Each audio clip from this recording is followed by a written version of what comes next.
Chapter 1. Snowflakes, as light as goose feathers, drifted down from the heavens, settling upon the parched and hardened earth. In mere moments, a thickness accumulated, submerging one's feet. A diminutive man, clad in a tattered garment, anxiously paced outside the dwelling, occasionally exhaling clouds of breath and rubbing his palms together for warmth. Within the spacious earthen shelter, certain areas had succumbed to decay, rendering the temperature inside scarcely distinguishable from that outside. "Madam, hold on, it won't be long now," a voice, aged yet encouraging, emanated from within. The elderly woman, referred to as Madam, appeared to be nothing more than the wife of a fisherman, with a sallow complexion, parched lips, and beads of sweat cascading from her forehead onto a piece of deer hide. "Endure, it shall be over soon." After a prolonged moment, the resounding wail of a newborn boy pierced the air. The skilled matron swiftly cleaned the child, enveloping him in a deer hide. "Look, Tianshan, madam, this child bears such a resemblance to you." "Indeed he does. His father may come in now." Before the anxious voices from outside could penetrate the threshold, the man named Tianshan burst through the door. "Heaven bless, my Tianshan family has finally been graced with an heir." He clasped his hands together in prayer, bowing towards the west. "Midwife, here is your fee." He hurriedly procured half a jar of rice from a nearby container. In this era, such a gesture signified considerable affluence. "It is an honor for me to assist in the delivery of a child from the esteemed Gao family. I cannot accept your money," the midwife replied. "No, no, it is a time for joy," Tianshan insisted, pressing the half jar of rice into the midwife's hands. Once the midwife departed, a sigh echoed through the room. "Madam, you have endured much."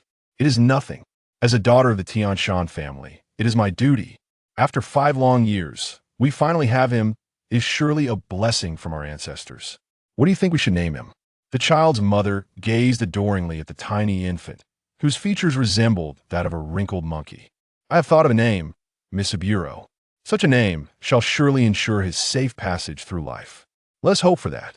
In the winter of the 8th year of the Tenmon era, a child named Misaburo was born in a small fishing village on the Juina Plain. Alas, fate played a cruel trick, for this child's soul became entwined with that of an 18-year-old youth from centuries hence. The youth, named Qingling, was by most accounts an average student, now destined to relive his childhood once more. However, this childhood would not unfold in times of peace, but rather amidst chaos. "Father," at the age of 6, Misaburo knelt before his parents in a gesture of respect. "Well done. As a child of the Tianshan clan, you ought to behave thus." Tianshan gazed upon his son with paternal affection. "When I am out fishing, you must listen to your mother. Understand?" "Yes, I understand." "Very well." Tianshan, originally a scion of a noble family in the northern land, had been cast adrift by the ravages of war, ultimately finding solace in the Junhe region, settling in this small fishing village. Thus, the scion of the Gao family, Tianshan, became a simple fisherman, leading a peaceful life. The spring fishing season stretched long, necessitating Tianshan's absence at sea for half a month or even a month. During this time, mother and child relied upon one another for companionship. Since the Unin War, nearly a century had passed in unending turmoil. The Imagawa clan, guardians of the Junhe area, had made notable strides in governance, particularly with the aid of Taiyuan's assistance. Yet, the populace of the western provinces and the mountainous regions of Sanan and Sani, deprived of sustenance, had been driven to desperation. The Junhe region had been in chaos for approximately 2 decades, giving rise to countless brigands upon its ungoverned lands. A century of warfare had rendered the people accustomed to the specter of death from birth, leaving them bereft of faith in life. It could be said that the consensus was that society had reached its end. This era had forsaken ethics, kindness, and peace, leaving behind only a cadre of numbed individuals who merely clung to their self-proclaimed means of survival. "Madam Tianshan, you must seek refuge quickly. The brigand from Sanha are here to pillage." Urgent knocks echoed at the door, followed by hurried footsteps. "Misaburo, come to me." Madame Tianshan called urgently to her son, who was warming himself by the fire. The chill of early spring still lingered, and the frost had only just begun to thaw. Farmers would soon bring forth their meager stores to till the land, and these brigands sought to exploit such vulnerability. Those once brazen and domineering became hasty farmers in a time of peril. Madame Tianshan, wrapping a few jars in her only deer hide, led Misaburo out of their home. A frightened throng congregated within a shallow pit, their breaths hushed to mere whispers. Each season, refugees from Sanha or the northern mountains would descend upon the village in waves of looting. This pit was nestled within a wooded area, flanked by a dense forest on one side and a hill known as Tianwang Ridge on the other. "Mother, we forgot a piece of deer hide," Misaburo murmured to his mother, referring to the very hide that had swaddled him at birth. "Nay, it is of no consequence. Mother, please let me retrieve it. I shall return swiftly." "Absolutely not," she replied, perhaps too loudly, drawing the wary gazes of those around them, their eyes sharp as daggers, ready to extinguish any threat to their survival. The pit was enveloped in a thick silence, and Misaburo, taking small steps, quietly slipped away from the refuge. He yearned to witness the world beyond, a realm so different from the tranquil one he had known. The surroundings of the hill were silent, devoid of sound. Even the birds had vanished. A small child struggled onward, inching towards home. A mere 100 meters felt like an insurmountable distance. In this era, a deer hide weighing 7 or 8 kin was equivalent to a fisherman's monthly earnings, a luxury unattainable for the common farmer. In the distance, flames erupted from the village, darkening the sky. The arid spring, coupled with the wind, had plunged the fishing village into a conflagration, and Misaburo's home was caught in the inferno. "Hurry! Gather all that is salvageable and bring it here." The cries of refugees echoed from afar, indicating the presence of their leader. Misaburo crouched behind a crumbling wall, witnessing a figure adorned with a strange straw hat scuttling back in the frigid winds of midwinter, having pilfered a meditation bell. These refugees, regardless of food, clothing, or weapons, even women and livestock, spared nothing. Anything of value was seized. "Quickly, hand over your money," boomed the voice of the leader within a relatively lavish residence. A bald man with a nose reddened by drink trembled as he knelt nearby. "Do you hear? The chief demands your money." One of the henchmen kicked him aside. Yes," the bald man stammered, bowing before the marauders. This was once the residence of the Dayoshi family, perhaps too arrogant in their dominance over the village, leaving them unaware of the impending threat. It was only now that the master learned of the refugees' incursion. With trembling hands, he retrieved a set of keys from his blue robe. "Hand them over." The henchman snatched the keys and headed for a nearby chest. Soon, with the key's aid, the wooden box was opened. "TCH, is this all there is?" He carelessly extracted about 2 kin of coins, slinging the burden over his shoulder before kicking the empty box aside. "Old man, is that all the money you have?" "That's all." "Is that so?" "Please, I beg you, this is all I possess." A gleaming katana pierced the bald man's chest, causing him to collapse. "How can you do this?" "This is fine clothing, now sullied. It matters not, I shall remove it and wash it later." The henchman swiftly stripped the corpse of its garments, binding them around his waist. "Chief, we found a woman in the cellar," a voice called from the rear of the residence, emerging from a root cellar used for storing sweet potatoes, where a terrified woman was discovered. Misaburo recognized her as the bald man's daughter, her face marred with pockmarks and her eyes woefully small, devoid of any beauty. "Woman, a truly splendid prize," the leader murmured, hastening towards her. Upon seeing her fear-stricken face, her small eyes widened in terror, and she instinctively recoiled. "Come here, my pretty!" The leader laughed heartily, forcefully tearing her garments away. "Let me go!" the woman screamed. Regrettably, the men in the household have either perished or fled. His father had just met a tragic end at the hands of the marauders. Serve the master obediently, perhaps he will spare your life. How infuriating to think she would bite me. In a desperate struggle, the woman had managed to sink her teeth into the leader of the outlaws. He swiftly drew his blade from his waist and plunged it into her abdomen. What a disappointment to encounter a mad woman. The leader placed his foot upon the woman's lifeless body and withdrew his weapon. Witnessing the deaths of 2 individuals in mere minutes filled me Sanlang's heart with profound terror. This was not a place where he could linger. A moment's carelessness could lead to a fate akin to that of the father and daughter pair. I must return. I need to escape swiftly. He hurried back to the safety of the cave. The only thoughts echoing in his mind were those words. Return quickly, for preserving his own life was of utmost importance. Hey, where did this child come from? An outlaw appeared behind me, Sanlang, seizing him like an eagle snatching a chick. Leader, we've got ourselves a little brat here, the outlaw called out, his tone dripping with mockery. Such a child, he had no doubt, had met a similar fate before and tasted the bitterness of it. Oh, the leader wiped the blood from his clothes and approached. TCH, another scrawny brat without meat on his bones. Why are you so jubilant? Just kill him and eat him. No, I believe this child knows where those adults are hiding. Oh, the leader quickly grasped the implication. This child is yours to deal with. Little brat, tell me where your elders are hiding, and I will take you to them. Sweat beaded on me, Sanlang's forehead. If he divulged the location of his mother, the villains would surely threaten her safety. The memory of those menacing the bald-headed, pockmarked girl surged in his mind, and he resolutely rejected the demand. Yet, if he refused to inform them, could he truly survive this ordeal? His gaze drifted to the fallen, pockmarked girl in the distance, and a voice within him lamented, I do not wish to die. I will take you to them. Very well. Uncle will take you home. The leader laughed uproariously, finding such a child to be easily deceived. He summoned several fellow outlaws to follow him, arming themselves. Uncle cannot return. Why not? The leader was taken aback by me, Sanlang's words. I am a child of the sea, the offspring of the sea dragon. King, how could I possibly return to the depths of the ocean? Oh, a child of the sea? A peculiar smile crept upon the outlaw's face, for he could hardly believe he had been outwitted by such a youngling. Indeed, my family resides within the sea. I merely ventured out of curiosity today. Then, as a child of the sea, you must not fear water. The outlaw seemed to ponder an amusing notion and began to engage with the child. No, I have yet to master my skills. I still fear water.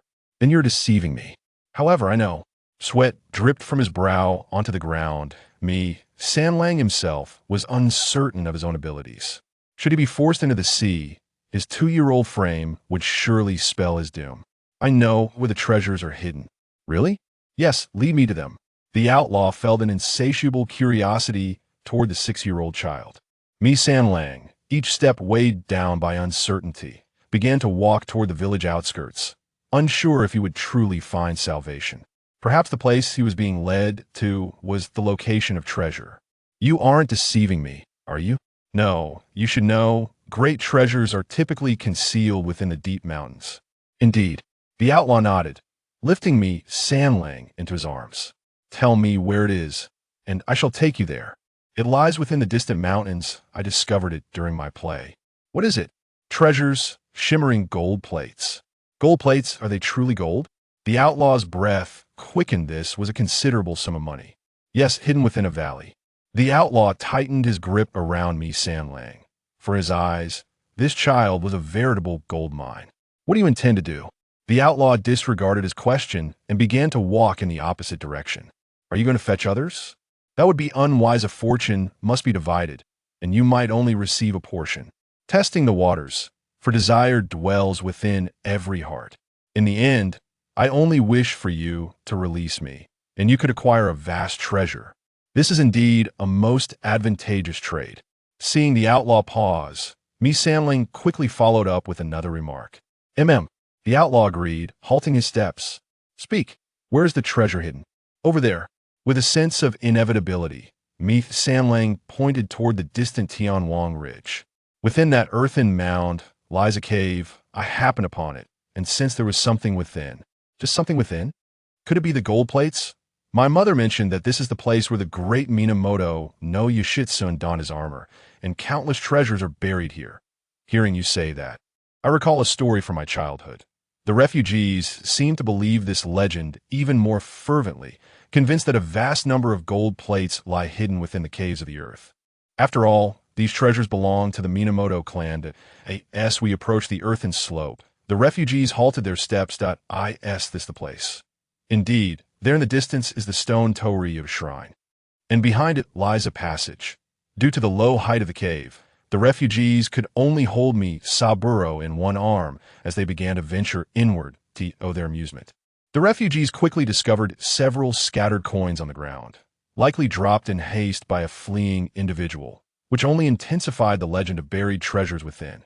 Suddenly, a villager emerged, seemingly having noticed the refugees, and they began to pursue. The refugees, realizing they had been deceived, hastily fled. "Stay back, or I shall kill this child." The refugee, trembling, brandished his katana wildly, threatening the villagers who emerged from the cave, perhaps emboldened by the surrounding emptiness. The villagers noticed there were no allies among the refugees and grew bolder. Armed with hoes and bamboo spears, they prepared to charge forth to end this era where humanity has eroded. Misaburo, as a hostage, was of little consequence. After all, if that individual were to escape, their presence would be revealed, and these farmers would meet a grim fate. Forget that, young lad. Let's eliminate this filthy creature first. Kill.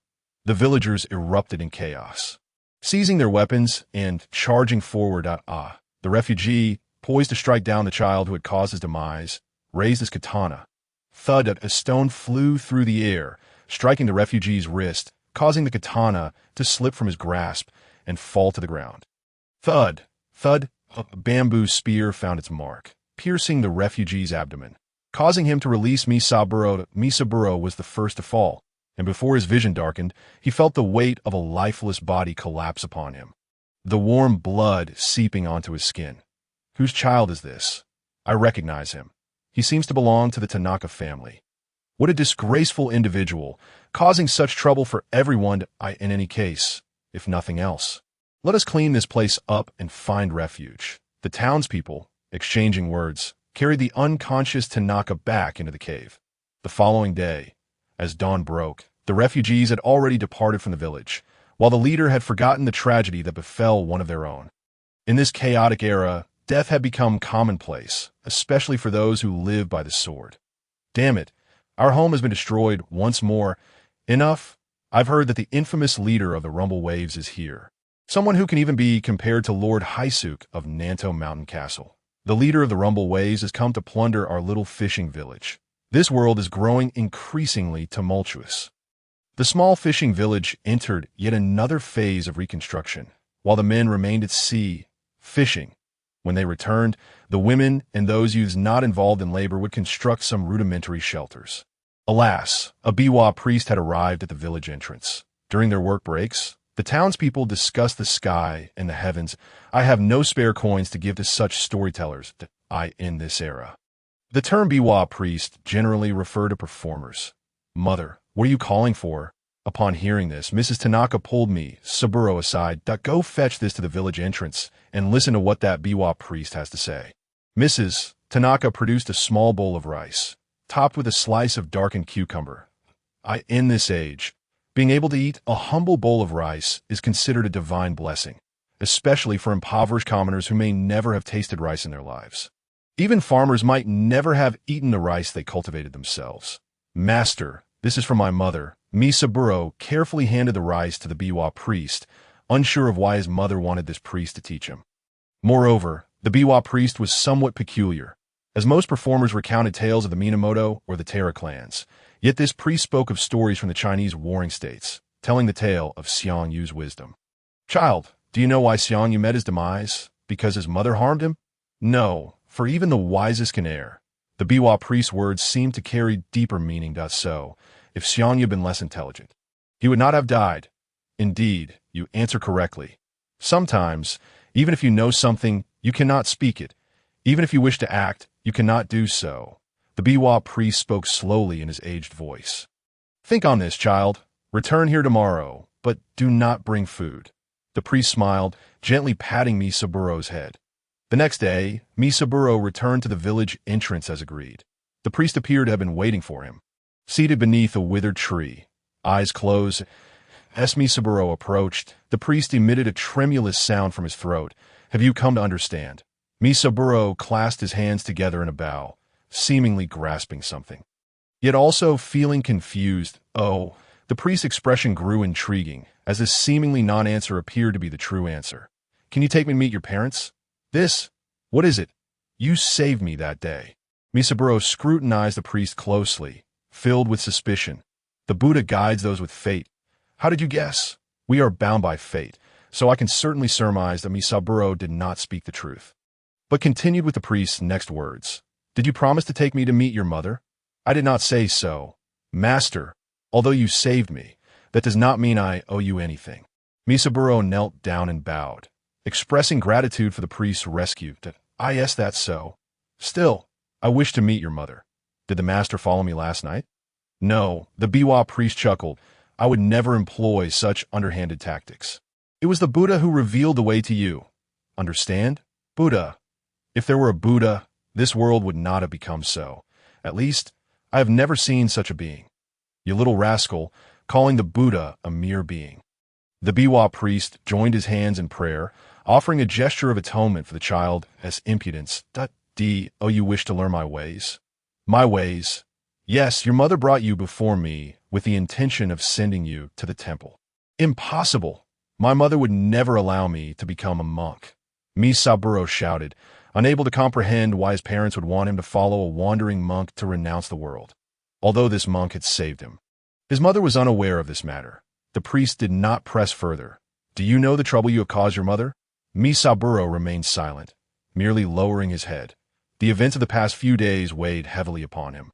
He had indeed acted excessively, bearing the village's blame. Had it not been for his noble lineage, he would have likely faced the same fate as those refugees. From your expression, you seem to understand.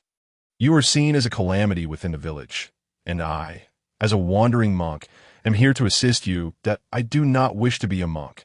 I do not want to be a monk. Misaburo screamed in desperation, bolting towards his home. Mother! Mother! Misaburo dashed through the door, collapsing into Mrs. Tanaka's embrace. Please, I do not wish to become a monk. I do not want to. Mrs. Tanaka, looking helpless, set aside her work and gently stroked Misaburo's back. My dear, I have no intention of sending you to become a monk. Then why did you call me to the village entrance? Umitba, the Biwa priest entered with a chant. Thank you for your kindness towards this humble monk. The term kindness referred to yesterday's bowl of rice. There is no need for such courtesy, master. It is only my child who has caused you trouble. Leave? You are not welcome here. Misaburo jumped from his mother's lap, shouting loudly. The Biwa priest, however, did not heed Misaburo's words, but instead knelt slightly, pulling something from his robe. Mrs. Tanaka, this is a notice from when I entered the temple at Rinzai. Please take a look. Thank you, master. Mrs. Tanaka did not accept the notice. I originally intended to entrust this child to you to learn Zen teachings, but it seems he is not inclined towards such matters. No, the study of Zen is not aimed at achieving immortality or obtaining something in particular. It is a state of mind. Your child's temperament is exceedingly impulsive that if left unrefined, he is bound to be undone by his own nature in the future. The mist appeared in Misaburo's eyes. He truly did not wish to depart from this small fishing village where he was born. Alas, alas, Misaburo. The child is here, perhaps indicating that something unfortunate is about to occur. His heart began to race. He was to be taken away by that Biwa master to learn the profound yet tedious teachings of Buddhism. Your father has said to heed your mother's words. Lady Teshima spoke slowly. Master, I leave everything to you. Madam, rest assured, grant me 20 years, and I shall cultivate him into a noble samurai. Samurai. Lady Teshima echoed the monk's words, noticing the inconsistency in his speech. Indeed, a samurai is that not what you wish for? After all, he carries the blood of the Fujiwara clan. The Biwa master exhaled deeply. And you are? I am but an acolyte of Rinzai Temple, unworthy of mention. That night, Misaburo followed his master out of the fishing village. The villagers cared not a whit for his departure. They held no affection for one burdened with the name of a plague. It seems they do not like you at all. But there are still those who cherish me in this world. Master, you cannot expect everyone to like me. That is an unrealistic demand. You are correct. I concede that point in the spring of the 17th year of the Tenmon era. The monk of Rinzai took Misaburo away from the small fishing village. This was the juncture of Suruga and Titimi, a fishing village to the south of Takatenjin Castle. Master, where are we headed? To Ima Castle, to recount the tale of the Haika to a certain samurai lord. But are you not a monk of Rinzai Temple? I am indeed a monk of Rinzai Temple, and we're going to Rinzai Temple. The monk winked at Misabur, clearly delighted at deceiving a 6-year-old child. We shall arrive shortly. Put in some effort. This is a trial of your training. Trial? Yes, master, Misabur replied impatiently. The Biwa master understood well that to become a qualified samurai, one must undergo countless trials. The first trial begins with the feet. In this era, horses were the privilege of the nobility, while common folk relied solely on their own 2 feet. Even those couriers sometimes delivered military orders on foot. Hence the term flying feet, distinguishing speed and size. The warm spring sunlight bathed them, imparting a sense of calm and serenity. The pair, one large and one small, took small steps westward. This was Titimi, half belonging to the Matsudara clan and the other half to the Imagawa clan. In the distance lay a dilapidated village, once renowned as a fort. However, after 6 months, it appeared to have decayed as if abandoned for over a decade. Weeds grew everywhere, alongside some decaying corpses. How do you feel? Afraid. No, that is good. One must control one's fear. If you reveal your true nature at the first encounter, failure is not far behind. The Biwa master casually remarked, clearing a corpse aside with his wooden staff to allow Misabur to pass. Wait, I think I heard something. Misabur perked up his ears, catching a faint sound. His gaze shifted to the left, where the noise seemed to originate. Go take a look, the Biwa master urged, giving Misabur a gentle push. One must not stifle a child's curiosity. That the chill wind caused Misabur to shiver. As he took a few steps forward, he unwittingly placed his foot upon something. Oh, a foot had tripped him, prompting a startled cry. The individual who had extended their foot also awoke. Whose child is this? So mischievous as to step on someone without an apology? A languid voice emerged as a short man rose from beneath the dilapidated dwelling. His face was dark, skin loose, yet his head shone brightly. What? You stepped on my foot in such a grand place. Why are you sleeping among these corpses?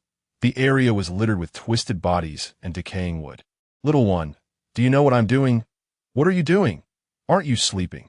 Is there sleep when I am here? I am performing a rite to guide the souls of the departed. I'm a master renowned far and wide. The self-proclaimed monk produced a string of wooden prayer beads, draping them over his elbow. Master, is there truly one like you? What do you think a master is?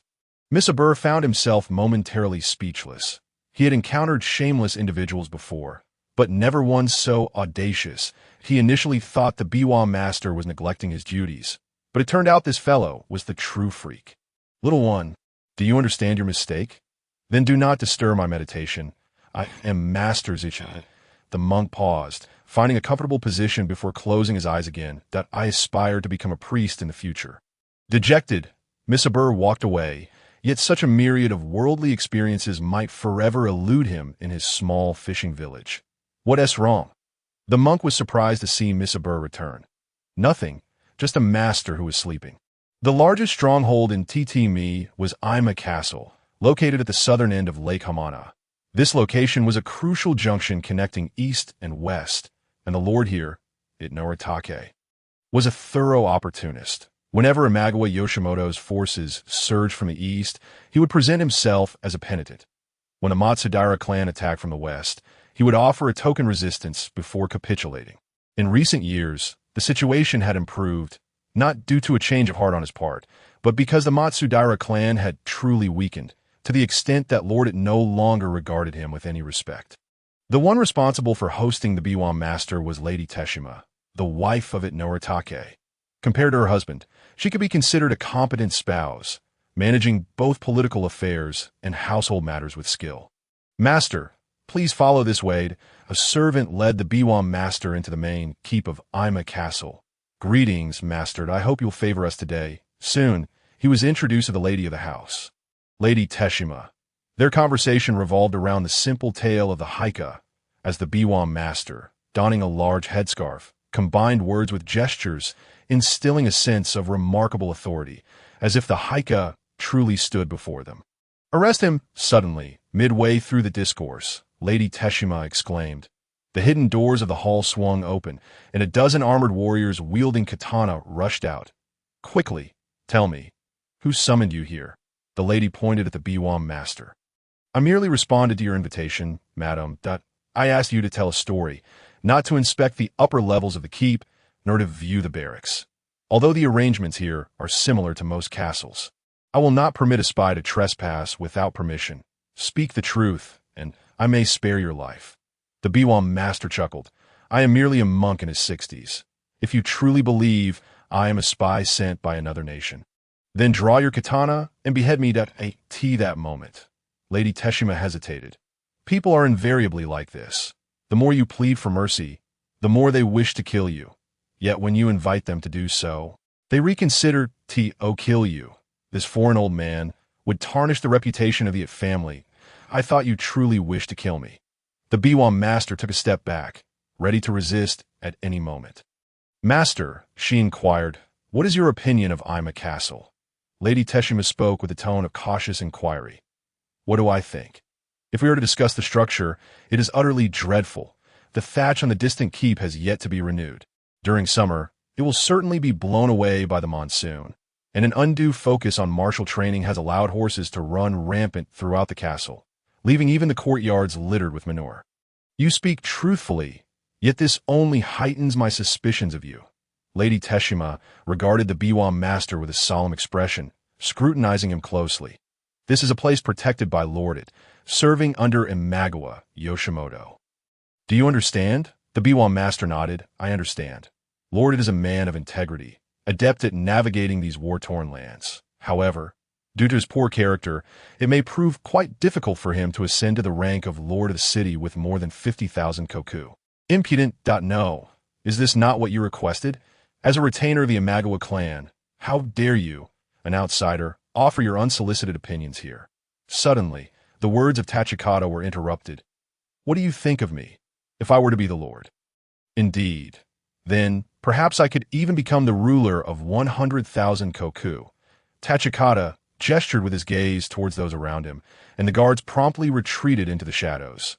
Thank you, Master Yukizai, for your teachings, he said as he bowed towards the Biwa priest. No, it is your own efforts that matter, not mine. That I merely wish to inquire. Future lord, when did you recognize me?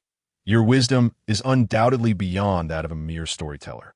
Your awareness of the vulnerabilities of Ima Castle is precisely what the Minister of State sought to rectify in his correspondence this spring. Thus, my task has concluded. Yukizai chuckled, then took the hand of his disciple. Misaburo, let us return. The master intends to take you to Suruga. Yes, Misaburo murmured, releasing a sigh of relief. The harrowing experience they had just endured left him feeling a sense of tranquility in survival. Since recent chapters have been modified, there may be some discrepancies regarding age. The first two chapters are written in the first person, but after the coming-of-age ceremony, the narrative shifts to the third person. The age issue serves as a significant foreshadowing. Thus, I hope you understand that this work is not solely about the Warring States period. It also aims to appreciate the customs depicted. Therefore, you may encounter numerous descriptions beyond mere battles. Sleep, after all, is one of life's most exquisite blessings. Waking up refreshingly vibrant and full of life, I retired early, eagerly anticipating the arrival of tomorrow. I closed my eyes, a veil of confusion enveloped my mind, and I suddenly felt utterly powerless. After a brief moment, a faint glimmer of white light emerged before me. Hazy yet clear, my mind raced to comprehend the reason behind this phenomenon, but I found it difficult to control my thoughts. Gradually, the scene before me sharpened, and I attempted to raise my hand, only to be met with a stinging sensation throughout my body. My skin felt as if it had just been reborn. I was merely in my own bed, yet upon closing my eyes, I had transformed into this state. Suddenly, a murky black object appeared before me. As clarity returned, I discerned that it was a disheveled woman, slightly haggard, who gazed at me with yellowing teeth, dressed in tattered clothing resembling a rag, patched in several places. What is happening? I do not recognize her. A surge of alarm coursed through me. This represents my inner thoughts, and I shall not elaborate further. Could it be that a thief has drugged me? Yet, how could she, in her pitiful state, possibly lift me. In that fleeting moment of confusion, a soft substance was thrust into my mouth. Minutes later, after a satisfying burp, the woman placed me back down, looking at me with a beaming smile, as if she believed in this absurdity. Indeed, I had traversed through time, but to where exactly had I traveled? That remains unclear to me. I closed my eyes. A wave of weariness washed over me, the fatigue of yesterday flooding my mind, or perhaps the mind of an infant is incapable of overthinking. When I awoke, dawn had arrived, accompanied by the raucous calls of birds, along with the rhythmic sound of crashing waves against the shore, exuding a majestic presence. The air was slightly moist, tinged with a hint of saltiness. Sunlight kissed my tender skin, making it appear exceptionally radiant. Thud. Accompanied by the sound of drums and a series of unintelligible soft words, a man's voice reached my ears. Within his speech, I could discern a few familiar phrases. It seemed to be Japanese. Gradually, I became accustomed to this routine, sleeping and daydreaming, occasionally pondering matters. Yet I understood not a word of their conversation, so I turned my thoughts on myself. I am Qing, a student from a school named Lingyi, leading an average life, with average studies and average thoughts. In short, the doctrine of moderation that characterizes Chinese culture is vividly reflected in my existence. However, how could I, having lived for 18 years, suddenly find myself in Japan? Although I have often read history books and acquired some knowledge of Japanese history, this seems unrelated to the concept of transmigration. Nevertheless, having arrived, I may as well adapt. It seems I have fallen into a realm of a millennium past. Alas, with maritime travel being underdeveloped, I fear I shall not return to China, perhaps being stranded between the Tang and Song dynasties. I assumed it was 1,000 years ago, but in reality, it was merely 500. Rather than saying I have grown accustomed to this situation, it is more accurate to say I have adapted. In this state where I am unable to move, confined to a small basket, I found myself in a state of despair. My daily life consisted solely of drinking milk, savoring the sea breeze, and listening to the man I assumed to be my father sing. Eventually, I learned that this song was called Hakuriku Drokagon, a form of waka poetry. Occasionally, when he had leisure time, my father would lift me up and boast to the neighbors about having such a lovely child. We resided in a small fishing village, home to only a dozen households. As the saying goes, rely on the mountains to eat from the mountains, rely on the sea to eat from the sea. So each family earned their living through fishing. Seaweed was the primary product of this area, and my father often carried me through fields of seaweed laid out by fishermen, which, to a child's eyes, appeared as vast forests. My father was genuinely a good man. Whenever someone called for him, he would kiss me before setting me down to work. Upon his return, he would dance with a taiko drum, capturing my attention. After all, children must act like children. Each time, I could not help but beam with delight, prompting my father to revel in the joy. Yet while dancing, he always favored one leg, which puzzled me greatly. From my observations, this region seemed devoid of soldiers. As I gradually grew older, my parents took the opportunity to teach me to speak whenever they had the chance. After all, having traversed time, learning a new language was relatively simple. Regardless of the environment in which one finds themselves, one must eventually learn. Perhaps it was an IQ-related issue, or perhaps simply due to my age.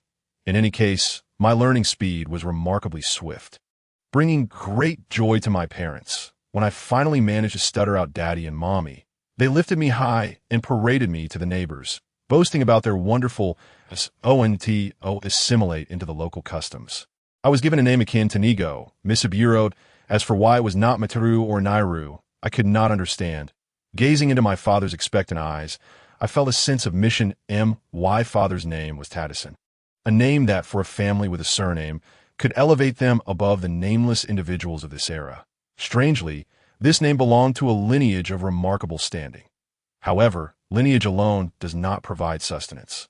This so-called exceptional man still had to limp his way to the sea to fish. Beyond that, my father seldom spoke of other matters. Occasionally, through his words, I learned that he had 2 brothers. As for those uncles, I had never laid eyes on them. 3 years passed, and the heavy snow upon the mountains and the howling west winds signaled the arrival of winter. The entire Tcade was gripped by fierce westerly winds. and I, a small child, huddled indoors as the winds battered the door with a resounding thump. The decrepit door could no longer withstand the biting cold. The chill seeped through the gaps, causing me to shiver uncontrollably. My cheeks turned crimson from the cold, and my once delicate hands, akin to soft jade, had become as thick as radishes. That it was indeed a wise choice for my father to purchase clothing. I self-mockingly reflected that I had thought this place would not be so frigid, only to discover that the dampness of the seaside meant that a temperature of merely 7 or 8 degrees could be intolerable. How much worse on days when the inner bay froze slightly. Since our family hailed from a fishing background, it was only now that my father ventured to buy winter clothing for me.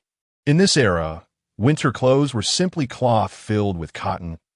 As my mother prepared to sew garments for me, she went to the neighbor's house to procure some scraps of linen, alone in the room.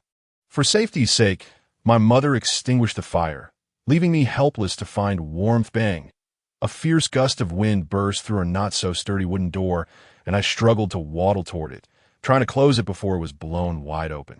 As I reached the door, I noticed a pigeon caught in the fishing net across from me, flapping its wings awkwardly, indicating it had sustained some injuries that I strained to push the door shut. I was nearly frozen, yet I could hardly concern myself with its plight. I huddled back inside, yearning for my mother to return soon, so that my frail body could at least bask in the warmth of the fire. Alas, my wishes were dashed as the gusting wind forcefully swung the rickety door open once more, leaving the pigeons still flapping about. That it was a divine guidance that compelled me to rescue the dove. I concealed my hands within my clothing and approached slowly, observing the dove flapping desperately within the net. The fishing net ensnared it further, deepening its plight. As I drew near, its eyes brimmed with fear and trepidation, mirroring my own arrival into this world. Overcome by the marvel of the moment, I momentarily forgot the bitter chill of the air, rising onto my toes to extract the dove, cradled in my hands. Its warmth surpassed the discomfort in my fingers, enveloping me in a gentle heat. Yet startled, the dove pecked at my hand with its bright red beak, drawing forth droplets of crimson from my finger, akin to a carrot. Stunned, I firmly held its head, muttering, "You are not at ease with your fate, nor am I not embracing the dove." It felt like a natural hot water bottle.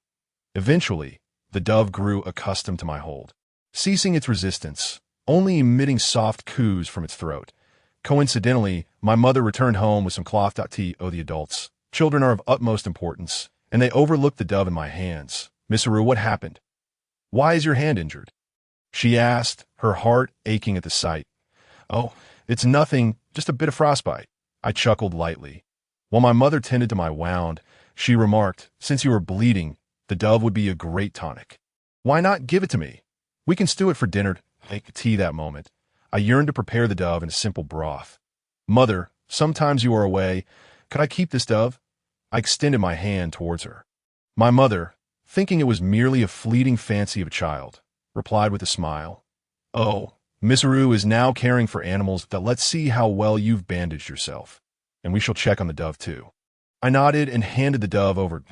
In this era, rice was reserved for the samurai class, while farmers subsisted on millet. My family fared better, occasionally supplemented by my father's catch of fish. Thus, the dove could not consume rice or bran, and I had to venture to the sea with a small spade. My parents indulged my whims. During winter, finding insects was quite easy. A few digs in dry places would reveal clusters of insect eggs, which I would collect to feed the dove. However, the dove showed little interest in the eggs. With no other recourse, we gradually grew accustomed to each other's presence, and the dove slowly regained its strength as a month slipped by. Carried on the chilling northern winds. One day, as I continued my search for insects, I squatted on the ground, observing the dove feasting contentedly, gently stroking its snow-white feathers. I reflected, "You have been with me for over a month. Yet I have been here for more than a year. Your wounds have healed, and you can fly away, but even if I could take flight, I wouldn't know where to go. This is Japan from 500 years ago. How could I return?" As I spoke, confusion and bewilderment clouded my gaze. The dove seemed to comprehend, flapping its wings in an earnest attempt to soar. I hastily untied the rags from its wings, and it emitted a soft, low coo before taking to the air. Watching the dove ascend, I called out, "Go, my friend, spring has arrived. Fly further and higher." The dove circled overhead 3 times before departing, I in the midst of my exclamations. A hurried footfall echoed through the mountains. I turned to see a middle-aged man with a shining head and a kindly demeanor, his eyebrows and eyes conveying a hint of seriousness. He wore a tattered robe adorned with various patches, and on his feet were worn-out straw sandals. With several toes appearing frostbitten, in our small fishing village, strangers were a rarity, often limited to the occasional itinerant merchant. Upon seeing me, the monk was taken aback, first bowing respectfully before addressing me. "Young one, may I inquire if there's a village nearby?" "I am a wandering monk from the Shun River," he chuckled, realizing how unlikely it was for such a small child to know of Shun River. After a moment's thought, I noticed the monk's gentle expression and decided to lead him to my home. Both my parents were there, preparing for the next day's catch, and they were somewhat surprised to see me return with a monk. The monk greeted my parents with a bow, introducing himself. "I am Jiu Ing Chung Ju, a humble monk, passing through this land, famished and weary. This young friend kindly led me here, and I hope for your hospitality." My father quickly returned the courtesy. "Please, do not mind the humble offerings of our home." Upon hearing this, my mother hurried to the stove to prepare a broth of kelp. The monk, taking a seat, remarked, "It is a rare fate that brings me to meet this young friend today, for he possesses a hint of Buddhist nature, a quality seldom found in this world." He cast a playful glance my way, as my mother added kelp to the pot. "There is no need for such flattery, master. Perhaps Miss Rue's dove has healed and flown away by now," she suggested. The monk shook his head, saying, "I have encountered many doves, but one such as this is indeed rare. All beings possess a Buddhist essence, and I sense that Miss Rue may have a unique connection to the teachings of Buddha." I stared blankly at the monk, internally cursing, "Damn this monk. A beggar proposes I become a monk myself." While in modern world, monks earn a handsome salary. With a soft sigh, I glanced at my father. The monk observed me and smiled knowingly. "I am a monk of the Shan Temple. Today, meeting you is indeed fortuitous. Would you allow this young friend to join my teachings? I shall guide him with care." He then stood and produced a monk's robe from his tattered garments, offering it to my father. I cautiously raised my gaze to my father, noticing a faint smile forming at the corner of his mouth, silently thinking, "This is it. I am destined to become a monk." In truth, this was a misconception. During the Warring States period, monks lived quite comfortably, residing in grand temples, receiving offerings from various households, enjoying warm meals, and even having wives in Japan, where the consumption of meat was minimal. Entering a monastery would not differ much from everyday life, and the living conditions would likely improve. Whenever an emperor abdicated, it was customary for them to enter monastic life. The most esteemed monks would leverage the vast influence of Buddhism to balance power against the ruling elite. Emperors and shoguns would often bestow large tracts of land upon the temples, ostensibly in reverence to the Buddha, but in reality, it was a gift to the monks, allowing them tax-exempt status and rights to all produce from the land. With such financial backing, coupled with occasional tributes from government officials, the temples enjoyed some of the finest housing available. My mother interjected on my behalf, expressing concern. "Master, my son, is but 3 years old. Born in the 8th year of Tenbun, he is too young." Her words were imbued with care. The monk embraced me, gently stroking my hair. "It is precisely because he is young that he can be molded. Once the clay dries, it cannot be shaped." Hearing this, I protested, "But what good is being a monk? I want to eat meat, not kelp. In this land of faith, most people abstain from meat, a decree from the emperor long ago." Though fish was an exception, the locals comforted themselves by referring to wild boar as mountain whale during lean years. The monk remained unfazed by my outburst, continuing to stroke my head. "Misu, even if you do not become a monk, you still cannot eat meat. I wish for you to learn skills with meat." That moment, my father, who had been silent until now, interjected with a serious tone, "Master, will you take the child to the Shan Temple?" The monk paused, contemplating, then nodded in understanding. "It seems you are concerned. Very well, let us visit the quiet temple in Shizuoka, where the abbot, Zongheng, is an acquaintance of mine. That if you accompany me, you will see whether I am genuine." My father, filled with regret, clasped his hands in gratitude.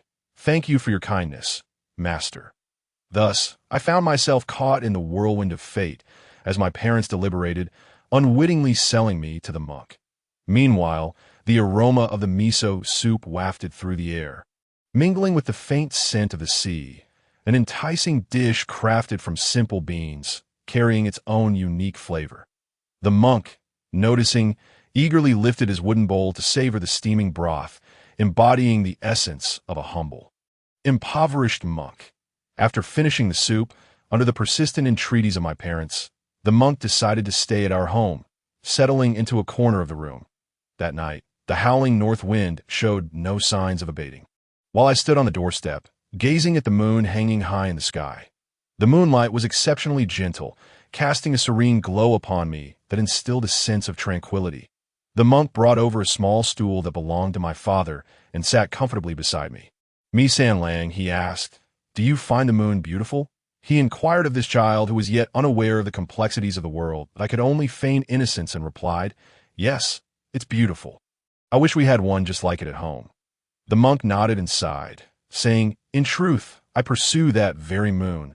It seems so near, yet it resides in the distant waters, but with a gust of wind it vanishes without a trace." He pointed toward the moon on the distant sea, attempting to reach for it, but it felt so far away. Upon raising my gaze, I realized that only the reflection in the water could be compared to it. Suddenly, he stopped mid-sentence. "You don't understand, do you?" I remained silent, simply observing the monk. "I suppose you don't, being so young. Yet here I am, discussing such matters with you," that I turned to look at the monk, who was smiling broadly at me. Time passed, and we soon felt weary. The next morning, the monk arose, and accompanied by my father, I ventured into my first great city, Gaotianshan. This so-called city was related to a village, albeit the village was made of wood, while Gaotianshan was constructed from stones. Therefore, it was not particularly large, but within its streets lay sights unseen in the villages. Merchants shouted from every corner, and wandering traders peddled their goods. The monk pulled out a few coins from his robe and purchased a handful of chestnuts, placing them in my hands. That we continued along the river, and in the distance, we spotted a temple enveloped in smoke, thronged with devotees, while merchants brought along large bags of copper coins. Judging by the servants' burdens, it seemed quite substantial. However, the temple appeared dilapidated, with sunlight streaming through certain areas of its interior. Curiously, I asked the monk, "Master, why does this place have so many offerings yet remains in disrepair?" The master feigned mystery, replying, "The Buddha resides in the heart. What matters is how you and I feel within, regardless of the exterior." With that, he waved his hand and pulled me toward the temple. That I was momentarily taken aback, standing still in confusion, when a large hand scooped me up and carried me inside. Master Zonghong was frail and short, at least a head shorter than the monk. His bones were visibly protruding, and the uneven distribution of his tonsure made it hard to believe he was the abbot of a flourishing temple. If he were a hermit from the mountains, it would be more believable. At that moment, I spotted Master Qingju, who greeted us with a joyful smile. "Why have you returned?" The monk, holding me aloft, pointed at me with a beaming expression, saying, "I encountered a promising child on my journey and intend to nurture him." My father, naturally reserved, soon regained his composure and earnestly addressed Master Zonghong. "Master, I brought my child here to see if Master Qingju is indeed genuine. After all, the world is chaotic now. Although Junhe is fine, the mountains to the north are not peaceful." Master Zonghong gave the monk a surprised glance, then moved his lips as if to speak. That moment, the monk set me down and assured my father, "You need not worry about your child.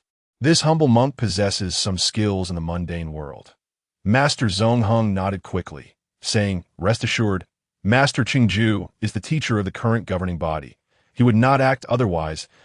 My father looked at Master Qingju in astonishment as the monk patted my back and lifted me onto his arm. Adjusting my position, "I am Shuezhai of the Takagawa family." My father seemed stunned for a moment, then shook his head, filled with unspoken words. Yet at that moment, he slowly advised me, "Study well, and perhaps." Before he could finish, Master Shuezhai nodded, saying, "I entrust everything to you, Master." With that, I watched my father leave, feeling as if something had been lost, but the face of Master Xue Zhai appeared before me. "Are you Master Xue Zhai?" I stammered, unable to believe it. I never anticipated he was Xue Zhai. Yet the monk looked at me, ruffled my hair, and laughed. "A 3-year-old child knows my name. How it seems I, Xue Zhai, am considered a mountain dwelling, which be the way. Young friend, let us hasten to Shanda Temple. I can hardly wait to become your master." Thus, in astonishment, I was swiftly carried away by Master Xue Zhai from Jinggang Temple, leaving behind Master Zhong Heng, who murmured prayers in the background. Along the way, we walked, and I tread cautiously. Since I was not yet adept at walking, I could only proceed slowly that I specifically requested the monk to carry me or hire a horse. However, the monk nonchalantly replied, "This arduous journey is a test for you." The tattered cotton stuffing from his robe flew out, scattering across the path. I shot a glance at the monk, dragging my heavy feet, stumbling forward, with uncertainty and confusion clouding my way. Thus, I followed the monk on our journey, feeling that selling myself to Shakyamuni was a dreadful act. The long road felt akin to Tang Seng's pilgrimage to Junhe. What was this? A quest for scriptures from the Western paradise? I chuckled at my own self-deprecation. Yet it was comforting to note that the monk refrained from begging this time, carrying provisions instead. Perplexed, I watched the monk produce money to buy things and asked with curiosity, "Why do you bring money yet still beg? Is this part of your training?" But as soon as the words left my mouth, I realized how trivial my question was. The monk glanced at me, sensing my confusion. "Well, you just thought of that. Haven tea you. It's not bad, though. Just make up an excuse." After saying this, he earnestly chanted a sutra. "Master, a monk should not speak lies," I pouted, clearly feeling exasperated with him. "Oh, is that so? Did I lie?" The monk looked at me shamelessly. On the first night, we camped by the riverside. In the winter, the proximity to the water made it even colder, the heavy humidity amplifying the chill of the wind. The monk provided me with a dinner of millet buns bought at noon. However, these buns were made entirely of millet, with not a trace of flour to be found. Due to the winter chill, the buns were as hard as stone. Holding the rock-hard bun, I found it impossible to bite into. My teeth were not fully grown. How could I eat it? The monk set up a pot to boil water. Once the water boiled, he softened the buns and then pulled out a tin can from his tattered bag, pouring in some salt to mix with the water. The tea resembled a sticky version of the lotus cake I had eaten in my childhood. And he served me this peculiar concoction.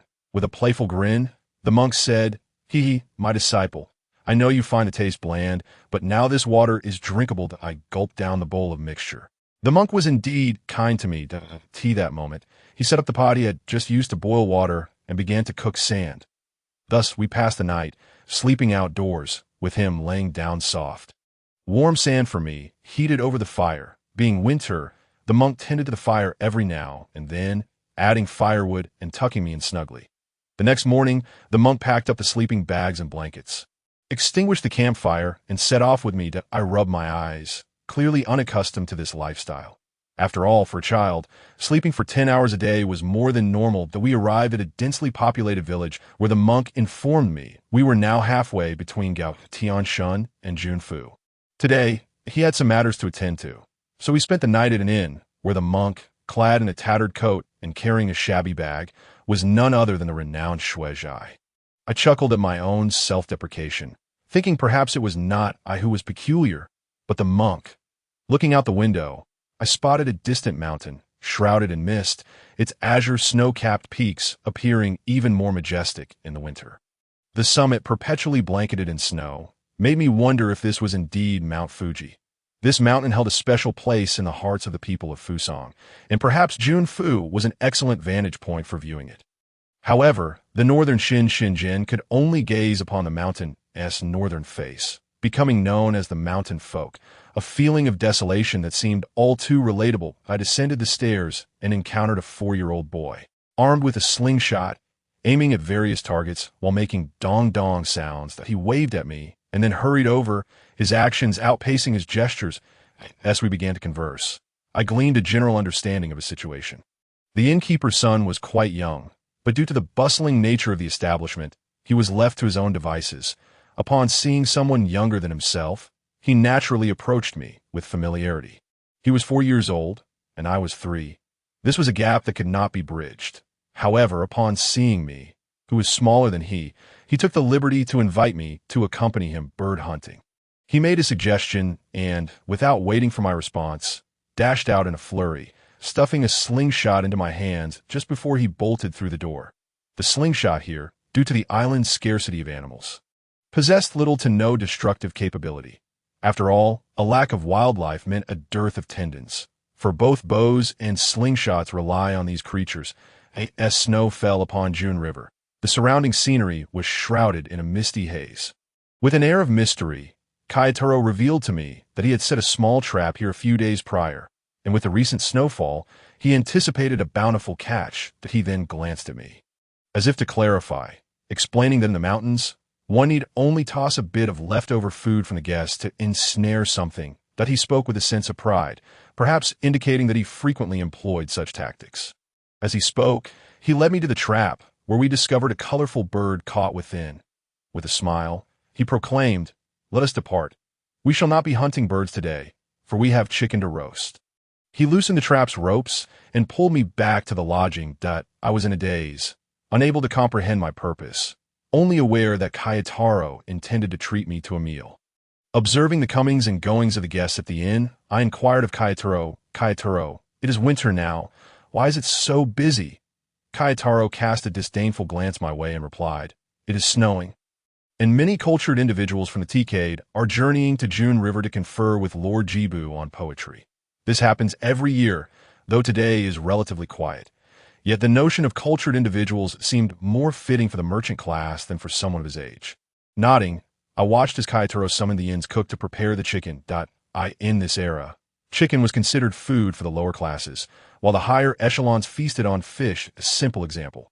Samurai would typically kill cattle only to extract the tendons for making bows and arrows, leaving the rest for the farmers. After a while, the fragrant aroma wafted through the air as Kayataro presented half a roasted chicken that we picked at the charred portions and began savoring the delicious meat. At that moment, the monk returned, and upon seeing me enjoying the chicken, he displayed a look of surprise. He wiped his forehead with his dark sleeve and remarked, "You've already started eating, while I specifically returned to prepare food for you." I awkwardly scratched my head, and the monk smiled at Kayataro, gesturing that he could not partake in such fare. After some time, sensing that I had finished my meal, the monk beckoned me to the window and said, "I have some matters to discuss with you this evening. Take it easy here this afternoon. I have a few tasks to attend to. Here are 10 coins, sufficient for you to buy some snacks." With that, the monk handed me the coins and ambled down the stairs, swaying slightly. Filled with a series of questions, I clumsily followed him down, watching his retreating figure. At that moment, Kayataro appeared behind me, lightly flicking me with the slingshot and asking, "Misinaru, who is he?" I replied, He is my master." Looking at Kayataro wielding the slingshot, he casually remarked, "Your master? Are you thinking of becoming a monk? If so, remember to come here to play later." Nodding, I pondered what the monk intended to do. Noticing my deep thoughts, Kayataro chuckled and departed in search of new amusements. As night fell, the clamor of voices gradually subsided, occasionally punctuated by the distant calls of birds, enhancing the evening's mystique. After a considerable wait for the monk's return, I ascended the stairs with great difficulty. When the night was quiet and everyone had settled down, I saw the weary monk returning in small steps. I emerged from under the covers with some food, and the monk looked at me in astonishment before settling by the window to eat. With a smile, I said to the monk, "Master, the money you gave me could only buy this much food." I pointed to the items I had brought forth, having consumed a portion myself, and added, "But being young, this is all I can manage. Please make do with it." Among the food, a bowl of noodles had turned mushy and filled the bowl to the brim. The monk gazed at the cold, unappetizing noodles and was momentarily taken aback, yet began to eat them slowly, clearly savoring each bite. Meanwhile, I rested my head in my hands, seated on a small stool. Gazing at the moon, as the monk slurped up the noodles, he mumbled, "I say, disciple, what troubles you? You seem to have much on your mind." And I turned to look at him. "You wouldn't understand?" I replied with a smile. The monk adopted a profound expression and said, "At 3 years old, you ponder such things. Will you only become more lost in thought as you grow older? Such a young age, and yet this is troubling. It seems my coming was fortuitous, to rescue you from hardship. Then you are one who swears not to attain enlightenment until hell is empty. I retorted jokingly. The monk blinked and replied, I did not say that. In truth, I am a manifestation of the king of hell. But he then stood up and playfully teased me, appearing almost like a shape-shifting transformer. The following day at dawn, the monk led me away from the inn while Kayataro remained asleep. The master glanced at me and asked, Will you bid farewell to that lad? Gesturing towards the child curled in the blanket, I shook my head. Yes, it's time to depart. They are but passers-by. The monk sighed. Kayataro encounters many travelers daily, yet their acquaintance lasts only a fleeting moment. I cast a glance at the monk. With a relaxed expression, the monk took my hand, and we stepped outside. In truth, reaching the high heavens could be achieved in a single day. Yet we had taken 3, partly due to my youthful clumsiness. Thus, we walked along a picturesque path, a monk guiding a young lad. In this manner, my master and I endured 5 or 6 days of travel, with him caring for me in both warmth and sustenance, as we stood by windows to admire the scenery, while onlookers on bridges gazed back at us. The bright moon adorned our windows, and we embellished the dreams of others. On the evening of the 10th day, my master and I arrived at Shan Temple. It was said to be the guest temple of the Imagawa clan. However, the smoke suggested otherwise, as a faint scent of sandalwood wafted through the air, refreshing and invigorating. The outer walls were dilapidated, with a few aging spiders weaving their webs in the scattered remnants. At that moment, 2 sweeping monks spotted the monk and quickly approached to relieve him of his burdens. This is my disciple, the master introduced, and thus he is your junior, that he pointed to one nearby. Explaining, this is Kankin, and beside him is Kank. The names seemed to resemble tongue twisters, as Kankin and Kank bore striking similarities, save for their height. With thin faces and inwardly sunken eyes, their tattered garments mirrored those of the monk. The masters and disciples alike shared this trait, and I suspected that if I stayed long enough, I too would conform. Shan Temple was modest in size, primarily not open to the public. It had become a venue for the Imagawa clan's diplomacy. Thus, aside from a handful of resident monks, only the 3 disciples of Kankin remained. Kankin, delighted, looked at me and then lifted me up, asking the master, What is our junior's name? The monk replied, contemplating for a moment before pinching my nose. This little fellow is Misinaru. I nodded, greeted the elder brothers, and then, with a childlike innocence, hurriedly followed my master into the temple. As we traversed the corridor, it creaked beneath our steps.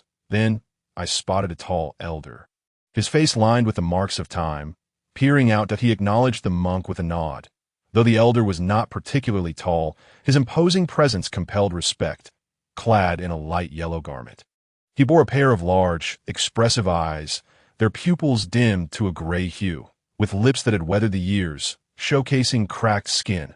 Upon noticing me, the elder lowered his gaze and turned away. I gazed at him, pondering whether my parents in the high heavens were faring well. Had they left me in a similar manner?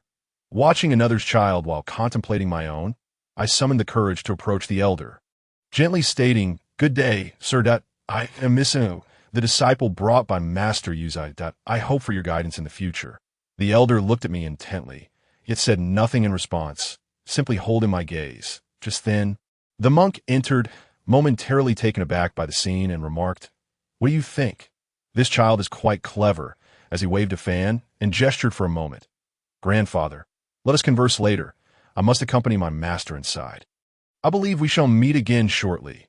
I bowed reverently and then hastily ran away. The old man paused for a moment.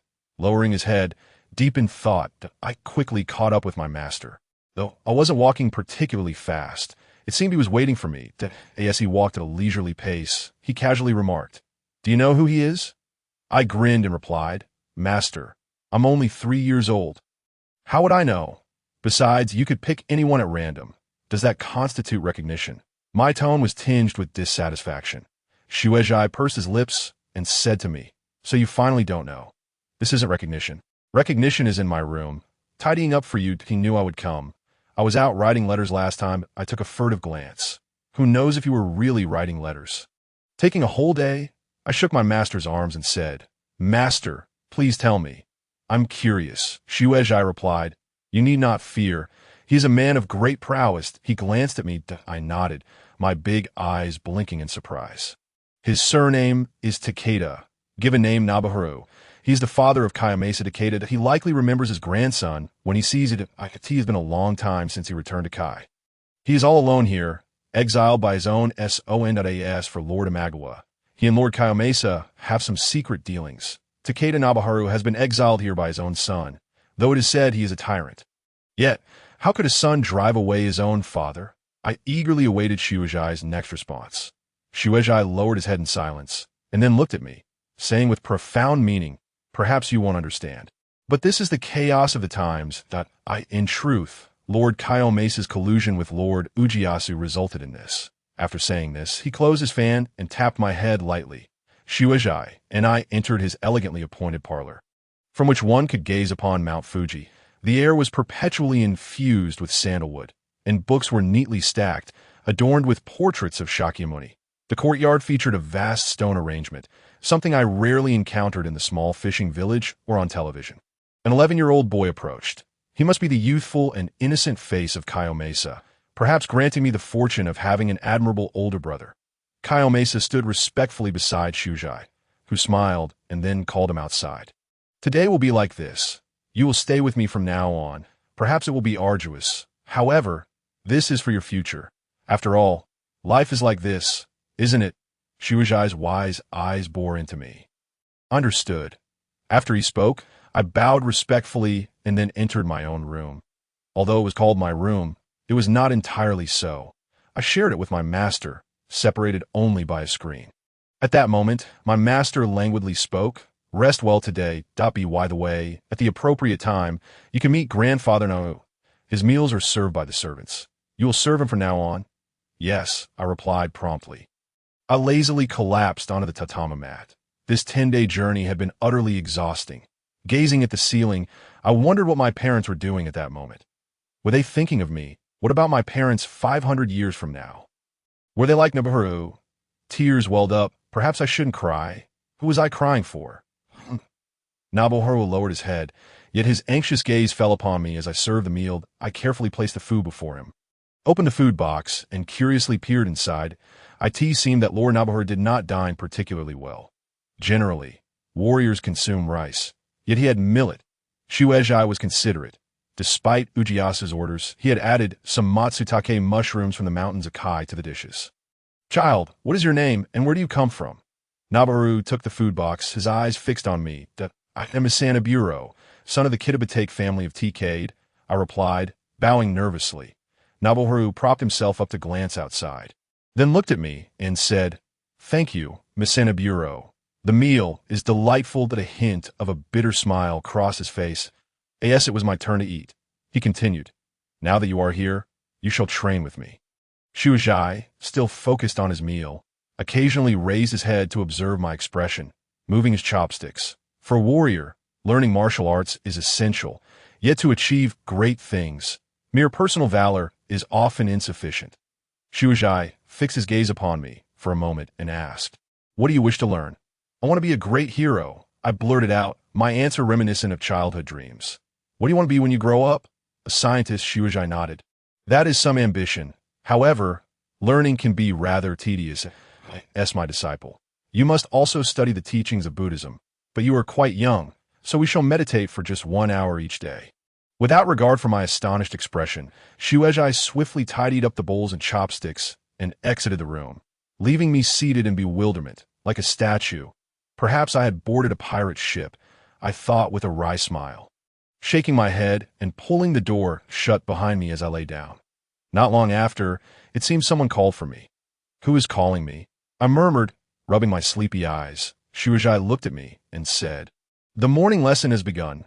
Do not be late." Saying this, he left alone. That I struggled to prop myself up, chewing on a twig. The dental hygiene tools here were certainly superior. Back in the fishing village, I could only brush my teeth with salt and my fingers. I hurriedly followed behind Shuhei. The others were quite surprised by my arrival. Due to the limited space, I sat at the back of the modest hall. Following Shuhei's instructions, I was to learn the Lotus Sutra, a representative work of the Nichiren sect, which was undoubtedly profound. Whether one believed or not was irrelevant. However, despite being just a 3-year-old child, I was quite clever. The two others with Shuozhai incessantly chanted Namu, my H-Renge Kai. These 7 characters, according to the Nichiren sect, are believed to lead one to Buddhahood. That I pondered this for quite some time. After the morning lessons, everyone went to the dining hall for breakfast. The meal for my master and fellow disciples was quite simple, and I was provided an additional small porcelain bowl filled with some pickled fish paste, which I knew was a special treat for my master. I buried my head and diligently consumed it. Winter in Suruga was still relatively cold. I rubbed my hands together, placing them in my bosom to warm my frozen fingers. After finishing breakfast, my master took me back to our room to study by the charcoal basin. He gradually taught me the etiquette lessons for the day, his teaching style being rather relaxed. However, he did not tolerate a casual attitude towards learning. Otherwise, I would face the consequences. I leaned against the charcoal basin, listening attentively as he recounted various classical stories and texts from China. Today's morning lesson concludes here. Go stretch your legs, and in the afternoon, I will introduce you to martial arts, though it won't be me teaching you. You must be mentally prepared, my master said with a serious expression. Though a childlike grin betrayed his demeanor, I looked up at him, feigning seriousness, and asked, "Why do you smile so mischievously? Isn't it just Lord Nobahara teaching me? His name has tiger in it, but he isn't truly a tiger." I roll my eyes to be why the way, master. Is martial arts difficult? I posed a rather mundane question. Children grasp things quickly. Shuozhai looked at me with a smile. Is martial arts difficult? If you don't find it challenging, how will you protect your life? Though Suruga is safe. What about other places? To give a simple example, those who fled from Kai to the Eastern Sea are not just ordinary folk. While the mountains may be poor, they are not devoid of heroes. Shuozhai glanced at me and sighed. I lowered my head, contemplating my feet in silence. Lord Mutsu no Kami, I entrust this child's education entirely to Shuozhai. I bowed sincerely. Nobuharu quickly helped me up and said sadly, "Master Shuozhai, there is no need for such formality. This child is full of spirit. I cherish him dearly." Nobuharu believed himself to be a useless old man, resembling decaying wood. "Your words truly humble me. I will ensure this child is well cared for," he replied. After saying this, Shuozhai adjusted his sleeves and left the room, leaving Nobuharu and me to gaze at each other. Nobuharu looked at me, then stared for a while at the departing figure of Shuozhai, as if wanting to say something, but his lips remained still. He then led me to an open area near the temple, where the air was filled with the bittersweet scent of flowers. Close to the temple stood a massive pine tree alongside a sapling not much shorter than me, perhaps symbolizing new life. With branches bent under the weight of snow, Nato gently broke off a branch, brushing off the snow. He handed me the frozen branch, and I awkwardly smiled at the snowy pine limb. Nobuharu paid no mind to my expression. Positioning the branch in my hands, though it was merely a branch, it appeared alive in Nobuharu's hands, perhaps akin to the techniques of the future Shinjin Takeda. But on this first day, I finally understood why Nobuharu was so unpopular. Although his temperament had improved significantly in Suruga over the years, compared to Shuozhai, it was like night and day. Thus, I realized that Nobuharu was not a good father. However, he is a stern yet benevolent master who often sweats in training and bleeds less in battle. Perhaps this is the very purpose of his demands upon me. Grasping the branch tightly with both hands, my feet firmly planted, I stood before Zenhuzing, who commanded me with a serious tone. I dared not breathe a word. And then Zenhuzing instructed me to straighten my arms. Suddenly, as if conjuring a trick, he produced a small canister tied with a rope and hung it above me. After a moment, he nodded approvingly and remarked, "Not bad. You exhibit great endurance. A teen merely 3 years old. You show promise for the future. However, I shall not add water for now. We shall discuss that when you grow older. You are wise enough to know that one cannot become a glutton in a single breath. Yet this task is truly exhausting for my 3-year-old frame," and I lowered my gaze upon the small canister. I wiped the sweat from my brow, silently contemplating. Zenhuzing allowed me a half-hour of rest, followed by half an hour of training. But during the break, he said nothing, merely gazing at Mount Fuji. I also stared vacantly at the mountain, and thus the old man and the child stood in silence, gazing at the distant blue hills. Perhaps I understood. He was thinking of the children beyond the mountains, of Xian Fan and his grandchildren. As night fell, Master Shuzai sat cross-legged and glanced at me before slowly speaking. What do you think of Zinhuzing? Master Zinhuzing is a skilled grappler and a master of martial arts. In addition to his prowess, he enjoys fishing, hunting, and swimming, and possesses profound military strategy. I replied, sitting up straight, that do not jest. I seek a serious response. Shuzai said, tapping my head with his fan. Well, if you inquire about what I think of Master Zinhuzing, I suppose I could provide an answer. However, if you wish to know how Master Zinhuzing treats me, then perhaps I could say more. I pouted defiantly. Very well, share your thoughts on something else, Shuzai retorted, retracting his fan in irritation. Though Master Zinhuzing can be quite temperamental, he is a strict yet good master, and his teaching methods are rather unconventional. I pondered for a long while before articulating my response. Shuzai toyed with the fan, twirling it around. The surroundings were eerily quiet. Even the sound of Sanjian sweeping the temple was distinctly audible. After a long silence, Shuzai turned to me and asked, "Do you hate me?" I was momentarily taken aback as I watched him continue in an amusing tone. "I brought you here when you were merely 3 years old, forcing you to learn this and train in martial arts. Your childhood has thus passed. Perhaps it is meant to be this way." I pouted, feigning indifference, and replied, "A little. I suppose I understand you wish for me to improve. Perhaps this is fate, that I was destined to meet that pigeon, which led me to you, and you were destined to meet Zinhuzing." I spoke slowly, enunciating each word. "Is that not so, master?" "Indeed," Shuzai touched his head with a slight smile. "Yes, our destinies are preordained by the heavens. My young apprentice shows great potential." Thus, I spent a tranquil year and more at the Shan Temple, where Zinhuzing occasionally shared insights with me. Yet more often, he focused on the weight of the water canister in my hands, while Master Shuzai incessantly recited his prayers, pondering whether he might attain enlightenment, a question we could not answer. During this time, Master occasionally departed from the Shan Temple to seek out Lord Jibu. However, these absences grew increasingly frequent.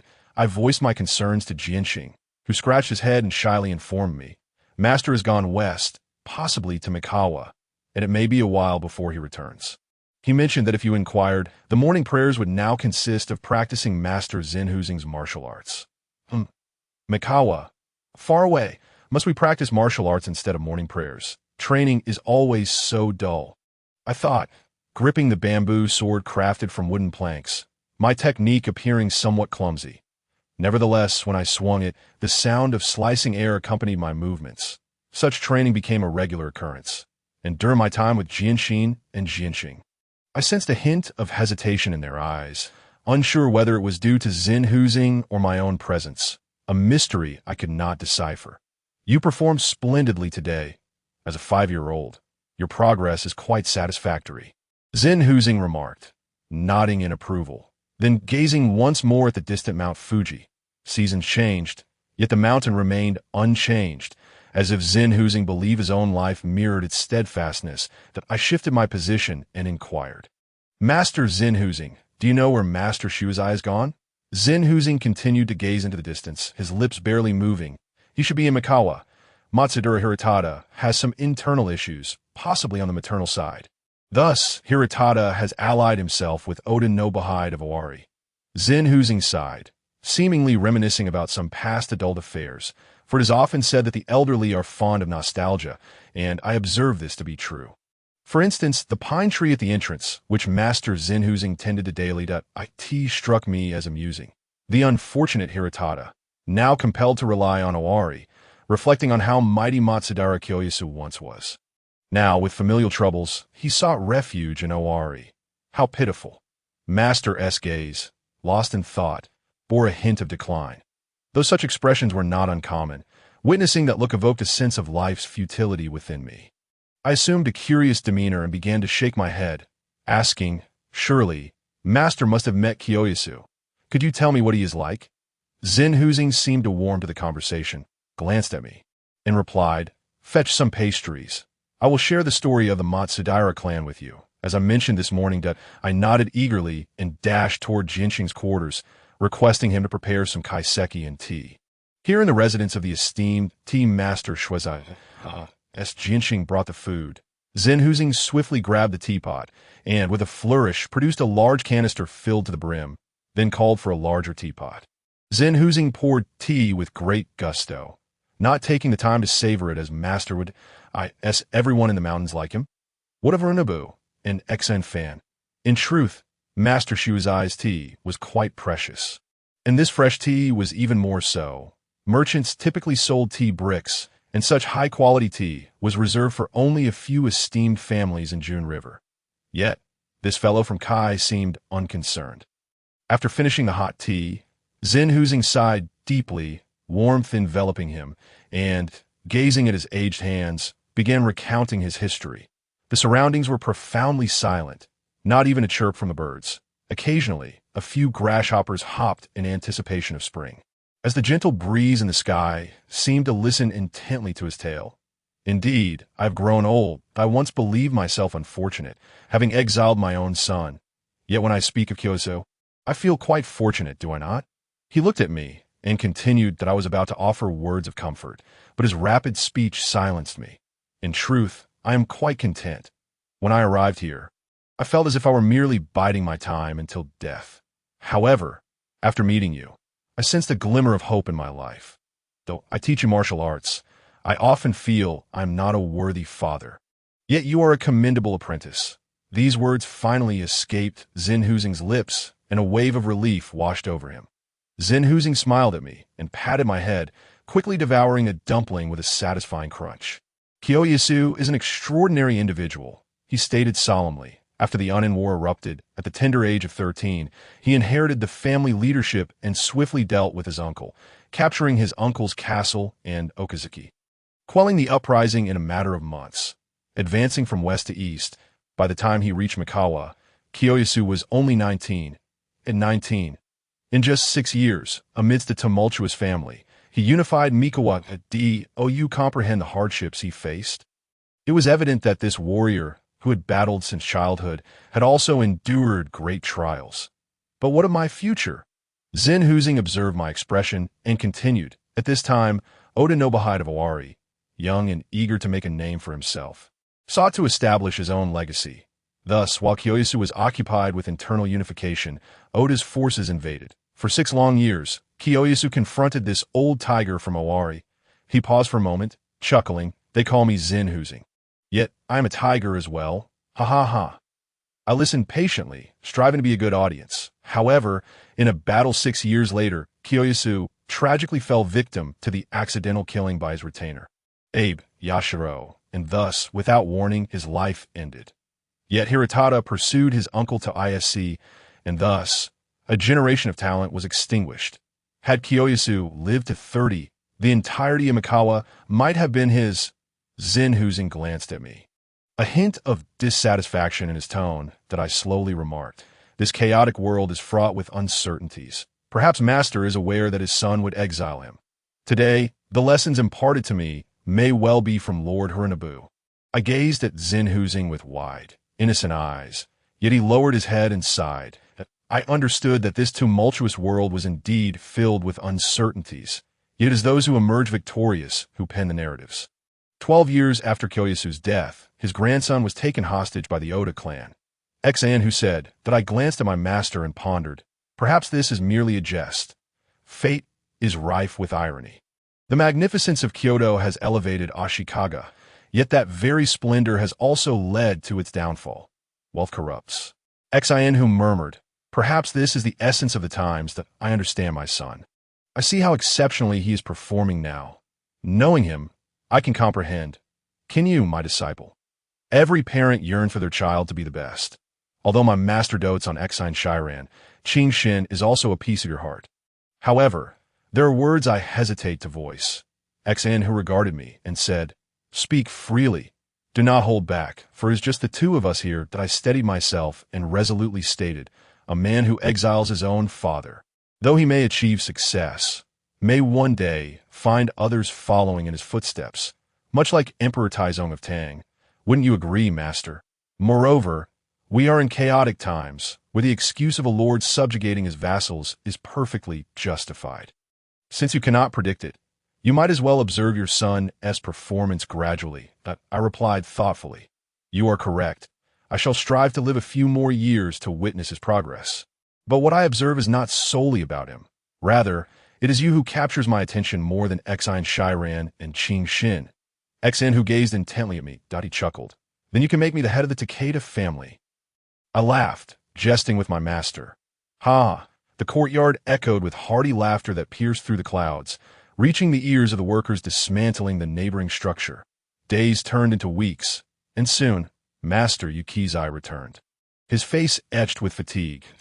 He mentioned that he had brought me a companion, and that the legendary Lord Yoshimoto was coming. That I continued to learn alongside Master Xinhu and Master Yukizai. Yet after about a week, I had not received any news of Lord Yoshimoto's arrival.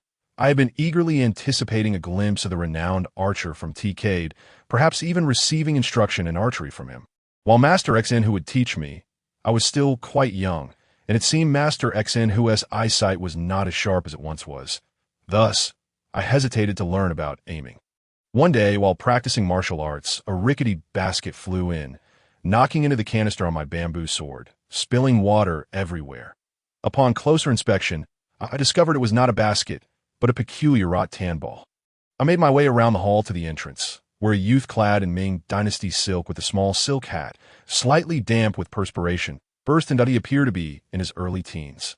His eyebrows, shaven clean, yet the wrinkles on his forehead remained unyielding. He exclaimed, "Master Yukizai, have you seen my ball?"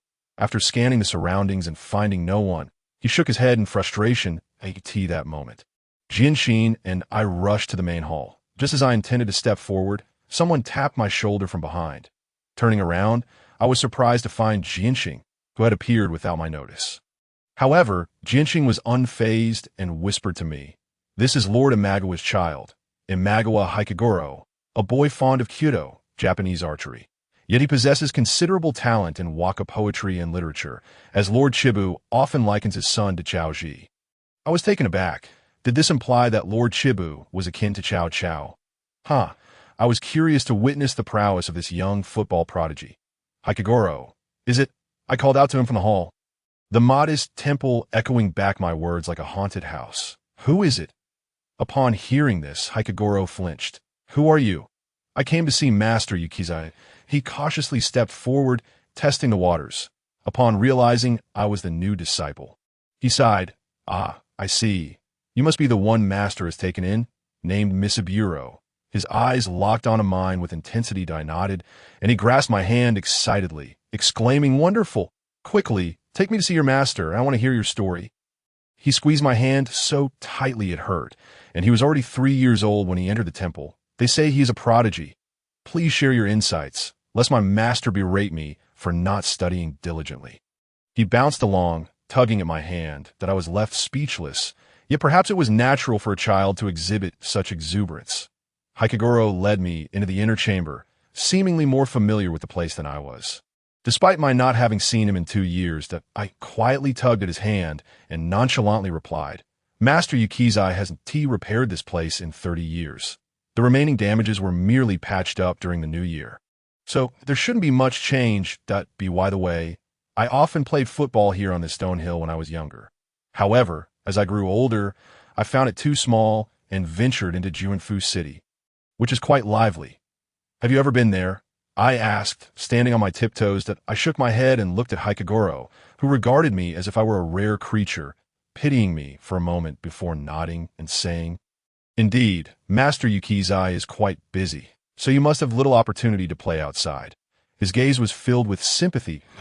That moment, Master Yukizai approached, a glimmer of joy on his face. "I did not expect you two to become acquainted so quickly."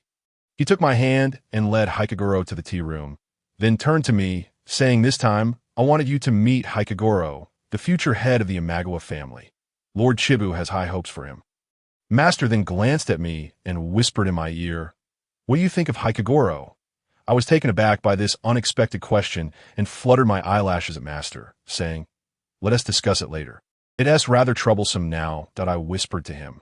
"Honestly, this matter is not entertaining at all, nor do I wish to get involved. Such bothersome issues only serve to irritate me." Indeed, Master Yukizai chuckled, seemingly realizing his question was rather abrupt. "Master Yukizai, What secret formula do you possess that has made Misaburo so clever? I was quite exceptional at 5, yet in comparison to Misaburo, I am world apart. Just over 3 years old. He has drawn the attention of the master and made his way to Juanfu. If my father were to discover my actions, he would undoubtedly take my teacher apart. Hikagoro, upon seeing Master Yukizai, wore a look of joy, as if revering me as a deity. Haha, but if I were your teacher, Lord Chibu would not dare to behave so. Master Yukizai's hearty laughter echoed as Hikagoro scratched his head. Feeling rather embarrassed to be by the way, Master Yukizai, my father may also be coming today to meet you and your new disciple. In recent years, due to the issues in Mikawa, he has been quite troubled, discussing matters with Lord Asahina and Uncle Kanko for quite some time. Hikagoro raised his head to glance at Master Yukizai. I see. Misaburo, do you have anything to say? Master inquired, looking at me. I then addressed Hikagoro, saying, just now, while I was practicing martial arts, you kicked the ball into the courtyard, which is why I asked Master Xianhu to retrieve it. Upon finishing, I glanced at Hikagoro, only to see his face turn pale. His mouth mumbling, I'm doomed. I'm finished. His body trembled slightly. Perhaps the discontent of the Imagawa clan towards Xianhu had begun in this manner, forcing Xianhu to seek refuge at the General's home. Alas, the poor child has endured abuse from a young It seemed Hikagoro was the grandson of Master Xianhu that I remarked to Hikagoro, who exclaimed, my grandfather Xianhu is quite fearsome. I think I'll go play now. By the way, Misaburo, I'll bring the ball next time, and we can play together. With that, he dashed out swiftly. I stared in astonishment at Hikagoro's retreating figure, lost in thought. Master patted my back, then twirled his fan once more. I knew that whenever Master twirled his fan, he was up to mischief.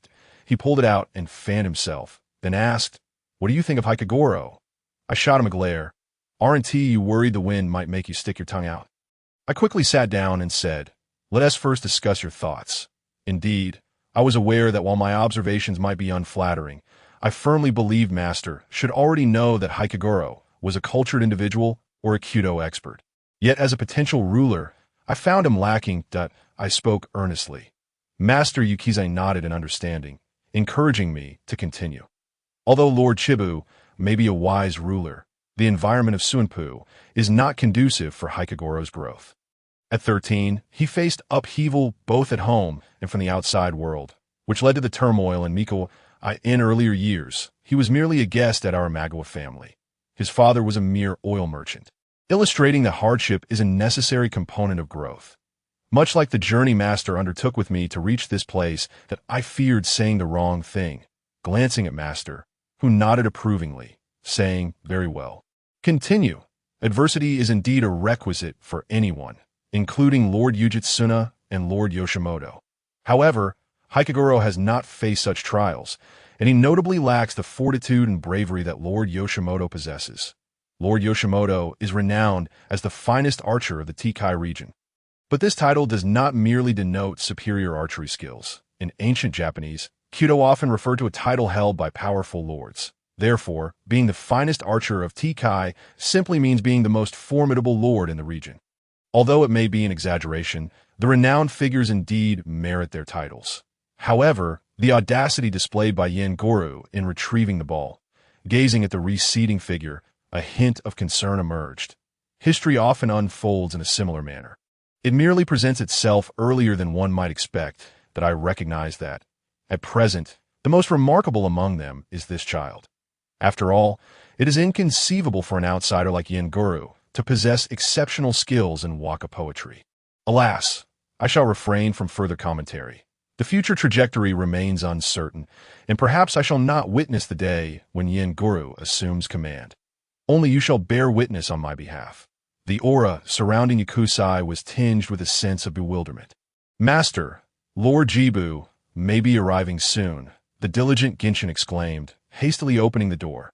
The master grasped my hand and urged me, let us go and greet Lord Jibu. Your etiquette has been impeccable during this time. I shall entrust the tea ceremony to you.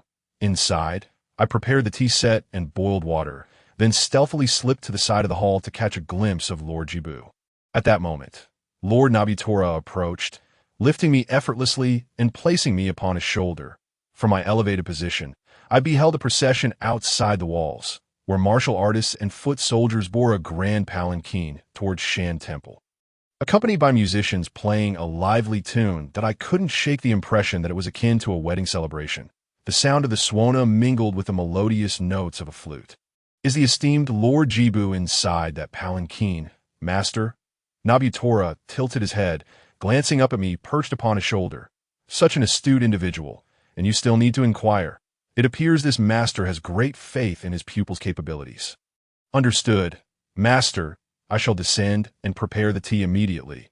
I affirmed with a nod. "Yakusa-sensei, you must impart your wisdom upon me, my vassals, and I have debated for quite some time without reaching a consensus regarding Matsudaira's situation. What should we do about Mikowa?" Egan's speech carried a note of confusion. "Choho, I believe you ought to temper your disposition. My intention in teaching you poetry and song was to cultivate your character. Yet you remain so impulsive." Yakusai's voice maintained its usual meticulousness, reminiscent of his guidance to the Yoshi clan. Yes, I understand, master," I replied, seemingly bowing in acknowledgement of my shortcomings. "Let us discuss this further in the inner chamber." "Very well, master." Though autumn had arrived, the weather remained oppressively warm, devoid of any refreshing chill. Lord Imagawa, accompanied by the master, strode briskly toward the tea room, deliberately ignoring Nobutoro's chamber as they passed. Lord Imagawa was a portly gentleman.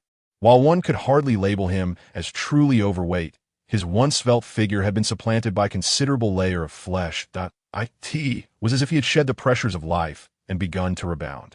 Perhaps this was merely the inception of that rebound. His chin was round and soft, and his eyebrows had been significantly trimmed, accentuated by a boat-shaped black hat and ornate garments adorned with golden threads. As he hastily entered, upon spotting me, he paused briefly before swiftly taking a seat, lifting a cup of tea and gulping it down, his small, bean-sized eyes quivering with excitement. Yakusai settled down leisurely, blowing on the steaming tea before positioning himself before Lord Jibu. "My lord, what shall we do about Mikawa? This matter has consumed my thoughts to the point of losing my appetite, that I hope you can provide me with some guidance." With that, he took a few sips from the tea before him. "Do not rush, Cho. Do you have any suggestions? Only then can I offer you options. After all, I am here merely as an advisor. The ultimate decisions rest with you." Yakusai twirled his fan, seemingly unaffected by the weight of the situation. I understood that there were certain issues within my retinue, and thus I summarized a few points. Firstly, regarding the attack on the Matsudaira family by the Tiger of Owari, should we offer our assistance? Or should we merely observe from a distance? Should we strike or forfeit this opportunity to allow the Oda clan to advance? Egan clenched his fist. However, according to logic, Kayamori has unified Mikawa for 6 years now. I believe we still have ample time to act judiciously. "Agreed," Egan replied, wiping sweat from his brow. Upon noticing me offering tea, he hastily gulped it down. The master continued to fan himself slowly, stating, "Our best course of action would be to assist in safeguarding Mikawa, striking swiftly to eliminate the Matsudaira, thus securing our control over the region." He cast a glance at Lord Jibu before blowing gently on his tea. "And what of our middle strategy?" Egan inquired, visibly anxious. "For our middle strategy, we would aid the Matsudaira in defending Mikawa. I have heard that Hiratada has a son who was once a hostage in the Oda household. Perhaps we could leverage that to our advantage. Once the hostage matures, the entirety of Mikawa could be ours." Yakusai articulated each word carefully, casting a sidelong glance at me. Egan pondered for a moment before slowing his speech. "And what of our lower strategy?" "Our lower strategy would involve waiting until the Oda and Matsudaira families have exhausted themselves in mutual conflict before launching our own attack. However, this approach carries minimal benefits and could tarnish our reputation. Wouldn't you agree, Choho?" Yakusai mused, adjusting his fan while gazing at the Buddha figure carved into the ceiling. "Master, you are indeed wise. I find the upper strategy to be overly hasty. Achieving complete reclamation of Mikawa will be challenging, as at least a portion will remain rebellious. The middle strategy appears feasible, allowing us to fracture and weaken both Mikawa and the distant clans, thereby winning their allegiance over the next decade. The lower strategy seems rather unpromising." After finishing my tea, I gestured for another cup, which which I promptly offered. Egan raised his teacup, his expression contemplative, glancing toward the master, who had ceased his fan movements, to be honest. I was beginning to feel dizzy. Then, Joe, let us proceed with this plan. I shall make a trip to Mikawa to assess the situation regarding Hiratada's son. What do you think? Then I shall entrust everything to you. Mastered, I will call upon Chuan Taisa to prepare for military affairs. We shall set forth for Mikawa soon. Egan rubbed the area where his brows had been shaved. By the way, Master, is this your newly acquired disciple? That Misaburo. Egan's gaze shifted toward me, prompting me to step forward and kneel. That I am Misaburo, honored to meet Lord Jibu. Master, you have truly gained an exceptional pupil. How enviable it is to have such a clever younger brother. If only my Yin Guru were half as capable, Egan remarked, his eyes glimmering with deeper meaning as he regarded me.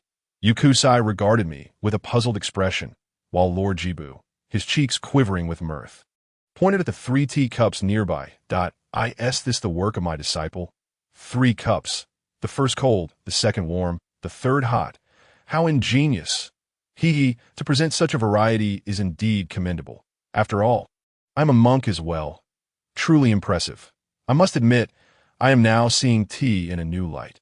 Yukusai nodded in satisfaction, seemingly pleased with Egan's delight as his neatly trimmed brows danced about, revealing a broad smile, unpainted for the occasion. Younger disciple, do share with the elder brother your insights on the path of the Imagawa clan, or perhaps you have some detailed suggestions regarding the route. I turned to the master, who continued to gaze upward. Bowing in apology, I declared, I shall now present my humble thoughts. I believe that the Imagawa clan currently possesses ample military strength, and following the formation of the Three Kingdoms Alliance, there are no significant threats from the north or east for the time being, as long as we maintain a suitable military presence and a naval force. We can safeguard the security of Suruga. Moreover, the stronghold of Takatenjin near Matsubaya ensures that even in the event of a retreat, our losses would not be severe. Thus, we could mobilize half of our national military, securing a path for the Lord's ambitions. If we can successfully repel Nabitora, it will undoubtedly pave the way for Lord Jibu's future endeavors. Egan clapped his hands, signaling for me to continue. Furthermore, Mikawa and Inshu possess abundant water resources, providing a natural advantage for agriculture compared to Kai and Shinano. The 2 waterways are equivalent, and given the instability in the north, with Murakami and Shingen still locked in a standoff, Mikawa and Inshu have become the merchants' primary distribution hub. The influx of merchants leads to increased tax revenues, and with the expansion of rice paddies, agricultural land will also grow. I spoke gradually, allowing Lord Jibu to absorb the information. The middle strategy must be executed without haste. Any prolonged conflict during the upper strategy will result in significant losses for merchants and farmers, particularly as autumn approaches. Typically, battles conclude by winter, allowing for a bountiful harvest the following year. Thus, while our middle strategy may appear to incur losses, we are, in fact, at a considerable advantage.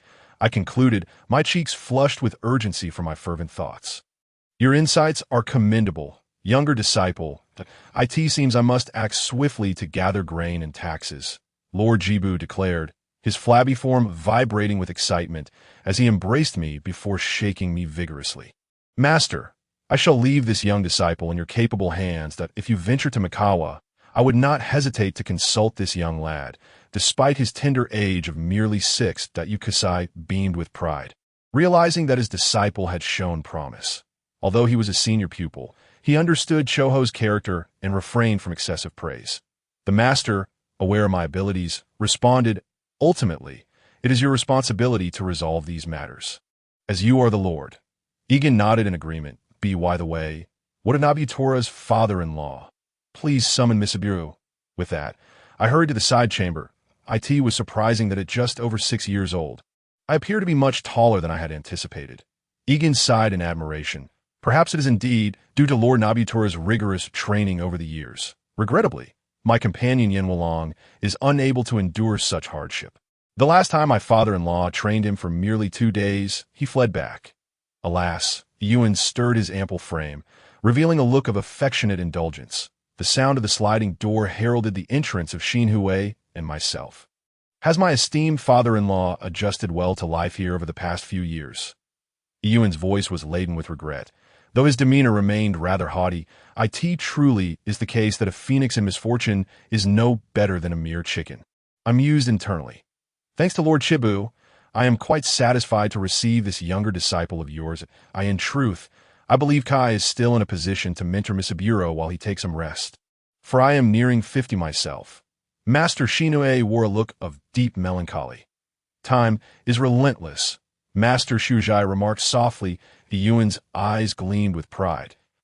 If my father-in-law requires anything, please feel free to request it from the temple's novices or speak with my master. It shall certainly be accommodated. However, if you wish to return to Kai, I believe it may be unnecessary, for Kai is, I understand. Besides, I am quite content with Misaburo here. I can simply watch over that child from this vantage point. Master Shinue said, a look of disappointment etched on his face. Lord Chibu, with a proud lift of his chin, proclaimed, Master, father-in-law, I must take my leave now. Younger disciple, let us meet again when time permits. Thus, Lord Chibu, with his rotund form, bounded away. Though he was departing, it appeared to me as though he were leaping. After everyone had left, my master leaned forward and inquired, What do you think of Lord Chibu?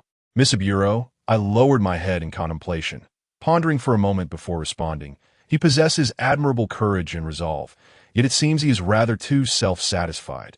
Master gently pinched his chin. You have discerned it well. In truth, I have known for some time. While I was present, I could observe him closely. If I am no longer around, I hope you will lend him a hand. With a sigh, Master added, I only came to realize this through my readings. To this day, I believe Lord Chibu is nothing but meat, fit for the slaughterhouse. Thus, time flew by, and through the efforts of Master and Lord Chibu, an agreement was finally reached with the Matsudaira family, leading to their subjugation under the Imagawa clan. Subsequently, Imagawa successfully repelled the fierce Oda forces, taking command of Mikawa. Under the guidance of the illustrious strategist Master Shiujai, 7,000 troops besieged the strategic stronghold of Ansho Castle, capturing the defending general, Oda Nobuhira. Shiujai then negotiated with Oda Nobuhide, successfully exchanging Nobuhira for the abducted Matsudaira Takechiyo. Takechiyo returned to Okazaki, only to become a hostage of the Imagawa clan within 10 days. Several days later, Master sent another portly boy, this time a small one, for Takechiyo was rather plump. Among his peers, he could indeed be classified as a chubby figure, although his flesh was not as loose as Yuan's. It was quite commendable for a 6-year-old to grow to such a size. Takechiyo bore a solemn expression, devoid of any surprise, coupled with a silly grin, though his attire was not particularly vibrant. It exuded a sense of comfort. Perhaps the world has a tendency to favor those who are portly. I mused. Takechiyo gazed at me with a beaming smile, and I felt somewhat bashful under his scrutiny. Master Shiujai looked on with delight as he observed the interaction between Takechiyo and myself. I thought, indeed, he is a true descendant of Ieyasu. The charm of a chubby child is a formidable weapon. Master, will Takechiyo learn alongside me? I inquired. Not quite. Takechiyo will attend my lessons in the afternoon, while you will study in the morning, and he does not practice martial arts, Shueijai explained, nodding thoughtfully as he looked at us. I nodded in agreement, and Takechiyo gazed at me in astonishment. He then pulled me aside with an eager smile and asked, Are you truly only a little over 6 years old? I affirmed with a nod. How unbelievable. You are so tall, and you seem more like an adult than I do. I feel as though I have experienced quite a bit. Yet you have undergone even more. I end Takechiyo's eyes. I could see a myriad of twinkling stars reflecting his wonder. I find this place quite agreeable. Master Shiujai provides us with excellent education. Therefore, you can confidently hone your skills here and, upon growing up, return to emulate your grandfather Ieyasu's brilliance. I said, somewhat shyly. Thank you. I must strive to achieve greatness like my grandfather, he declared, his face aglow with ambition. Though I am presently a hostage of the Imagawa clan. He radiated with enthusiasm for the grand prospects ahead. I reassured him. There was once a time when Hojo Sai served the Imagawa clan as a retainer, and he eventually became a great lord, assisting Lord Ujitsa Indeed, Lord Sayu is my role model, Take-Chio replied eagerly, his eyes filled with hope. Children are naturally imbued with passion, much like my own childhood fascination with the heroes of the Three Kingdoms. It seems I'm still a child at heart. Each day, I diligently practice the literary assignments given by Xiuzhai and the martial tasks assigned by Master Xinu. As winter faded into spring, I had reached the age of 6.5, yet my exterior bore the resolute appearance of a child over 9. That Master Xinhui believed that with consistent practice, I would master the techniques he imparted. Consequently, he ceased to instruct me in swordsmanship, instead encouraging me to learn the fundamentals of horseback riding and archery. I am now capable of drawing a two-stone bow, which Master considers commendable, although my accuracy leaves much to be desired. Strangely, the chubby boy could also manage to draw a two-stone bow with ease, though hitting the target was another matter entirely. It was a marvel that he could even release the arrow without falling flat on his face. A few days after the new year, Take-Chio approached me, panting as he said, "Misaburo, I believe that if I continue like this, I will surely achieve something by the age of 14. What do you think I should do?" The chubby boy huffed, his breath forming faint mist in the cold air. I rubbed my hands together and asked, "What sort of person do you aspire to become?" With pride, he declared, "I want to be just like my grandfather, Ieyasu." It was clear that Ieyasu was indeed his idol. I paused to ponder. "Is that all?" "Yes, I feel my aspirations are quite difficult to realize that. Do you have any methods?" Take-Chio inquired, his eyes squinting as if to conceal his emotions. I cast a sidelong glance and replied, "Perhaps you could go to Mikawa and become an esteemed lord." "Yes, but I have always found that to be quite challenging. It is nearly impossible to leave this place. Even if I did manage to escape." "What then?" he questioned with trepidation. "You could earn the favor of Lord Imagawa, and then you would be able to return to Okazaki gradually," I suggested after some thought. "But how could I gain his favor?" "Do you have a plan?" "I know your 3 cups of tea," he said eagerly, gripping my hands. Though the new year had just passed, the cold still lingered. Take-Chio's hands were warm, slightly damp with perspiration. I said, "In these tumultuous times, no one can predict what tomorrow may bring. Just like your grandfather Ieyasu, who met his untimely end unexpectedly, you must seize every opportunity." I gestured with my chin. "Did I understand? Opportunities must not be missed, for they may never return." "Thank you, Misaburo." Take-Chio vowed that if one day I return and become the ruler of Mikawa, I shall treat my elder brother well. With that, I nudged the chubby boy. "Wake up.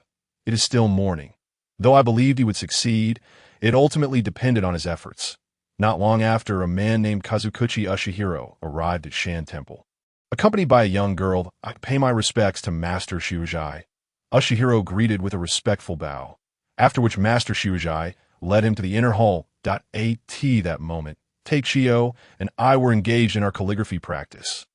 And I noticed Take-Chio's eyes sparkling as he fixed his gaze on the young girl. I was taken aback by the look in his eyes.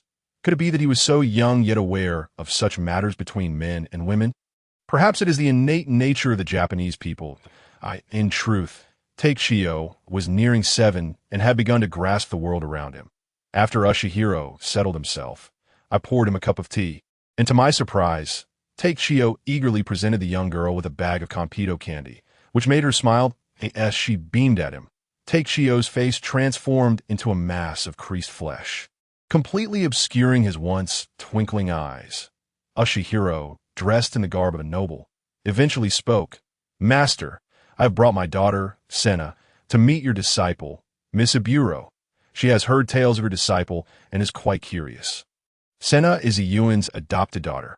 Alas, my female admirers, intelligence can be a double-edged sword, I thought, somewhat self-absorbed, while Take-Chio, having regained his composure, appeared more at ease. Master Xiuzhai seemed to sense my thoughts and remarked, "Currently, Misaburo's status is not particularly advantageous. I fear it may not be of much assistance to Lord Ushihiro. I share the same sentiment, which is why I sought your advice," Ushihiro replied, trembling slightly as he raised his cup, spilling a few drops. "Perhaps you might consider Matsudaira Take-Chio? He is quite clever, kind-hearted, and of an age that complements Senna. I believe it could be a good match," Master Xiuzhai suggested, mentioning the chubby boy. Take-Chio's face lit up with excitement, and he looked at me expectantly. Reading the eagerness in Take-Chiyo's eyes, I understood. Indeed, Lord Ushihiro, I believe Take-Chiyo is kind-hearted and sincere, with a wealth of knowledge, and as Matsudara's future head, he should be a suitable match for Miss Senna. After speaking, I glanced at Senna, who appeared somewhat displeased, lowering her head, while Take-Chiyo glowed with enthusiasm. Then allow me to consider this further, with a serious demeanor. Shi Guang declared his intent. Following this, me Sam Lang and I took our leave. The stout man, giving me a thumbs up, implied a sense of camaraderie and loyalty. I felt rather embarrassed, scratching my head in confusion. The stout man then stated earnestly, I truly like that girl, but I shall not contest with you. At least you possess some semblance of conscience. Yet, since you have extended such assistance to me, I shall graciously accept it. The stout man animatedly shared his reflections on the matter. I pondered my aspirations, future, and direction, recognizing that while the stout man had a clear path ahead, I found myself at a standstill. Days later, Master Shinhue informed me about a friend of his in Shinano named Aguahara Shinnet, a master archer skilled in horsemanship, which would greatly benefit you. That I wish for you to visit Shinano for some time to learn. Consequently, I inquired with Master Shiwajai, who simply replied, What do you think? He regarded me with a smile, twirling his fan. I wondered if Master would approve of my journey for practical experience, riding on a pack horse. I felt the jolting beneath me, though the horse was somewhat inferior, and the quality of Japanese steeds left much to be desired. Nevertheless, for a child of barely 8 years, this pack horse was indeed a commendable mount. That day, Master said nothing, but instructed Jianxing to prepare my belongings for the journey to Shinano, which included some gold and silver coins. He also affixed a small button made of gold, wrapped in cloth, inside my coarse robe. Master Shinhue seemed somewhat despondent during these days leading up to my departure, yet he wrote a letter to Aguahara Shinnet, requesting him to take good care of me, along with another letter for the Takeda clan, that if fortune smiled upon me and I were to be captured by the Takeda, I hoped this letter would assist me. Neither Master Shinhue nor Master Shiwajai came to see me off, but the stout man and Sanjian did. The stout man grasped my hand, trembling with excitement, exclaiming, Brother, you are setting off too. When shall I return to Mikawa? But fret not, I shall take good care of Master and Lord Shinai.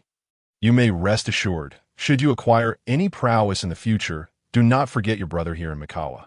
Remember to write often. If things become too difficult, just return. Shan Temple is quite safe. I could not help but smile at this stout man, who resembled a little woman. Could this be the old fox Ieyasu? Perhaps childhood companions remain forever innocent, my treatment akin to that of Nobunaga. I patted the stout man and, mounting my horse, slowly departed. My route was to traverse from Matsubahama to Mikoa, then northward to Ueda, where I anticipated reaching Aguahara's horse ranch in a few days. Now, I walked steadily along the path to Matsubahama, captivated by the scenery along the way. It was only now that I realized the small fishing village beside Takagami was called Yakizu, yet I could not return. Although spring was nearly upon us, my journey still bore the essence of a winter excursion. After advancing for half a day, I did not continue northward but instead veered westward, upon dismounting at a small village shop. I replenished my supplies before heading toward the western region of Enshu. Here, the lively atmosphere of Suruga was absent, and the desolation of Kai was evident. I inquired with an elder about the area known as Arago Cape, nodding in satisfaction as I continued on horseback. Based on individual preferences, answers may vary greatly.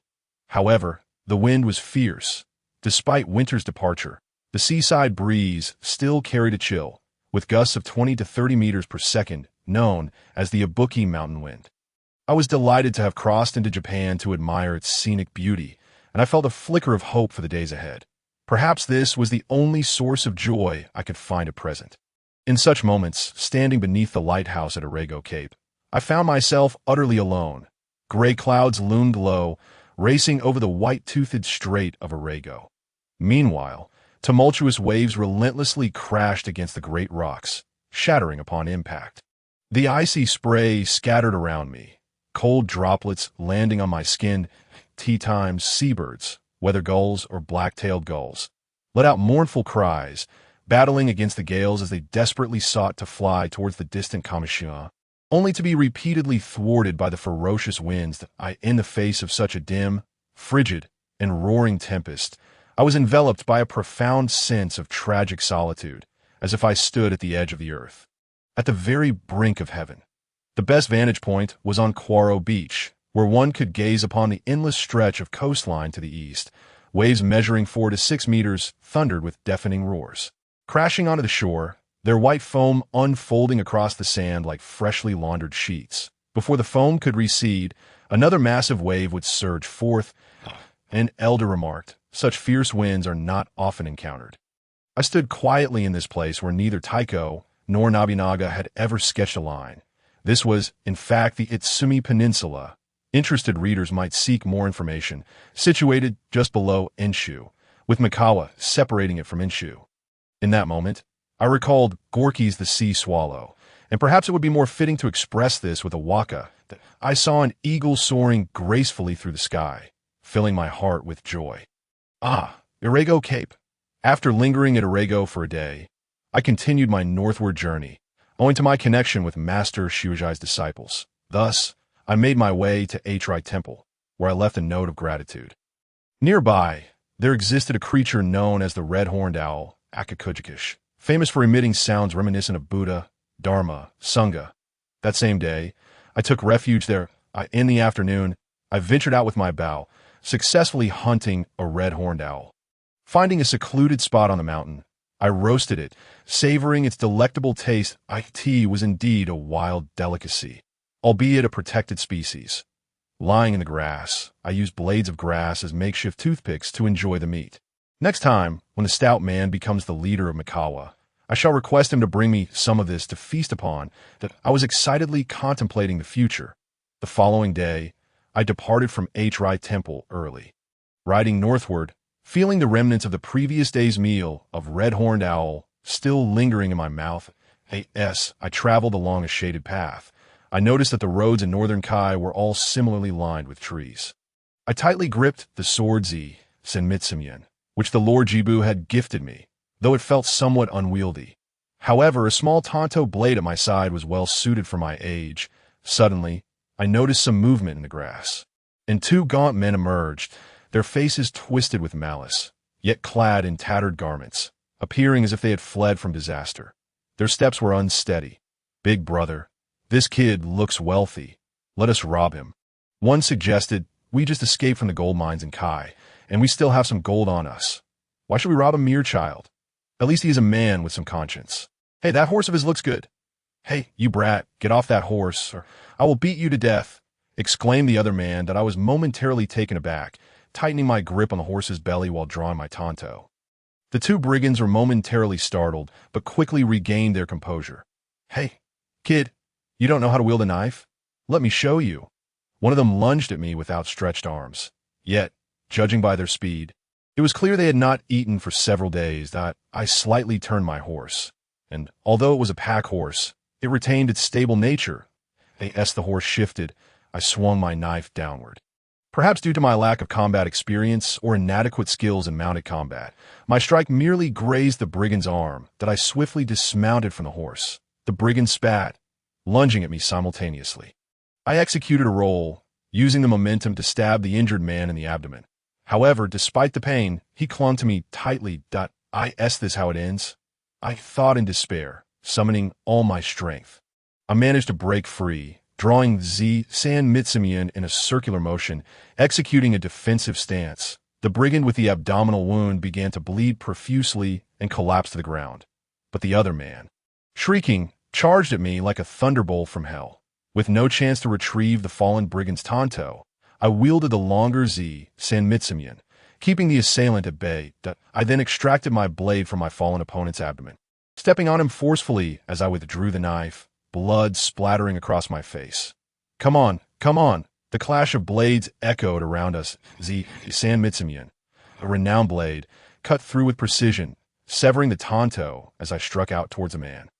The sound of the blade cutting through the air was followed by a sudden weakness in my legs, causing me to kneel upon the ground. That I've killed someone. I murmured, perhaps realizing that this chaotic world was not as I had imagined. From Mikawa to Shinano, it seemed all was riddled with violence. Perhaps there were others like me at Arago that day. Taking a deep breath of the mountain air, I picked up the fallen Tonto, examined it, and then cast it aside. From horseback, I drew some water to cleanse the noticeable stains upon my person. The journey to Shinano still lay ahead, and perhaps me Sanlang should not have drawn so much attention. The pack horse could not run swiftly, lacking the explosive power of a human.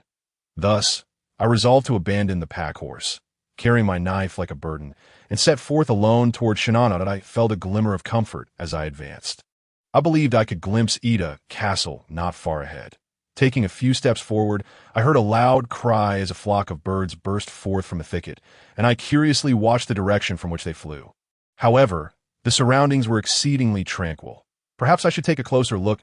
I quietly held onto the text as was Zhong San, and gradually made my way to the place where the birds took flight. Looking ahead, I spotted a massive water buffalo grazing nearby. However, due to nutritional deficiencies, it appeared merely a skeleton of its former self. Glancing around, I noticed the absence of any nearby individuals, and my curiosity prompted me to search for clues.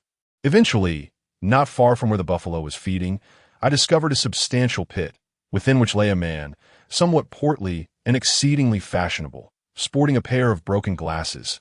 Shards of glass were scattered around him, and his hands were slightly oozing blood, while his clothing was covered in dust. I felt rather helpless. After all, if I descended into the pit, I would likely be unable to climb back out. Thus, I retrieved some water from my backpack and poured it down into the pit. The bespectacled gentleman shivered and then slowly managed to rise with support from the ground that I called out from the edge of the pit. "Are you all right?" The man, still without his glasses, looked up at me, a faint trail of blood sliding down his face, while he clutched a small shovel in his hand. "I'm fine. Young fellow, could you assist me in getting out?" He pondered aloud. I felt rather inadequate, declaring, "I'm too small and lack the strength to pull you up. Though I can extend my hand, it is improbable that I can lift you. I might end up falling in as well." Shaking my head, I shouted back. Despite the pit being merely over 2 meters deep, I doubted he could scale its walls. That I unsheathed the blade of Zhong San and suggested, "Insert this into the ground and step up." The gentleman looked at me with gratitude, then firmly thrust the blade into the earth, using it as leverage to pull himself up. "Please, help me by pulling on the rope attached to the blade," he instructed, retrieving the blade from the pit and handing it to me. He then bowed sincerely and said, "I am Takeda Nabimoto, an herbalist by trade, that I inadvertently fell into this hunter's trap while foraging for medicinal herbs in the vicinity, and I am immensely grateful for your assistance." Feeling somewhat embarrassed, I scratched my head and looked up at him. "May I ask, are you a doctor?" He swiftly fished out a new pair of glasses from atop the buffalo and replied earnestly, "I'm a student of the Lizhu medical practice under Tashiro Sankey. Due to a scarcity of medicinal materials, I ventured here in hopes of a fortunate find that I expressed my curiosity. This place seems to be not far from Ida City. Why is there such a large pit here?" With an air of profundity, he adjusted his glasses and explained, "This area is rife with wolves. Thus a trap was set, as it is relatively safe near the city, in the depths of the forest. However, one would find peril." That a chill ran down my spine. "Where you headed, young lad? Do you require any assistance?" he inquired, gazing at me. "I plan to visit the Agawara Ranch in Suwa," that I replied. "In that case, I too must retrieve something from Lake Suwa. Perhaps our paths align." Thus, Dr. Nabimoto and I continued our journey together, gradually making our way north atop his buffalo. Upon reaching Ida City, he deposited me at an inn. Cautioning the innkeeper before departing on his errands, I found myself lost in thought in the courtyard, where it seemed the buffalo enjoyed my gentle touch. So I settled onto its back and daydreamed I could tea that moment. The innkeeper approached, seemingly idle, and asked, "Young one, what is your relation to Dr. Nabimoto?" while toying with the buffalo's horns. I reflected the innocence of my youth. This morning, Dr. Nabimoto accidentally fell into a hunter's pit while outdoors, and I fortuitously rescued him. Hence the innkeeper's eyes widened in surprise. What splendid fortune! Dr. Nabimoto is a kind-hearted man. He charges merely 16 mon for his medical services. That is why we affectionately call him the 16 mon doctor. If he is unscathed, we too are relieved that, by the way, I have some local delicacies.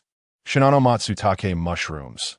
Let me prepare some for you. I sat in the main hall of the inn, listening to various tales from far and wide. Suddenly, an intriguing story caught my ear. Is it about Takeda Harunobu? That towering wild warrior wielding a subpar tanto against a merchant at a banquet? Curiosity piqued. I leaned in closer to listen. You see, Jinmin, we are quite familiar. Hence I share this. The wild warrior's spittle splattered onto Jiniman's garments, staining his brown cloth attire. This tale originated from Kai. Please do not speak of it lightly. I have heard of it too. It is not news anymore. By the way, are you familiar with Kosaka Masanobu? The former Kasuga Jiniman? Ah, yes. I believe I have encountered him. He is a retainer of Lord Shinin, is he not? That is not new. Kosaka is a handsome fellow, after all. The term retainer refers to a young attendant who, aside from guarding the Lord during visits, is responsible for various tasks such as pouring tea, serving meals, and attending to guests. However, in certain texts, retainer is translated as a male consort, indicating a man who shares a bed with the Lord. Indeed, one of the duties of a retainer may include sleeping with the Lord. This relationship between a lord and his retainer is referred to as mizudo, which literally means an attraction to male beauty, often implying an affinity for youthful companions. Why the rush? This is not the crux of the matter. Let us skip ahead. With that, he poured another cup of sake. For a time, Harunobu grew distant from Jiniman, often summoning another retainer, Yashikuro, to his bed. Jiniman felt betrayed and was exceedingly angered. Such occurrences exist? Jiniman's interest was piqued, and he poured himself another drink. The wild warrior swirled his cup and said, Harunobu, noticing Jiniman's discontent, penned a letter to him. It stated, the reason I frequently visit Yashikuro is that he has been unwell. I have never allowed him share my bed, and I assure you, I never shall. Please believe me, my feelings for you remain unchanged. I am tormented day and night, unable to convey my heart to you. He concluded with a solemn vow that if he were to deceive Jiniman, he would accept the punishment of the deities of Kai and the great gods of Fuji, Hakusen, Hachiman, and so I inwardly sighed. What an explosive revelation. Love letters, Nobunaga and Mori Ranru, Ayasu and Tokugawa. This Harunobu is quite audacious. The thought of Ayasu and Tokugawa sent a chill down my spine. And then, what happened next? Jiniman pressed eagerly, then shouted, Innkeeper, bring me 4 more bottles of sake. When word spread among the retainers that Harunobu intended to write a love letter to his male consort, they were furious or despondent. After much deliberation, Harunobu abandoned the idea and finally came to his senses, allowing Kasuga Jiniman to take the name Kosaka Masanobu, remaining by his side in a retainer's capacity. Focused on governing the land, on the other hand, upon receiving the love letter, Masanobu was deeply moved and his spirits soared. In his biography, he wrote, I have received my lord's abundant affection, and under his care, I have blossomed and flourished like a peony. The Lord must wholeheartedly nurture his retainers lest they lack the ability. How amusing! A love letter caught by his retainers and written on holy paper. Jiniman laughed until tears streamed down his face, while the wild warrior, slightly inebriated, continued to drink heartily. After absorbing the tale, I hastily returned to my room and settled down. This world is utterly chaotic. Could it be that the rotund Taikchio harbors similar feelings for me? Just then, the door creaked open. Mizusawa, you appear unwell. Would you like me to take a look? The bespectacled gentleman had returned, seemingly holding a small bag wrapped in paper. Reminiscent of the ones used for powder medicine. I'm fine. I was merely startled a moment ago. I wiped the sweat from my brow. I nearly frightened you to death. What mischief have you been up to? He inquired, curiosity gleaming in his eyes. Nothing of consequence. What have you been doing? Oh, a few days ago, a merchant from Portugal arrived in Kai seeking crystal mines. He promised to bring me some grape seeds. So I went to collect them. Grapes, you say? I nodded. Did you know? This is quite a novel item. The gentleman looked at me with confusion. You are unaware. I have no interest in such items. I feigned indifference. These are not merely for use. They are for consumption. Enough of this. I must rest now, as we depart tomorrow. Dr. Nabimoto tucked the paper-wrapped bag away and lay down. The next morning, Dr. Nabimoto and I set forth on the road to Soa. Along the way, he imparted considerable knowledge about medical practices and essential wilderness skills, gifting me some specially formulated insect powder and a few remedies for my preparedness that I asked Dr. Nabimoto, considering becoming a physician in service to a lord. As I turned to glance back from atop the ox, I beheld my bespectacled companion Daha. This, of course, is the hope of every healer, which is why I intend to venture to Kai this time in pursuit of fortune. Dr. Deben offered a resigned smile, as if he were both confident and yet somewhat oblivious. What do you think of Lord Chibu's place? I inquired once again. Lord Imagawa Yoshimoto of Chibu.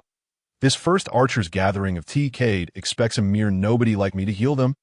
Surely, my name has not yet traveled, so my bespectacled friend looked momentarily taken aback. What if I were to recommend you as a disciple of Master Saizai? I replied nonchalantly. The glasses wearer, filled with excitement, gazed at me eagerly. A disciple of Saizai, like you, bears the name Misenburo and is reputed to brew excellent tea. You can assist me? I nodded. Then I shall pen a letter to my master, asking him to assess your condition. After all, it wouldn't be a bad thing to gain an audience with Master Saizai, would it? I pondered aloud. The bespectacled fellow nodded vigorously, causing his glasses to wobble precariously as he exclaimed, "How could that be anything but fortuitous? Thank you, Miss Inburo. However, I must still attend to Suwa that time.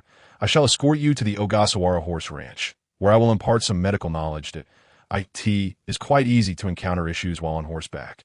And then I shall continue my journey along the TK'd. I nodded in agreement, as the ox ambled slowly, carrying my companion and me into the distant mountains of Shinano, abundant with resources.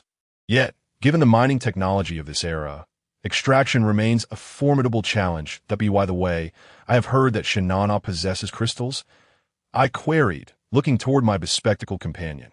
Indeed, last month, a group from Salmon Hall arrived, claiming they were here to prospect. They accidentally discovered numerous accompanying minerals, including calcite and tourmaline. It was then that they stumbled upon crystals that I boldly requested some grape seeds, as I had heard they thrive in this region. Thus, I lingered a few days in Ida Castle to treat the sick and await their arrival, before encountering you, after which I met the people from Salmon Hall and secured the seeds. I toyed with the ox's horns, musing on a multitude of events. The ox snorted impatiently. Let us press onward, onward. Do refrain from toying with my ox. I rely on it for my journey to the TK'd. Dr. Deben interjected, halting my playful antics. Why not ride a horse? You could select a fine steed at the Ogasawara ranch. I suggested that I considered that, but is riding an ox truly safe? Thieves typically do not rob you. At most, they might steal your ox, my bespectacled friend replied, scratching his head in embarrassment. I nodded in agreement. Days passed as we traversed numerous villages, and my companion's heart remained light. Though he had only collected 16 mon, he had managed to procure some staple foods that I glanced at him, and he flashed a foolish grin in return as we gradually approached the front shrine of Suwa Taisha. What a grand shrine! I exclaimed, to which my companion nodded in acknowledgement. I hear that the Ohashiri Matsuri occurs every 6 years. Let us go and witness it. With that, we dismounted the OX. In spring, the ice and snow of Suwa melted. Yet Shinano, being close to the Hokuriku region, still bore the remnants of a harsh winter. The Suwa Taisha, surrounded by the shores of Lake Suwa, consists of several courtyards and has long been revered as the deity of agriculture and hunting.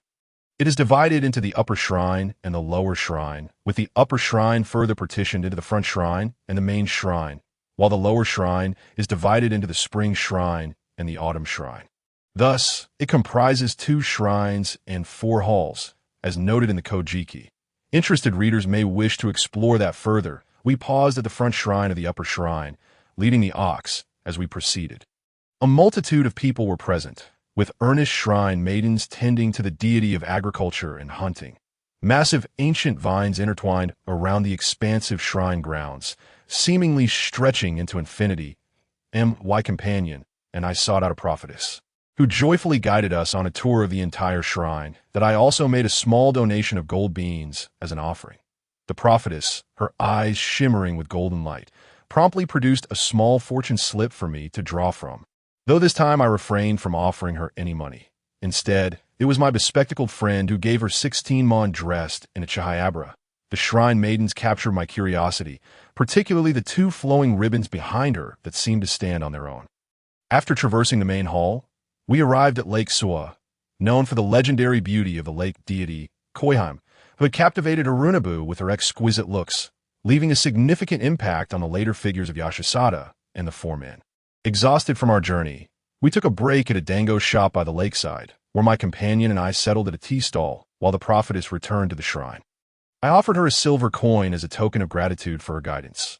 The dango shop was run by a man in his 40s, sporting a modest mustache and dressed in rustic attire, yet remarkably clean. However, upon noticing the Yoshi clan's sword displayed, a hint of confusion crossed his face. My companion and I quickly devoured the dango, preparing to stretch our sleeves and gaze upon Lake Suwa when the proprietor called out to me. "Young man, that is quite a fine blade you possess." I paused, turning to see the dango shop owner smiling at me. That not the blade known as the Z.S. Mitsumyan. I dropped the bamboo skewer in astonishment, and my bespectacled companion turned around as well, incredulous. No need to panic. I harbor no ill intent, the proprietor assured, approaching to examine me and then my companion, further confirming his suspicions. There's something you require? My friend inquired. The owner returned with a plate of dango, then adjusted his attire. I am the head of Suwa, Kiso Yoshina. My companion gazed at the dango shop owner in surprise. "You are indeed the Lord. What brings you here to manage a dango shop?" Yoshizuna chuckled. During this period, Suwa is hosting a festival. My predecessor was Kiso Yashichika, so I opened this dango shop while awaiting the commencement of the Ohashiri Matsuri. Business has been quite good. By the way, who is this young fellow? I had the fortune to meet Lord Chibu Yoshimoto, and it seems this blade belongs to him. I am Misenburo, a disciple of Master Saizai, who bestowed this blade upon me for my safety. Yoshizuna nodded in acknowledgement. Then let us linger a while longer. The Ohashiri Matsuri occurs only once every 6 years, and this 16-mon gentleman could also benefit from witnessing it, observing the puzzlement on my friend's face.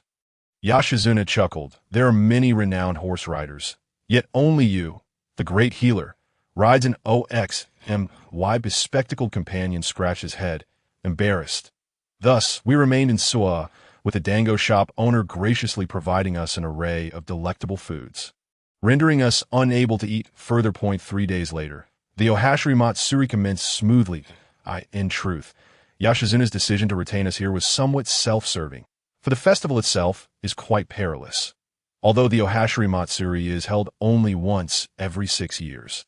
Preparations begin 3 years prior, as Suwa seeks suitable timber for the pillars and undertakes various preparatory measures. In this town of Suwa, everything revolves around the festival. During the lottery to determine the individuals who will pull the pillars, participants from various regions bear immense pressure.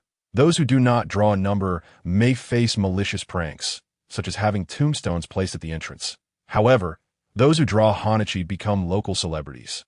Should 3 generations together pull the logs, they are conferred the title of legendary pillar men. Decades ago, a town mayor became trapped beneath a pillar during the festivities and was transformed into dried squid. I heard this tale of the mayor turned into dried squid. The casualties are indeed significant, yet for these fervent townsfolk, it signifies little. Yoshizuna lamented as my companion ground medicinal herbs, lowering his head to inquire, "Are there sufficient healers here, my lord?" "In truth, there are enough, yet the risks remain exceedingly high. Perhaps some safety measures should be implemented."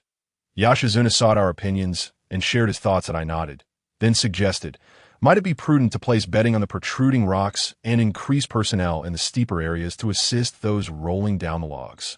"That is worth a try," Yoshizuna acknowledged, nodding at me. "Then I shall trouble you, Dr. Devon. For Misenburo, this was not the focus of Kiso. No matter. Healing and saving lives is the duty of a healer." Dr. Devon remained unfazed, continuing his grinding without raising his gaze. As the song of the rolling logs began, the townsfolk commenced their game.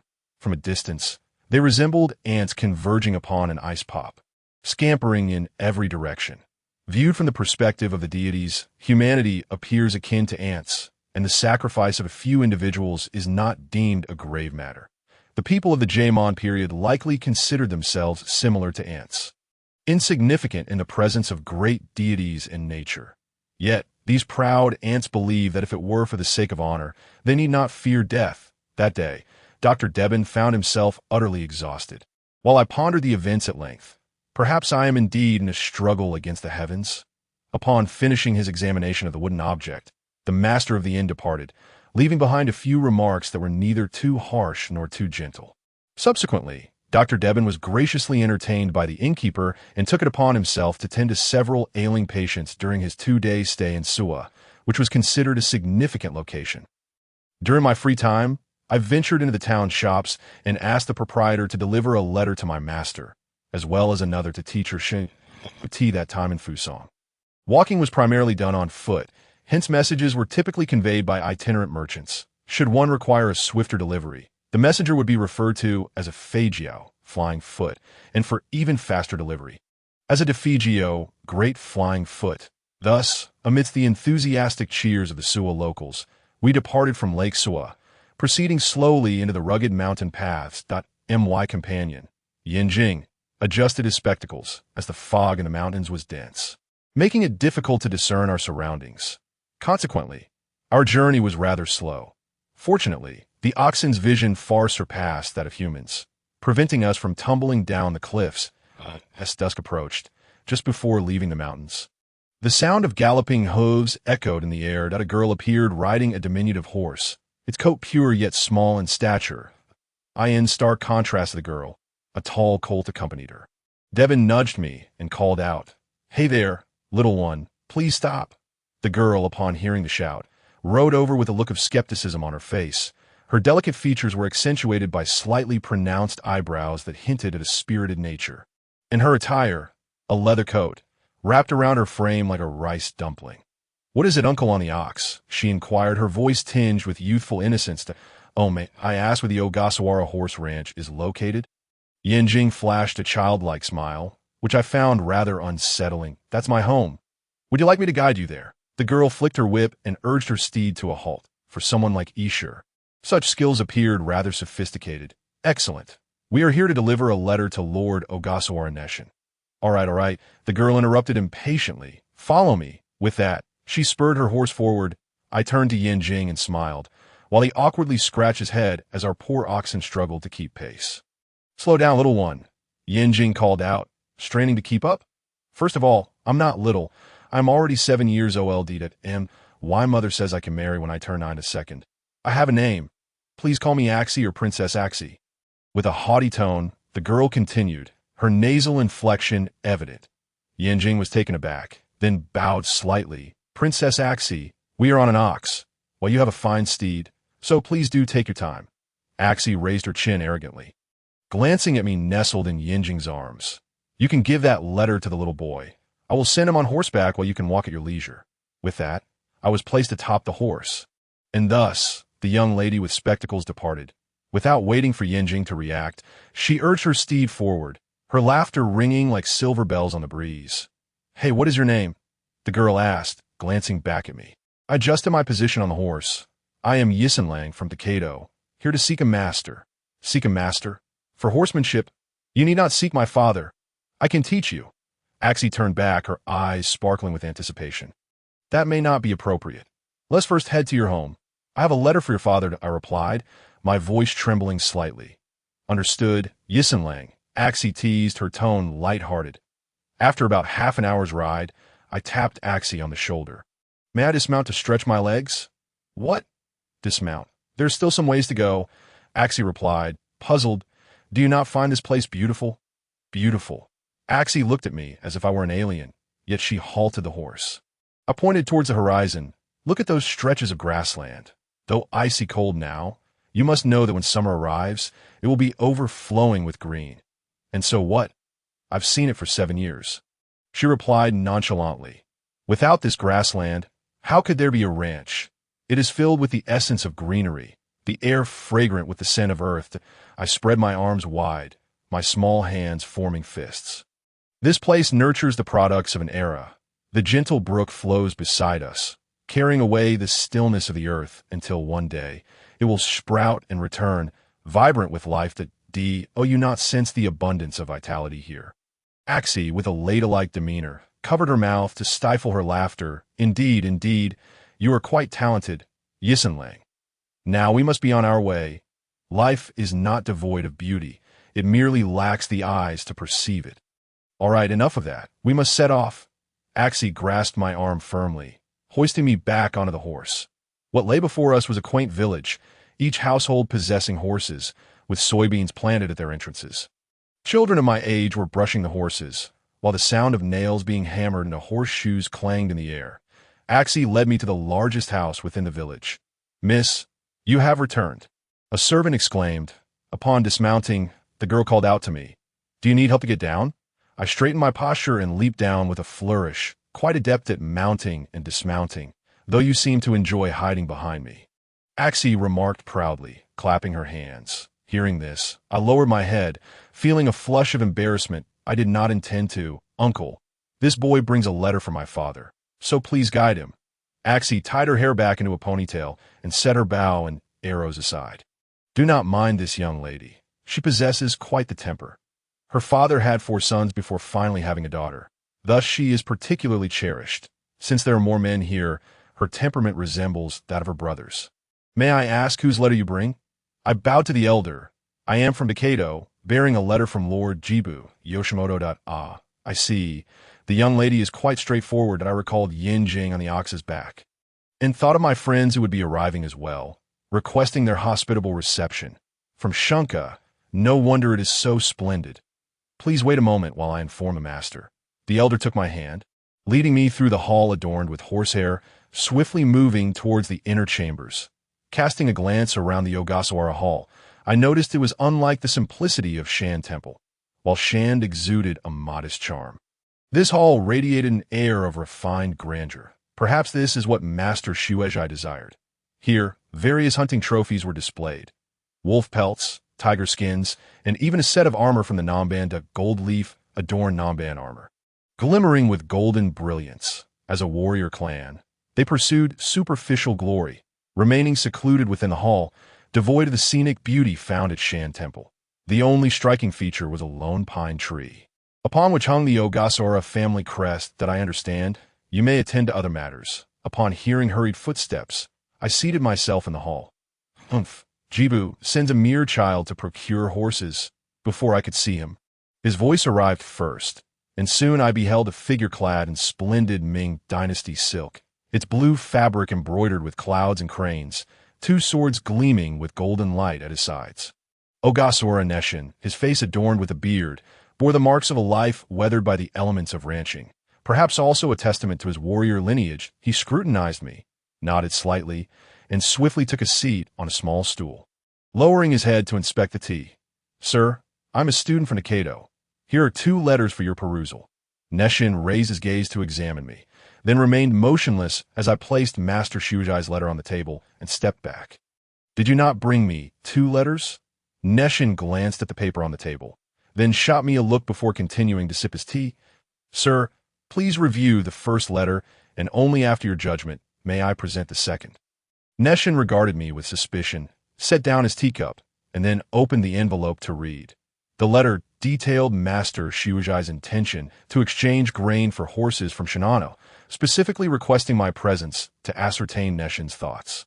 It concluded with a few modest requests concerning my studies. That Nesshin's face brightened as he regarded me. "You are indeed Master Shueisha's disciple." "Ah, how honored I am." I looked at Ogasawara Nesshin in disbelief. "I shall express my gratitude to your master. It appears your tuition is to be 200 koku of rice. I will have arrangements made for your accommodation, and will write to inform your master of your safe arrival. Tomorrow, I will ensure someone comes to assist you." I grasped the letter in my arms, contemplating whether to decline. The sound of galloping echoed from the courtyard. "Father, I heard that boy is coming to learn the craft. Did you agree?" Axie rushed in. "Yes, I am aware. Tomorrow, I shall instruct him." Nesshin nodded. "Father, may I teach him?" "Let me try," Axie implored, shaking Nesshin's hand. "It is only for a few months. If you find me inadequate, we can always find someone else." Nesshin glanced at me before addressing. "What do you think? Is that acceptable?" I nodded, and Xian Jing's smile grew brighter. That evening, he hosted a banquet for me and my companion, the bespectacled brother, as he intended to teach me the art of medicine. He planned to stay at the racetrack for a month, to which I readily agreed. In the meantime, I penned letters for my master and Lord Xian Hu, as well as a correspondence for my parents. Later that night, she came to my room, seated herself across from me, and said earnestly, "Starting tomorrow, you shall call me teacher Shi. Do you understand?" I could only nod in response, resigned to the circumstances of living under another's roof. After bidding me farewell with a wave, she trotted off joyfully. The bespectacled brother looked down at me and asked, "Have you truly decided to have her as your teacher?" I sighed, lying back down, and he shook his head in disbelief that I really cannot comprehend you. The next day, I rose early, awaiting the arrival of the so-called teacher AXIWY midday. Her slender figure finally appeared before me. Yawning as she declared, "I'm quite exhausted today. Let's postpone until tomorrow. I understand you traveled yesterday, so I'll grant you a day off." With another yawn, she turned and left. With the day free, the bespectacled brother took me to a nearby medical facility to learn about medicinal herbs. We examined various plants like bamboo leaves, tian and xing, husi, camphor, and ice flakes, which, when combined, could treat injuries. Days passed, and the bespectacled brother imparted a wealth of pharmacological knowledge. Initially, I believed my equestrian studies would hinder my learning. Yet, Shi's absence granted me ample free time. The bespectacled brother, a proficient physician, helped me grasp many medicinal properties, and with my aptitude for understanding, by the end of the month my herbalist skills had surpassed those of the doctors in Ogasawara. As the bespectacled brother was about to depart, she burst onto the scene, glanced at me, and exclaimed, "Ah, you, Mi Sam Lang, how could you neglect to seek me out? This young lady has been waiting for you for nearly a month. And you show no initiative in your studies." I earnestly replied, "I did not seek you out, for you deemed me too fatigued and allowed me to rest." "Yes, that's so," she retorted. "Then I shall assess your abilities today." With that, she handed me a bow and a quiver of arrows, instructing, "Simply ride that horse over there, and shoot down the bird's nest atop the pine branch. If you manage to do so, I shall consider your month of training satisfactory." I followed her, gazing into the distance.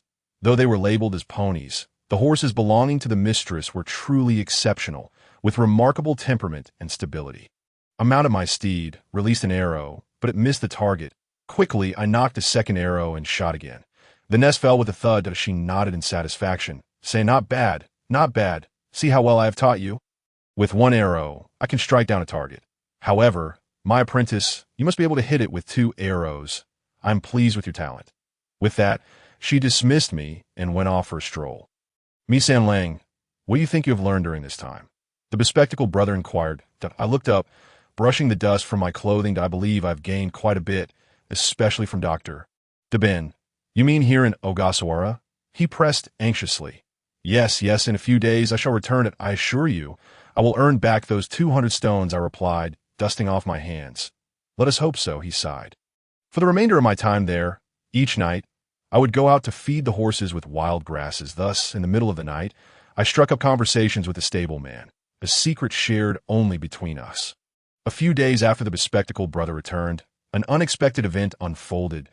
I found myself seated opposite Ogasawara. "I have heard you have been diligently studying," he said, "and my daughter spoke highly of you. Therefore, I plan to grant you a brief respite. I intend to purchase some horses for Ekizan, and the price offered is quite reasonable. However, the long-tailed horses are troublesome, so I hope you might learn a thing or two. There are approximately 20 fine horses here, and I would appreciate your assistance in transporting them to the Asakura family in Ekizan. You could attempt the mountain path from Shinano on to Asakura." After saying this, Ogasawara fell silent, gesturing for me to leave. I did not take anyone with me, but for Xian Jing, this could prove to be a lucrative venture. If I managed to sell the horses, then exchanging 200 stones of grain for 20 fine steeds would be quite advantageous. If not, selling 20 fine horses to Asakura would still yield a considerable profit. Xian Jing had evidently calculated this shrewdly. Thus, I sold the horses, converting them into crystals, and ventured to Ida to survey the situation. Few were aware that crystals were produced in this locale, as most were imported from the southern barbarians, thus ensuring a handsome profit. The abundance of crystals on the horses, however, posed quite a challenge for me. The distance from Shinano to Kaijin was not extensive. Even with a swift gallop, it took just over a day. However, the road was rife with refugees, and I felt quite apprehensive. After all, there were many dangerous individuals in Shinano and Ekizen. Adept at robbery and worse, I approached the checkpoint between Kaijin and Ekizen. Fearing the soldiers' extortion, I opted for the mountain path. Not long into my journey, I collided with someone. Rather than a mere bump, I had knocked over a young monk clad in a novice's robe. He appeared youthful, resembling me in age, though his face was obscured by a large piece of white cloth, revealing only his glasses and a small portion of his mouth. The heavy robe he wore seemed cumbersome that I looked down at the fallen monk, noting that he was unarmed. After a brief assessment, I decided he still had breath in him, so I fetched some water and splashed it on his face. Gradually, he began to regain consciousness that I inquired, "Little monk, what brings you here?" "I am here to seek enlightenment," he replied hesitantly, a faint blush coloring his cheeks. "Well then, I am Mi-san Lang. You may call me that." "I am heading west," I said, gesturing in that direction. The young monk's eyes lit up with excitement as he exclaimed, "Then, Mi-san Lang, may I accompany you? I too wish to experience the world, but I have no prior experience." I tossed him a rice ball from my pack, and he quickly devoured it, then said earnestly, "My name is Aird. I lost all my travel funds to bandits," and I nodded, signaling him to follow. Thus began the peculiar journey of an 8-year-old boy and a 9-year-old novice. Our travels were uneventful, and I brought Air to Yuzu City. While it was not a deep-water port, it was indeed an excellent harbor. At the port, I spotted Go, who was preparing to trade goods with Mutsu. I revealed my intentions, expressing my desire to sell the batch of crystals I carried. Naturally, a merchant's instincts are always sharp. Upon seeing potential profit, he paid no mind to who I was. Consequently, the price for 20 fine horses escalated to 50. Although I still retained some crystals for myself, the ear looked at me, puzzled, and asked, as a member of the samurai class, "Why would you engage in commerce, especially at such an early hour?" I returned his curious gaze and handed him several coins. "It is far too perilous here. It is prudent to carry less money, wouldn't you agree?" I entrusted him to deliver the money to Ogasawara's ranch. That night, due to the limited accommodations, Air and I ended up sharing a room. "May I see your leg?" I noted that Air seemed to limp slightly, a look of concern crossing my face. Air slowly sat down, revealing his slender thigh. "It looks quite pale," I remarked playfully, patting his shoulder. "Perhaps your calf is broken. Are you not afraid of the pain?" I inquired at Ear. He shook his head, pursing his lips. "It's fine. I can manage. Very well. I'll step out. Keep an eye on the remaining crystals while I fetch some herbs for you." I set my leg down and turned to leave it. Mi-san Lang, "You really don't have to. I'm all right," Air insisted, trying to hold me back. "I understand more than you do, far more than the local doctors. Just focus on guarding the crystals." That I discreetly closed the door, pretending to exit, yet lingered by the door to listen. After about half an hour, it seemed Air remained in the room, so I took the opportunity to go out and buy medicine. The apothecary owner yawned, his eyes watery as he regarded me. "I'll take 3-7 safflower, licorice, and fong foam, please," I requested, reciting the formula I had learned. "You seem to know quite a bit," the owner remarked. "Just a little," I replied, and after weighing out 4 days' worth, I returned home to Air. "I'm back," my voice echoed. I could only hear Irjing let out a long sigh. Noticing how tightly he clutched the bag, I couldn't help but chuckle at his nervousness. I remarked, "If others were to walk in and see you like this, they would surely believe the bag contained something valuable." Naturally. As for healing his wounds, I requested a small stove from the innkeeper and proceeded to prepare the legendary ointment for bruises and injuries. "All set," I said, patting Irjing's resilient leg and wiping the sweat from my brow. That a glimmer of admiration flickered in his eyes as he chuckled awkwardly. The next morning, under the stern admonitions of both Xiaoguan and myself, Irjing mounted his horse, while I led the steed ahead, not feeling the need to rush due to our itinerary. Hearing that you were a highly regarded disciple of Shuhei and had gone to Shinano to learn horsemanship, I couldn't help but ask why you had stopped pursuing it. Since that evening when he learned about my background, Irjing had taken to addressing me with such reverence, which made me feel quite embarrassed. "As you can see, I am here to sell horses, which is also a form of learning horsemanship," I replied, gazing into the distance and shaking my head. Is that so? It seems to me that you do not hold that opinion, he remarked, appearing somewhat foolish, yet not entirely so. Are there any esteemed horsemanship masters in Ekigo that you could introduce me to? I inquired, glancing at Irjing. That I'm sorry, I'm merely a novice monk, he replied, his cheeks reddening. That I tugged at the reins. Seeing his embarrassment elicited a smile from me. All right, I won't bite, I teased. Suddenly recalling something, I asked, by the way, I've heard that beyond Toyama lies a place associated with the Ikko sect. Do you know anything about it? I cast a questioning look towards Irjing. That I have heard some rumors that might be useful to you. That in fact, we have our own sects in Ekigo and Ek. But the Nichiren sect holds a significant position. That I follow the faith of the four heavenly kings, he said, joining his palms and bowing towards the west. Irjing opened his eyes, contemplating for a moment before succinctly recounting the general overview. Kaga is renowned as the land of the common people. On this million-koku territory, the inhabitants and temples are predominantly Pure Land sect, where simply reciting Namu Amida but Sedali can alleviate sins and free one from suffering. The transformation of the Pure Land sect into the true Pure Land sect took a more extreme route, abolishing all rules and precepts, allowing even lay people to attain enlightenment without ordination. The true Pure Land sect strongly advocates for the salvation of so-called evil individuals, attracting a large following of soldiers, samurai, and even thieves. As long as one has faith in Buddha, followers of the true Pure Land sect can be reborn in the Pure Land. I nodded, gaining a rough understanding. It seemed that all were fervent religious zealots, which truly posed a challenge. What do you think about studying under Master Shiojai? Irjing eagerly hoped to glean something useful from my response. Miss Intaro, I pondered for a moment. To be honest, Master Shiojai taught me for 3 years. I left home at the age of 7, and now I am merely 8. Irjing looked at me in astonishment, yet his face bore a hint of helplessness. There is no need for such concern. Learning does not necessarily require many teachers. Do you not think life itself is a great teacher? I adjusted my demeanor and stated. Irjing contemplated for a while, and then nodded sagely. What you say is true. Life is indeed the greatest teacher. Therefore, I hope you can take me along to experience more of it. A rare determination shone on Irjing's face. Are you perhaps eyeing my modest wealth and hoping for a free meal? I jested. Irjing was left utterly speechless. I've heard that Kanazawa has a renowned academy, reputed for both horsemanship and archery, I recalled, lowering my head in thought. Yes, I too wish to learn. Let me accompany you in honing my martial skills. I can endure hardship, Irjing exclaimed excitedly. Very well. Having a companion isn't a bad idea. I mused, stroking the horse's mane, considering it might indeed be a good friend, though I couldn't help but think of Takanokawa as Chikuchio. 2 days later, we arrived in Kanazawa, dragging our weary bodies. After spending a few coins, we found the finest craftsman.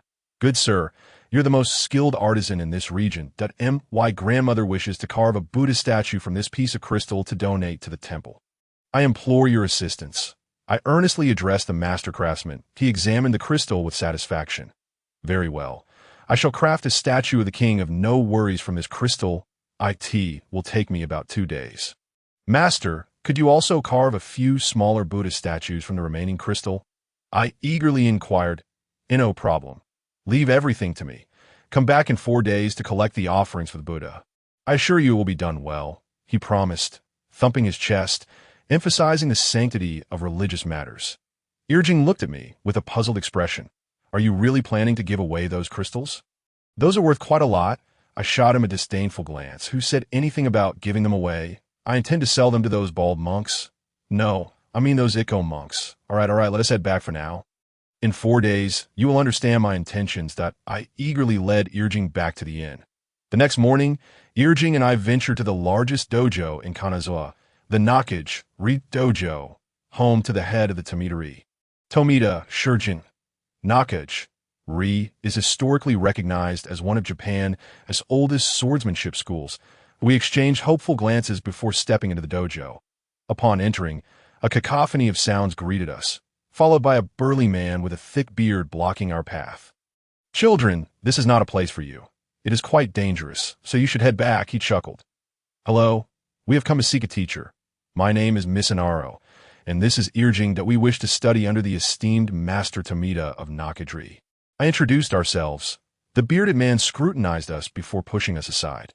Where are your parents? I believe such matters require parental consent. Senior, Irjing and I have come from Harakiyama. We truly wish to experience the profundities of Nakajiri. I urged, my face filled with hope as I looked at the man. However, this still complicates matters, he replied, his expression questioning that I drew my sword, the Z.S. Ichimonji, and performed a few sword flourishes before sheathing it and bowing to the man. Ah, I can't consider this. Very well. I will summon the master to see these two eager students, he said, leading us to the inner chamber. For those of certain backgrounds, the school was still open to considering new students.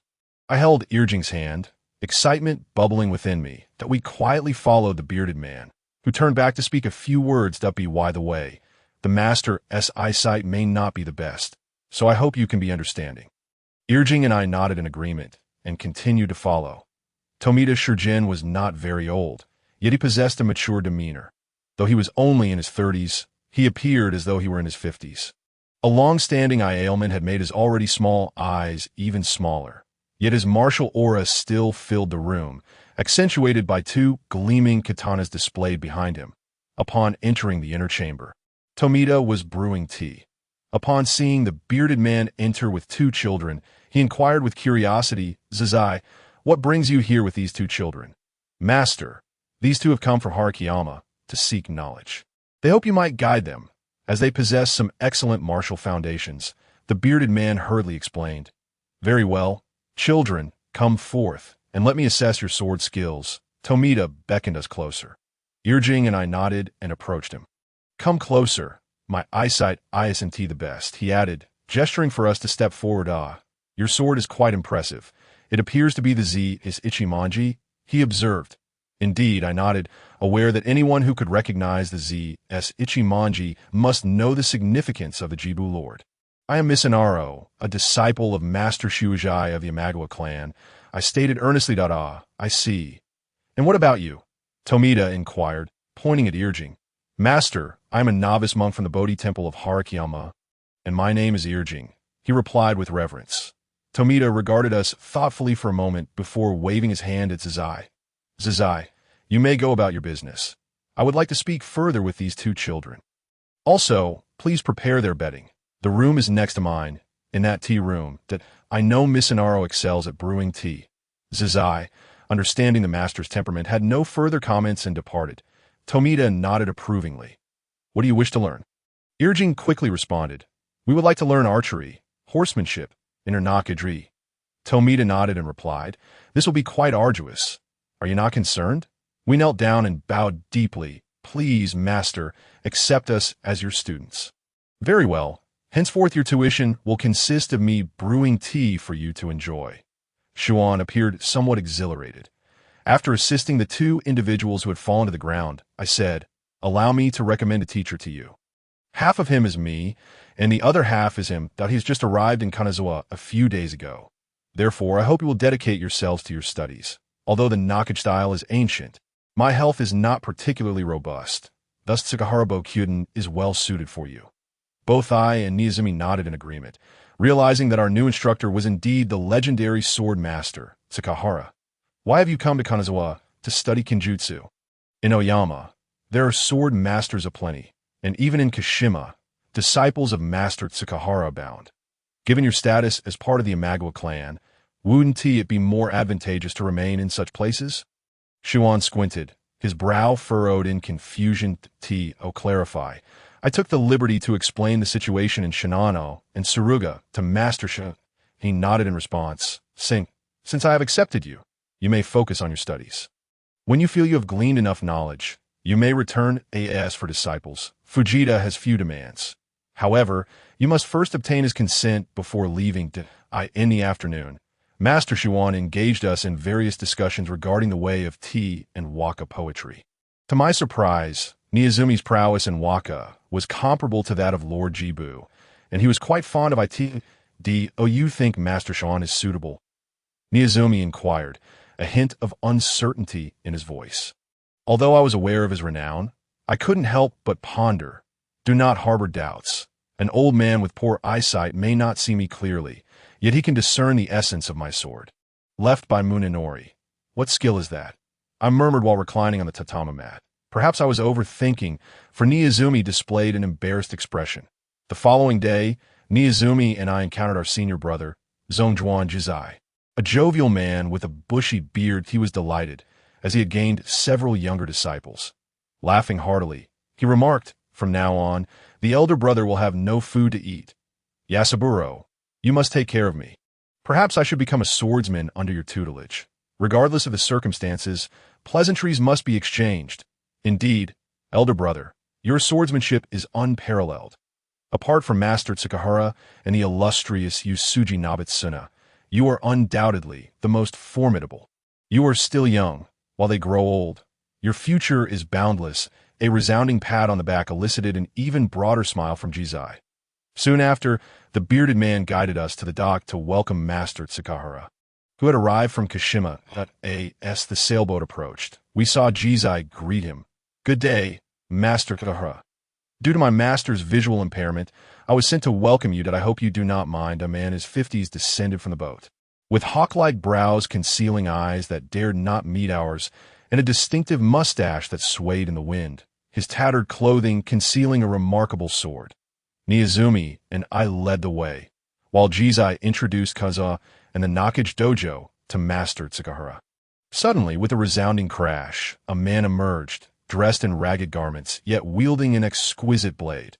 "Tsukahara Bokyuden, today I shall test my sword by taking a life," he declared, brandishing his weapon as he lunged forward. A flash of steel illuminated the air, and I finally understood the essence of one cut. In astonishment, I beheld the lifeless body of the man sprawled on the ground. Meanwhile, Tsukahara Bokyuden calmly sheathed his sword, casually flipping it before saying, "Let us depart. There is nothing more to see." Yoshi and Niizumi turned pale, shocked by their master's cold-bloodedness. "Indeed," Jizai nervously replied, while I tightened my grip around Izumi's hands. I looked back, steeling my resolve to ask, "Master Tsukahara, why is your swordplay so swift? If one possessed a superior sword, would it not be even faster? You need not fear. I am quite approachable, young one." The two swords in harmony are not meant to vanquish foes, but to sever arrogance and dispel malevolent thoughts. Thus, the quality of the sword bears little relevance to its wielder's success. Tsukahara elaborated on his philosophy of swordsmanship to Yasuro. I nodded in understanding that in truth, had my sword been swifter, it would have claimed even more lives. Those who challenge me may do so in a moment of impulse. Such individuals, if not confronted by me, might meet a similar fate, potentially endangering others. Therefore, it is perhaps better for me to eliminate them in one stroke. Tsukahara, with profound insight, patted my head before swiftly moving ahead. "Do you comprehend?" Niizumi tugged at my hand, glancing at the oversized mushroom clad in a summer headscarf. "Well, perhaps I grasp some of it," I replied. Holding Niizumi's hand, I entered the dojo alongside Master Tsukahara and Jizai. Tsukahara observed the practice of several Nakage-style disciples with a serious demeanor, nodding in approval. "Let us hasten to pay our respects to Master Fujita." Upon arriving at the tea room, I took my place as host. Preparing the tea and quietly awaiting their arrival, Fujita, wearing a broad smile, said, "Master Kahara, it is truly an honor for you to grace Kanazawa with your presence. For a sword master, typically, it is a life-or-death struggle. With no room for camaraderie at all, there is no need for such formality. I shall remain here for a few days before departing, yet witnessing the grandeur of the Nakage dojo humbles me," Tsukahara replied graciously. "In truth, I have a rather unreasonable request. I hope you can stay for several months to instruct these two wayward disciples, as my health prevents me from teaching them myself." Fujita bowed deeply, earnest in his request. "Master, I can instruct my junior brother. There is no need to trouble Master Tsukahara," Jizai interjected, waving his hand to halt Fujita. "This matter pertains to me and Master Tsukahara. I trust you, Jizai, to ensure your disciples are well managed. That alone would suffice for me." Fujita bowed once more. "However, what of your brother Kajimasa? I am uncertain why Zongjuan wishes to impede this," Jizai remarked, casting a glance at Fujita. "He has his own matters. The Asakura clan still requires his assistance."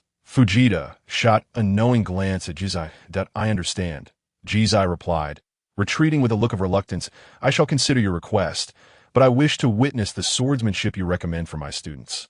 Sakahara replied cautiously. "Yasaburo, Miyazumi, come forth and demonstrate your swordplay for the master," he instructed, gesturing towards the two young boys.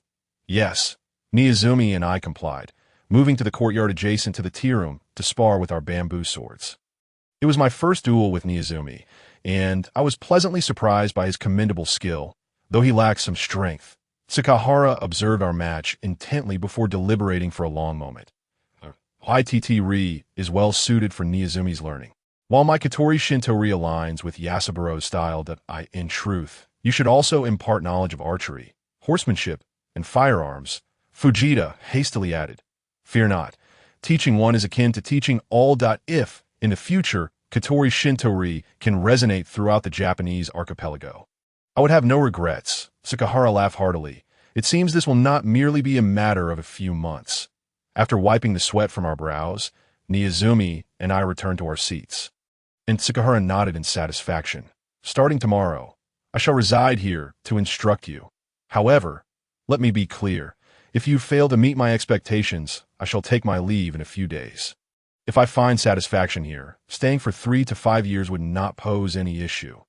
"Indeed, Master Sakahara, I express my gratitude along with Futai.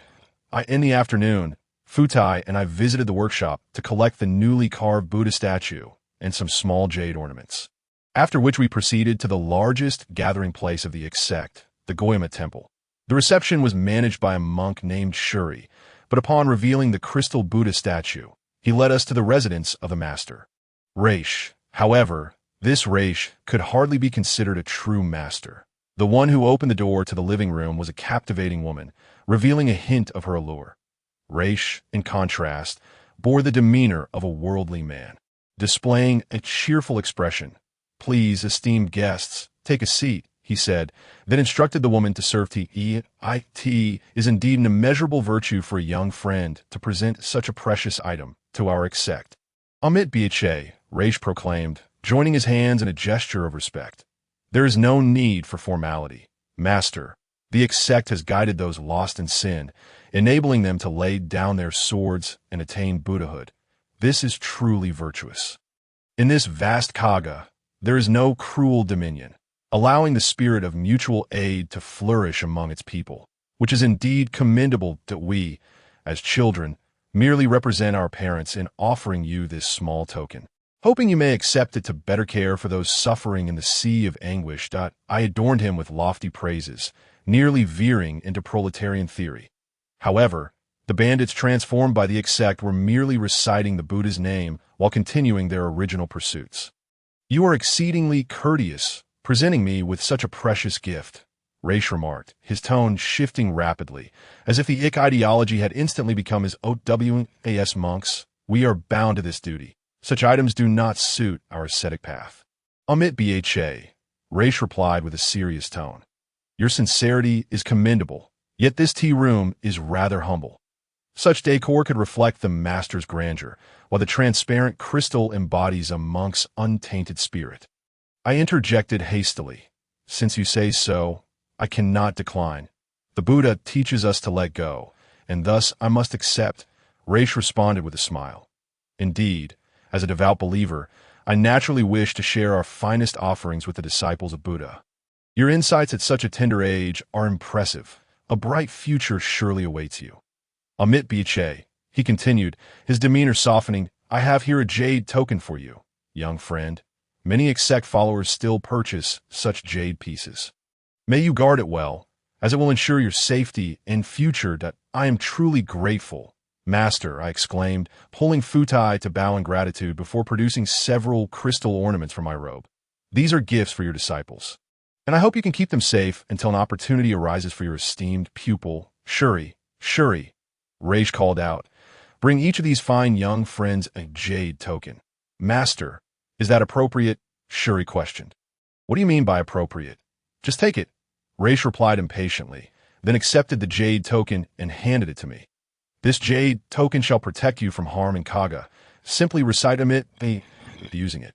and you will be impervious to blades and bullets. Safeguarded by divine power, I stood momentarily stunned, then joyfully exclaimed, Master, thank you. Such a talisman is far too precious for us to accept. Raish nodded. As a monk, I have no need for such items. Your possession of it will surely ensure your safety. However, my powers are limited, and beyond Kaga, I cannot offer protection. Therefore, I shall inscribe something on it for you. If you carry this along the T-Cade, it will essentially represent me. Raish jovially wrote upon the jade token and handed it to me. Upon exiting the temple, Futai regarded me with astonishment. Have you now become an esteemed lay disciple of the sect? Ha! To exchange a large crystal for the favor of T-Cade followers is indeed a bargain. I teased Futai with a wink. Returning to our quarters, Futai and I soon fell into slumber. Although Futai displayed a few peculiarities, our time together had grown comfortable. The following morning, Sukahara summoned us early. Dressed in formal kendo attire, I and Futai gazed expectantly at Master Bikuden, eager for him to impart his swordsmanship. Master Bikuden produced 3 bamboo swords, handing 2 to me and 1 to Futai. Mitsuzabur, wield your sword with both hands and practice 1,000 strikes. Futai, with both hands. Perform 6,000 cuts, he instructed casually. Yes, Master Bikuden, we replied, bowing our heads as we commenced our training. Strike diligently.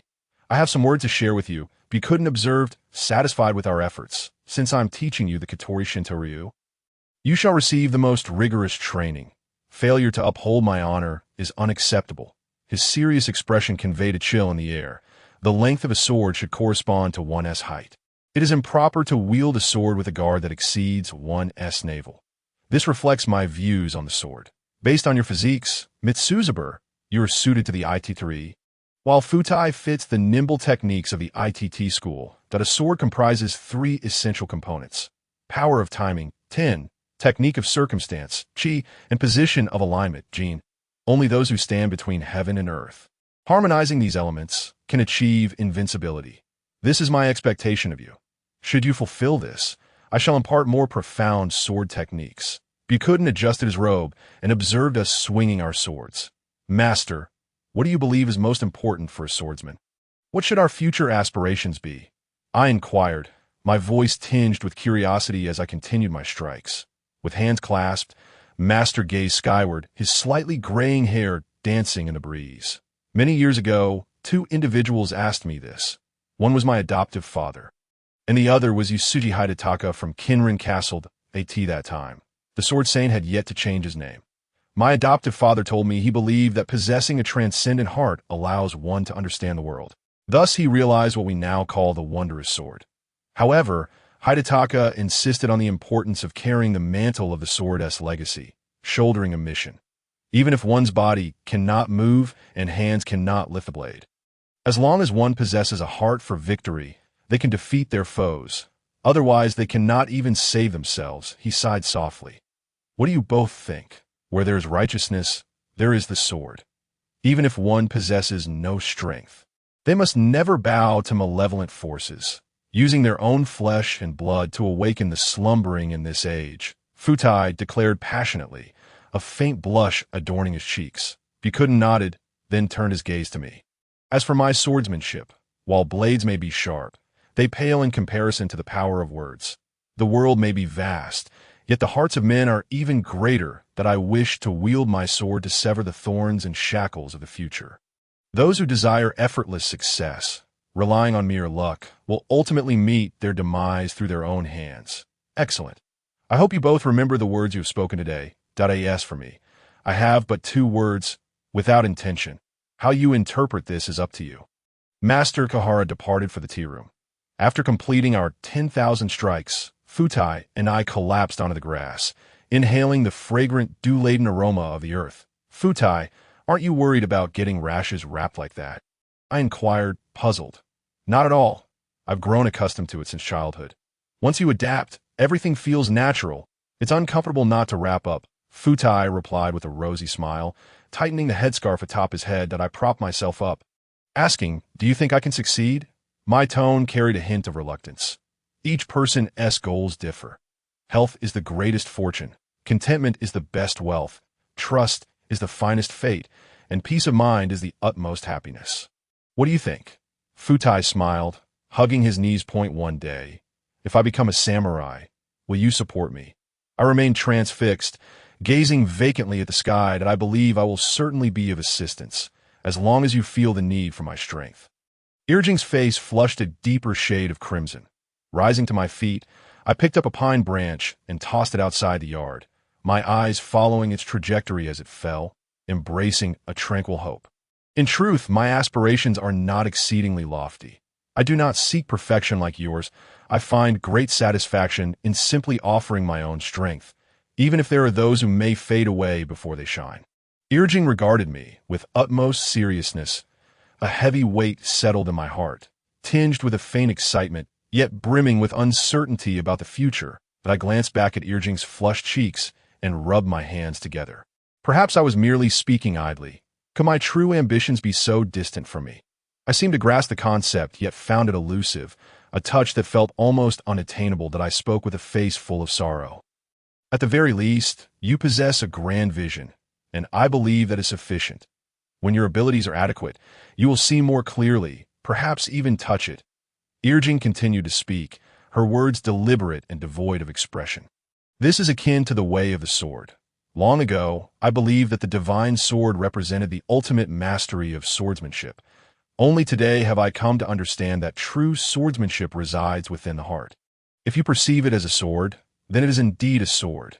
After speaking, she cast a bitter glance in my direction and shifted her position slightly. Perhaps my responsibilities are too great. Responsibility forces one to mature. Yet, I am merely 8 years old. Never mind, I shall focus on mastering the sword first. With that, I straightened myself. This moment, Master Buchuan and Master Fujita emerged. Did you hear their conversation? Fujita inquired. Indeed, it is surprising how one question can lead to so many matters. The youth of today seem increasingly burdened with worries, Buchuan remarked, reflecting on the way of the sword. Perhaps their swordsmanship will not amount to much in the future. But I have faith that their lives will be extraordinary, Fujita added, his brows twitching. Then we must strive to live well. Sakahara nudged Fujita with his elbow. I took Irjing and led her to a tavern nearby. It is now the 16th year of Tenmon, 1548. Note that some characters' birth dates have been altered. The owner brought us several chill buns as Irjing and I settled down. Why did you bring me here? Irjing asked, her curiosity evident. I vaguely heard of significant events unfolding, so I intended to bring you to listen to I shall call the owner over to share the tales, I replied. Irjing nodded, and I produced a small silver coin, prompting the owner to come over and regale us with stories from this period. The owner quickly accepted the coin and smiled. What would you two like to hear? I waved my hand dismissively.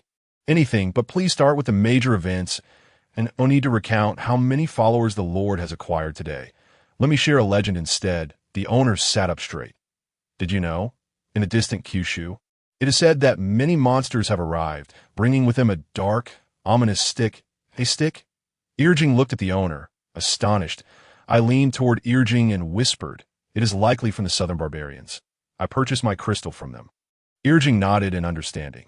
Well, this black stick is said to have the power to bind human souls.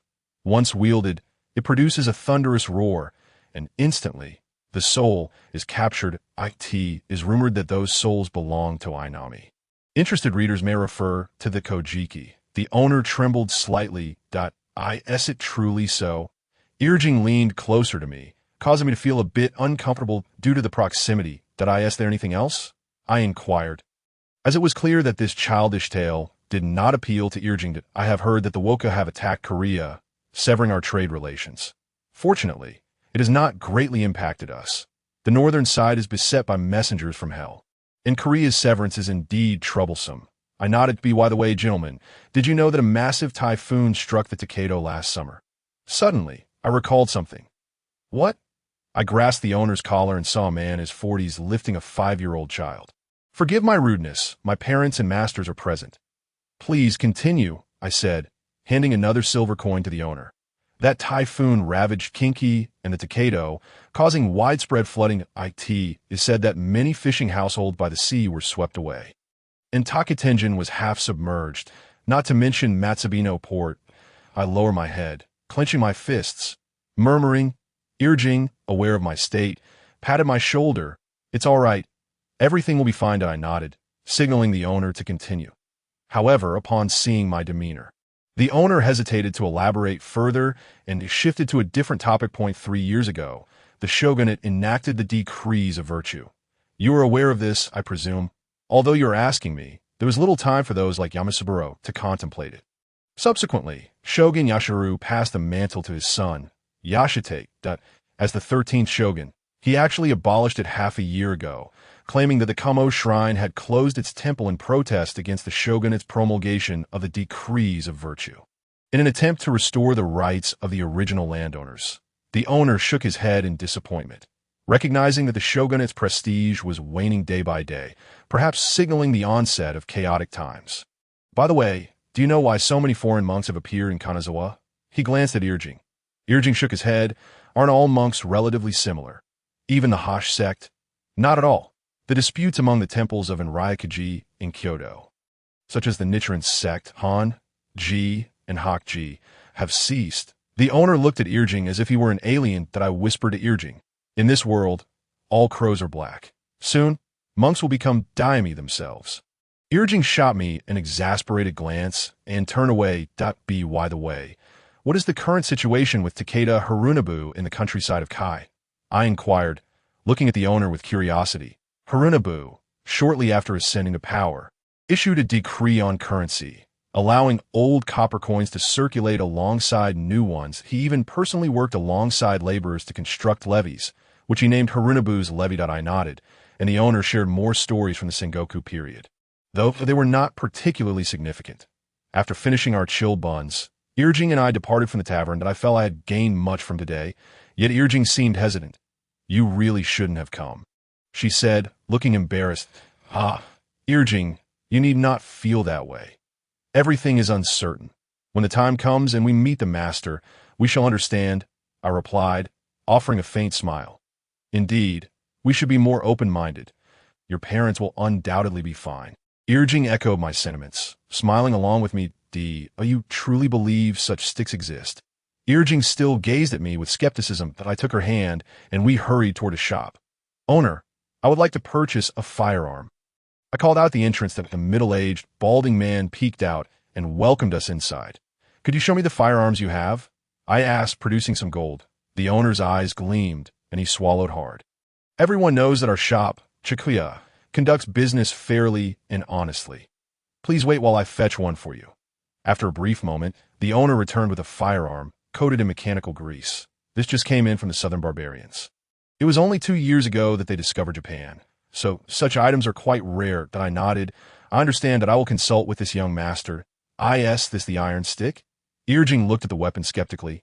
Still greasy. That I displayed the token of the infinite mansions to the owner and asked, may we test the firearm? We will cover the cost of the ammunition. The owner chuckled nervously, rubbing his hands. You two are quite small. Let me demonstrate, and you can watch from the side. Irjing nodded, and the owner led us to the backyard, where he set up several clay pots on a wooden platform. I instructed the owner on how to load the gunpowder, explaining, this is the barrel. We first pour the gunpowder into it, then use this small wire to pack into shot, which is the iron ball. The owner shook the iron ball and then forcefully packed the gunpowder into the barrel. But don't do it too quickly. We want to avoid creating too much friction that could ignite the gunpowder. The owner slowly reduced his pace, relieved that someone had warned him about the precautions. Otherwise, he might have blown himself to smithereens. Continuing to insert the fuse, this particular fuse is akin to the ones we use for firecrackers. Then I took out a fire starter to ignite the fuse, allowing for the launch. Irjing nodded, and I signaled the boss to commence firing, while I covered Irjing's ears with my hands. With a resounding bang, the ceramic pot shattered, and Irjing stared in astonishment at the firearm. In truth, if you understand the principle, such things are quite comprehensible. I cast a sidelong glance at the boss, whose body trembled with anticipation. The boss, seated with us, was well aware of my extensive knowledge of firearms from that era, which had no manuals. Thus, my understanding was already considerably advanced. Furthermore, the jade token from the layman had cost the boss 180 guan to sell us the firearm, while he also encouraged us to introduce the monks from the temple to make purchases, promising a commission for me. Thus, I had Irjing carry a small gourd of gunpowder while I tucked the firearm under my shoulder. Departing from Zhou House, I entered the dojo with the firearm, and under the astonished gaze of Master Buchuan, the nearsighted teacher Futian, I fired the first shot. The entire dojo was set abuzz. "What is this?" "Little junior brother?" Zijai inquired, his eyes wide as saucers, fixated on the smoke emanating from the barrel. "This is the iron cannon that came from the southern barbarians." The ensuing whispers among the disciples erupted, surpassing even the sound of the firearm. "Are you saying this is something brought by those yellow-haired, blue-eyed folks known as Yaran? Is this not a device capable of restraining souls?" Zijai stared in disbelief. Both Master Buchuan and teacher Futian nodded in acknowledgement. Master Buchuan then inquired, "Missen, how much does this iron cannon cost?" 180 guan, which is the price given to me by the boss. However, I believe that with the mass production of replicas, the price will likely drop to around 40 or 50 guan. Master Buchuan nodded, acknowledging the considerable consumption of materials required for such a hefty iron tube. Zijai approached, then asked me, "Little junior brother, may I touch it?" I handed the firearm to Zijai, who felt the warm barrel, taking aim momentarily before rushing off to shoo away the incessantly chattering disciples to the courtyard, leaving only Master Buchuan, teacher Futian, Zijai, and the two of us younger ones. Zijai, being the oldest, "Why don't you discuss the relationship between the iron cannon and swordsmanship?" The master, with a beard that nearly trembled, cast a pleading glance at Ishur. "And what about you, Missen?" Teacher Futian turned to me. "The relationship between the iron cannon and swordsmanship," I replied, looking at teacher Futian with a questioning expression. The teacher, narrowing his eyes, nodded. "Well, it is somewhat akin to the powerful shout in swordsmanship. It simply deters the timid from acting recklessly. In reality, the iron cannon requires an extensive amount of time to reload, allowing for only a single shot." Teacher Futian nodded, gesturing toward Irjing.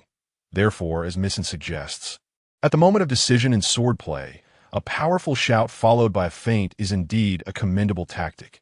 Irjing, appearing contemplative, glanced at the iron cannon in Zijai's hands.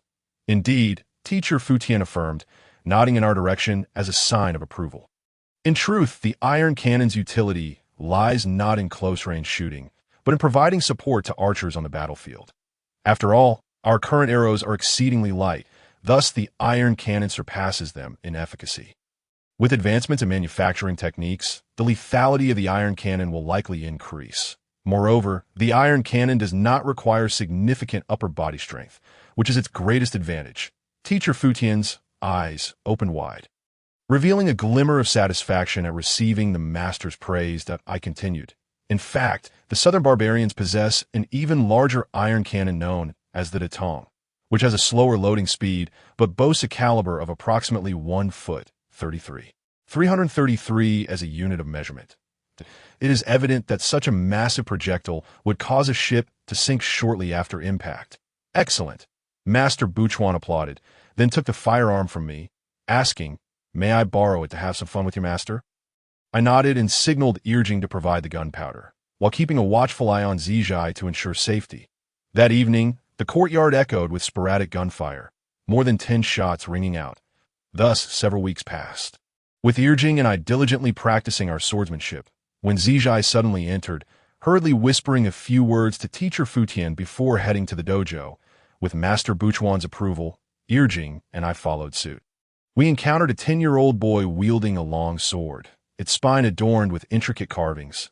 Clad in a coarse garment stained with dirt and blood, "I have come to seek a teacher, but I only wish to learn from the strong," the boy declared loudly upon seeing us in the courtyard.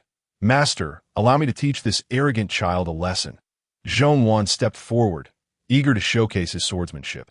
Following Zhongwan was Zijai, ready to accept the challenge. Zijai brushed past me, taking my left Zhongsan's sword, and I could not help but display a hint of helplessness. Next was Ito Muzo Kajihisa, who, after stating his intent, held his sword before his eyes with one hand. Zijai swung down his sword, attempting to cleave his opponent in two. Muzo parried the attack, stepping back before effortlessly maneuvering around, neutralizing Zijai's force. Zijai retracted his blade and charged forward, attempting to overpower Muzo with his weight and strength. Muso deftly evaded Zijai's advance, executing a Z-pattern cut, while Zijai swung his sword to deflect Muso's close-range attack, countering with a swift strike that forced Muso to retreat a few steps from the outset. Zijai relied on his youthful strength and speed to pressure the boy.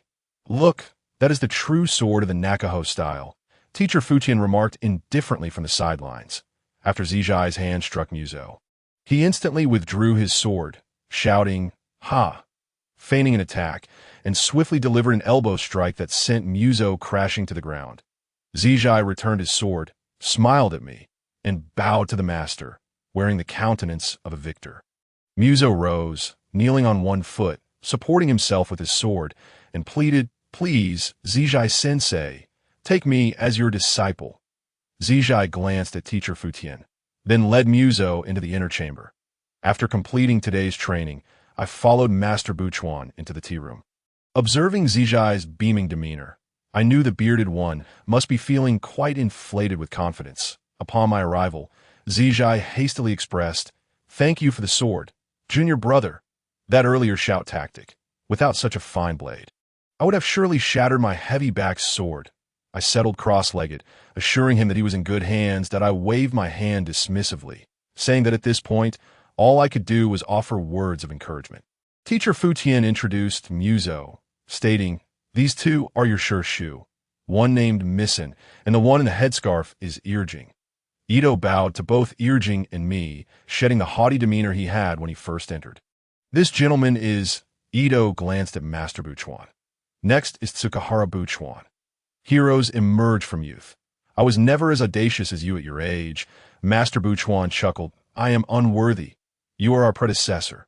Had I known you were here, I would never have dared to act recklessly," Ito replied, fully aware that Tsukahara Buchuan was once a notorious swordsman in his youth. "From now on, you will study under Zijai.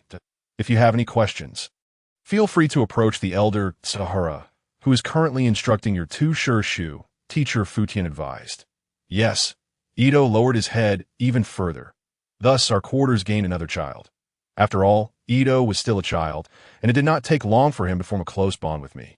Although Irjing remained indifferent towards him, that if you have any questions, please refer to the annotations in this chapter.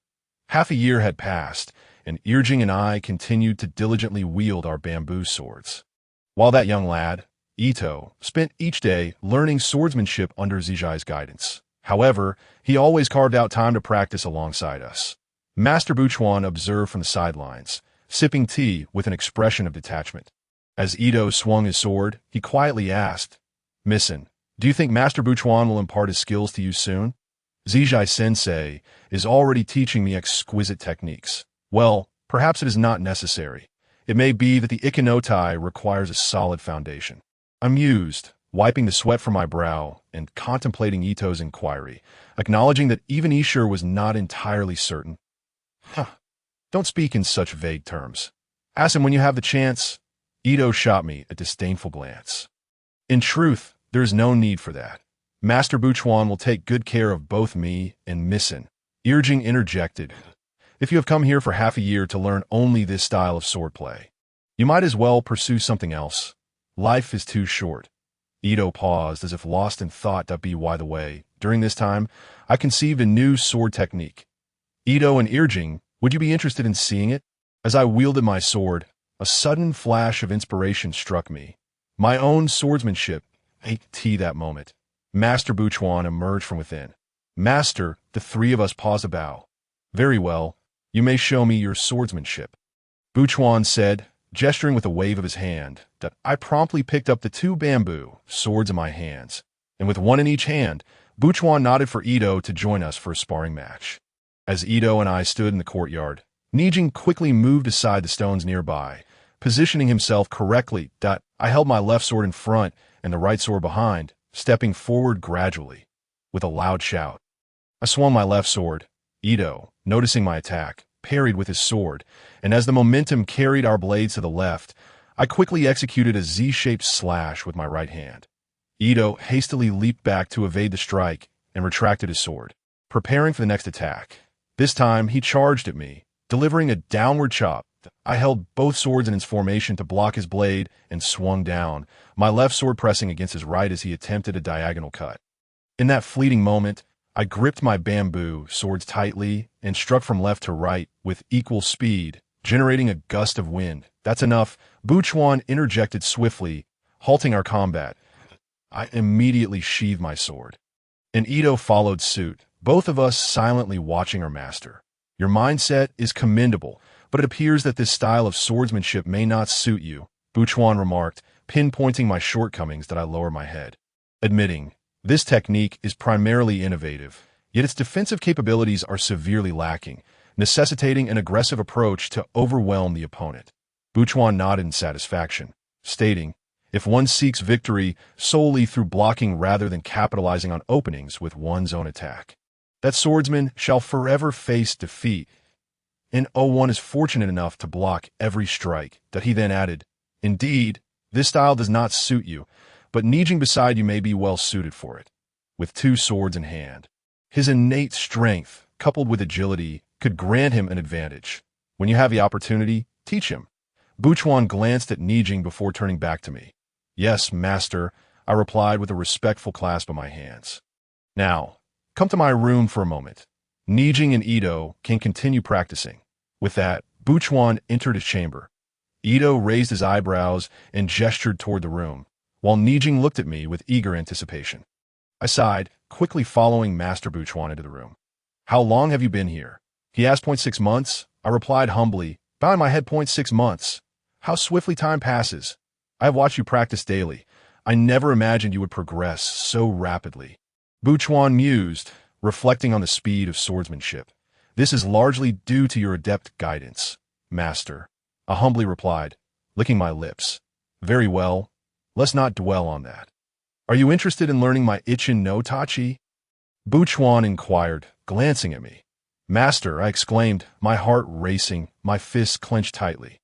"All right, I will now teach you and Nijing other techniques, and once you have mastered them, I will impart the Ichin no Tachi," Buchuan said. Stroking his graying eyebrows, I continued to pour tea for Master Buchuan. "How did you conceive of such techniques?" he asked, observing me before taking a small sip. "Every day, you instruct me to wield 2 swords to strengthen my arms. And I thought that if one sword is used to block the enemy's weapon, the other could be employed for offense." It seemed a promising approach that I paused, allowing him some time to contemplate. "I have seen the prowess of the Nakabudo school, renowned for its essence of the one-sword style. Master Futian could defeat renowned swordsmen with nothing more than a stick. Thus, I pondered the potential of the 2-sword style with small blades. Given their lightweight nature, I elaborated. That's quite plausible that IT affirms the value of Mitsusuburo's technique. Wait until I step outside to teach you the Katori Shinto swordsmanship. Starting today, you and Nijing shall call me master as well." Buchuan said casually. "Yes, master," I replied, bowing lower, my grip tightening. That evening, Ito, Nijing, and I continued practicing the 2-sword style in the courtyard. However, I had modified my technique significantly by binding a metal strip around my left hand, allowing me to block blades and create openings for counterattacks. Nijing had firmly grasped the fundamentals of attack and defense with the small blade and the long sword. Ito remarked, having been bested by our master, "I believe that until I defeat him, I shall not be worthy of learning the 2-sword style." Observing Ito's earnest expression, I felt a wave of emotion wash over me. Weeks passed, and Master Buchuan imparted much wisdom regarding the Katori Shinto swordsmanship, while Master Futian generously shared his knowledge, leading to rapid advancement in our skills. Nijing and I had reached a level approaching that of the 2nd tier in horsemanship and with further physical development. We would soon attain the 1st tier. By this time, I was nearly 9.5 years old when Master called me to his side, his tone tinged with reluctance. "This journey of learning is essential for you. You are headed to the region of the minor warring states in ISE that I hope you can protect yourself with the swordsmanship taught by both of us and seek out Kitabate Chikyu to learn the Ichin no Tachi. If he refuses to teach you, return to Kashima in 2 years." That I nodded, asking, "Master, may I bring someone with me?" I glanced at Nijing and Ito. Ito's face lit up with excitement while Nijing looked at me with concern. Ito fell to his knees, pleading, "Master Buchuan, please allow me to accompany Mitsusuburo." Buchuan looked at me, and I returned my gaze to Nijing. That aren't you coming along? Nijing? I inquired. Nijing faltered. You can only bring one person this time. Since Ito wishes to go so fervently, you should take him, Buchuan decided. Ito nodded vigorously, and I patted Nijing on the shoulder, who shuddered slightly. Although Nijing could be peculiar at times, it did not negate the fact that he was my closest friend. The journey from Kanazawa to ISC is long. You must be cautious. Here is an amulet from me, to protect you at Kashima Shrine. Take it and keep it safe. Buchuan produced an amulet from his garments, along with a letter for Kitabitake Chikyu, warning, Lord Kunisada must not find out that I stepped forward to accept the letter. Very well, I know you have much to discuss. Go ahead. Also, you may bring a firearm. I have 2 fine horses from Hariyama that you may ride. That night, Nijing and I sat facing each other. The autumn air had grown chilly, and snowflakes began to fall softly. Why won't you come with me? I asked, gazing intently at Nijing. That I don't think I should go, he replied, staring down at the tatami mat. You respect me greatly and always consider my feelings. Are you afraid that if I take you along, you will burden us all? I questioned him with a curious glance. Yes, perhaps that's the case, Nijing admitted, his head lowered even further, revealing only a hint of fear in his eyes. Sigh. How should I express my thoughts to you? Given our time together, we should trust each other and ourselves. This journey of the Ichin no Tachi may indeed be beneficial for you, I sighed, lowering my head as well. That I, in truth, even in your absence, I will train diligently. That I believe I can manage. I will seek you out, and I shall uphold my promise to give everything when you need me, Nijing said, his head bowed, so low that I could no longer see his eyes. A single tear fell onto the tatami mat. A man does not weep lightly. I patted Nijing's shoulder and took out a cloth. But I am not. His voice was faint, trembling with sobs. Not what? Is it not time to release your sadness?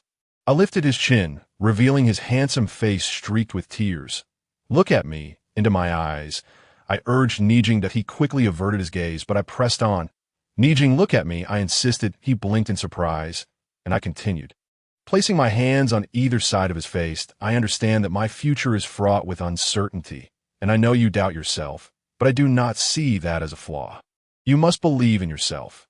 Regardless of how you feel, life is a narrative that one must write for oneself, not cowering like a turtle, although one may live to be 1,000 years old. Beyond that lies merely a heap of white bones.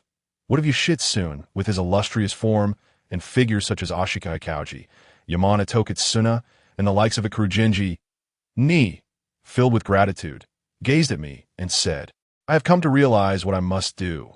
When you return to Suruga, please do write to me. I eagerly anticipate your grand aspirations. I shall follow in your footsteps, traversing 1,000 miles. I nodded in acknowledgement, then reclined slowly, enveloped by the long, silent night of the T-dawn. Ni rose early to prepare my belongings. Upon my request, I pulled an old flat cart laden with goods purchased in Kanazawa. Intending to trade as I journeyed to gather some travel expenses, the master arranged for a pack horse, and thus, Ito and I commenced our lengthy pilgrimage to ISC.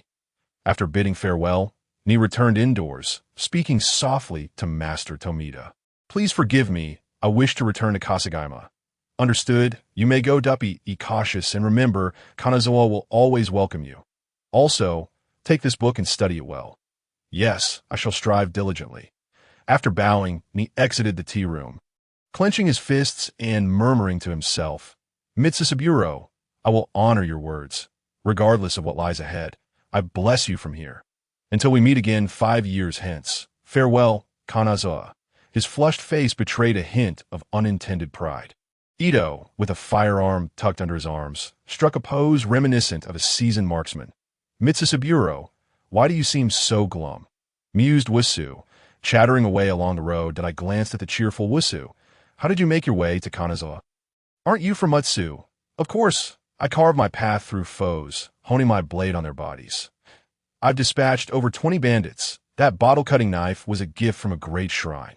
With that, Wisu brandished his blade in a flourish. Then it must be quite safe to be with you, I queried, eyeing Wisu skeptically. Why wouldn't it be? I'm formidable now. There's no need for the master to intervene. I can handle everything myself, Wisu chuckled. Growing even merrier, we proceeded to haul a cart filled with the unique furniture of the Kanazaronda night market, setting off westward in grand fashion. Along the way, we encountered several ruffians, but upon displaying the token of the infinite dweller, they respectfully dispersed. "Master, why don't you let me take down a few for fun?" Wusu shouted. I shot him a glare, truly perplexed by his thought process. It's better to avoid unnecessary trouble. Our priority is to keep moving. You'll need to rely on your skills when we reach a place like IGA, Master Kikyu. I drew out my words intentionally. Wusu scratched his head awkwardly. Soon we passed through Agasha Sunbo, which, eroded by the relentless waves over the years, appeared incredibly steep and perilous. Here, one could observe the columnar joints, hexagonal or pentagonal basalt columns. Ito expressed a desire to explore, so we decided to stay the night. The following day, he excitedly rushed over. Master, I've just grasped a new sword technique." "Oh, that was quick. Let's see it," I replied with enthusiasm. Testing it out is dull. "Let us have a spar." With that, Ito handed me a branch he had seemingly prepared for this occasion. As he struck swiftly, I found it increasingly difficult to defend against him, and after a flurry of strikes, the branch snapped midway due to his rapidity, that I shifted my position, regarding Ito with a playful glint in my eye. "Well, what do you think, Master?" Ito asked, brimming with excitement. "Quite impressive. Have you thought a name yet?" I turned to him. The technique came to me last night that I felt as if someone was behind me, prompting me to swiftly slash backward, only to discover it was merely my shadow, that I was so convinced it might be cut that I spent the night pondering this. Ito, with bloodshot eyes, fixed his gaze on me. "I shall call it the Wusu's sword." "What do you think?" I inquired, skepticism lacing my tone. "Perfect. It shall be known as the Wusu's sword." "Haha, now I have my own technique," Ito exclaimed joyfully, shouting out by the cliffs of Agasha's Sunbo. "One day, I shall challenge my master that if I win, I'll change my name to Ito Ikadazai." Ito clenched his fists firmly, gazing intently at me. Days later, we arrived in Ekizen, a cultural stronghold known as Little Kyoto, where many noble families resided. Due to the proximity to Kyoto, most of the refugees here hailed from there. Entering a tavern, we spotted two youths in their teens drinking. One bore a long scar on his right hand, and there were few patrons around. Without a care, Ito handed over our horses to the innkeeper and sat down beside me. I signaled Ito with my eyes, but the lad called for a mackerel, some stone crabs, and a few fern rice cakes, exclaiming, "Master, everything here is a delightful local specialty. You must try some." As we settled down, the scarred youth placed his foot on our table. "Who said you could eat beside me?" he shouted. The innkeeper looked on and feared my apologies. "We were unaware," I said, pulling Ito aside. That I forced a smile and began to lead Ito away that a knife was suddenly thrust in front of us. "Did I say you could leave?" Another youth stood up. "What do you mean by this?" I asked, keeping a tight grip on the increasingly agitated Ito. "Hey, the lad beside us can't wait. Don't restrain him. Let him see our might." The scarred youth sneered. "Let Ito go," I declared, forcefully waving my hand away and, in an instant, using my sword sheath to deflect the opposing blade, pressing the drawn edge to the scarred youth's throat. "What do you say? Who allowed us to dine here?" Ito regarded the two youths with a mischievous glint in his eye. The other youth stared in shock, then quickly charged at me. "Master," Ito shouted. I stepped back, sidestepping the attack, and swiftly delivered a hand strike that sent the assailant crashing to the ground. The innkeeper approached timidly. "Could you refrain from killing? It would be bad for business." "All right, Ito, let us eat it." I urged Ito to sit down, as the young man who had fallen stood up, looking wary that "I can know. And this is my brother, Nataka. Thank you both for your mercy." Nataka sat down before us. Though his expression remained one of disdain, "I am Mitsusaburo, and this is Wusu," I said, gesturing towards Ito, who was lost in thought, staring out the window. Nataka snorted, but I intervened, attempting to smooth things over. "My brother can be quite brash. I hope you won't hold it against us that moment." Ito turned to face them, saying, "I've seen many like him that I can tell you behave this way daily." He regarded Nataka with a mischievous glint in his eye. "And you, do you want to fight me?" Nataka stood defiantly, drawing his blade. Calm down. Nara raised his hands, signaling for peace. "What brings you two here?" I asked, scrutinizing the Nora brothers. "We are sons of the Ekizen nobility. gradually making a name for ourselves through martial training. Whenever we encounter someone wielding a sword, we engage in contests, and each time, we emerge victorious, leading to today's farce. Namaru explained with a hint of regret. No harm done. We are merely passing through, so we won't take it to heart, I hastily replied. May I ask where you are headed?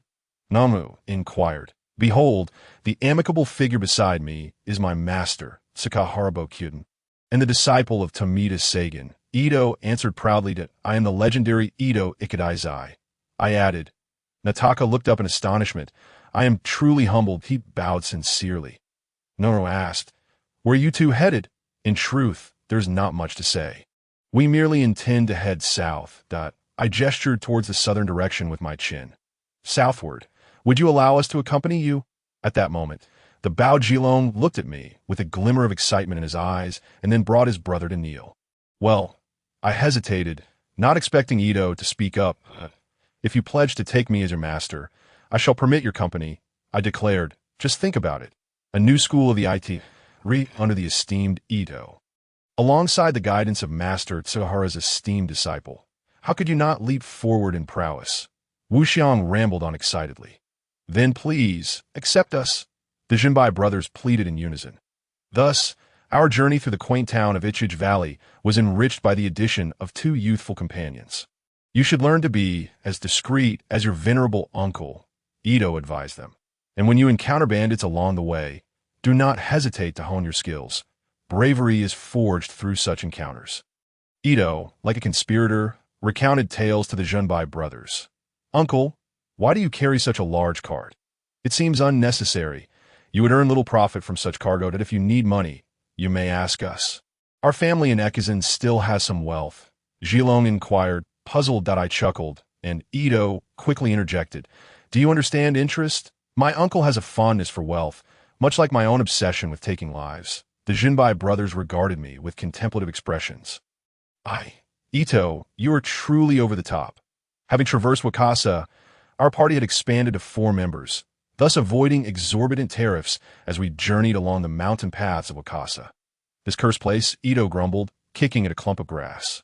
It's because of you, uncle, that we are burdened with this cargo instead of passing through the checkpoints. I still wish to see the famed barriers of Omi. Master, you should be content. Haven't I dispatched a few robbers for you along the way?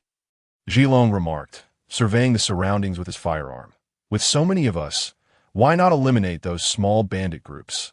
Ito suggested. Surprisingly, I shot Ito a disapproving glance, while Ji Chung looked on the verge of tears. Master, please heed your uncle's advice, he pleaded. Tisich, how could I, Ito Kajihisa, be afraid of a few petty thieves? He spat out a mouthful of grass to be, by the way, Ji Chung, how far is it from here to northern Omi? If we were to head to ISC, what route should we take? I inquired, looking at Ji Chung. There are roughly 2 paths. One goes west of Lake Biwa to Kyoto, then to Ryuseiji and south to Yamado. The other goes directly south through IGA and Koga. Let's travel to Kyoto. I am curious to see your opinions, I said, glancing at the Jinbai brothers, while Ito automatically filtered out my words. Then let us proceed in this manner. Jilong nodded, and Ito followed behind, grumbling incessantly. As we emerged from the mountain trail, we beheld Japan's largest freshwater lake, Lake Biwa. However, Ito was disinterested in such sights. In his words, a man should be like the sea. Have you seen the Eastern Search Temple? That is the place a true man should visit. This is merely a spot for someone like me, adorned with the pomp of nobility and a few wealthy savages. Referring to the Jinbai brothers, the shores of Lake Biwa are renowned for their picturesque gardens. As we approached, we spotted a statue of Ben Zayton, emanating a serene aura, a stark contrast to the chaotic atmosphere filled with life and death we had witnessed before. The family crest of the Genji clan fluttered nearby. Although Ase Hisamasa was quite inept, it did not imply that this land lacked governance, as soldiers could be seen stationed along the road. Suddenly, a pallid man collapsed not far from us. Such sights were common to me. However, since our arrival in Ichij Valley, I had seen fewer such cases. After exiting the mountain path to Omi, we had scarcely encountered any. Save for a few beggars, the soldiers stationed nearby hurried to assist him, placing him beneath a large tree. The Jinbai brothers wished to approach and inquire, but were halted by Ito's blade. "Did you not see his suffering?" Ito admonished, gesturing towards the gleam of his weapon at his waist. I solemnly nodded. It was best to avoid such delicate matters. As our card and entourage slowly advanced, we observed the man gradually rising to reveal an envelope he had dropped on the ground. "Zhilong, go take a look," I instructed. Zhilong nodded, using his firearm to prod the body, at which point the soldiers approached. After handing them a few coins, they allowed us to proceed. "This envelope belongs to me," I claimed, examining it closely. It bore no signature. The IT was merely a plea from the Lord's child. Requesting the temple's protection, I recounted the letter's contents leisurely, considering that since we were headed to Kyoto, it might be worthwhile to visit the temple and perhaps gain some benefit. Ito glanced at me. "You do not seem like a monk. You resemble a merchant." "Teish, what do you know? I call this begging for alms. Robbing the rich to aid the poor," I replied nonchalantly. Not far ahead lay Mount High, and I held the letter given to me by Saizai as a guide, but due to our large number, the monks directed us to a small temple nearby. However, the monk leading us advised against staying there, as it was rumored that raccoon spirits would steal oil at night. "You should seek lodging at the inn nearby." The trembling young monk warned us, sharing tales of the raccoon spirits at midnight. Ito, however, seemed excited. Encountering ghosts was a preference of his. "I have never experienced such things. Let us hurry," he urged. The temple had already summoned warriors to vanquish them, and it was said that they had summoned the legendary Unkundi Ji. "You may not sleep well tonight, and no worries. Allow me, Ito, to handle it." Ito laughed maniacally, while the Jinbai brothers appeared eager to join him. "If you wish to try, be cautious," I advised. "Uncle, will you not join us?" Zhilong exclaimed with enthusiasm. Seeing the fervor of the Jinbai brothers and Ito, I could not deny them. Upon entering the main hall, we were met with the imposing figure of the Ashoka Buddha. The sight of the statue compelled them to rush forward. Ito and Zhilong offered their sincere prayers, and when they arose, they gazed at me curiously, leaving me no choice but to follow suit. "How is it that you, a disciple of a high-ranking Nichiren monk, show no interest in this? Have you lost sight of your faith?" Ito sneered sharply. "Then why did you pray so earnestly?" I questioned Ito, as it seemed to him an incongruity. "I killed too many people. I fear my sins are too great," Ito replied foolishly, casting me a glance. I felt an overwhelming awkwardness as I looked at Ito, then resumed my prayers. After what felt like 14 or 15 bows, a figure emerged from the room. "Are you here to exterminate the raccoon spirits or to lodge as monks?" A bald man entered. Although he exuded an air of dishevelment, his eloquence and splendid attire could easily captivate a multitude of youthful maidens. "We have come to eradicate the so-called raccoon spirits," Ito declared with an enigmatic expression. Though one hand was scratching an itch, the Jinbai brothers exhibited expressions of unfamiliarity. The bald, handsome man surveyed Ito before bowing to me. "I am Akechi Jubii, a branch of the Toki family from Mino, and I am lodging here, assisting the temple in driving away some nuisances." Jubii spoke shyly to me that I instinctively took a step back, but quickly realized my rudeness and clasped my hands in greeting. "Lord Jubii, your swordsmanship must be exceptional. Otherwise, how could you so boldly confront the raccoon spirits?" I rose, adorned with compliments. "Not at all. I believe your companion must be a master swordsman," he remarked, casting a meaningful glance at Ito and the Jinbai brothers. "Not at all. It would be our duty to cause trouble for Lord Jubii." I continued to maintain an air of humility, being cautious around someone like Mitsuhide, who was known for his adherence to etiquette. "May I inquire about your journey?" "I am quite curious," Jubii said, licking his dry lips. "I have not traveled for quite some time," he expressed with longing. "Not at all. You are far too polite, Ito. Have traversed from Mutsu to Kinki without missing a single place. Come, lead me to your quarters. Let us converse," Ito exclaimed, clapping Jubii on the shoulder and laughing heartily. "This is much appreciated," Jubii replied, placing his hands together in a prayerful gesture. Ito, overflowing with excitement, began to boast, spinning tales of himself as a Superman capable of single-handedly challenging Minamoto no Yoshitsune and defeating Taira no Kiyomori. As the boastful chatter continued, night fell around 8 or 9 o'clock. When the temple bell tolled, Jubii guided us to a side door of the main hall, instructing us to wait silently there. He even positioned himself protectively in front of me. Ito, feeling rather bored, stifled yawns and bobbed his head in an effort to stay awake, while the two brothers of the Shinbari family slept back-to-back like two dead pigs. What sort of people were they? They clamored to capture a tanuki but ended up in such a state. I observed the brothers, who were slumbering soundly, and a yawning Ito. Not long after, a tinkling sound broke the silence, prompting Jubii to unsheath his sword. I nudged the drowsy Ito, signaling him to flank from behind. Then, I carefully drew my own sword, the left Zongsan Wenzi. Don't let it escape. Jubii dashed forward with his weapon drawn, only to see the tanuki swiftly evade, hurling a candlestick that struck Mitsuhide's blade before darting towards the main entrance. "Quick, shut the door," I shouted. Immediately, I tossed my scabbard, hitting the tanuki with a resounding thud. It collapsed to the ground. Ito secured the door and approached. The Shinbari brothers, still groggy, began to awaken. Ito glanced at the tanuki and exclaimed, "Master, this is a person." Jubii regarded me with suspicion before moving closer to the tanuki. It appeared to be a monk. Jubii scrutinized the figure and mused.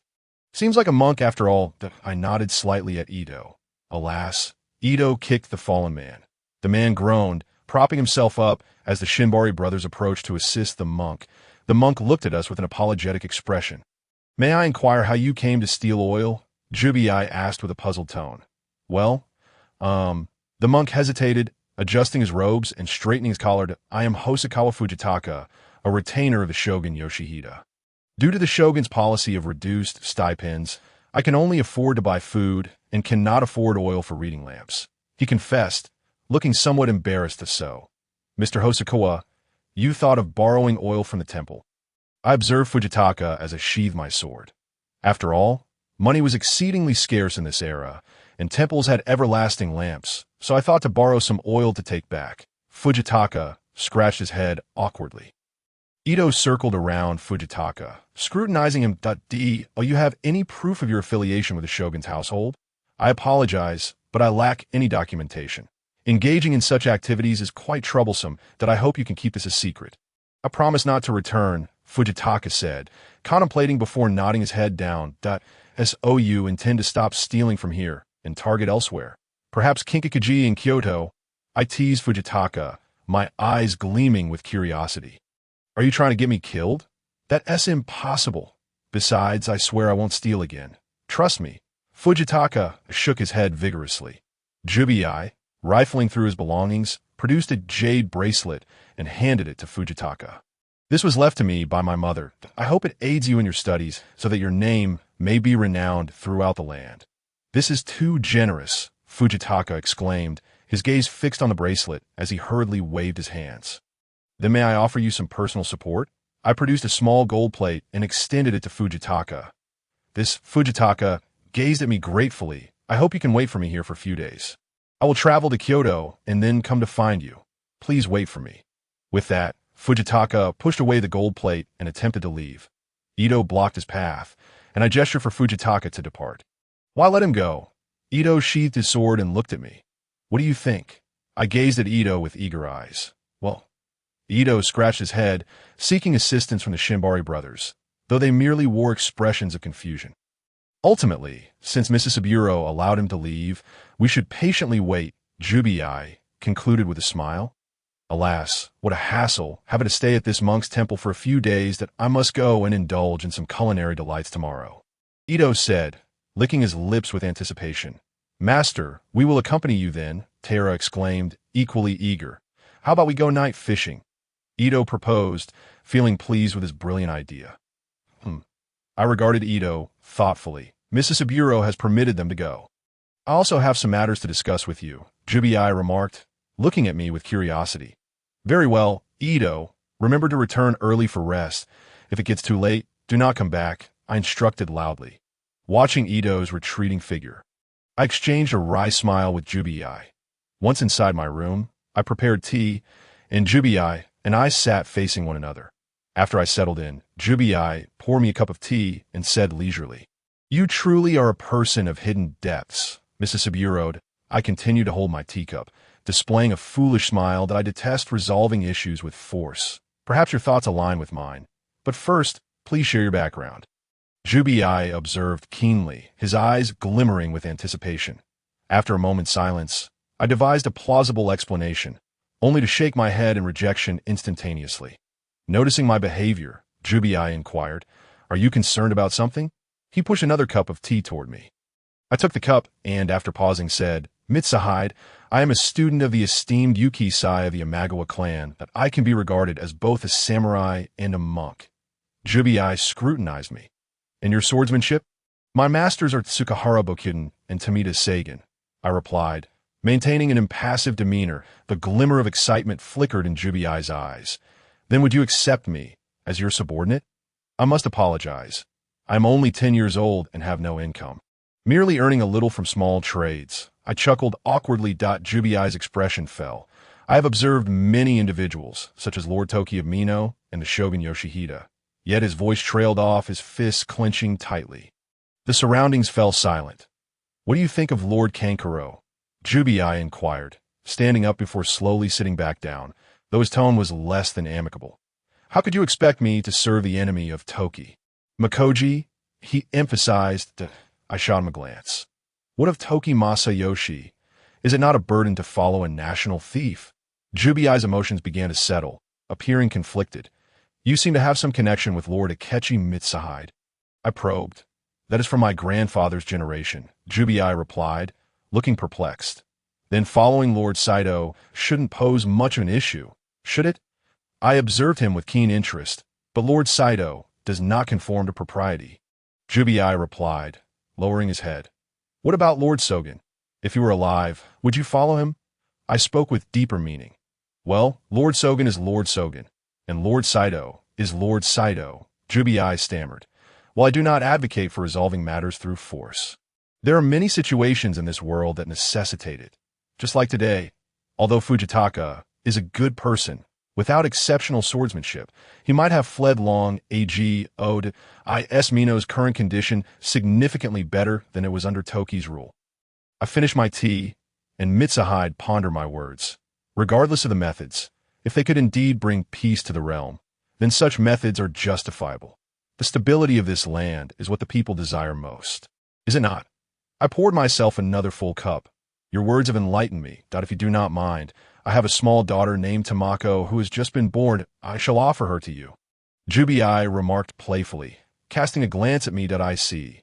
You cannot afford to raise a child. So you would have me take her?" I laughed lightly. However, Mitsahide bore an expression that suggested he truly could not afford to keep her.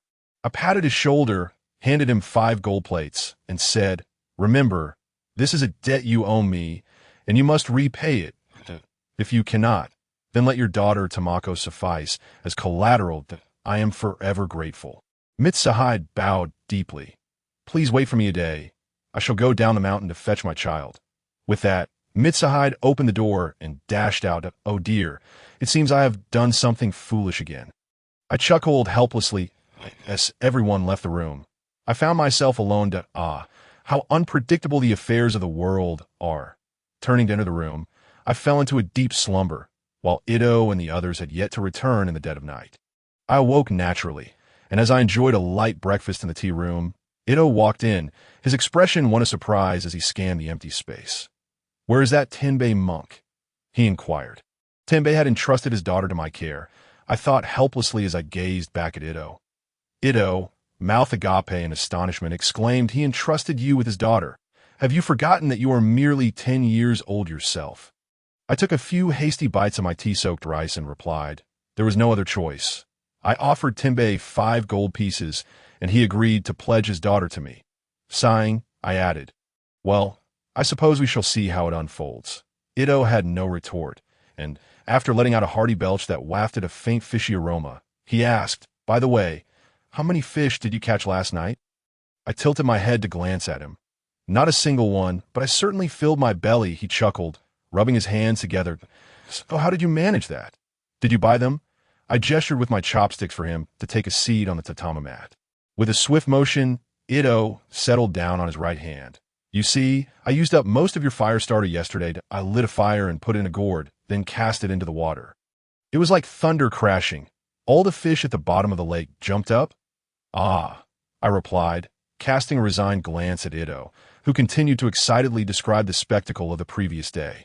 At that moment, Naritaka and Narizumi entered, carrying a basket full of fish, a staggering 100 pounds or more. The following morning, while Ito and I were still asleep, we heard hurried footsteps. Tenbei entered, cradling a small child. He approached me quickly, placed the child down, and nodded with a request for me to take good care of his offspring. Tenbei gazed cautiously at the child in his arms that I assured him. I will treat her as my own. I patted my chest confidently. May I ask, would you consider being this child's foster father? Tenbei asked shyly, looking up at me. Well, I don't believe I am quite old enough for that. I chuckled. Tenbei regarded me thoughtfully. Then what title would you prefer? What about brother? I suggested, glancing at Yuko. After a moment of contemplation, I added, though perhaps that doesn't quite fit. The hint of panic flickered in Tenbei's eyes. Brother, Yuko murmured softly. I smiled at Yuko and said to Tenbei, it seems she quite likes that title. I stretched out my arms, inviting Yuko. She eagerly ran over and jumped into my embrace. Tenbei's astonished expression revealed his surprise. The little one seems to have taken a liking to her new brother. He noted, his gaze softening with affection. I have decided to heed your decision and will go to see Lord Dosen. Should you one day become the lord of the castle, please do not forget the promise made today. With that, he knelt before me. That I understand. Your child is delightful, and I shall care for her well, I assured him, as Yuko nestled into my arms, falling asleep. Tenbei looked at the slumbering Yuko, then stood and bowed to me before departing the tea room. That I surmised he was off in pursuit of his dreams. Murmuring to myself as I watched the distant figure of Mitsuhide fade away, I gently patted Yuko and said, from now on, you will be with me. Observing the small child, I added, it seems you are quite serious about this. Yuko nodded earnestly and asked, does that mean I will always follow Brother Misaburo? I smiled and nodded. Yuko then stated with formal determination, then Brother Misaburo, I wish to become an exceptional warrior like father. She tugged at my clothing as she spoke. I chuckled. In that case, you must work hard to become a son. I could only appease little Yuko for the time being. Not long after Mitsuhide departed, two figures entered. One was the monk Hosokawa, and the other a young acolyte, no more than 12 years old. Fujitaka nodded at me and, noticing Yuko, asked curiously, who is this? This is my younger sister. Yuko, I replied, and Yuko nodded earnestly. Fujitaka knelt before me, saying, please accept me as your vassal. Though my lineage may not be as illustrious as that of the shogun, I hope to learn under your guidance. You possess a forgiving heart for those who steal oil, understanding of their hardships, and a resolute spirit in your beliefs, along with discerning insight into the souls of others. After speaking, Fujitaka lifted his head, casting a sidelong glance at me. But I have no means of income. I cannot support a vassal. I explained to the kneeling Fujitaka, articulating my predicament that a single gold piece would suffice to cover my salary for 2 years. So please allow me to follow you, Fujitaka urged, gripping my hand with fervor. Let us set that aside for now. May I ask who this is? I pointed to the young acolyte sitting beside Fujitaka. The boy stepped forward and bowed. Numata Yuko greets you, Lord Misaburo, and I hope you will accept me as you did my master. Though I may not be as learned as he, I still wish to serve you. Yuko spoke with great enthusiasm. Looking at both Fujitaka and Yuko, who were prostrated before me, I felt overwhelmed. Please, Fujitaka. Yuko, rise. I cannot accept this, I said, my expression one of helplessness. I could see that moment. Ito approached, unable to contain himself. I say, are you planning to stop stealing oil, or have you set your sights on my master's goods, bringing along a helper? He jested, flashing a grin and brandishing his sword in mock intimidation. Ito, please step outside for a moment. I hastily commanded. I cast an apologetic glance at Fujitaka and Yuko. Rest assured, we have no such intentions, but we will not abandon this matter, Fujitaka affirmed, fixing his gaze on me. However, my lord, such matters cannot be taken lightly. although the shogun's family is in dire straits. One day the glory of the warrior class will rest upon your shoulders, I said earnestly to the two. I have just seen the Lord Mitsuhide leave the temple. After inquiring, I learned he has gone to Mino to make a living that I trust you have observed the incompetence of the shogunate as well. Fujitaka remarked with a smile that I pondered for a moment. Yet a lean camel is larger than a horse. Even a decrepit ship has some nails left. What if Lord Yoshihide were a capable shogun? I suggested to Hosokawa. Precisely because he is so capable, we seek a way out through you, Hosokawa replied earnestly, with a hint of determination. Perhaps you are right. Very well, I will offer you 1 gold piece to have both of you follow me for a year. What do you think?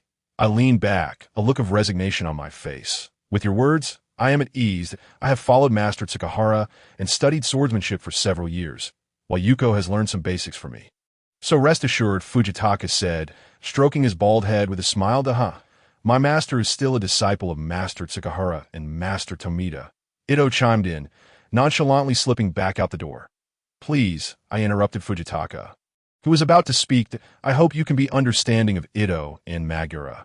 They're simply earnest in their ways that I know they care for you deeply, hence their actions, Fujitaka replied with conviction. Perhaps Yuko and I will be the same in the future. Due to the raccoon incident, we departed the temple a day later than planned, and my traveling party had grown considerably. In addition to the brothers Ito and Magura, we were joined by the Hosokawa disciples, not to mention Yuko, nestled in my arms. Brother, why did Uncle Hosokawa steal oil? Yuko asked innocently. Father once told me that if you can't afford a lamp, you can simply go to the mountains and chop some wood. Well, I cast a pleading glance at Fujitaka, who awkwardly chuckled. I hadn't thought of using wood. Ito, having ceased his teasing of little Yuko, mimicked her innocent tone, saying, Uncle Hosokawa is quite silly. How could he not think of that? Ito, that's enough. Lord Hosokawa is concerned that the wind outside might cause the fire to sway, I quickly explained. Then, brother, what if we observe from inside the house? Yuko pondered, coming up with what she believed to be a plausible answer. That wouldn't work. It would be too hot inside, Naritaka replied, who had been silent until now.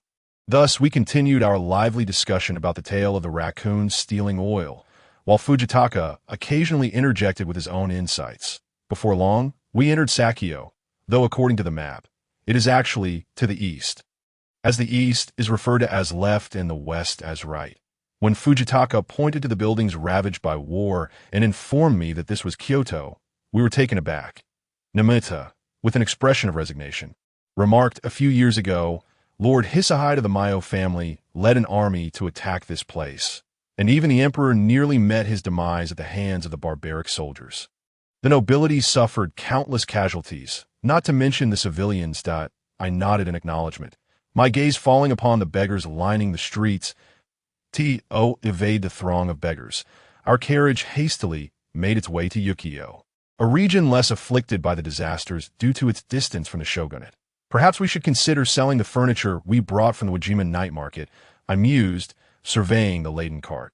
Indeed, I know a few proprietors here. Would you like me to make introductions? Fujitaka nodded and then replied, No need. Let us sell it by the roadside.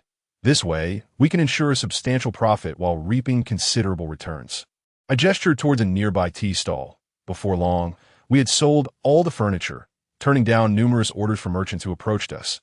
Thus, we pocketed a handsome sum. After all, hiring a person for a year at the price of a gold fan could easily allow us to sustain ourselves for 4 or 5 decades. We dined at an inn in Kyoto, partaking in the so-called Kyoji scallions that I remarked, I S&T this just a mere scallion, yet it comes at such a high price. Ito glanced at the heap of scallions in his bowl, chewing as if he were a cow grazing. Muda responded, Actually, this is meant to compliment Kyoto's famous tofu. He pointed to the side dish of namayatsuhashi, a triangular pastry filled with red bean paste. Tamako, wielding chopsticks, haphazardly smeared the filling onto the triangle, leaving me covered in sweet bean paste. It seems your sister adores you. Hisakawa chuckled, but by the way, since we're in Kyoto, let us visit the Rokuanji temple. Yuko suggested. Where is that? Inquired Chikuro, who was vigorously kneading the tofu nearby. It is to the north at the Golden Pavilion. due to the troubles caused by the Mayo faction and the issues with Hosokawa Haramoto. The gold leaf has largely peeled away, so it can no longer be referred to as the Golden Pavilion, Ito explained as he tugged at Numida, leading the way north. Following Numida's lead, we arrived at the Golden Pavilion, which should have been Rokuonji. We encountered a monk sweeping the grounds, and after a brief exchange with Fujitaka, we were permitted to explore at our leisure. Who goes there? Suddenly, someone brandished a knife at me, prompting me to turn swiftly to AT that moment. Ito drew his sword, ready for action. The assailant was a young monk. Ito quickly struck the weapon from his hand and charged forward. Ito, please stop, Hosokawa shouted. The monk glared disdainfully at Ito before retrieving his fallen blade and sheathing it. Ito Dano, this is Master Kakuki, the brother of Ashikaga Yoshihide. Hosokawa indicated it. It is Lord Hosokawa. I was unaware you had brought so many people here, he remarked haughtily, casting a cautious glance our way. My apologies. Ito replied with a serious expression, albeit laced with a hint of mockery. Humph, if you wish to play, then play. I shall take my leave to meditate, Kakuki declared before exiting the hall. As for the brother of the Ashikaga clan, Yoshihisa harbored no fondness for him later. Was this not merely a display of Yoshimitsu's military prowess for the world to see? Yoshida shifted the conversation back to the Golden Pavilion. It should be so, Fujitaka mused. During the Unin War, most of the structures within Rokuonji were consumed by flames, with only the main building, the Sheri-den, spared. However, even the gold leaf here has now deteriorated, Fujitaka lamented. Bowing his head with a sigh, those around me fell into deep contemplation. I could see that moment. A man with golden hair entered, speaking in a thick accent. Excuse me, is this the Golden Pavilion? Hosokawa nodded and inquired. May I ask where you are from? Men, the man said, making the sign of the cross, and my name is Gaspar Perella, hailing from across the sea. You may call me Father Perella, according to the texts. This place is surrounded by gold, and this island is laden with gold, where people build houses of gold, known as the Land of Gold. However, here I glanced at the priest and replied, Father, this place has suffered from war, and much of the gold has been lost. You can see that some corners still glimmer with a hint of gold. The priest gazed upon it with greedy eyes and remarked, Indeed, it seems I have not come in vain. Did you arrive here after reading Marco Polo's travels? I inquired.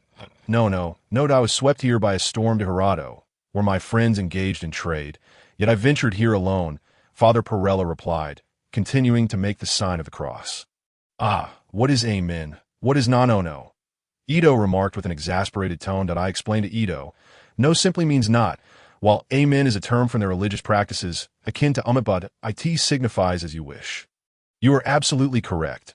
If Japan had a translator as knowledgeable as you, I would certainly bring the light of God to this corner, the priest exclaimed, fervently making the sign of the cross. Your deity, perhaps? Chikuro asked, his question revealing his naivety. God is ever present among us. When you sacrifice, if you believe in our God, you will be united with our Father, the priest rambled on, neglecting to mention a plethora of additional details. Ito leaned closer to me and whispered, Are all priests like this? I nodded, resigned. Once the priest concluded his discourse, we offered him a gold fan as a donation. He presented me with a cross adorned with diamonds, expressing his hope for our next meeting, as he wished to establish a church in the vicinity and invited us to contribute. Departing from the Golden Pavilion in Kyoto, we journeyed southward, having sold a considerable amount of furniture. I packed a small pouch of gold fans and continued onward. We traversed through the areas surrounding Kyoto, including Nijo Castle, Sanjo-Keion, Gion-Shijo, Kayamiza Gojo, Shichijo, and Fushimi Inari. Eventually, we arrive at the region known for its ninjas. The border between IGA and Koga. Oh, come. Ito brandished his sword, showcasing his prowess, while the Tamagaki brothers kept a watchful eye on the surroundings. My lord, we ought not to be traveling this way. Hosokawa voiced his concerns. Worry etched across his face. Recently, IGA has experienced some conflicts, and Koga has been on the defensive for a while.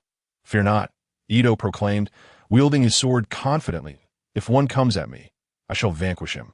If two come, I shall slay them both. He gazed eagerly into the distance, wishing for an army to descend upon us. Observing Hosokawa's anxious expression, I thought it prudent not to heed the young man's bravado. Nonetheless, since we were already en route, we would have to proceed with caution. That I cradled Tamako and spoke gently to Hosokawa. Well, it seems we have no choice. Indeed, it is the only way, Fujitaka concurred, as our party ventured deeper into the IGA basin. A profound silence enveloped us. Not a single bird chirped, and Ito swiftly drew his sword, preparing for battle. I exclaimed in astonishment, "We have barely entered, and already this? We should perhaps turn back that we have come this far." "There is no reason to retreat," Ito replied, casting me a skeptical glance as if deeming my caution excessive.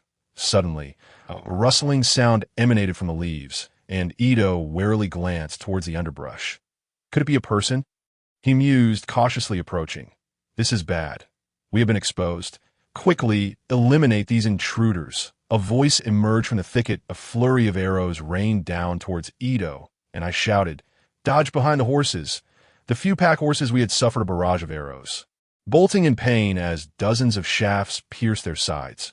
"Cursed be this fate," I cried, one hand clutching Tamako and the other drawing my sword as I rushed out. That a dart flew towards me, and I rolled aside, covering myself in dirt.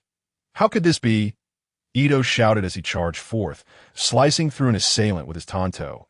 The Tamagaki brothers and Hosokawa also drew their weapons and advanced.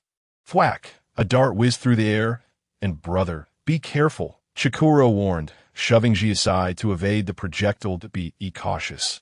There are darts flying." Ji's eyes glinted with intensity as he focused ahead. "Die!" Ito shouted as he felled one foe and charged towards another. I delivered a kick to a black-clad ninja, plunging my sword downward. Just then, another arrow hurtled towards me, forcing me to evade once more. "Damn it, there must be over 20 ninjas ahead. Everyone, stay alert," I shouted. At that moment, Nuna struck a man with a precise blow, immediately followed by Hosokawa delivering a fatal strike. The opposing ninja legion howled in a chilling manner. As more and more fell, it seemed that even our own had been struck by arrows. A wretched cry pierced the heavens. "Brother," Tachiro turned back, reassured that nothing had happened, merely a stray arrow. Then he resumed the fight, for if we did not defeat the enemy, none of us would escape. Chizuru, gritting his teeth against the pain, wore a countenance as pale as liver. Witnessing his comrades being struck, Ito's murderous intent intensified. Armed with a cutting knife, he swiftly cleaved through the foes. That I parried an attack from an enemy with one stroke, then swiftly raised my right foot to strike at the ankle of a nearby ninja, following it with a swift downward slash, the blood splattering onto my body and Yuko. Seeing our valor, the opposition seemed to waver slightly. Ito's eyes, burning with fury, revealed a fierce resolve. A feathered arrow protruded from his shoulder, swaying with his movements. Tachiro stood resolutely around his brother, striking down foes, while Fuji and Numa coordinated to swiftly claim their enemies' lives. We were all stained crimson with blood, resembling the immovable deity of hell. Had I executed a diagonal slash, severing another enemy at the waist, and my arms began to lose strength, and our movements slowed. Nevertheless, the enemy began to retreat in an orderly fashion. "Damn it, don't run," Ito shouted. He picked up a knife from the ground and hurled it, striking a fleeing ninja. "Stop chasing. Quickly check on Chizuru." "Ito, you're injured too," I exclaimed. Ito's expression turned serious as he pulled the arrow from his shoulder, taking a small piece of flesh with it. "Damn it, it still has a hook, but seems not to be poisoned." Ito grimaced through the pain. "You all must see Chizuru. He seems to be fading." Namata said anxiously, "Forget about me. Just leave this place." Chizuru gazed at the sky, enduring the agony. "But I believe I can heal these wounds," he added, glancing at his injuries. "That I beg you, leave this place quickly." "There may be more ninjas coming," Chizuru insisted, fixing his gaze on me. "Brother, please, I cannot abandon you." "Master, cannot you use the healing stone? Please tend to him," Tachiro implored, his eyes filled with urgency. "Do not waste your strength. This arrow is poisoned. The toxin has already seeped deeply into me. I beg you to leave and take my brother with you, carrying my wish that he may become a remarkable hero under your guidance." He tightly grasped Tachiro's hand, gasping for breath. "Brother, you must hold on," Tachiro cried, shaking Chizuru. I will take you to Yamato to find a doctor to know. I beg you all, leave quickly. Chizuru's lips revealed a trace of blood. Brother, master, I implore you, save my brother. Tachiro knelt, pleading incoherently. Brother, just go to. I truly cannot hold on any longer. Chizuru coughed up more blood. Ito glanced at him and said flatly, dig a hole over there. Grant your brother a swift end. Then let him rest in peace. You? Tachiro grasped Ito's clothing but then let go. Chizuru lamented, the severed sword of Amitabha cleaves the body. Why can I not be reborn? Is it due to my heavy karma? With that, he drew his blade and plunged it into his abdomen. Brother! A wail echoed through the skies. Pick up your brother and leave quickly. Ito maintained his stoic demeanor. Tachiro knelt and lifted Chizuru's cold body. Stumbling back in retreat, holding Chizuru's lifeless form, they reached the vicinity of Mount Kagu in Yamato, where Tachiro gently laid him down. Perhaps this place suits him, I remarked, glancing at Tachiro, who was also drenched in blood. We dug a grave, then washed ourselves by the lake, proceeding in silence. Upon arriving in Nara town of Yamato, steeped in history, the nearby Kuraizumi Temple, Todaiji, and Kasugatesha all whispered tales of bygone eras that we lodged in an inn. Each of us falling into a deep slumber, faces heavy with grief, the surroundings cloaked in silence. Fuji sat in the courtyard, lost in thought that I approached him. Excuse me, Mr. Fuji, may I speak with you? I gazed at his troubled expression. Please have a seat. Fuji gestured beside him. If Chizuru were here with us to gaze at this golden moon, how wonderful it would be, I sighed. What emotions did Chizuru's death evoke in you? Fuji's face turned solemn as he fixed his eyes upon me. I do not know. I always feel that while life is fraught with difficulties, death is all too simple that I clench my fists and lower my head, murmuring, do you truly believe that the loss of life is indeed so simple? Fuji shifted his posture comfortably, resting his hand on his thigh. With just a moment, you carry your yearnings and ideals and depart alongside the Buddha, and Y head drooped even lower. Do you believe you have done right by Chizuru? His voice was deliberate, that I know that living is paramount. Yet an old friend now lies in the realm of the departed. I understand your pain. We all share this sentiment. But what about the words he spoke before his death? Fuji gazed at me with a knowing look. The severed sword of Amitabha cleaves the body. Why can I not be reborn? Is it due to my heavy karma? I murmured. Yes, what do you think? Fuji seemed more relaxed. I shook my head. Why can I not be reborn? Is it due to my heavy karma? It was not his heavy karma. It was that he had his own thoughts. Could you not understand that? Fuji withdrew his gaze from mine. I once told my friend Takeshio that a person's success is partly due to motivation. And I bear Chizuru's mission that I tighten my fists, tapping on the wooden floor of the corridor. You are correct. Does Chizuru not wish to live in this world? He had things to protect, like his brother. That I believe Tachiro shares this sentiment. Thus, he entrusted his brother to you before passing. Fuji lay back on the corridor floor, gazing up at the sky. I hope you do not forsake that pursuit, nor Chizuru's wishes. It is because I cannot see the future goal that I've lost my way. I bear such a heavy promise, I replied, mimicking Fuji's position on the ground. What do you consider the definition of a hero? Fuji inquired gravely. I shook my head. In my youth, I admired heroes such as Minamoto, no Yoshitsune, and Oda Doken. My voice dwindled, then suddenly surged. Indeed, those heroes bore far too many burdens. We have grown accustomed to the joys and sorrows of the world, yet we cannot allow our friends to depart. I then sat upright.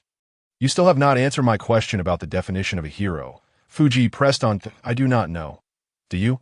I looked at Fuji, who lay on the ground. We seldom encounter tragic heroes. Counting them reveals only a handful. Their missions led them into a cycle of error, rendering them both honored and tragic.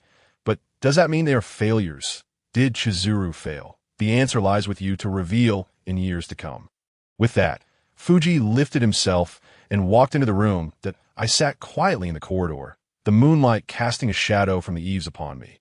What do I bear? How can I ensure Tachiro becomes a hero? Who truly defines a hero? I lost myself in the moonlight.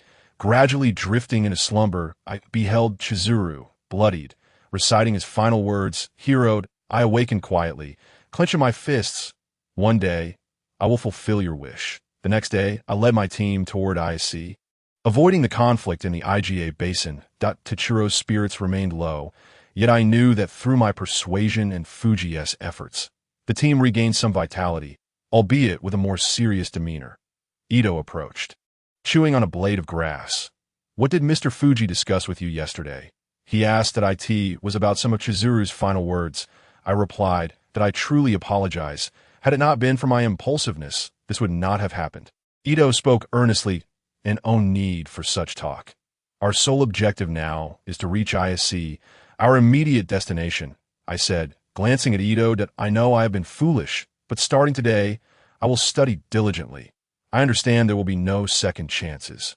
Ito declared, his face stern. That I nodded. Let us depart, that tomorrow's sun will rise. That is something no one can change. With a smile, I embraced Yuko and moved forward. We traversed through hundreds of courtyards. ISC was indeed a place of chaos. Chaotic beyond comprehension. Regardless of who you are, in this chaotic world, if someone finds you displeasing, they may resort to violence. After over a month of travel and training, Yisenlang has finally celebrated his 10th birthday. However, my robust physique makes me appear more like a youth who has just undergone the coming-of-age ceremony. I have arrived in the southern region of ISC, where, under the governance of the Kitabatake clan, improvements are gradually taking shape, albeit modestly. Upon reaching the Kiri Mountain residence, I requested an audience with Kitabatake Gukio. After I presented a letter from my master, the young gentleman hesitantly permitted me to enter alone. It turned out to be a finely dressed man, a junior of Yisenlang, who spoke with an apologetic tone yet regarded me with an air of arrogance. "Please have a seat. May I inquire about your business?" I nodded and replied, "My esteemed master has instructed me to come here to learn the art of the Ikenotai swordsmanship. Thus I have traveled from Kanazawa." Kitabatake Gukio pondered for a moment, then regretfully stated, "My master has mentioned that learning Ikenotai requires a process of trial, and I must assign you a task, Yisenlang, before you can learn." "What task?" I gazed at Gukio, eagerly anticipating this seemingly fictitious assignment. "You see, I have 30 soldiers and 20 days' worth of provisions that I hope you can assist me in acquiring some land from the Ikko sect monks to the west, at least 100 koku. If you can finalize the agreement, I shall grant you the teachings of Ikenotai." With that, Gukio exited the room, leaving me alone within. The young gentleman handed me a roster of 20 soldiers and a handwritten note for provisions. I stepped outside, where everyone gathered around, and I recounted the details of the situation. "It is evident that they do not wish for you to learn. You should seek Master Tsukahara," Ito exclaimed. Indeed, Kazumi echoed in agreement. Yuko clapped her hands in my arms. "Perhaps they intend to use your hand to eradicate those bald-headed monks. After all, the influence of the Ikko sect is indeed substantial," Nomoda remarked. "Well, it matters not. We shall sell the provisions and the soldiers' weapons, converting them into cash to purchase the land," I replied nonchalantly.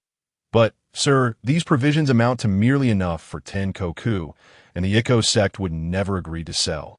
Fujitaka questioned. I brandished the jade tablet and shouted, "Get to work, sell the weapons." After successfully selling the weapons and provisions, we proceeded to the Ikko sect's territory. Upon presenting the badge of the Infinite Layman, we were received warmly. The host was a devout bandit, and after we explained our intentions, negotiations commenced smoothly. My proposition was straightforward: to acquire land managed by the Ikko sect at a minimal cost along the far western border. Though such an agreement would necessitate passing through Ikko territory for tax collection by the Kitabatake clan, under Fujitaka's eloquent persuasion, we managed to purchase 100 koku of land for merely 10 gold pieces. The bandit gestured that we should return for future transactions of this nature. Thus, the next day, upon witnessing the bandit sign the empty documents, Kitabatake resignedly handed over the teachings, then retreated to his quarters. That young Kitabatake dares to treat you this way. But he has his cunning plans, and we have our own means." Ito laughed heartily. Indeed, Kitabatake had calculated extensively, yet he did not foresee that my master's uncle possessed such capabilities, even contributing significantly to military funds, as Jurong displayed an uncommon smile. "So, what shall we do next?" I inquired. "Shall we return to Kanazawa to see Master and Ni?" Ito suggested. I pondered briefly before responding. Let us continue eastward. We must eventually visit Kagoshima, as I remain uncertain about the authenticity of these teachings that I agree. What about you all? Ito quickly replied, I have longed to see your master, Master Setsuai. We too wish to meet Master Setsuai of the Chibu. Fujitaka and Numura responded. Yuko chimed in, I want to see Grandpa Setsuai too. I patted Yuko's head and prepared to journey eastward the following day.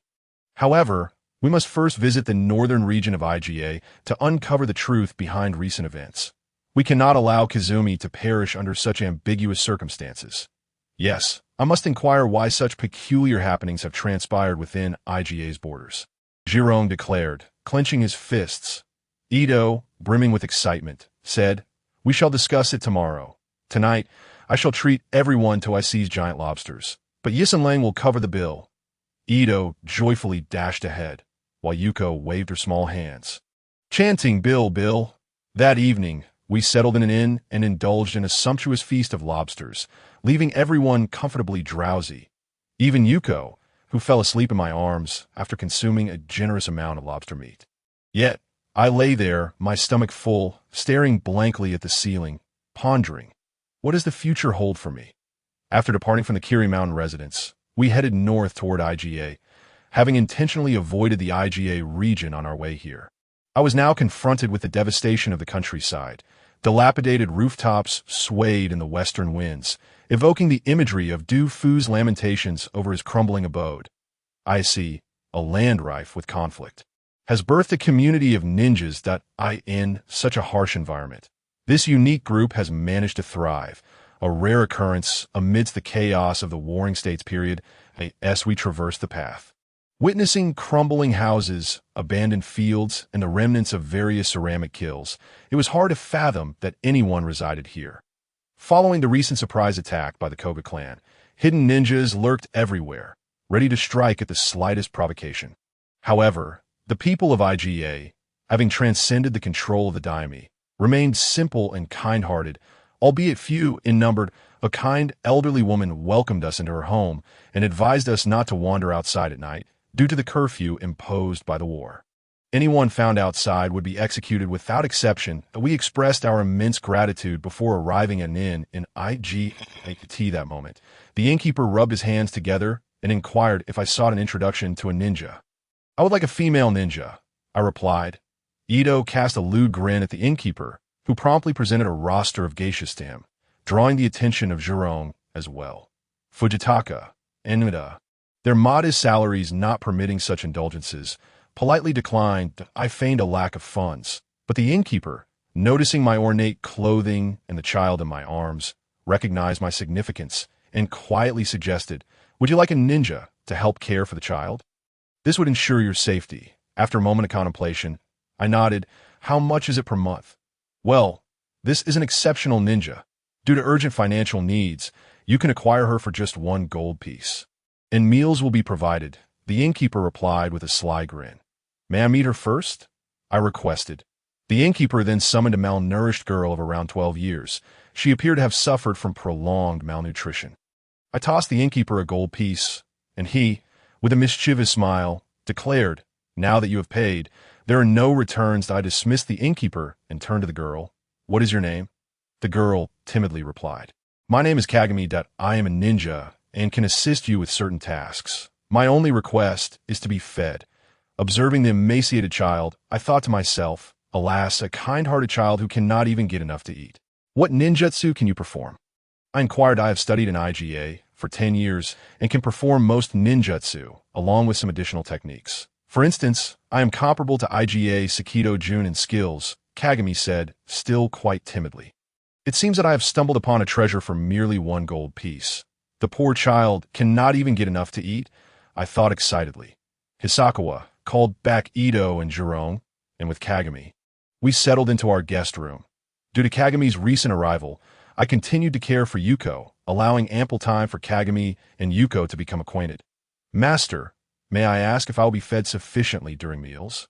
Kagami softly inquired. You will be well fed, I assure you. I promise to be. By the way, is your fee really just 1 gold piece? I questioned. Oh, that's not necessary. I will go with whoever ensures I am well fed, Kagami replied. Looking puzzled, as night fell, the innkeeper wheeled in a cart laden with food. In this small place, having a cucumber is already remarkable. How could there be so much food? I smiled at the innkeeper, who beamed even more upon seeing me dining with Kagami. The proprietor courteously inquired whether I would like to add some specialty dishes that I entrusted the ordering to Ito, requesting a plate of ninjian sesame cakes, along with a small dish of liver-nurturing pickles. Since there were no fish available, we settled for half a roasted chicken each. Before long, the ninjian sesame cakes were served, and upon poking one with my chopsticks, I found it as hard as a stone. Yuko lifted a cake and struck it against the table several times, producing a resounding thud that rendered the atmosphere exceedingly awkward. Jean picked up a cake and devoured it in a matter of moments, then looked at us with confusion and said, "Come on, eat up. This is what we have when we're out on missions. In a crisis, you can even use it as a shuriken." Shuriken, I thought, as I switched my focus to the liver-nurturing pickles and roasted chicken. However, it wasn't long before Jean looked at me with teary eyes, revealing that he had consumed 6 portions of those hard sesame cakes. Yuko's were specially made, suitable for children with weak teeth, leaving the roasted chicken with barely any bones intact and the pickles devoid of any broth. Was Jean still hungry? He nodded, displaying a look of distress reminiscent of earlier. Good heavens, I finally understood what the proprietor's smile meant. I asked Jean how full he was now, he shyly replied, "Only about 40." After saying this, he glanced at Yuko, who was fiddling with a spoon in my lap. "Another roasted chicken, and a bowl of porridge, please," I called out to the proprietor, who scampered away with a suppressed laugh. Today, on our first day, we must not overindulge to avoid discomfort. Reaching about 60 fullness would suffice. Starting tomorrow, we would gradually increase our portions. I handed Jean a pouch of coins and said, "This is for your meals. If you find yourself hungry before mealtime, feel free to buy some snacks. But today, let us refrain from overeating." Jean nodded in agreement. Ito looked at me with a resigned expression, while I kept my head down, focused on my meal. Yuko chimed in, "Let us eat, everyone," and began tapping her spoon against the table. After finishing dinner, I decided to take my revenge on the proprietor and said to Jean, "Do you have any way to retrieve the money I spent on you at lunchtime? If you manage to get it back, keep it for your meals for the year. You can only access it once you've finished eating. Moreover, if you adhere to this meal plan, a single gold piece should suffice for a year and a half." Jean nodded and stealthily exited the room. "Ha, you found yourself a splendid ninja." Ito laughed heartily, rolling on the floor. "Tisich, I just bought a year's worth of care for a single gold piece." I scoffed at Ito with disdain. The next day, I brought Jean and Yuko to the dining hall, where the proprietor wore a mournful expression yet dared not question or suspect me. Under the gaze of everyone present, Jean consumed 10 bowls of porridge. Numota glanced at Jean's belly and then at his own, shaking his head in disbelief. "Jean, how can you eat so much?" It was Nataka who first broke the silence. "Honestly, I don't know. If I don't eat, I feel weak and without strength. I can't accomplish anything," Jean said shyly, looking at Nataka after finishing his porridge. All right. It's just a bit of eating. There's nothing else to it. Finding Yuko, such a caretaker, gives me much peace of mind," I remarked, tapping the table. After breakfast, our group headed to the ninja residential area of Iga Ueno. Though it was referred to as a city, it resembled a massive residential area enclosed by towering walls.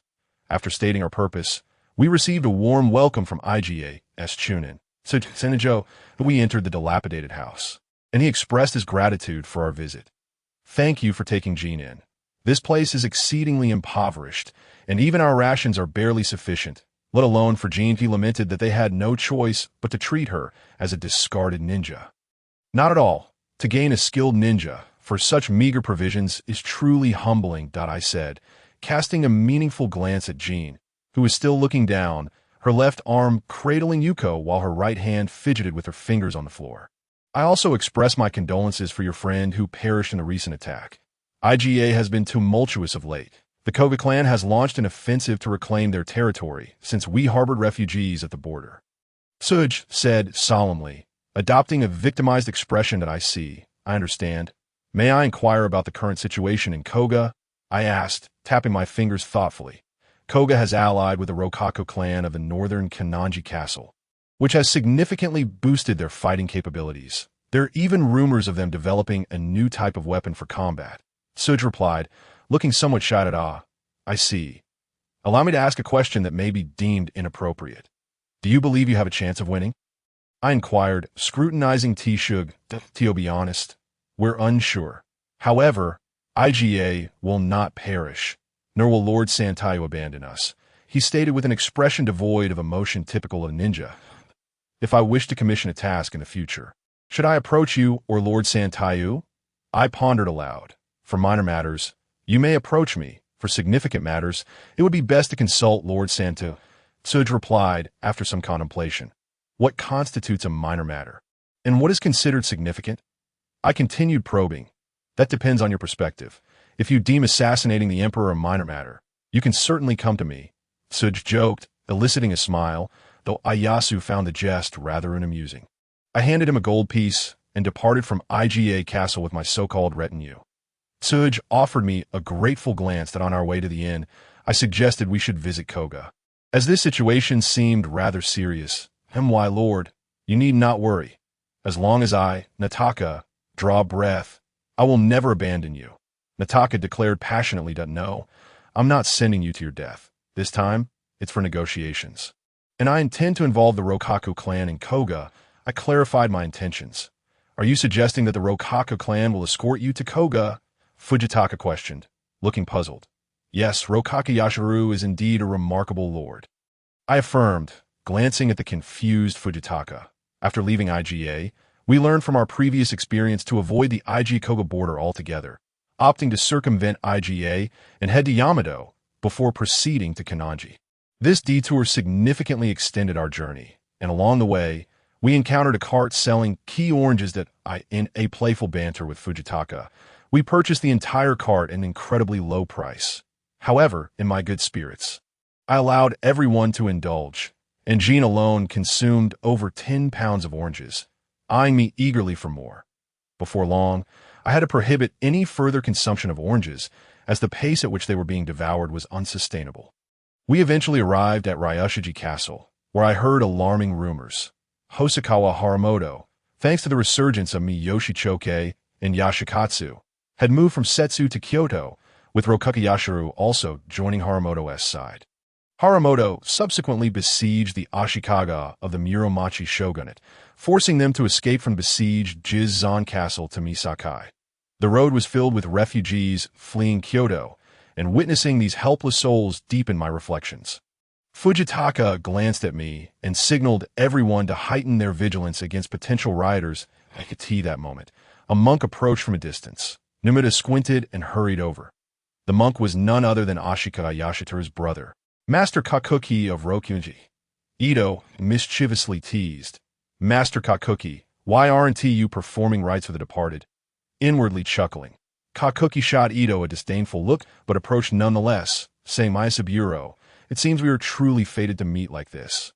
Glancing around and noticing someone was missing, Master, I was hoping to donate some fund for the incense money to the Great East Temple in Nara. I offered, handing him several silver coins. Kakuki expressed his gratitude, accepted the coins, and handed me a copy of the Lotus Sutra he had transcribed himself before continuing southward.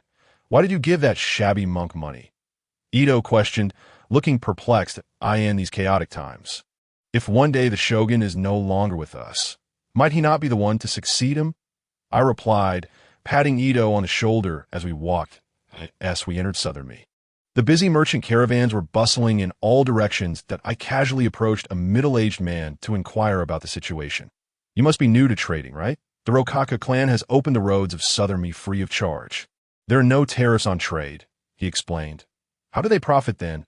I responded, look at those soldiers that we conduct our business here under their protection, and after selling our goods, we pay a certain amount to Lord Rokaku. This way, we need not fear unsold items or wasteful expenses. The elder replied with enthusiasm. Indeed, that sounds splendid. Thank you, my good sir. I hastily expressed my gratitude. Let us sell the oranges and then pay a visit to Lord Rokaku Yoshiro. I suggested that we halted by the roadside and swiftly sold an entire cart of oranges, most of which were purchased by soldiers to honor their superiors. After all, oranges were considered a luxury in these times of scarcity. Upon receiving the payment, we arrived at Kananji Castle. The main keep was not as grand as I had envisioned, but the guard soldiers promptly informed the Lord after collecting our customary fee. We were greeted by Sancloud Naritomo of the Rokaku family. Our pretext was to convey greetings from the Imagawa family to Lord Rokaku, and we also presented 30 gold coins as a token of goodwill. My lord, you truly know how to spend money. Ito nudged me. Namada preemptively replied, if we were to visit as guests, we ought to make a good impression, especially under the name of the Imagawa family. We cannot appear shabby. I nodded in agreement. Sancloud, clad in a light green robe with a top-knot hairstyle typical of a bald samurai, took a seat. I have long heard of esteemed lords. To finally meet you today is indeed a stroke of fortune, I remarked, adjusting my posture and signaling to Kyo to discreetly poke fun at the chuckling Ito and Nataka. You are exceedingly courteous, my lord, I replied respectfully, lowering my head. Might I inquire what brings you to the Rokaku estate? Naritomo finally ceased his admiration and posed a question to me that I wished to learn more about the issues concerning Koga. I responded to Naritomo. You may have heard the rumors regarding the general in the vicinity. The conflict arose due to IGA's encroachment, Naritomo noted as he glanced at me. Did I understand? But what does this have to do with the Rokaku family? I inquired with curiosity, because Sakamoto is near our vassal. The Ase family. The Lord wishes to utilize the ninja's strength and military might to restore the shogunate, Naritomo replied with a look of aspiration. Does this mean that Lord Rokaku intends to mediate the conflict between Hosokawa and the general? I asked. Naritomo nodded. The Lord has this intention. If you have further inquiries, you may stay here for a few days. The Lord has gone to negotiate with Hosokawa Miyoshi and will return in a few days. I appreciate your hospitality, Naritomo, I said with a bow. Upon leaving the tea room, Hosokawa inquired, given the circumstances, the general is likely to appear here as well. Should we wait? Fujitaka seemed to imply that once the general arrived, we could devise a plan for our own advantage. I looked at Fujitaka, who nodded in agreement. After all, the shogunate is currently quite chaotic, and it is better to offer assistance in times of need than to embellish a situation. I nodded, counting the gold coins in my pocket. But there are only 100. What should we do? I asked Fujitaka. Let us brainstorm ideas tonight. This task is indeed quite challenging, he replied, under the astonishing appetite of Kyo. Our host Naritomo was utterly overwhelmed, as Kyo managed to consume an entire gold coin's worth of food in one meal, ordering extravagantly without hesitation. Fujitaka, Numida, and I remained in the room while Ito and Nataka accompanied the young lady. Hosokawa was the first to respond. What should we bring? If we were to bring swords, that would be rather costly. I scratched my head. What if we present the Imagawa family's empty promise to indicate our intention to come to Kyoto within a few years and to notify the Lord personally? Nomura seemed to concur with my suggestion, and thus we crafted a grandiose rationale through the collaboration of the three of us, a branch of the Imagawa family, witnessing the audacity of the Hosokawa and Miyoshi families. We resolved to prepare for our journey to Kyoto in a few years to assist the general in repelling the Miyoshi rebels. The general needs a legitimate rallying cry, as the Lord Chibu can no longer fulfill that role. We have 100 gold coins to offer. Upon concluding, we even had Hosokawa forge a letter purportedly from Lord Chibu, as the Ashikaga general had never met Lord Chibu. Thus, through our clandestine plotting over the course of a night, we devised a flawless pretext. Our goal was for Lord Imagawa to obtain the position of Right Commander and for Master Yukisai to secure the title of Lord Chibu. The next day, buoyed by Naritomo's enthusiasm, we departed, eagerly anticipating our journey to the general's residence at Sakamoto Castle. Not long after our departure, we beheld the dilapidated state of Sakamoto Castle.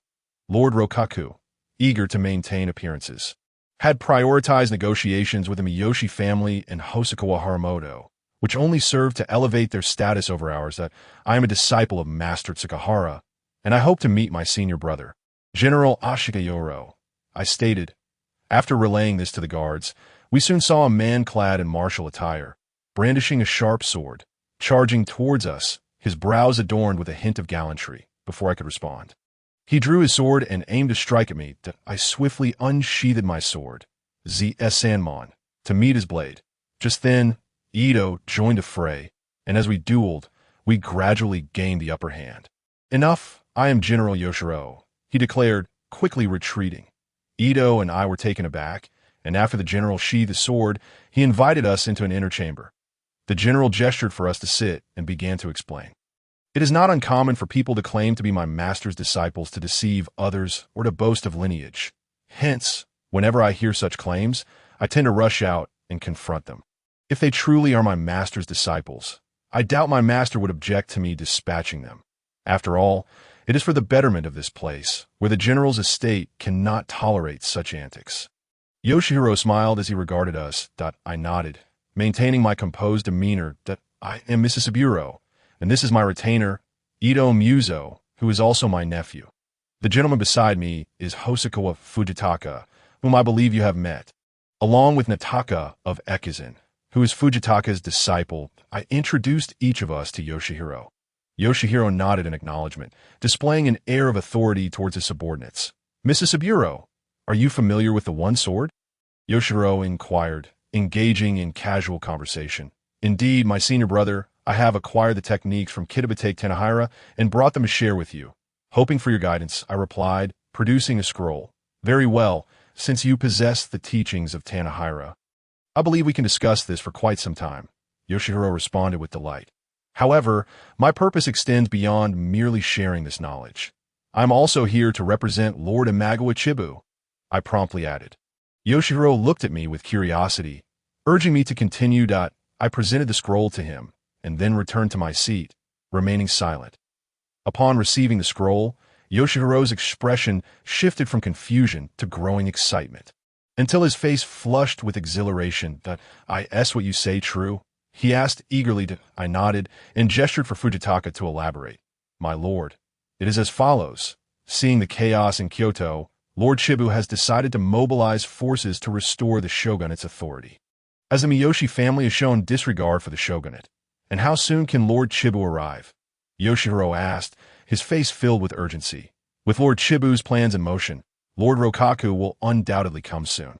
Therefore, I urge you, General, to temporarily accept mediation and bide your time.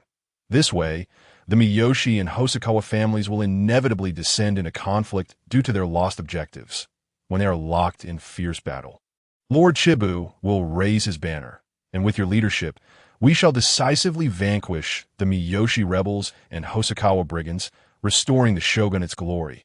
You will surely surpass Lord Yoshimitsu and become the foremost figure of ancient and modern times. Fujitaka proclaimed. Yoshihiro nodded, his face beaming with a gentle smile. General, due to the suddenness of this matter, we also present a token of 100 gold coins, hoping to alleviate your immediate concerns, Fujitaka stated, with Numura promptly presenting the coins. Haha, I am exceedingly grateful to Lord Chibu. By the way, I intend to consult with the court regarding a protective position for Lord Chibu. However, it appears to be the guardian of Suruga. Would this be acceptable? Yoshihiro inquired, considering a promotion for Lord Chibu, although he wished to reclaim the title of Lord Chibu Daisuke. Then I thank you, my senior brother, I replied humbly. Not at all. We are not finished yet. As a disciple of Master Yuki-sai, you are also part of the warrior class. However, given your youth and lack of income, from the position of the Eight Weaver, it appears that Brother Shixiang is quite generous. And it seems this golden coin belongs to you. Thus you are not being treated unfairly. Ihue chuckled heartily at me. Thank you very much, Brother Shixiang the General, I replied, bowing deeply. Brother Shixiang is truly remarkable. Ihue was in high spirits today and even hosted a banquet for our group. Thought, to my suggestion, Jing ate very little, but I knew I would have to buy her a great deal of food later in the evening. During the feast, Ihue inquired, have you ever been to Kyoto, Shitty? Looking at him, I nodded and replied, I have even met Master Jueching. Ihue's expression turned anxious. Do you know what has become of my brother? Master Jueching as well. I gave him several gold coins and sent him to seek refuge in Naruto Daiji. I reassured him, that's a relief. Ihue sighed deeply. This matter is truly thanks to you. Should I be by the way, would you be interested in working under my command? Ihue was hinting at something. Brother, I have yet to undergo my coming-of-age ceremony. Please allow me a few years to train diligently. And I will surely assist you. I hastily replied, It would be unfortunate if something were to happen to you while training outside.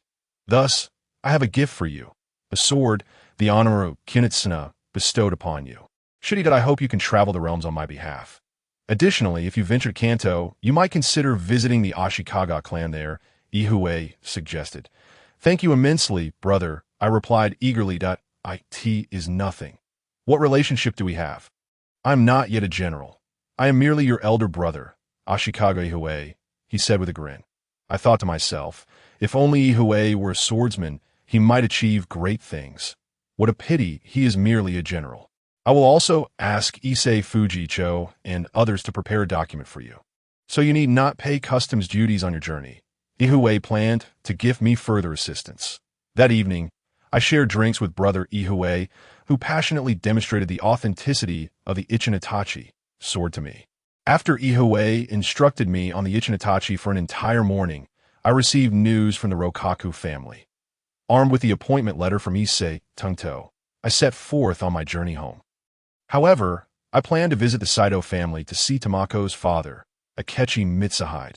Due to the tax-exempt pass I obtained, I appeared convincingly as a merchant, spending an impressive sum of gold coins to acquire 3 carts of sake and setting off towards Suruga.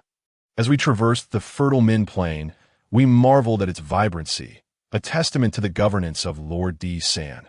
Particularly after crossing the boundary between me and Min, the difference was striking. For a farmer, having stable land to cultivate is undoubtedly a blessing, and Min is indeed an excellent region. Due to the carts, we could only travel along the official roads, while resting at a tea shop. We overheard some intriguing rumors regarding a newly appointed retainer.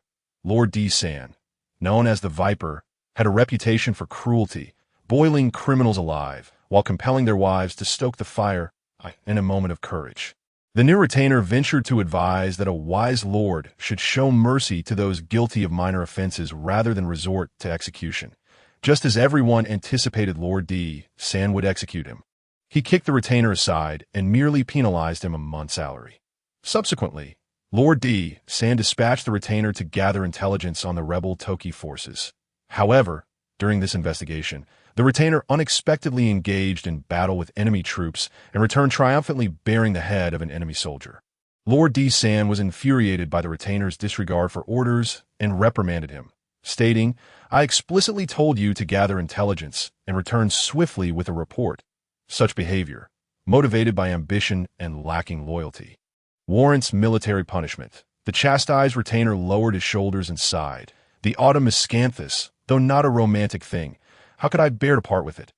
Its dew-laden appearance is so alluring. Cited from the poet Itaka, hearing the retainer's lament. D-San's anger transformed into forgiveness, and he increased the retainer's salary. Though battle is not a pleasurable endeavor, allowing the enemy to pass by unchallenged seems quite lamentable, does it not? Before long, a handsome man on horseback approached from the main road, adorned with a bronze warrior's helmet. Upon spotting me, he hastily rode over, startling me into reaching for the Onamaru Kinitsuna. However, he dismounted, bowed to me, and removed his helmet. Is that you, Mr. JB? I exclaimed in surprise. Indeed, I'm so glad to finally see you, JB responded excitedly. Papa, Papa, Tamako cried, running towards him with open arms. JB scooped her up and affectionately rubbed his cheek against hers. I have heard of your exploits as a new retainer. It seems you are quite impressive, daring to speak back to Lord D. San, I remarked, observing JB. Had it not been for your insightful guidance, I would not have had the courage to speak up. Furthermore, as a newcomer, I must accomplish something to advance. Besides, arguing is far safer than losing one's head on the battlefield, JB said with a smile, playfully teasing Tamako. Indeed, what a coincidence to encounter you here. What brings you to this place? I inquired of JB. I have been sent by Lord D. San to conduct an inspection, he replied with a resigned glance. It seems this is not a favorable task. Conducting inspections in such regions can offend people. I responded, if I have already offended Lord D. San, why fear a few local lords? JB replied with a wry smile. By the way, Tamako misses you dearly every day, but she has grown accustomed to staying with me. I remarked, glancing at Tamako. I genuinely appreciate your care for her. I will rely on you even more in the future. JB said gratefully, I believe it is time for you to take Tamako back. You now have the means to do so, and she is of age to begin her studies. It is quite dangerous for us to remain outside. I suggested to JB. He scratched his head awkwardly and replied, I fear that if I offend Lord D. San again, I will be penalized and left without means.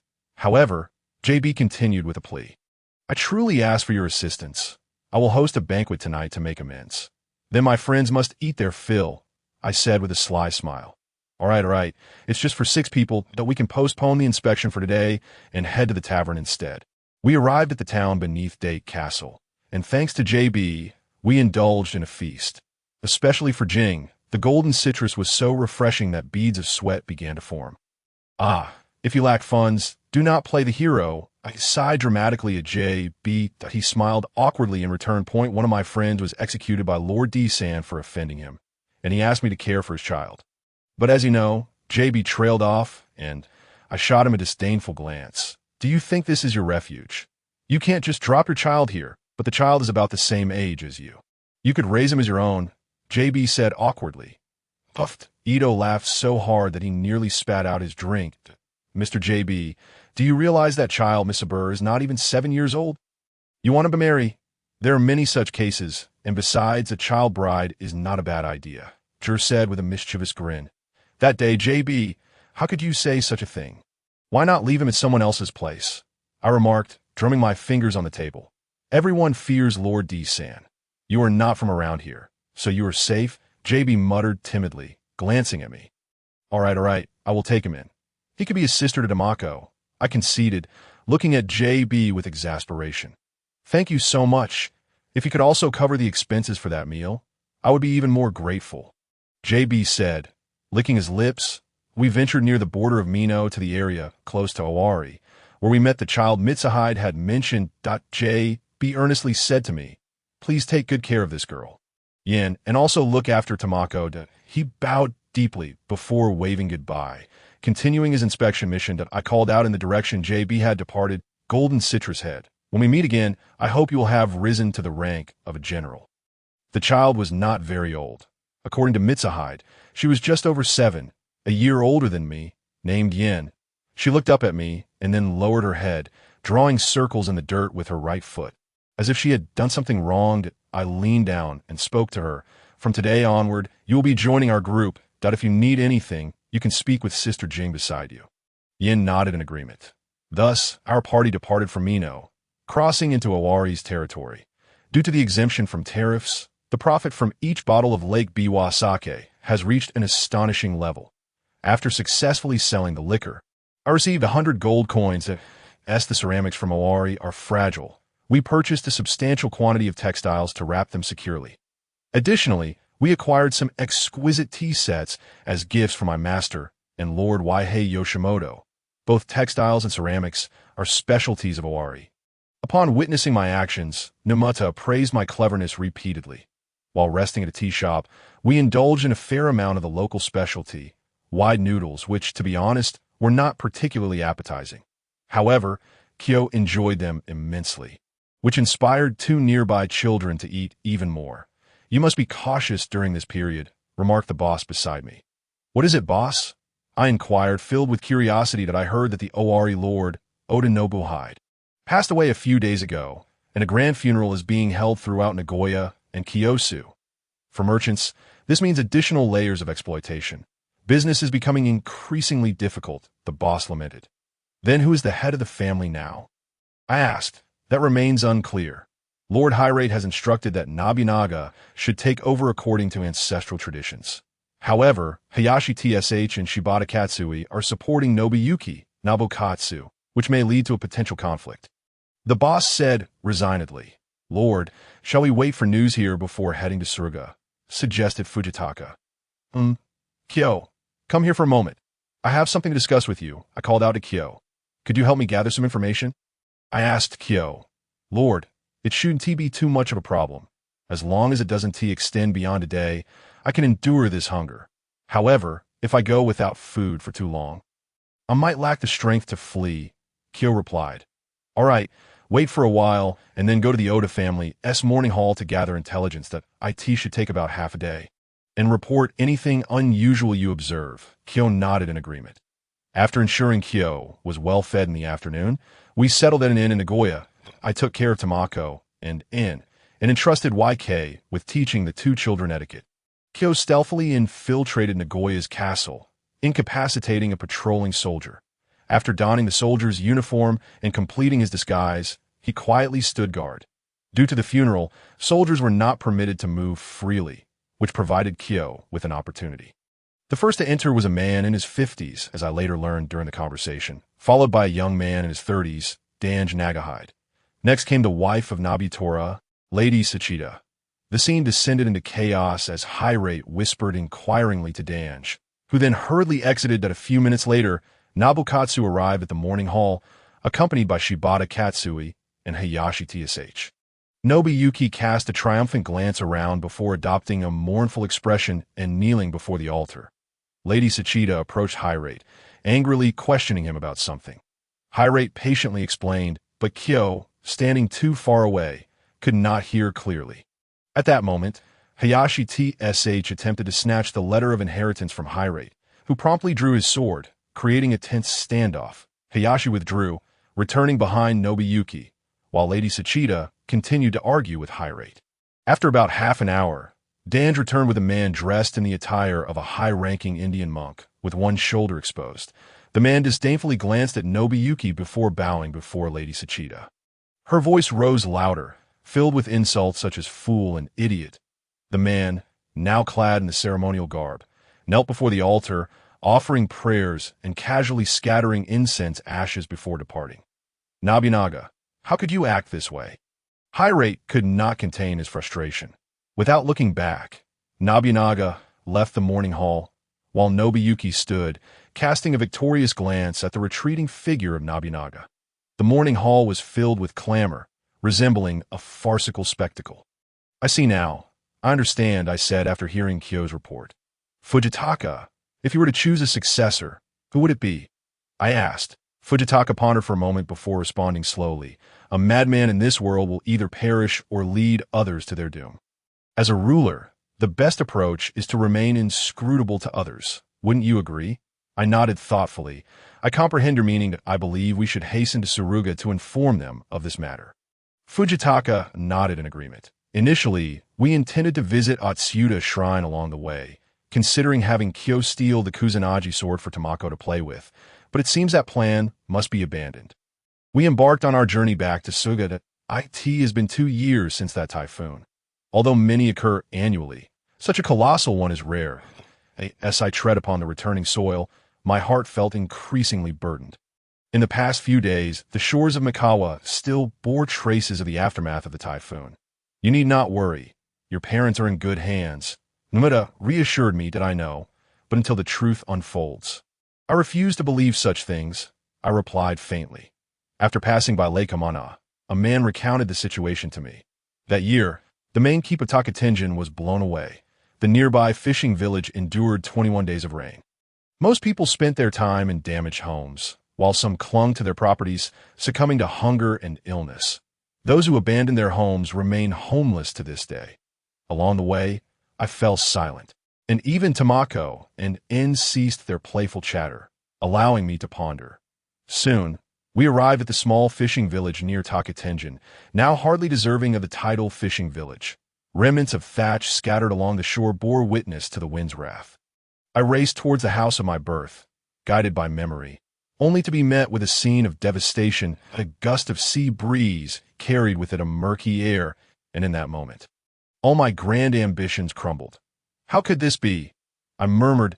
It patted my shoulder, urging me not to dawdle, and to search for anything of worth. I rummaged through the remnants of my childhood, the years having taken their toll, leaving behind a dilapidated, roofless house filled with disarray. "Cough, cough," I exclaimed as I uncovered books soaked by rainwater. The oil paper was now indistinct, but the envelope within remained relatively dry, though the writing was still blurred. "Maya Saber, I am deeply sorry. Father, I had no choice but to make this decision. Your mother and I are currently in the midst of torrential rain when the typhoon struck. The roof collapsed and injured her. I decided to stay by her side until the storm passed. but our hope dwindled. However, we have heard from your teacher that you are performing exceptionally well. So I'm not overly worried. This letter was written in the place where you played as a child. Though we were only together for a little over a year before you went with Sai Sai, we take great comfort in the achievements noted in your teacher's letters. Your mother and I wish for you to grow into an outstanding person, not to follow in your father's footsteps. Due to the circumstances surrounding the Northern Takahama clan, we have ended up here. Remember well to restore all that your father lost. While the weight may be heavy, I believe you can succeed. I hope that in the years to come, you can become a lord of the castle, so that we may pass peacefully into the afterlife. Lastly, the Northern Takahama clan, because of my actions, I hope you will not engage too much with them. Yet do not make things too difficult for them one day. As we are all of the same lineage, Sarai, I ought to leave behind some words, though I was unable to do so due to my lack of diligence in my studies during childhood. However, the one thing I wish to convey to you is, do not weep, for your mother and I are watching you grow from above. Father, I cried out, wiping my tears and tearing the letter into fragments that scattered into the sky. The paper drifting away with a westerly wind. The nearby bones had long since lost their trace, but not far away stood the graves of my master, Sai Sai, and those I recognized. I approached the gravestones, kneeling down and brushing away the dirt and fallen leaves from the inscribed words. The grave of Hider Yoshitsune, and beside it stood the gravestone of my mother, along with the inscription of my master. Sai Sai, I cleaned the gravestone with my hands, bowed my head, and stood there, fighting back tears in a daze that my lord, Namuda, approached, tugging at me. You need not feel this way. I believe Lord Itayama would find great satisfaction in having a child like you. I traced my fingers along the inscription. Do you know? My father passed away before I could receive my coming-of-age ceremony. I am now a wild child. Do you understand? I shouted hoarsely, Your father protected your mother in the afterlife. His greatest wish was for you to achieve greatness and restore the samurai lineage. How can you wallow in sorrow and hope to restore the samurai? Numata replied calmly. Must one sacrifice their own happiness for the sake of samurai clan? I grasped Numata's collar, shouting at him. You are deeply mistaken. Even if such events did not occur, would your parents truly come back to life? Nakata rose on tiptoe, bowed his head, and gazed at me. I understood. I truly did, but I lost my parents at the tender age of 6, and with them I lost everything. I shook my head in despair. At that moment, Ito placed a carving knife upon my shoulder, saying, I envy you. You have a pair of parents. Yet when I was a child, I scarcely knew my parents, for I was given to the monks at the temple to learn the art of the sword. I turned to see Ito's somber expression. In truth, you are not alone. You have much to protect, such as Tamako and Aya, and the promise you made to Chizu. If you cannot fulfill it, we shall assist you, even if it costs us our lives to safeguard what is most precious to you. At that moment, Fujitaka spoke up. I released Nakata and bowed my head several times in reverence to my parents. Then I embraced the panicking Tamako beside me. I believe I must have something to protect as well. I will lead us all toward our dreams. Why parents in the heavens watch my actions. And Chizuru's voice echoed in my ears.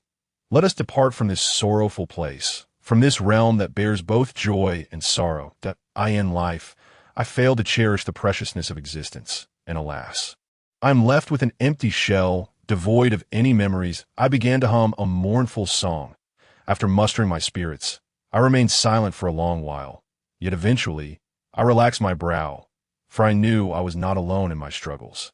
There were so many around me who cared for me.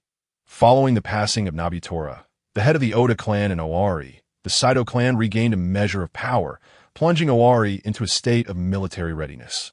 The thoroughfare was strictly restricted, and the Saito family's brutal policies were enacted. All merchants from foreign lands wishing to purchase goods within Saito territory, farmers, and artisans faced execution if they failed to pay a tax of 50%. This situation cast a shadow of uncertainty over Owari. What are your thoughts, my lord? Fujitaka inquired. I was pondering whether my porcelain might sell better now, I replied, glancing back at Fujitaka. His face lit up with delight. For I had seemingly disregarded the troubling matters at hand at my lord. Shall we check the prices in Shinakego? It could also provide insight into Suruga. I nodded, and our carriage rolled into Shinakego. I casually approached a merchant to inquire about the current prices. You possess such a vast array of fabrics and ceramics. Might you consider selling to me? I assure you, I will offer you a very fair price. The merchant exclaimed, moving to unload the goods from my cart. Ito brandished his knife, pressing it against the merchant's hand. You are being rather excessive, aren't you? Ito shot the merchant a disdainful glance. Yes, you are quite right, the merchant stammered, retracting his hand and rubbing it anxiously. By the way, how much for this pottery? These are exquisite ceramics, flawless and of the finest quality.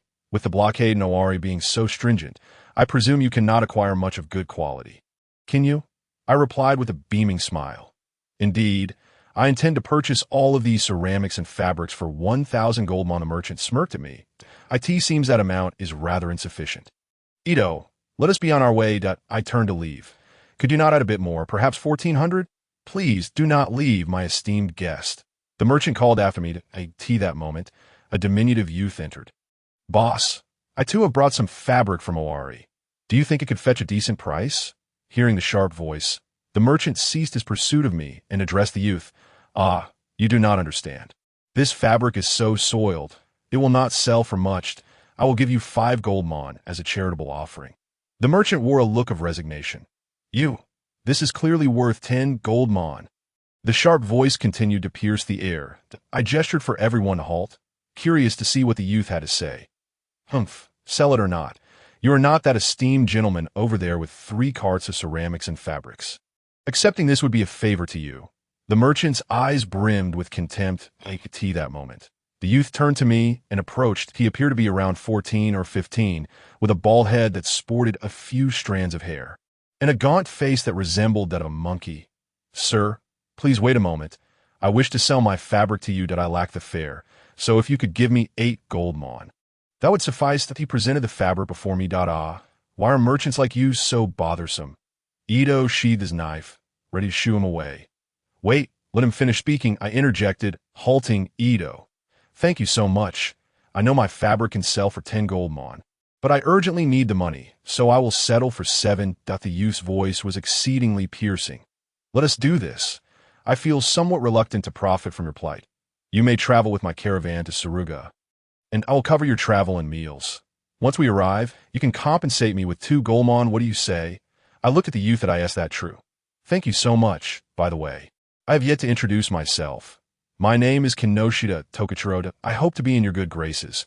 The youth, with a serious expression, addressed me. This moment, Tamako erupted, tugging at Kira's hand, pointing at Tokichiro and exclaiming, Kira-nichan, is that a monkey? Why can it speak human language? Ha! Ito could barely contain himself. The youth responded, this little girl is truly adorable. I merely resemble a monkey, yet I am a down-and-out samurai. Then, this monkey is so thin. He was even thinner when he first met Kira-nichan. How pitiful. Nichan, let us feed him something. Tamako continued to point at the youth, pouting that I cannot take it any more. Ito laughed heartily, dashing out, and even Fujitaka and Nakata, 2 men of propriety, blushed crimson. I too struggled to suppress my laughter. Please do not mind my friends. They are simply like that. And Tamako, do not take offense at her words. Not at all. Your kindness is greatly appreciated. Besides, I am accustomed to being laughed at, the youth replied, his expression remaining impassive. Ito soon returned, announcing, it is time for lunch. I called out to Ito, who clutched his stomach, eyeing Tamako's pouting lips while stifling laughter. The youth watched as Kira, along with Tamako and Aya, noisily devoured their natto rice balls, his eyes wide with wonder. I waved a hand in front of the youth. Tokichiro, why do you carry such fabrics to Tika? The youth sat upright, saying, actually, I come from Owari, but due to my stepfather, I ran away from home. I nodded. I took a few coins from my family, purchased these fabrics, and intended to sell them nearby to earn some pocket money. However, I encountered rain and bandits along the way, running without respite and even falling at times. The poor child. I displayed a look of compassion that, you wish to become a useful person. I may have some connections and could introduce you to a job. Thank you so much. The youth's face lit up with excitement that I pondered in silence, considering how to introduce this far-flung youth to Yukizai or whether I should simply leave him with Matsushita on the road. I glanced at the youth, whose eyes sparkled with dreams of the future. Perhaps he believed he was destined to become a samurai. In the evening, at the inn, the youth bombarded me with questions. His enthusiasm palpable as he expressed envy for my circumstances at the Zen temple. It seemed his ambition for power grew ever stronger. After inquiring about my affairs, he slipped away to seek out Hosokawa and inquire about the grandeur of the shogun's residence. The next day, we set off on our journey, and due to the youth's presence, Tamako was in high spirits, for he had a knack for endearing himself to children.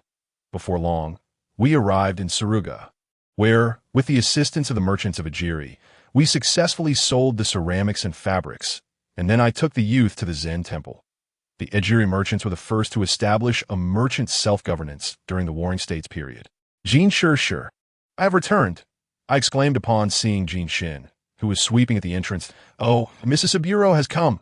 Quickly, Mrs. Saburo has returned. Jin Shin shouted with glee at the tea that moment. A stout figure rushed out. Take-Shio had become even plumper and more competent after years apart. He huffed and puffed, staring at me with a face full of quivering flesh. I ran up and playfully punched the stout man. You have certainly grown heavier, old friend. The stout man chuckled, shaking with laughter. Haha, not at all. Your masters have been waiting for you. Do hurry. I nodded and asked Jin Shin to help organize my belongings before dashing off. In the corridor, I encountered my eyeglass-wearing brother, Mrs. Saburo. You have finally arrived? He exclaimed, adjusting his spectacles. You look even healthier after all these years. It is thanks to you. But first, go see your master. He has missed you dearly. I nodded and sprinted toward the tea room. Masters, I have returned. I flung open the door to the tea room, where Yukizai and Nobutora sat, solemnly sipping tea, ignoring one another. What is this? Am I not welcome? I questioned.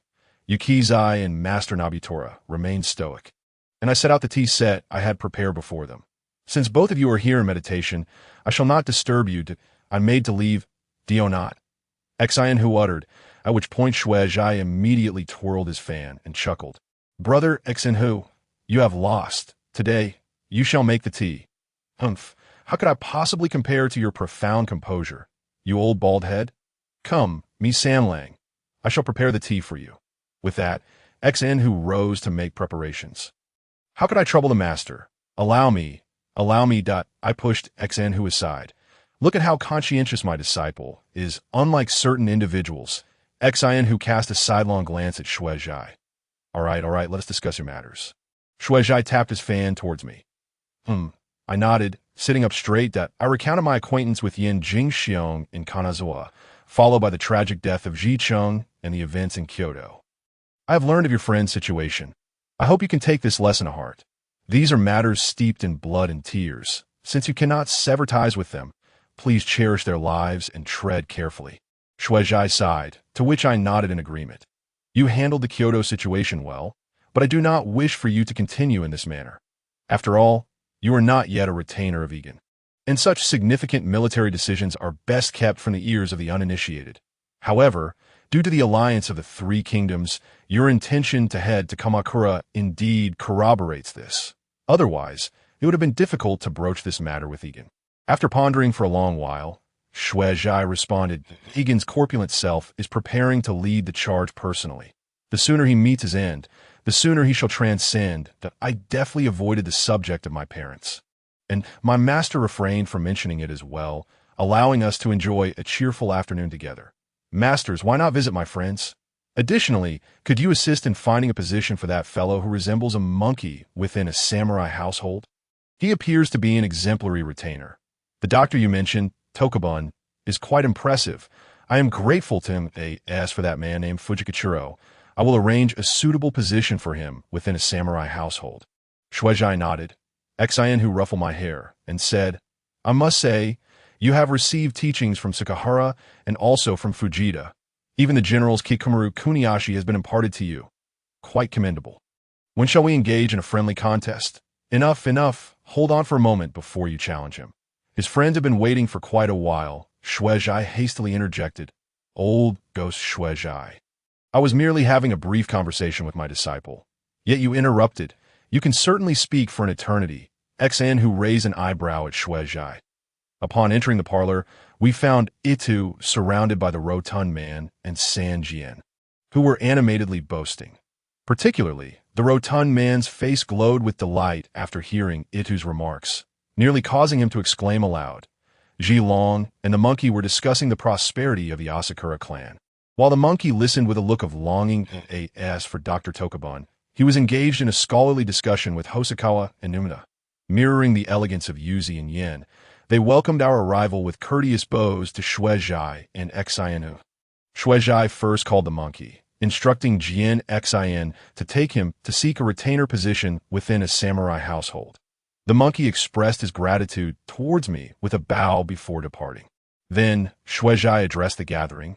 Esteemed friends, I am immensely grateful for your companionship over these turbulent years with my somewhat naive disciple, that I extend special thanks to the young Itu, who saved my disciple during a crisis. After saying this, he bowed towards it, flustered, quickly replied, Master, Mi Sanlang is my sure shoe. Such a task is but a trifle. Had it not been for my sure shoe, I would have met my end long ago. I pulled Itu aside and shot him a knowing glance. I say, why is my master behaving so amiably today? Oh, you wouldn't understand. When Master Shuezhai was famous, my father was still a mere infant. He replied, playfully nudging me before assuming a more serious demeanor. Shuezhai spoke at length to everyone, mentioning that he would spend the evening conversing with Hosokawa and Numida. I turned to Master Xinhu and remarked, It seems I am not afforded such treatment. Xinhu nodded. It appears you have found 2 fine retainers who command your master's esteem. I waved my hand dismissively. They are friends, not retainers.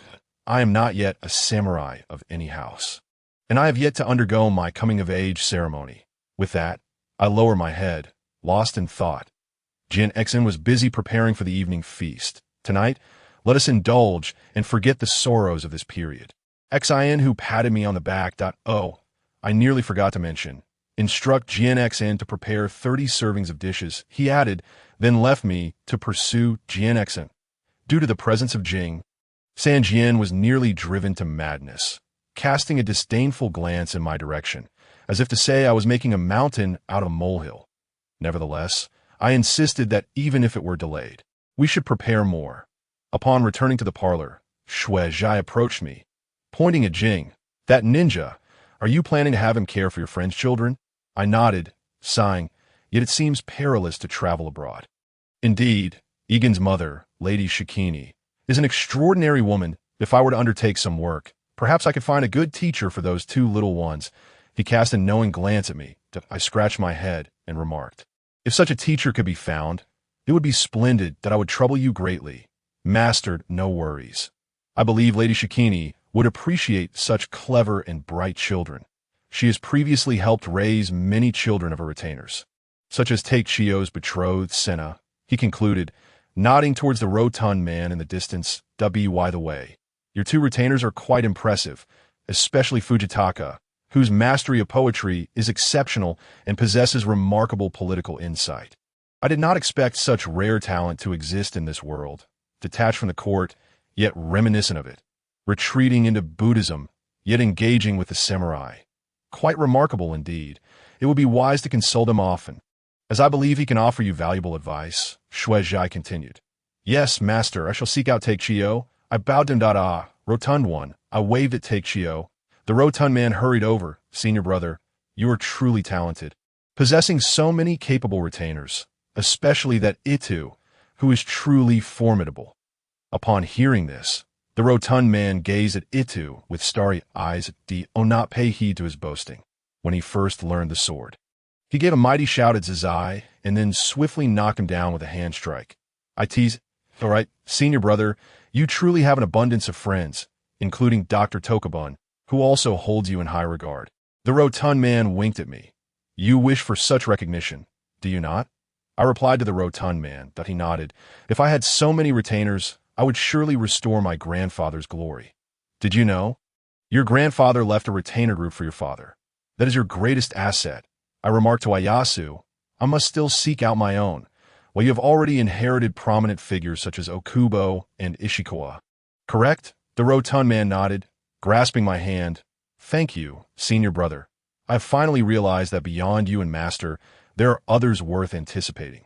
Seeing the rotund man cling to me so affectionately, I was reminded of the tale of Shinano, as recounted in Chapter 12, and promptly pinched him tightly, squeezing him painfully, causing his expression to change. "Senior brother, you take such pleasure in teasing."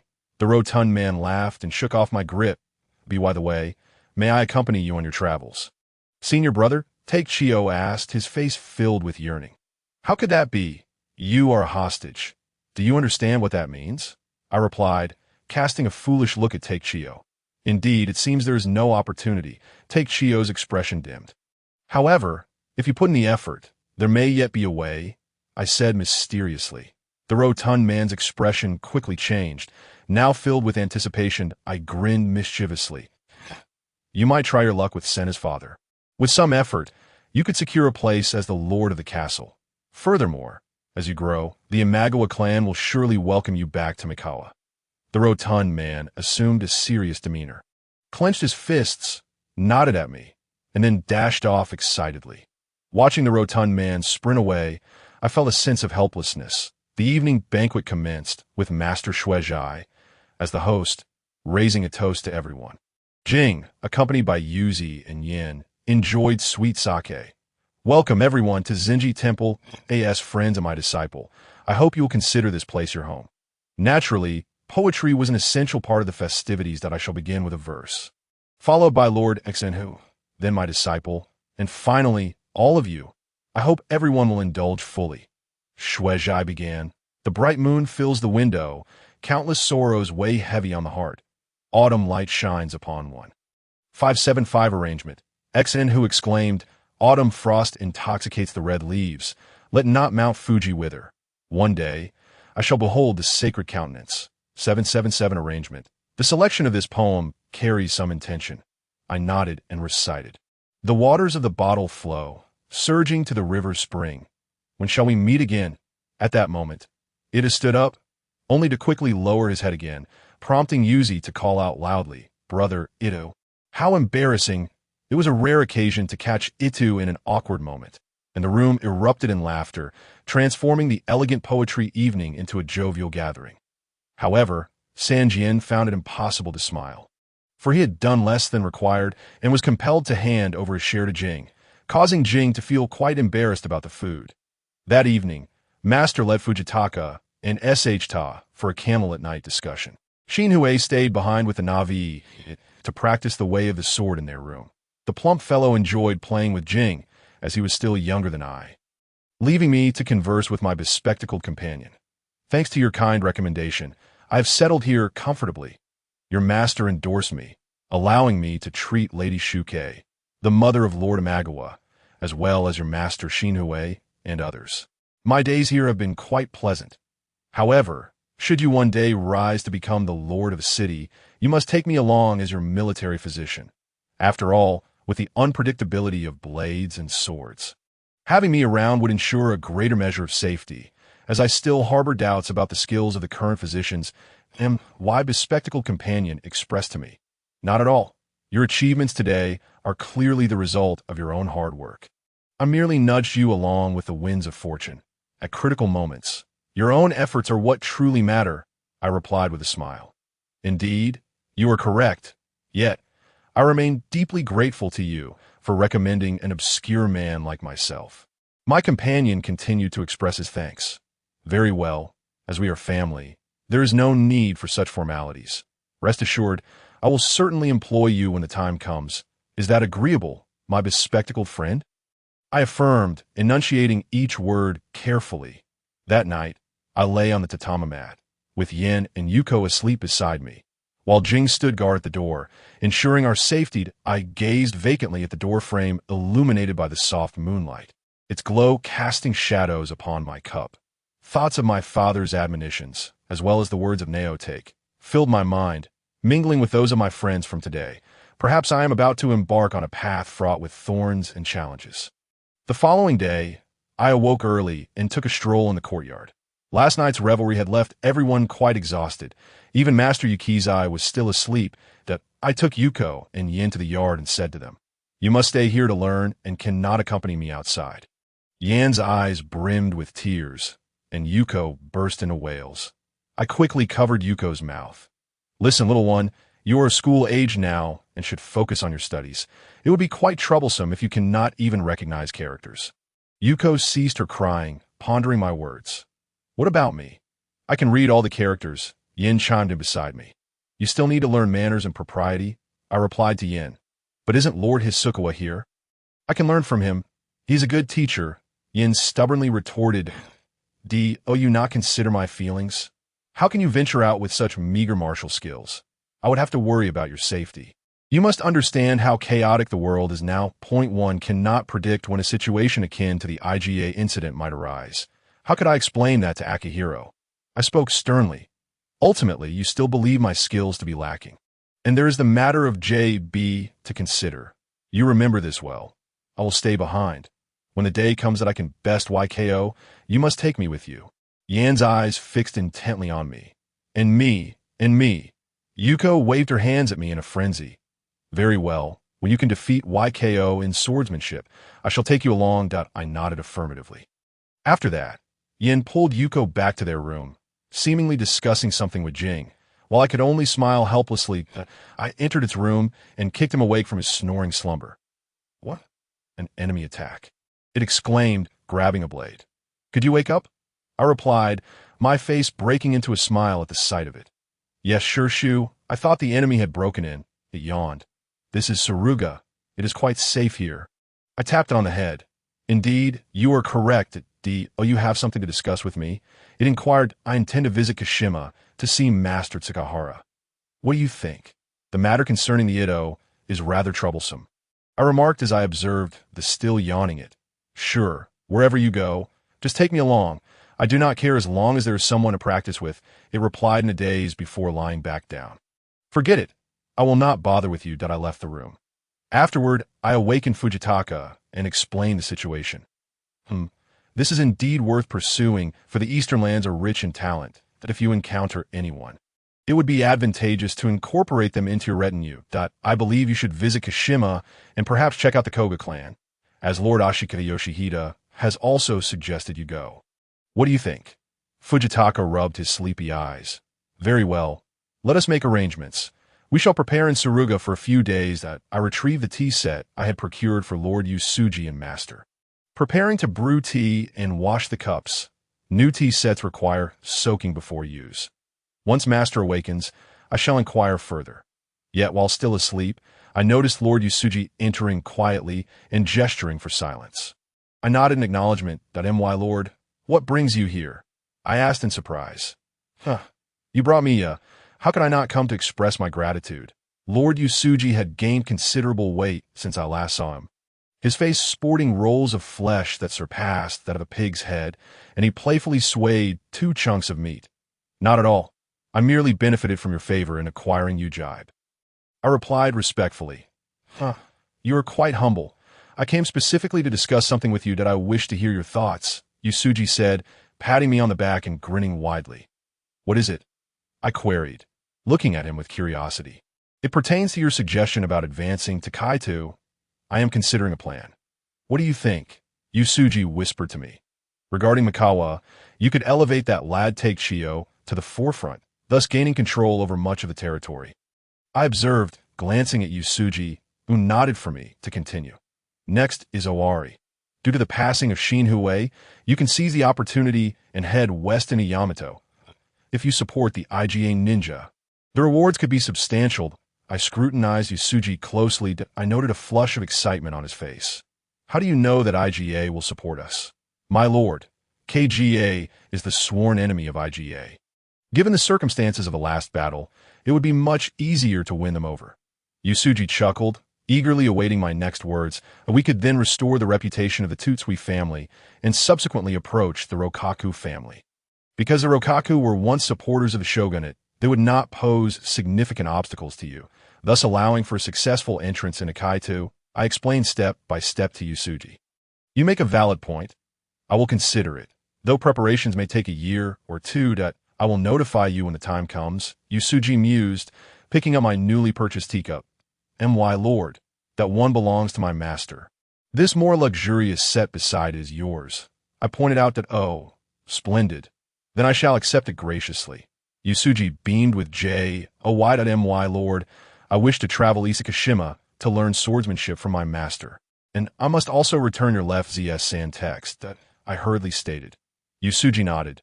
Go ahead. I will notify you when the time is right. You should send me a letter at least once a month. And as for the swords, you may keep them. I have no further need of them. With that, Yusuji stood up, his considerable frame towering. Vijat, I shall take my leave now. Thank you for the tea set and the advice. I will consider it. When Master awoke, I addressed him. I wish to travel east. Yukizai nodded. Go ahead. I will find a way to deal with the matters concerning Yuko and Yin. I do not wish to delve into other affairs. You have your own views to follow. Then I shall leave everything in your capable hands. Master. I bowed to him. I then presented the tea set to him. We stayed at Zendo Temple for a few days before embarking on our journey eastward. Yuko and Yin waved farewell to me at the gate, crying, Goodbye, brother. I will study diligently. Thanks to Yuko and Yin's training, our party was able to advance swiftly. We headed towards Aizu and Sagami, the homeland of the HJ clan. This land, once desolate and thorny, had flourished under the HJ's stewardship, taking root and growing into a towering tree thanks to Early Cloud. Yet, amidst this tumultuous age, the words of Early Cloud lingered with an ominous hint. I dreamt of 2 grand cedar trees in a field, where a giant rat gnawed at their roots. Oh, my astonishment. The rat grew larger until it transformed into a tiger. Such words carry weight at any time. Perhaps, years later, even Hideyoshi merely turned the rat into a monkey. Due to the efforts of the HJ clan, the lands of Kanto and the warlords of the Sengoku period brought countless glory to the HJ family and their descendants. Under the governance of the HJ for decades, Sagami and Aizu had developed into a region of considerable scale, with fertile fields and bustling merchants, for a humble traveling merchant like me, who carts a load of tea leaves through the Suruga region. This is indeed a meager sum. Speaking of Hayakumo, TK shared some intriguing insights. At that time, there were guardians known as daimyo across the nation, akin to modern-day governors, with their grasp on administration, legislation, and judiciary. One could argue they functioned as independent states. These daimyo were required to reside in Kyoto, where the SH gun was situated, but actual power within their territories lay with the Shugo-dai. While local gentry operated beneath them, I nodded in acknowledgement, and Evenit, who was nearby, found the conversation amusing and floated closer. TK continued, recounting that the 8th SH gun, Ashika Yoshimasa, was not only indifferent to politics, but also fervently passionate about civil engineering, rather reminiscent of the son of the old Ju. The current Ginkakuji in Kyoto was one of the structures from his villa. Initially, Yoshimasa had no offspring and detested the burdens of governance. At the age of 29, he labored tirelessly to persuade his brother Yoshimi, who had become a monk, to return to secular life and inherit the SH Gunate. So, something like that occurred. It remarked, nodding. TK affirmed, noting that unexpectedly, the following year, his wife bore a son named Yoshihisa. Naturally, the lady aspired for her son to ascend to the SH Gun's throne. Consequently, the daimyo across the land divided into 2 factions, one supporting the brother and the other the wife, leading to the conflict known as the Nin War, which raged in Kyoto. The Eastern Army amassed approximately 160,000 troops, while the Western Army gathered around 110,000, totaling 270,000 forces, causing an uproar in the city for 11 years. It was a tumultuous march towards Kyoto, indeed. What does this have to do with Hayakumo? It inquired. I gestured for him to be quiet. Naturally, TK would elaborate. I cast a disdainful glance at it. I signaled TK to continue. During this time, the Kanto region was rife with internal strife, leaving the daimyo with little energy to engage in this turmoil. This led to the emergence of Japan's first Sengoku daimyo. HJS on the Eastern and Western armies had clashed for 9 years, leaving Kyoto in ruins, with crumbling walls, overgrown weeds, and a populace struggling to survive. The scene was one of desolation. To earn some extra income, the emperor set up a stall outside the imperial palace to sell waka poetry, stationery, and paintings. The nobles either became private tutors or itinerant merchants. The court ladies, in order to secure 3 meals a day, would either sell their garments or moonlight as courtesans. The situation was even more pitiful than Akutagawa no Suke's Rashomon the Daime of Suruga, having quelled a rebellion, was tragically slain by remnants of the insurgent forces on his return journey. The retainers, bereft of their lord, were thrown into chaos. The unfortunate Imagawa clan often met their demise in such an inexplicable manner. Since the Shugo Daime's legitimate wife bore no children, only a favored concubine had given birth to a son. A mere 6 years old, known by the childhood name Rimaru in a time of peace, even a 6-year-old could ascend to the Daime's seat. Thus, the retainers split into two factions, one supporting Rimaru and the other advocating for the already adult cousin of Imagawa Yashit to succeed. The Imagawa clan's ancestor was the third son of Ashikagata Kauji, the founder of the SH Gunate, wielding power akin to that of a vice SH gun, and was a direct descendant. Should the SH gun in Kyoto have no heirs, the Imagawa clan was entitled to inherit the SH Gunate. Such a significant lineage, once the succession issue arose, the central SH Gunate could not afford to overlook it. However, the central SH Gunate was itself embroiled in succession disputes, resulting in countless casualties. They had no leisure to concern themselves with local matters. Now you understand why the SH gun placed such importance on the Imagawa clan, right? Due to various circumstances, the Eastern Yasuji clan dispatched the renowned General Tadi Kin, a remarkable figure who constructed Edo Castle. In those times, castles were akin to makeshift fortifications, lacking proper defensive designs. However, the Edo castle built by Tadi Kin was a flatland castle, featuring deep moats and high ramparts, with a complex internal layout. Tokyo is indeed the city created by this man. Tadi Kin was also the founder of the Ashigara combat style. Ashigara refers to foot soldiers, originally of peasant origin, who emerged as infantry during the Nin War. With keen insight, Tadi Kin organized these peasant foot soldiers under his command, training them to become a well-drilled army. In due course, emerging Sengoku Daime across the land emulated his methods. Through negotiations led by son, the crisis within the Imagawa family was resolved, allowing Rimaru to smoothly inherit the position of Shugo. Subsequently, he successfully acquired the desolate region of Sagami. The territory of Kai Kokuji Castle encompassed merely 12 cho, consisting of marshes and wetlands, deemed barren land, with income barely sufficient to support 200 to 250 retainers. The lord of the castle was exceptionally unpretentious, donning a conical hat and worn clothing, tirelessly surveying every corner of his domain. Whenever he discovered areas suitable for drainage, he would summon the younger sons of peasant households to cultivate new rice fields.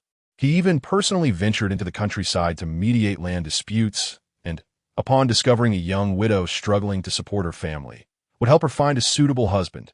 The tax rate was 4 parts for the ruler and 6 for the people, which, at the time, was remarkably generous. Later, Esun surprisingly led a force of 200 soldiers, augmented by 300 borrowed from the Imagawa clan, employing a series of surprise attack tactics to drive the public from Sagami. At this point, Tadi Kin had met his demise, capturing Jiezan Castle, and subsequently employing the Fire Ox strategy to defeat the then lord of Odawara, Fujiwara Yoshikazu. That year, Shinkur was 63 years old. Merely a year prior, Sate D-san, known as the Viper, had just entered this world, and 2 years later, the dominant ruler of the Kansai region, Emri Motonari, was born to lived to the age of 87, leaving a profound impact on posterity. TK concluded his account of the HJ family's history that I nodded, saying, thus, Esun can be considered a representative figure of overcoming adversity. It seems that the achievements of those daime were, in one way or another, influenced by Lord Esun. TK regarded me with a smile and remarked, indeed, as you say, usurping a state is rather easy, isn't it? He then offered me a knowing smile. Under TK's meticulous narration, I fell silent, pondering his jest. Perhaps one day, I too might find myself in such a position. I shook my head and continued onward. The group quickly passed through Kaikokuji and arrived at the foot of Odawara Castle. Upon the local guide's suggestion, we ventured to Hell Valley near Sagami to enjoy the outdoor hot springs. Since it was an open-air onsen, everyone soaked together, with a few passers-by nearby. However, an elderly gentleman in his 60s was also bathing. His face flushed and surrounded by mist. It was a mixed bath. Everyone wore long pants, and Kyo was in a bathing outfit, gently massaging my shoulders from behind, which was quite a treat. I noticed Kyo produced a box of steam buns from somewhere, then fished out some sake to offer to Hisakawa and the others. What about mine? I glanced at Kyo. You can have this, Kyo said, revealing a small bottle from somewhere, the aroma of grapes wafting from it that Dr. Tokubun had given it to me a few days prior, instructing me to offer it to you on the journey. Oh, grape juice, how delightful! I nodded in approval. The elderly man swam over to me and asked, Young brother, may I have a taste of this delightful beverage? After speaking, the monk clasped his hands in prayer. I looked at Kyo, who produced a small cup and poured a serving. I gazed at Kyo in curiosity, wanting to rush over and see how she concealed such items. Oh, thank you. Just a cup will suffice. I poured a cup and handed it to the elder. He squinted his eyes, inhaling the air scented with a hint of grapes, and then slowly took a sip. May I inquire what this is? It tastes wonderful, the elder said to me. This is grape juice from the southern lands. My friend gifted it to me, I replied, while Kyo continued to knead my shoulders from behind. The elder looked at Kyo, then back at me. Forgive my rudeness. You must be from the west. This remote place in Sagami might not suit you. Not at all. Under Lord Sun's governance, Sagami has flourished remarkably. We intend to travel here to broaden our horizons. I quickly responded. May I ask from where you hail? I would also like to know your name for our acquaintance. The monk inquired. Bowing with one hand, we come from Suruga in the east.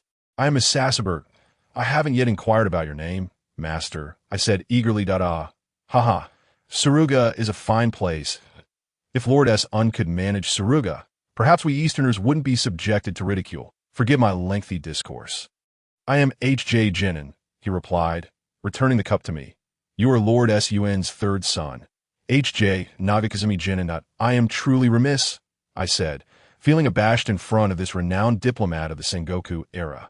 As long as you do not find our Sagami humble, it is sufficient. By the way, Misasabur, should you need anything, you may find me at the Jink in Temple in Odawara.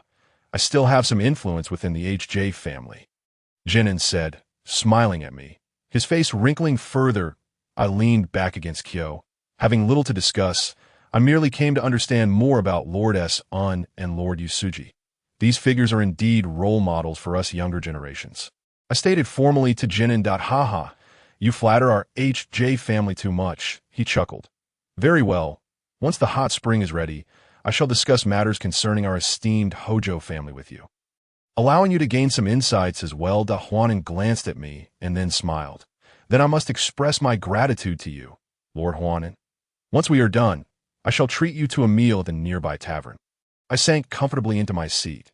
Jing leaned close to my ear, playfully whispering, Did you not notice? That Lord Huanan is quite the cunning old fox. I turned to observe Jing, whose demeanor had become increasingly carefree, and was surprised to see such a remarkable figure after the meal. What did you say? I noticed Jing was teasingly feeding me fruit. All right, you should turn back. Lord Huanan is still watching you, Jing said, swiftly adjusting my posture. After bathing, I let Ito and Nataka take their leisure. Muda, Fujitaka, and Jing accompanied me to meet Lord Huanan. The tavern was modest in size, yet bustling merchants and craftsmen filled the space with their cheers. Lord Huanan took his seat before me, with Jing still at my back, and Fujitaka and Numata beside me. Both Fujitaka and Numata hailed from Buddhist backgrounds, and they bowed slightly. Fujitaka quickly remarked, Lord Huanan is indeed aging gracefully. His charisma undiminished from his youth. That I have heard tales of your leadership during the struggle for Iwafuki Castle against the Yusuji clan, and your participation in the first Kafutai battle. Moreover, you have been overseeing the hot spring and on behalf of the Hojo family. I assume you also manage Jigokadani, correct? Haha, it is surprising that Master Fujitaka knows so much about this humble monk. Your knowledge surpasses even my own, Huanan replied, casting a glance at me. Continue playing the fool. Continue playing the fool. Furthermore, your accomplishments in Waka are commendable. It is rare to meet a master in both poetry and the way of tea.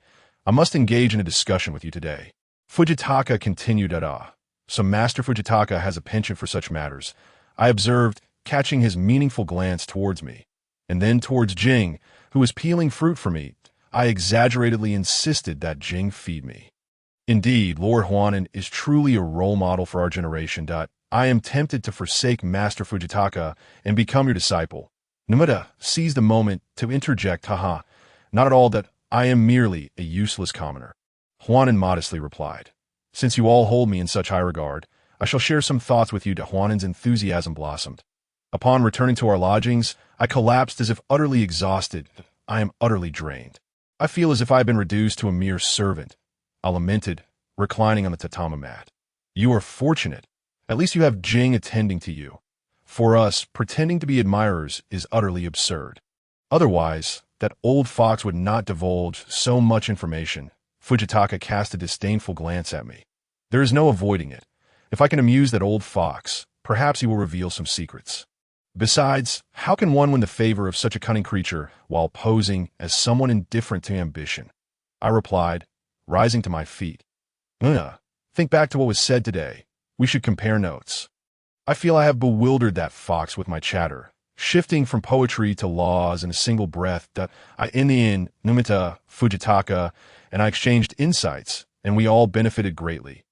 Hearing you speak this way makes me eager to find a territory to experiment with, I said, tapping my leg as I addressed Fujitaka. Fujitaka regarded me with a stoic expression and replied, if you were to acquire a castle, it would indeed be quite troublesome. Our retinue would likely be overwhelmed. And even that young Ito would be busy cutting down foes daily. He gestured towards the adjacent room. Are you suggesting that I expand my retinue? However, aside from the two of you, it seems inappropriate to formally employ any retainers. Perhaps I shall leave it to fate. I mused, chuckling at my own overestimation. On the following day, we set forth on our journey eastward. The intelligence gathered from Huanan was sufficient for us to gain a better understanding of the Hojo family. Along the way, we encountered many delightful happenings in the blossoming warmth of April. The roads of the eastern lands were adorned with cherry blossom trees, beneath which travelers rested. This inspired Fujitaka's poetic spirit, as he hummed various melodies each day, even composing a waka. Though the mountains rise high and the roads stretch far, none come near to cherish the fleeting cherry blossoms, not lament. For we are all solitary and forlorn. I shall bring you joy.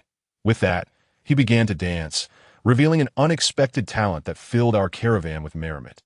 Nearby merchants joined our troop, singing along to our melodies. And thus, amidst the joyful singing, our traveling party arrived at the eastern region of Sagami. Numida pointed to the map and said, my lord, just ahead lies the great Buddha of Kamakura. I believe we can arrive before noon. I nodded, signaling Numida to proceed eastward. In April springtime, Kamakura was suffused with the joy of the season. Due to the winding mountain paths, our carriage halted at an inn, where we entrusted our belongings to the proprietor before setting off together towards the great Buddha. My lord, are you aware of its history? Fujitaka inquired. I shook my head, prompting our excellent guide to explain. You are familiar with Minamoto Yoritomo, yes? He was the one who proclaimed the dominance of the samurai to the world. The Golden Pavilion, the Silver Pavilion, and Todaiji. This great Buddha is also a testament to that era. The marks of the warrior class may fade, yet these monuments endure. Fujitaka gestured towards the great Buddha nearby. I nodded thoughtfully, lost in contemplation. This is indeed an eternal truth, to make one's achievements known to posterity. Though it may seem extravagant, such was the way of Qin Shi Huang and the Great Wild Goose Pagoda. As well as Yinjiang Mountain Tomb. Yes, I mused. I stumbled slightly, leaning forward, only to be caught by Jing. Jing, still smiling, remarked, my lord, while pondering is commendable, one must also walk with care. Would you like me to carry you? I waved my hand dismissively. Every civilization, even every nation, aspires to leave a mark. Perhaps I too should strive to leave my legacy. Who knows, in 1,000 years, someone might point to something and say, look, that was left by a man named Misaburo. What kind of person was he?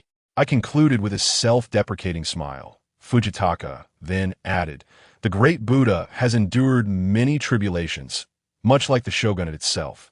Indeed, the world is ever-changing. Initially, the Buddha was made of wood, but not long after its completion, it was toppled by a typhoon. It was then rebuilt in bronze.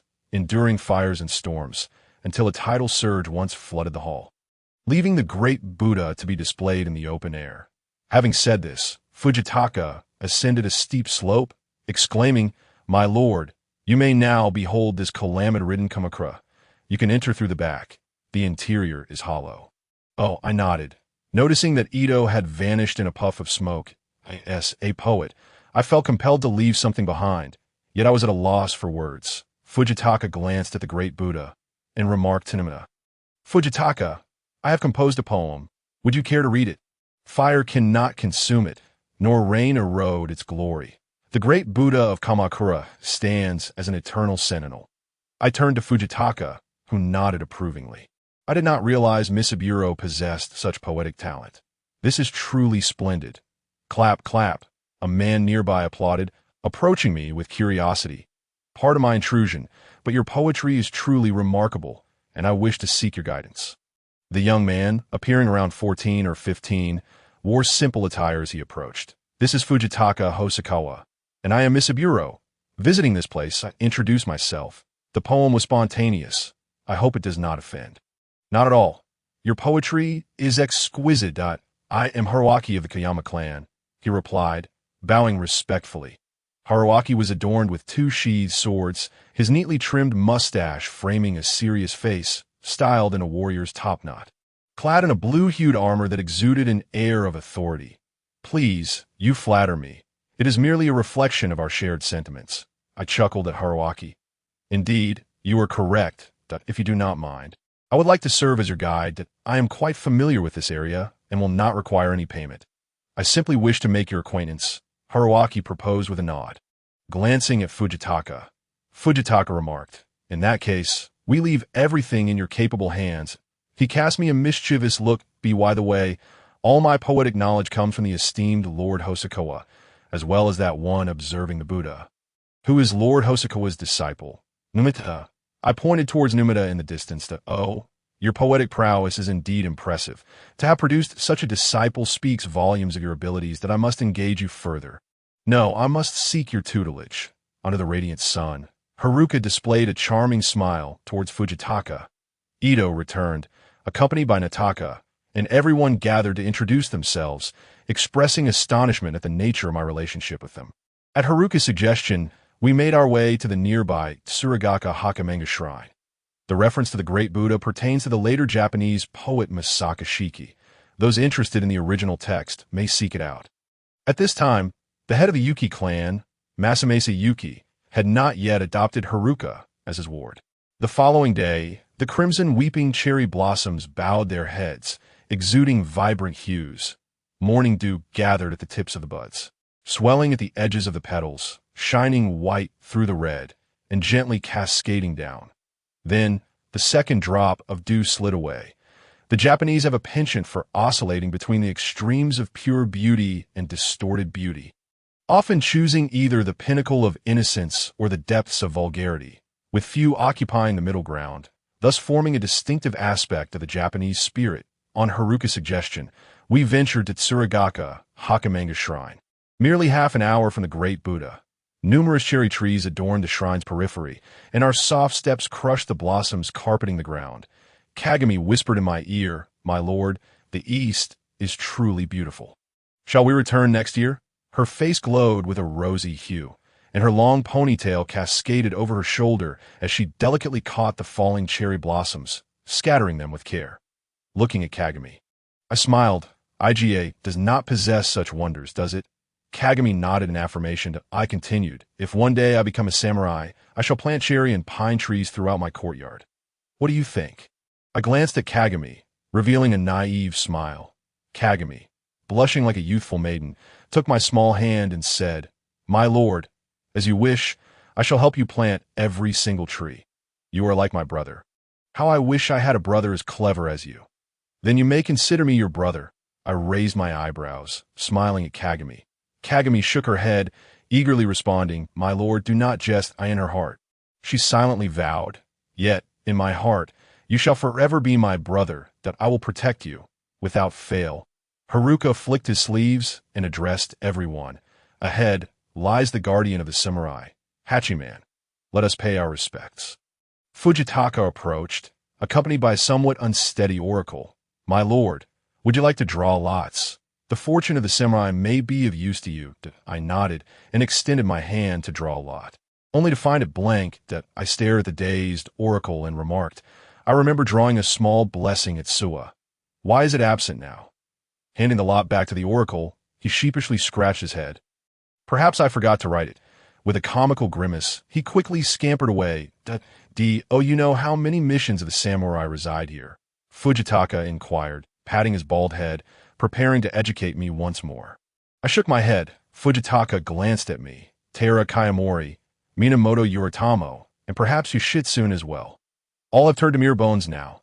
Even Yoshitsune does not know where his bones lie. Do you understand? There is no permanence in this world. Abandoning today does not mean others will do the same." With that, he patted me and departed. I nodded, almost comprehending something significant, perhaps something that deeply pertained to me. I bowed before the guardian deity of the samurai, pondering, can you truly protect them? Is prosperity truly important?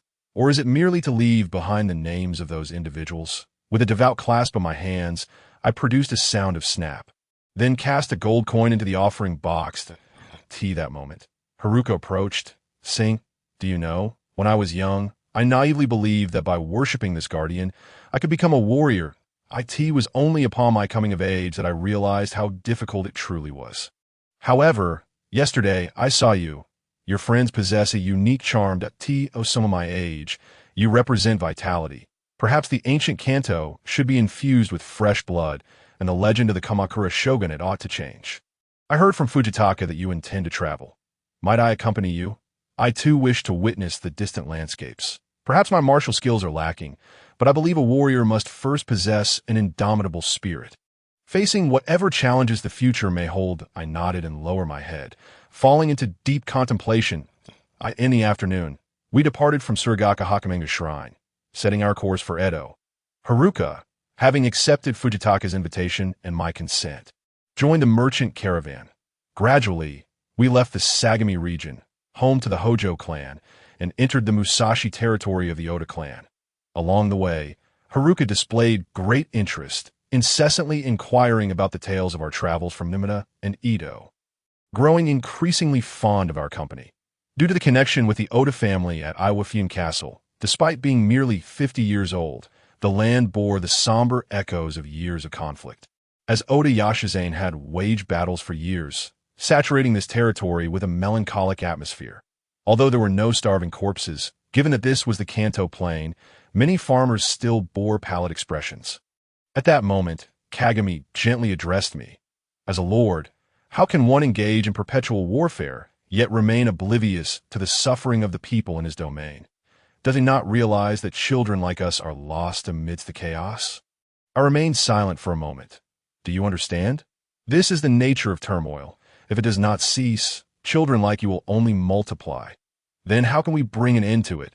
Kagami leaned closer, asking, "The best way to end the chaos is to find a lord to unify the land and impose strong governance upon the people." Fujitaka interjected. "But isn't there a shogun now?" Kagami questioned, holding my hand in curiosity. You think the shogun is effective? Just look at Kanto. That boy from the ancient river only knows how to sing, drink, and chase women." Haruka chimed in. "What about Lord Yashimori? He is also of the shogunate. Perhaps he can—" Kagami, still Navi, looked at everyone. "Yashimori, perhaps." I placed my hand behind my head, gazing up at the azure sky. In any case, the chaos remains unresolved. We can only pray." As we traversed the roads of Musashi, drawn by the allure of tea, we made our way to the ancient river estate, intending to catch a glimpse of the so-called ineffectual Kamakura shogunate leader, Ashikaga Haruchi. Luxury goods were difficult to sell, thus tea, which thrived in regions abundant with wealth, was perfectly suited for the ancient river estate, where the profits from tea sales were considerable. After selling tea, I could finally consider myself a wealthy merchant. Thanks to Yoshihiro, I took Fujitaka along to witness the prowess of the so-called inept Kamakura shogunate leader. After bribing with 10 gold coins, I finally met the infamous Ashikaga Haruchi. As he was introduced through Yoshihiro, I dared not be negligent. "Haruchi, in his 40s, sported a disheveled court hairstyle, resembling a ship's hat due to the prolonged indulgence in wine and pleasures, giving him a weary appearance. His unkempt eyebrows had multiplied into 4, contributing to a rather peculiar visage, exuding an air of exhaustion. Although dressed in a luxurious robe, he failed to exude any semblance of authority, reclining against the ground. "Lord Haruchi, I come on behalf of Lord Yoshiro to pay my respects." I sat upright, straightening my posture, my expression becoming slightly solemn before bowing my head in response. Thank you. Please convey my regards to General Yoshiro." Haruchi replied, shaking his brows, gazing at me with a blank expression. I glanced at Fujitaka, signaling him to speak. "Lord Haruchi, I am Fujitaka, a retainer of Itaro." Fujitaka fixed his gaze on the gleaming head and bowed towards Haruchi. "Oh." Haruchi perked up, his face revealing a hint of confusion. "Is the Ashikaga heir boasting that the Hosokawa clan has submitted to the shogunate?" "My lord, I apologize. I am not under the command of Hosokawa Haruaki." Fujitaka stated with a face full of regret, yet spoke calmly. "Then why did Yoshihiro summon you? Does he wish to relinquish the shogunate?" Haruchi remarked coldly, rising from the table's edge. He then glanced at me and Fujitaka. "The Miyoshi rebels in Kinki are quite rampant. I hear they have driven Yoshihiro back to Omi. Such fools squander the light of the Ashikaga name that we represent ourselves. Lord Yoshihiro merely asked us to inform you that the world is in turmoil. And you should exercise caution," Fujitaka said apologetically, yet his demeanor remained composed. Just a boy. Why should I heed him? When I wielded my sword, he was still playing with mud." Haruchi maintained his indifferent expression, resting his head on his hand. "Tell Yoshihiro that if he needs assistance, he may come to Kanto. If he relinquishes the shogunate, I will dispatch troops to protect him. Isn't it merely Matsunaga Hisahide and Hosokawa Haramoto? That old relic, Chokyu, still refuses to face reality. My lord. What remains for us is only private dealings," Fujitaka replied with a leisurely tone. What a peculiar notion to consider someone's birth. Very well, I hereby appoint you to a position from the 9 ranks.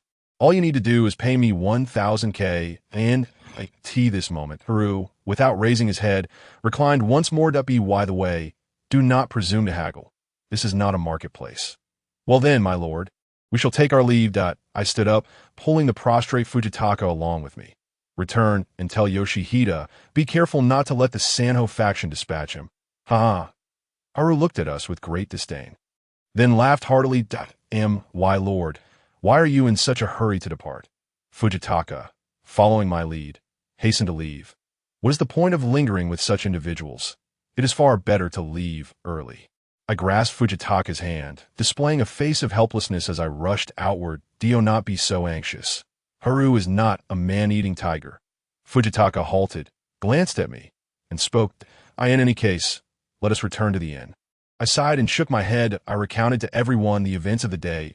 "Oh, you met Haru?" Ursa looked at me before responding.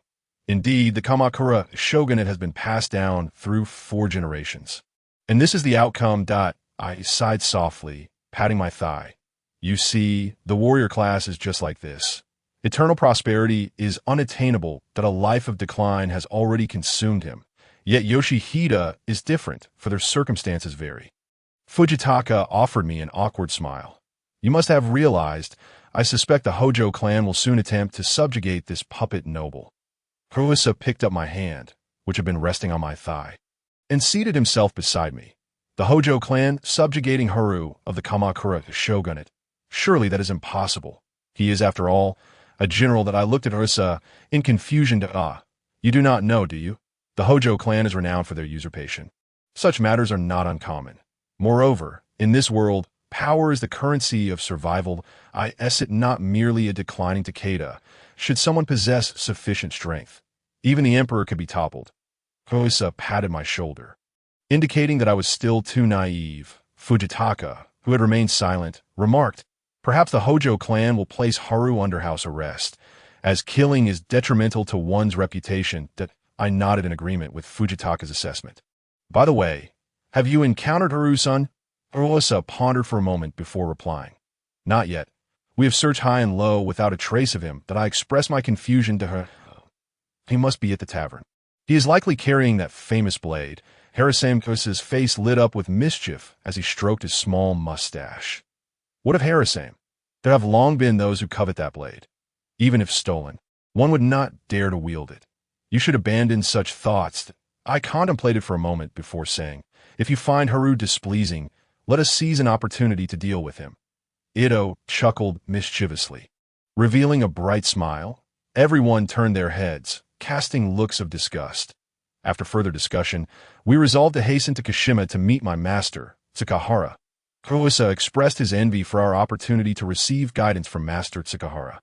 I nodded toward Ito, who was whistling ahead on his horse. Do not be fooled by that rascal.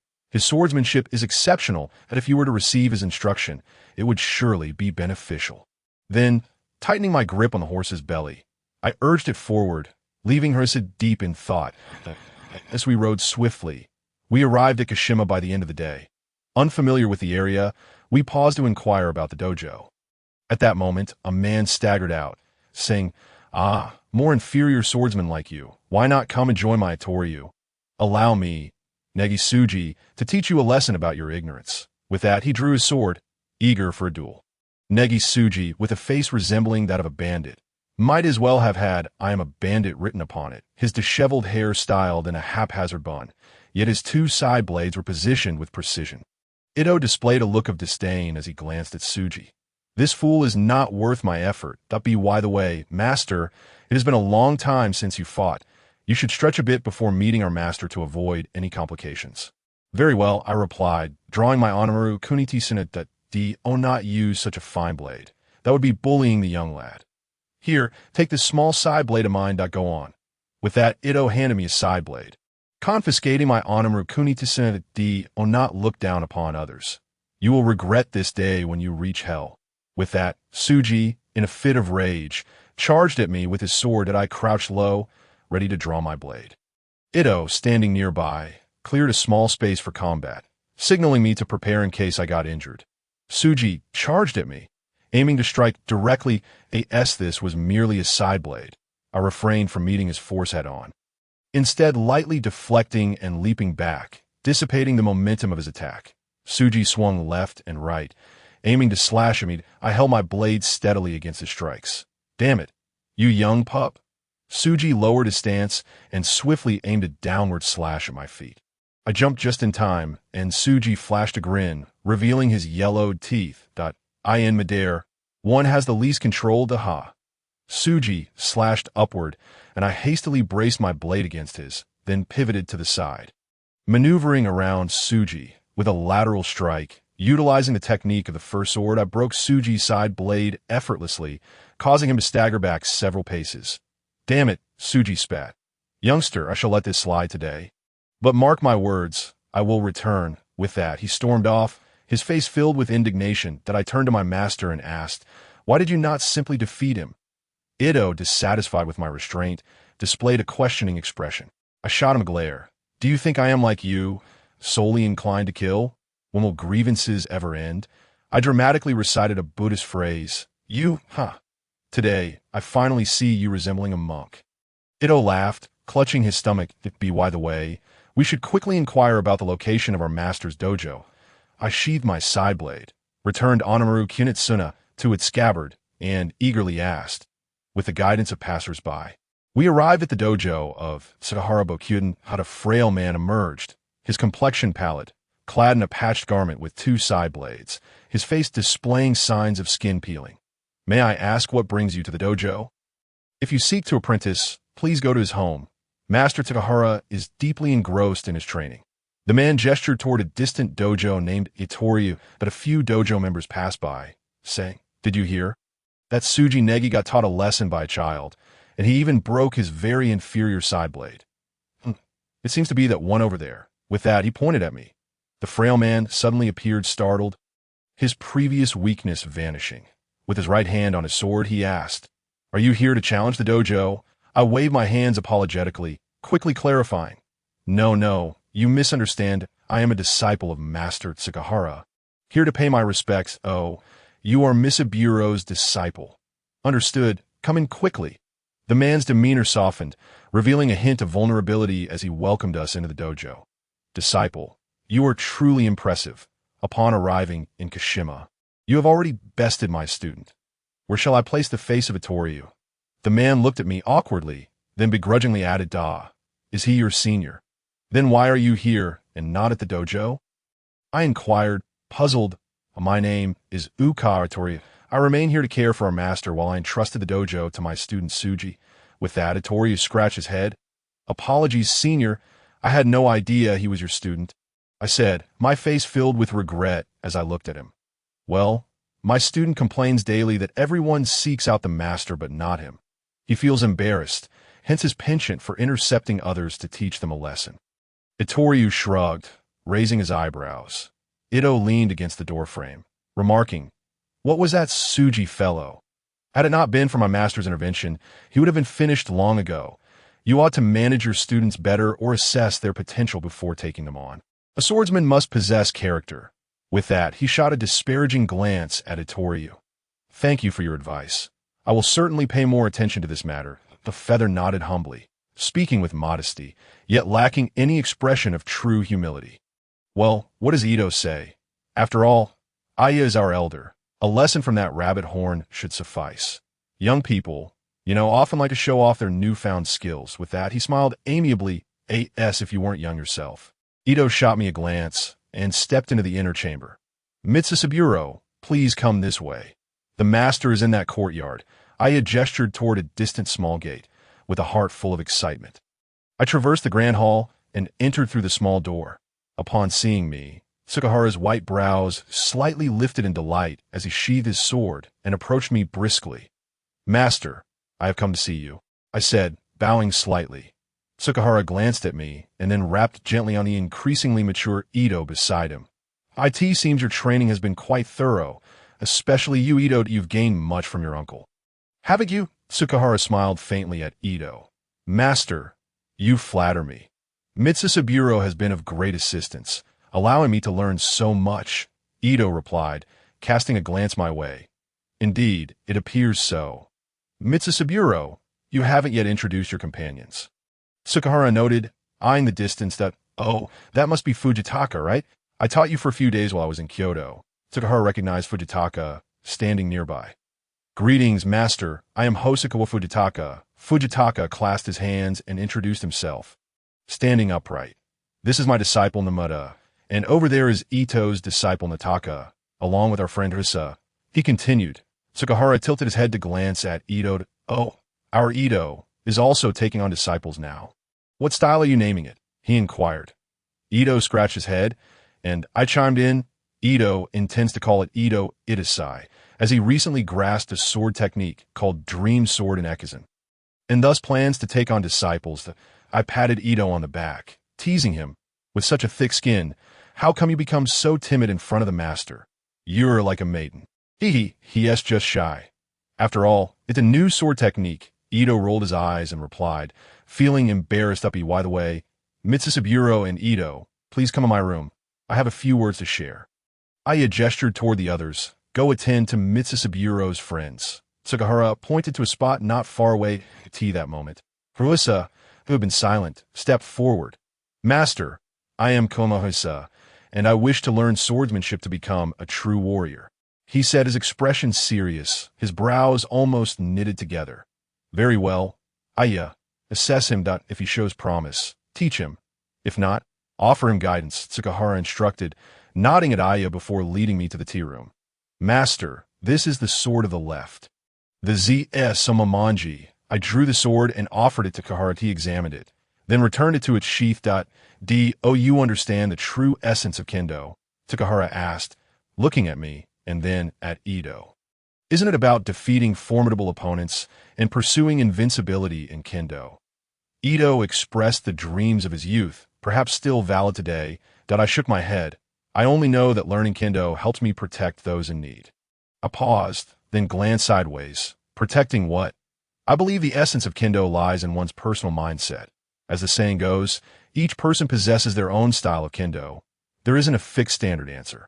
It primarily depends on how one perceives their own Kendo. whether to practice techniques for winning battles or to infuse their spirit into the art of the sword, adhering to a principle. Tsukahara spoke softly, adjusting my ZS Samamanji as he did so. Then, Master, what is yours? I knelt forward. Mine is not important. What matters is yours. Tsukahara raised his gaze to me. Mine? I expressed confusion, staring at my teacher. Yes, if you're so lost regarding your own goals, what use is there in practicing kendo? Look at Ito. He cares about honing himself to become the best in Japan, even the world. Tsukahara paused. And pursuing invincibility? This path is still long, he shrugged, glancing at Ito, who lowered his head shyly. Then, Master Tsukahara, can you enlighten me? I shook my head, my brows knitted in thought. You are still quite young, aren't you? I used to see you as a teenager, but now you still resemble that 10-year-old child. Once you grow older, you will understand. Tsukahara sighed heavily. Master, could you share your feelings with me? I pressed my lips together and asked. Do you understand the difference between the sword of life and the sword of death?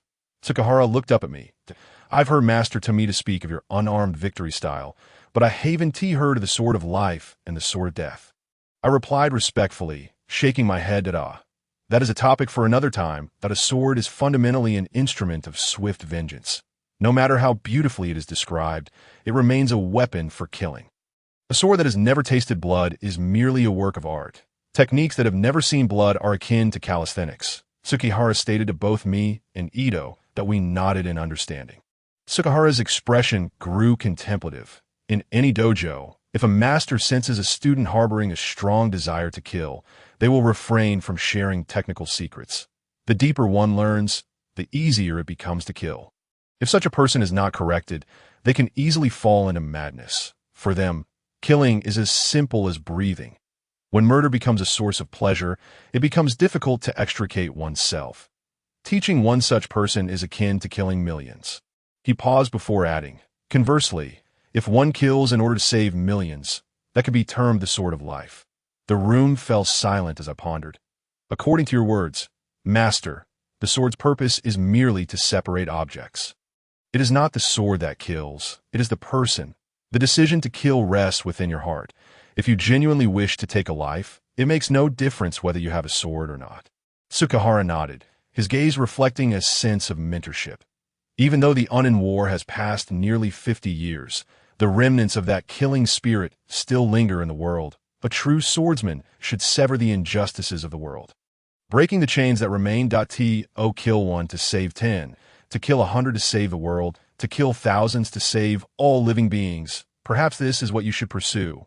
Mitsusaburo. Tsukahara patted my shoulder and then led Ito away, leaving me to contemplate in solitude. That I drew the ZS Samamanji, my left hand tracing the intricate patterns engraved on the blade. Is a sword not just a sword?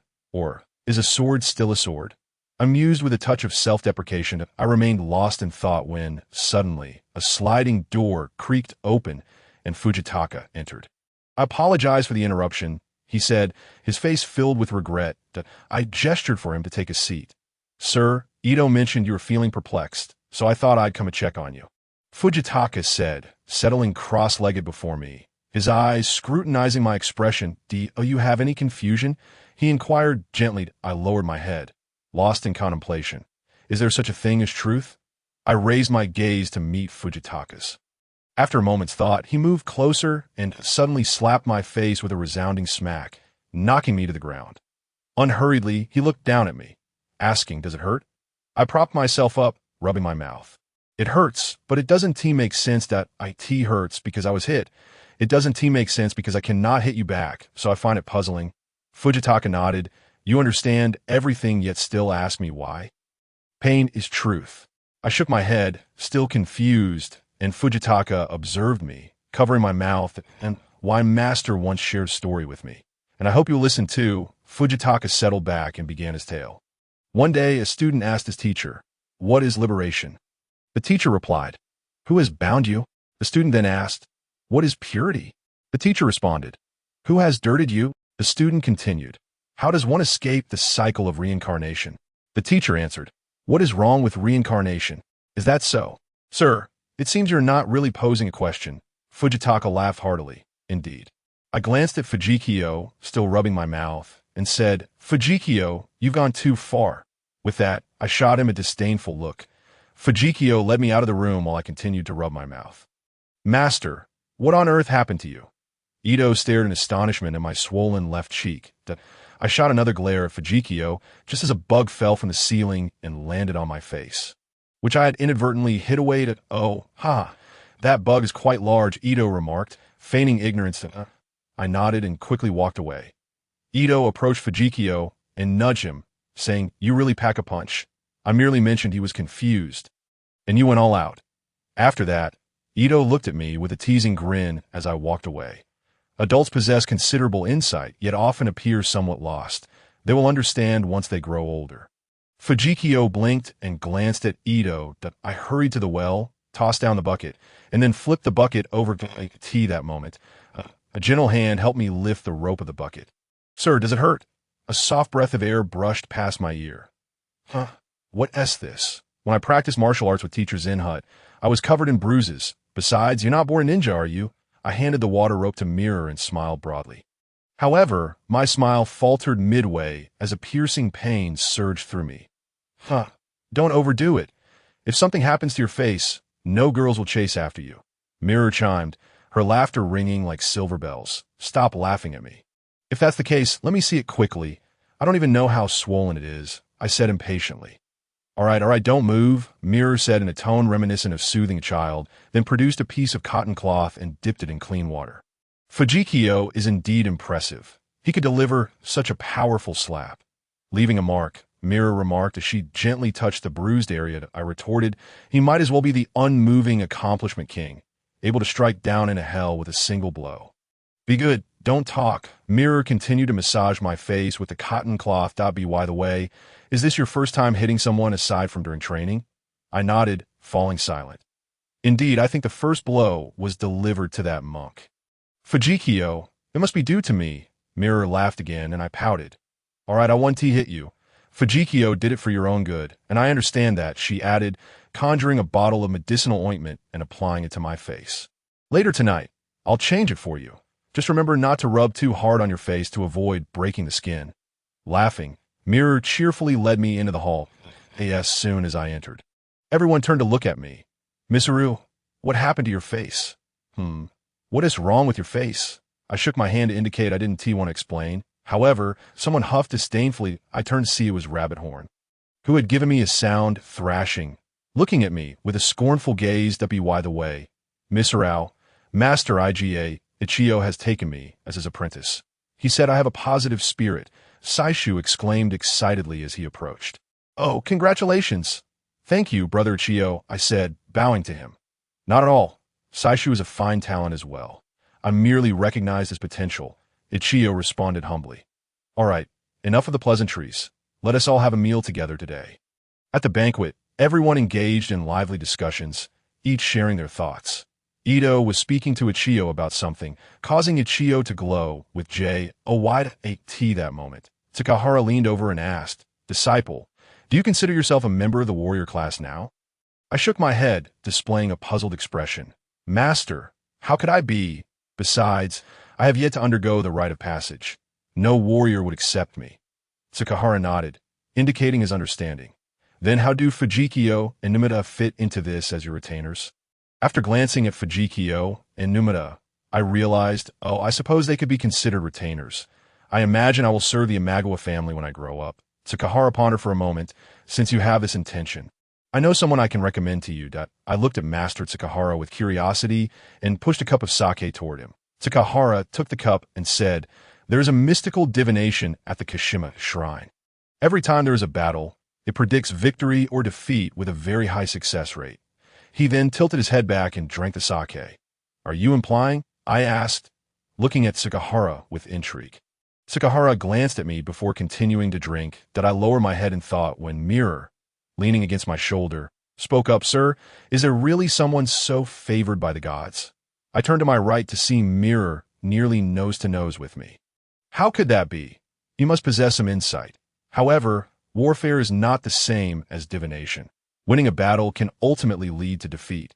One could face continuous losses only to suddenly reverse their fortunes." I leaned back against the ground, turning my entire body toward Mirrored. So, you mean to say that this divination relies on his ability to discern the situation?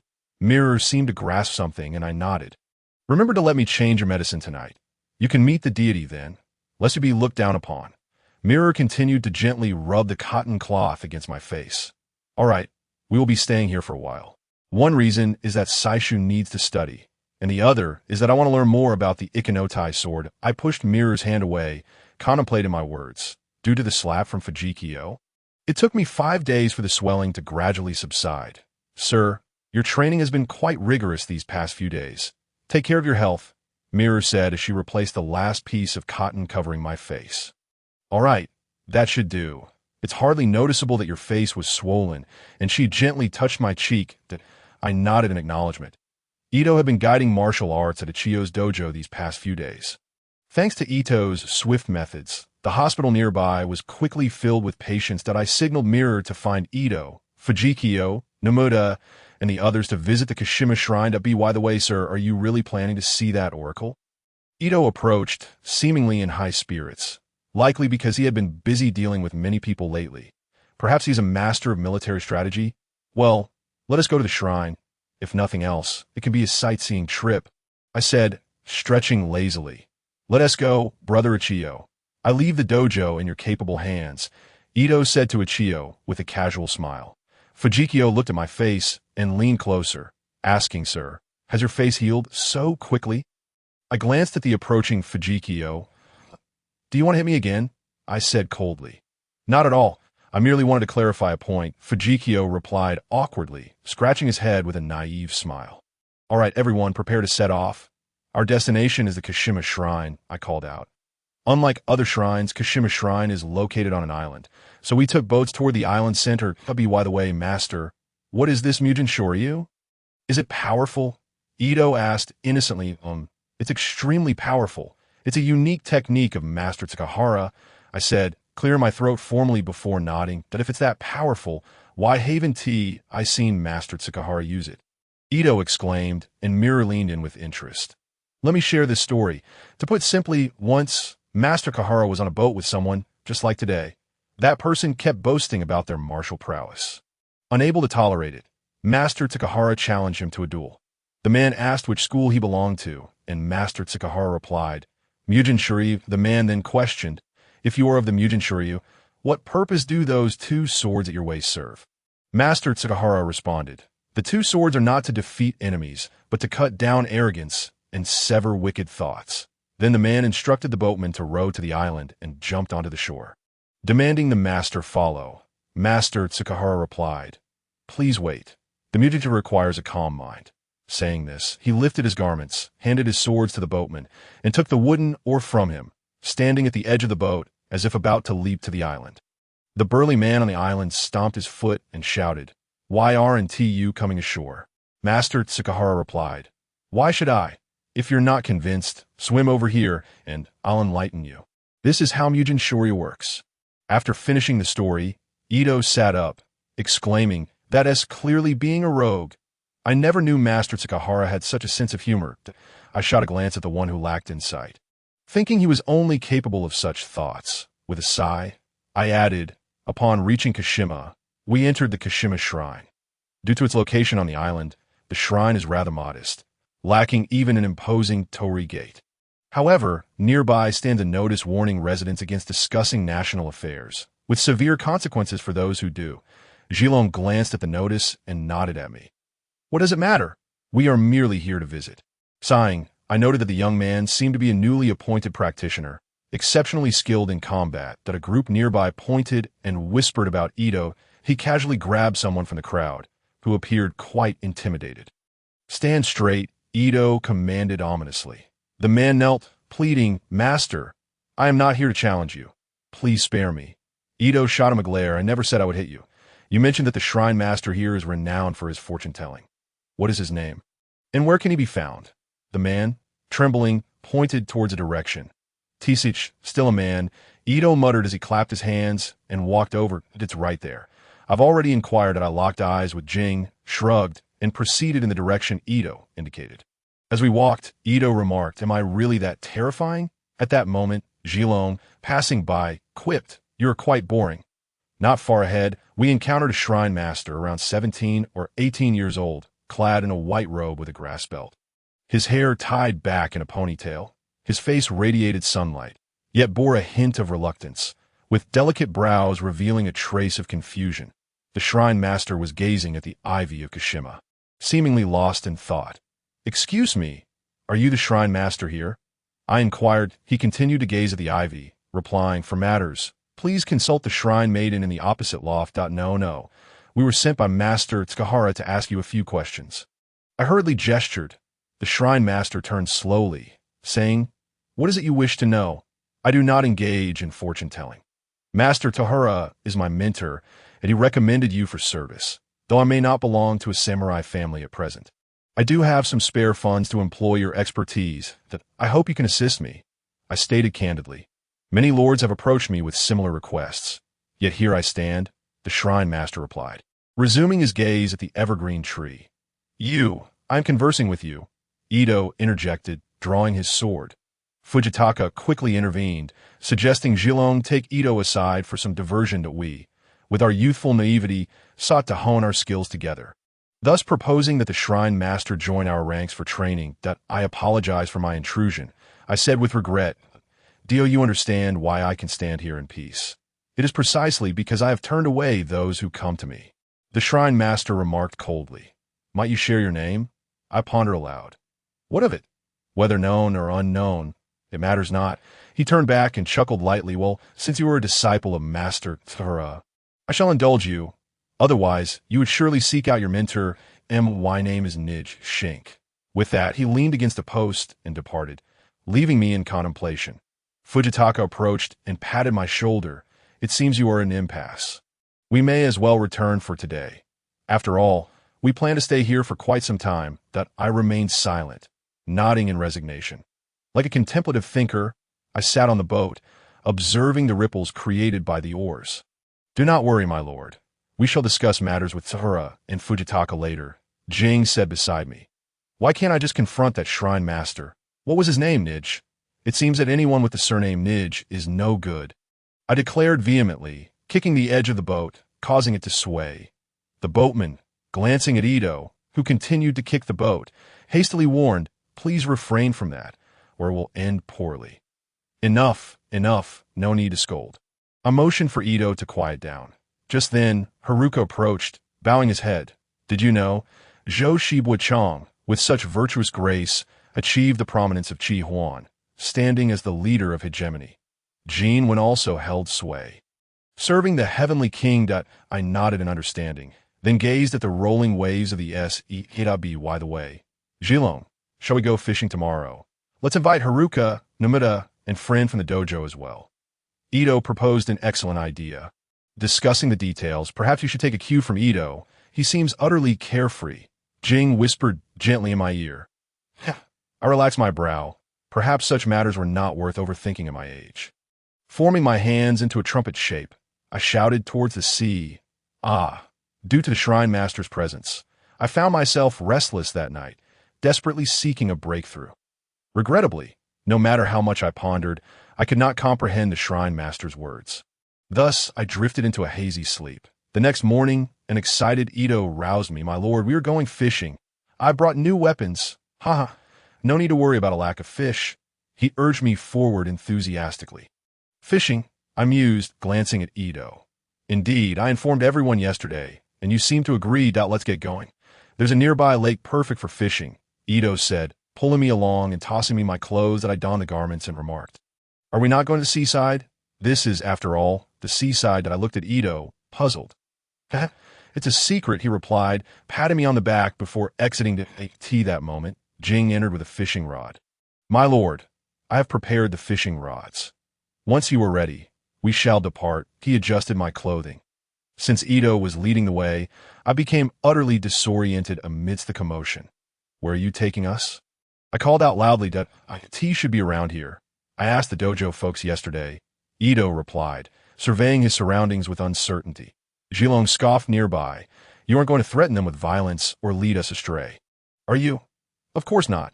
If I can't find it, I'll return and give them a beating," Ito grinned. Oh, it's that place. He pointed toward a distant bamboo grove. Nice environment. You have quite the knack for finding good spots. Fujitaka commended. Doubt, of course. Don't you see who I am? Ito puffed out his chest with pride. Jing handed me a fishing rod with a worm baited onto the hook, and I found a stable spot. Pulling out a small stool to sit upon.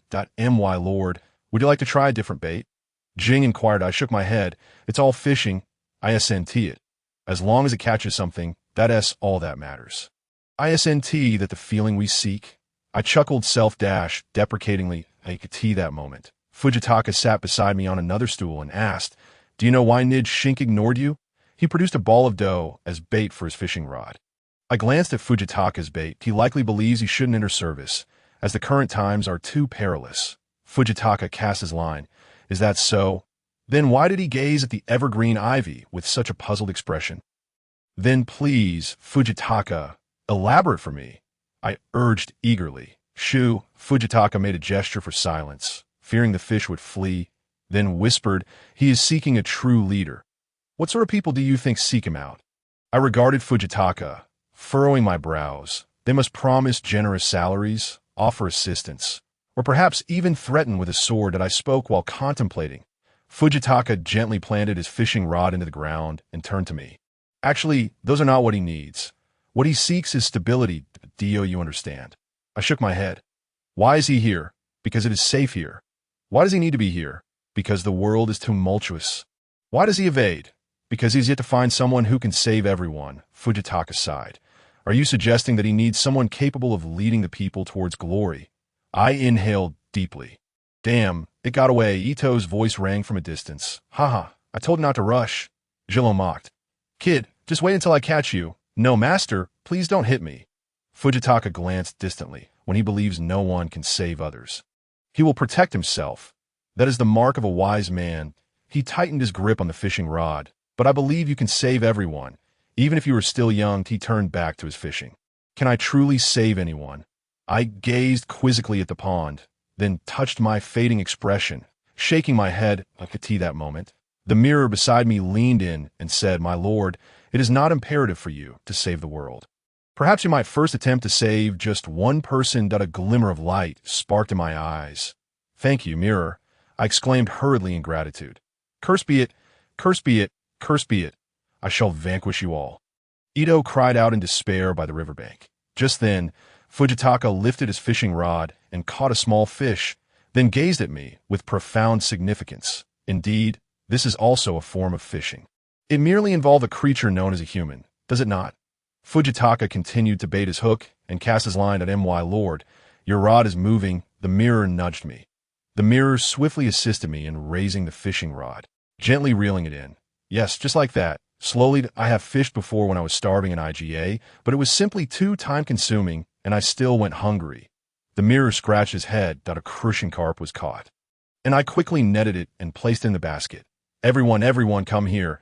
I shall unveil my high-tech innovation. Ito shouted from the side. The mirror took my hand and carefully led me closer to Ito. Everyone gathered around Ito, who pulled a gourd from a small pouch. He then laughed heartily. Ha, I found it. Tonight, everyone shall feast on fish. With that, he set the gourd down on the ground. Jilong recognized the gourd and said, Ito, you won't be using that again, will you? Why not? Last time you didn't even want to eat. This time, there are plenty of people at the dojo. We won't have leftovers for long, and we can sell some too. Ito said, wiggling his eyebrows. Qing Chao looked at the gourd with great curiosity. Does this gourd possess some magical powers? Can it catch fish? She questioned Ito. Ito smiled mysteriously. Everyone, this is my exclusive secret formula. The cost of this little gourd is 5 gold coins, which I obtained with great difficulty. 1 gold coin is roughly equivalent to 4 Rio. Ito, are you telling me you spent 20 Rio on firecrackers with the 40 Rio I gave you? I looked at Ito incredulously. Ito laughed foolishly and scratched his head. Well, it's mine anyway. A little waste doesn't matter if I don't need that much money. All right, everyone, come and witness my masterpiece. He beckoned to the crowd. My lord, is this firecracker the same as those we use in celebrations? The mirror whispered to me. Did I shook my head? No, this is a formula that came from the southern barbarians. It requires the right amount of sulfur and some imported saltpeter. The explosive power is particularly immense, which is why Ito uses it to catch fish. I glanced at Ito with a resigned expression. Well then, my lord, Ito seems quite pleased. He plans to use the 40 Rio you gave me to buy food. The mirror looked at me innocently. All right, Zhilong, hand me the firecrackers. I shall begin.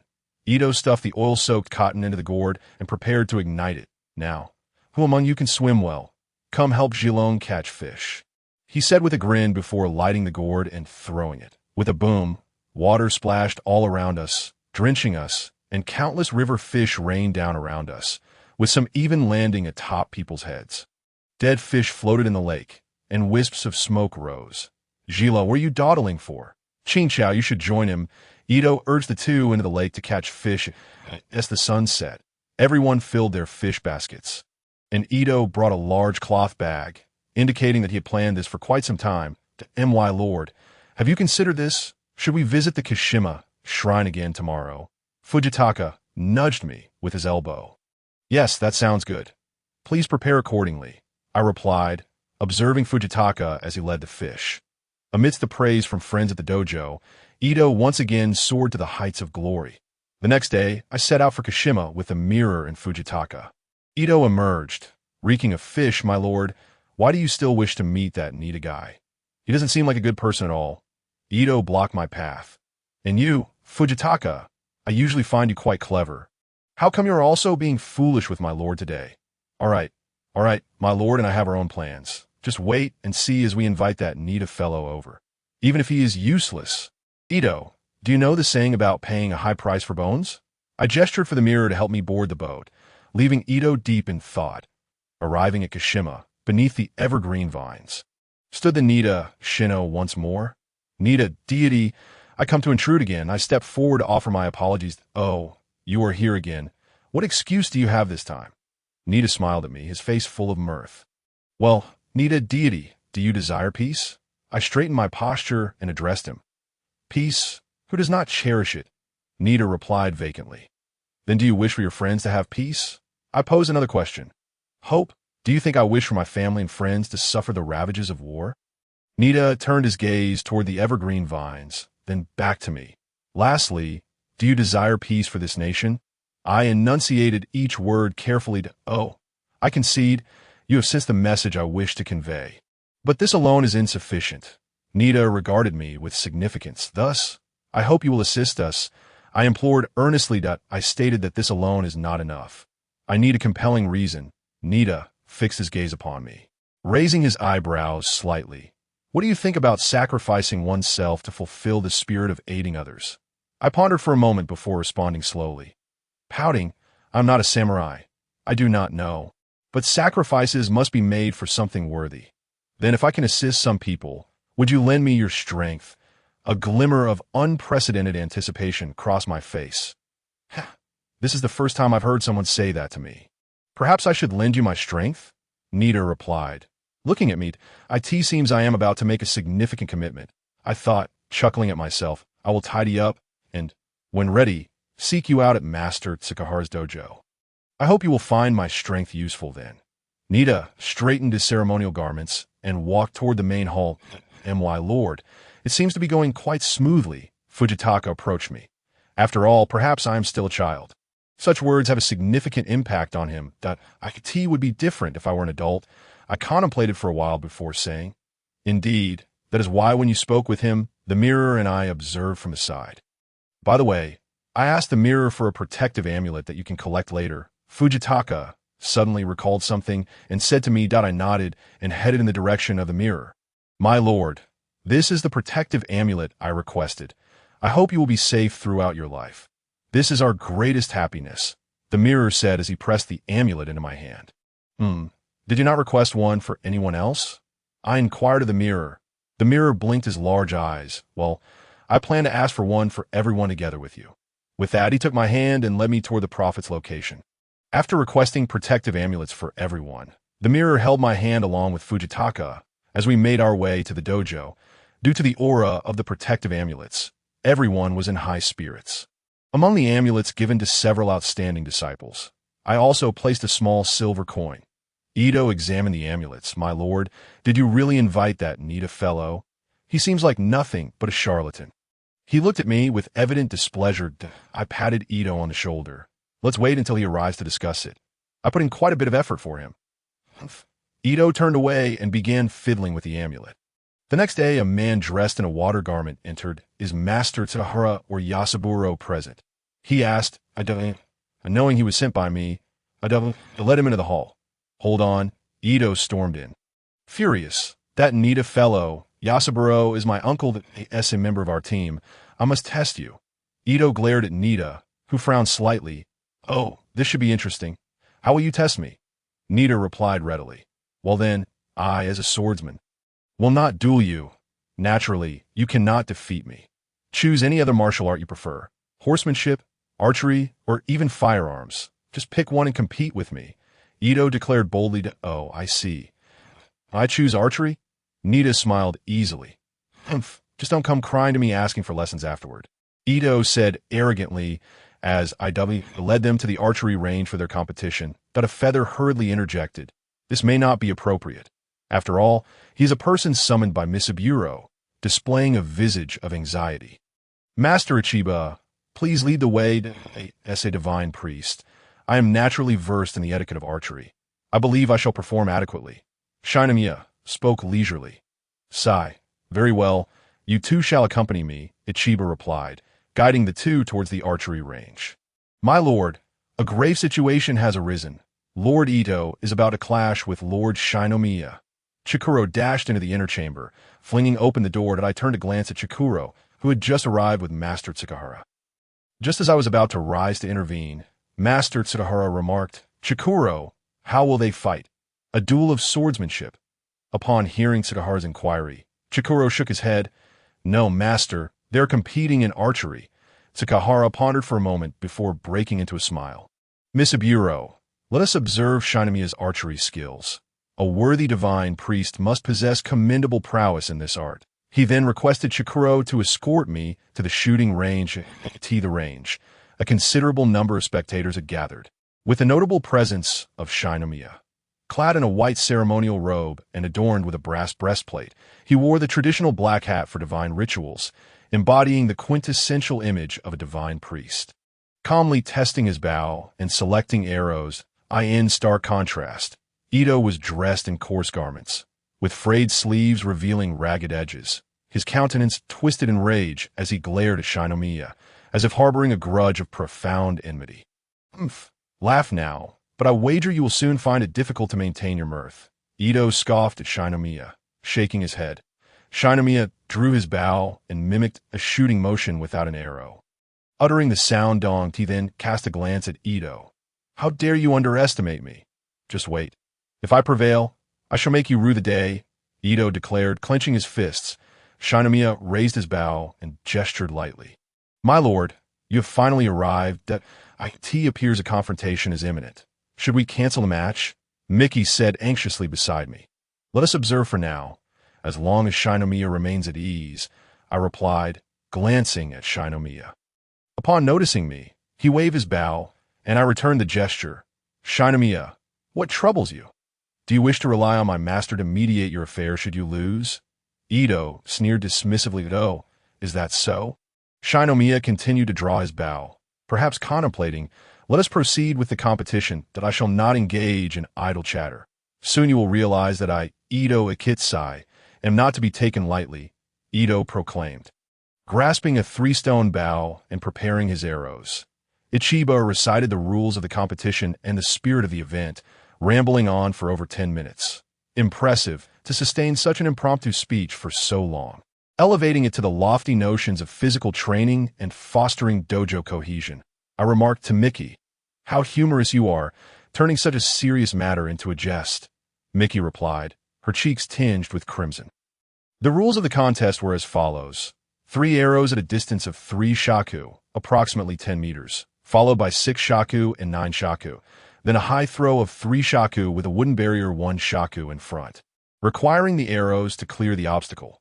Finally, there would be a timed shooting round to see who could score the most hits. As the first round commenced, Ichiba announced the start. Humph, do not be startled by my skills. You may find yourself wetting the bed tonight, Ito boasted. Shinomiya continued to draw his bow, producing a rhythmic dong sound as he shot. Aha! Ito swiftly drew his bow and struck the target. Another arrow flew true. And with great strength, he hit the target thrice in succession, casting a glance at Shinomiya. Master Ichiba, it is now my turn. Shinomiya adjusted his attire, spreading his legs to prepare to take tea that moment. Ito taunted, hurry up and shoot. At this distance, why delay? Before Ito could finish, Shinomiya's first arrow struck the target. He skillfully retrieved his second arrow, taking his time to aim. With a furrowed brow, he released the second arrow, hitting the mark again. Seizing a third arrow with his left hand steady, he swiftly shot, successfully hitting the target once more. Luck, mere luck, Shinomiya waved his bow around. Humph, 3 shaku. I believe Misaburo can manage that, Ito retorted defiantly. Why does this concern me? I questioned, gesturing to myself, feeling perplexed. The first round concluded, and it seemed both competitors performed admirably. Mickey leaned against me, commenting, they both seemed quite skilled. I nodded, observing that Shinomiya's archery was indeed commendable. That be by the way. Who do you think will emerge victorious? Mickey posed another question that is difficult to say. After all, luck plays a considerable role. I sighed as the second round began. Ito shot first again. All you little apprentices, cheer for me, or there will be consequences. Ito bellowed menacingly. Go, Ito-sama. The cheers erupted in waves that I wore an awkward smile. Ito steadied himself and released his first arrow dong. It struck true. Master Ito shall prevail. The dojo children continued to shout.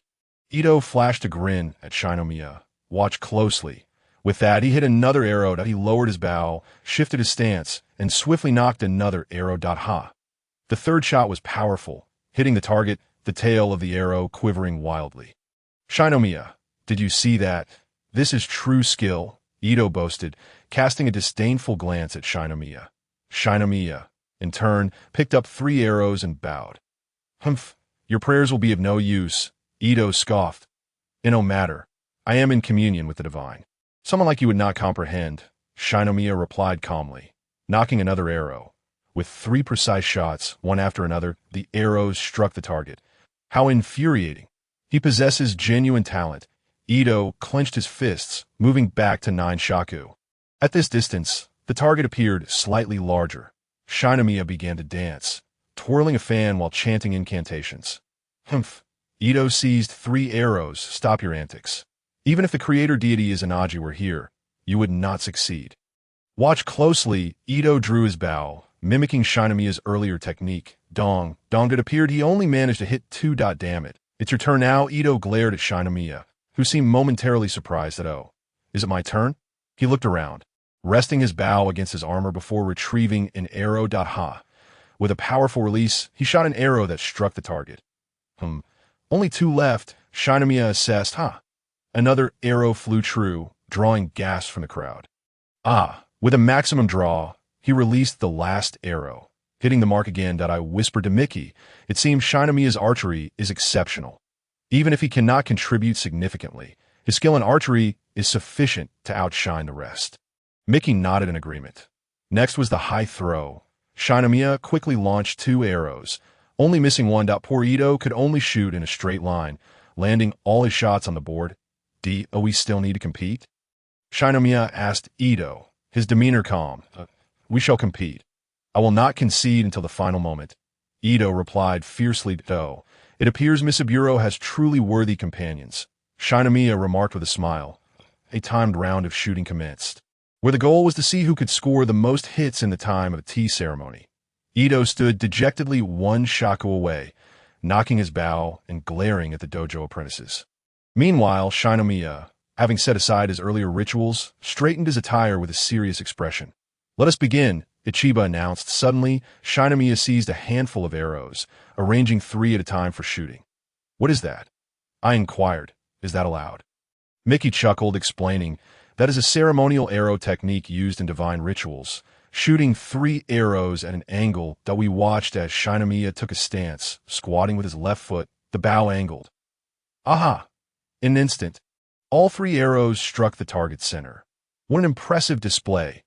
An uproar of discussion ensued. I concede. You are an exceptional archer, Ito said, dejectedly departing like tea that moment.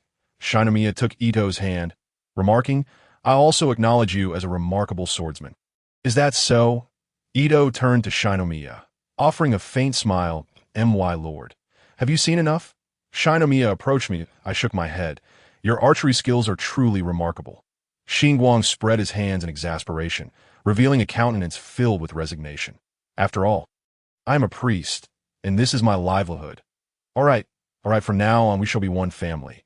Allow me to introduce you to everyone." I took Xinguang's hand and led him into the inner chamber. Thus, with the addition of Xinguang, we gradually spent more than half a year under the training of Master Zhongyuan. One day, I received a letter from Jiunhe. "Missen, this letter is for you." You handed me a letter from Jiunhe. I tore open the envelope and unfolded the letter, which pertained to the master's summons for my return to June. It was said that Lord Egan had made preparations to deploy troops in the spring or summer of next year. "Well, it seems I shall soon return to Jiunhe," I remarked, glancing at you. "Oh, is that so? Then you should first speak with the master," you said, a hint of regret crossing his face. I patted you on the shoulder. "If I become a warrior family in the future, you must come to Jiunhe to assist me." I will. You nodded in agreement. I entered the inner chamber and took a seat. Master Zhongyuan glanced at me while continuing to polish his sword. "Master, I may be leaving in a few days," I said, my voice tinged with disappointment. Zhongyuan nodded, continuing his task of polishing the sword. "Master, I have a question that I wonder if you can enlighten me." I straightened my posture and posed my inquiry. "Oh, what is it?" Zhongyuan replied, lowering his gaze. "Master, what is a hero?" I looked at him earnestly, enunciating each word with gravity. "You wish to know what type of hero? There are many kinds," Zhongyuan said, sheathing his sword and gazing at me. "I am unsure, but I wish to understand what constitutes a hero, and how one can be deemed as such," I said, my eyes reflecting my despondence. Zhong, noticing my forlorn expression, contemplated for a moment. "For a swordsman, a hero is one who vanquishes all foes, thereby becoming invincible. This is how a master swordsman perceives a hero. And what about others? For instance, the warrior families," I inquired, furrowing my brow. "The definition varies with the individual. A young man just embarking on his journey might aspire to achieve great deeds. Take someone like Nama Masaru, for instance. Of course, an excellent retainer's goal could be to emulate Minamoto no Yoshitsune. As for figures like Hojo S. Un or Nikko Tokiyuki, perhaps they would think of Ashika Takauji, wouldn't you agree?" he said, looking at me. I nodded, falling into deep contemplation. Master Zhongyuan patted my shoulder. "Since you are to depart, and aim to become a warrior, you should first learn from Nama Masaru," he said with a smile. "Thank you for your guidance, Master." I bowed slightly to him and exited the room. Ito approached me as I emerged. "Uncle, are you returning to Jiunhe? I heard you will become a warrior family, so I guess that makes me one too," Ito said, brandishing his sword in front of me. I pushed his hand away. "The troops may not depart for quite some time. Let us take our time returning," I replied to him.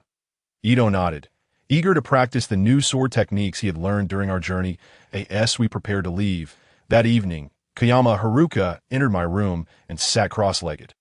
"Missen, thank you for your care during this time," he said, bowing deeply. It is merely the bond of acquaintances. Moreover, as a member of a warrior family, honing oneself is essential, is it not? I said, tilting my head with a slight smile. "I'm truly grateful to you for allowing me to witness such extraordinary events, things I could never have anticipated in my previous life. Additionally, I have had the opportunity to study swordsmanship at the Shinto-ri Dojo." Haruka expressed his gratitude. "Then I shall thank you for your thanks," I replied with a smile.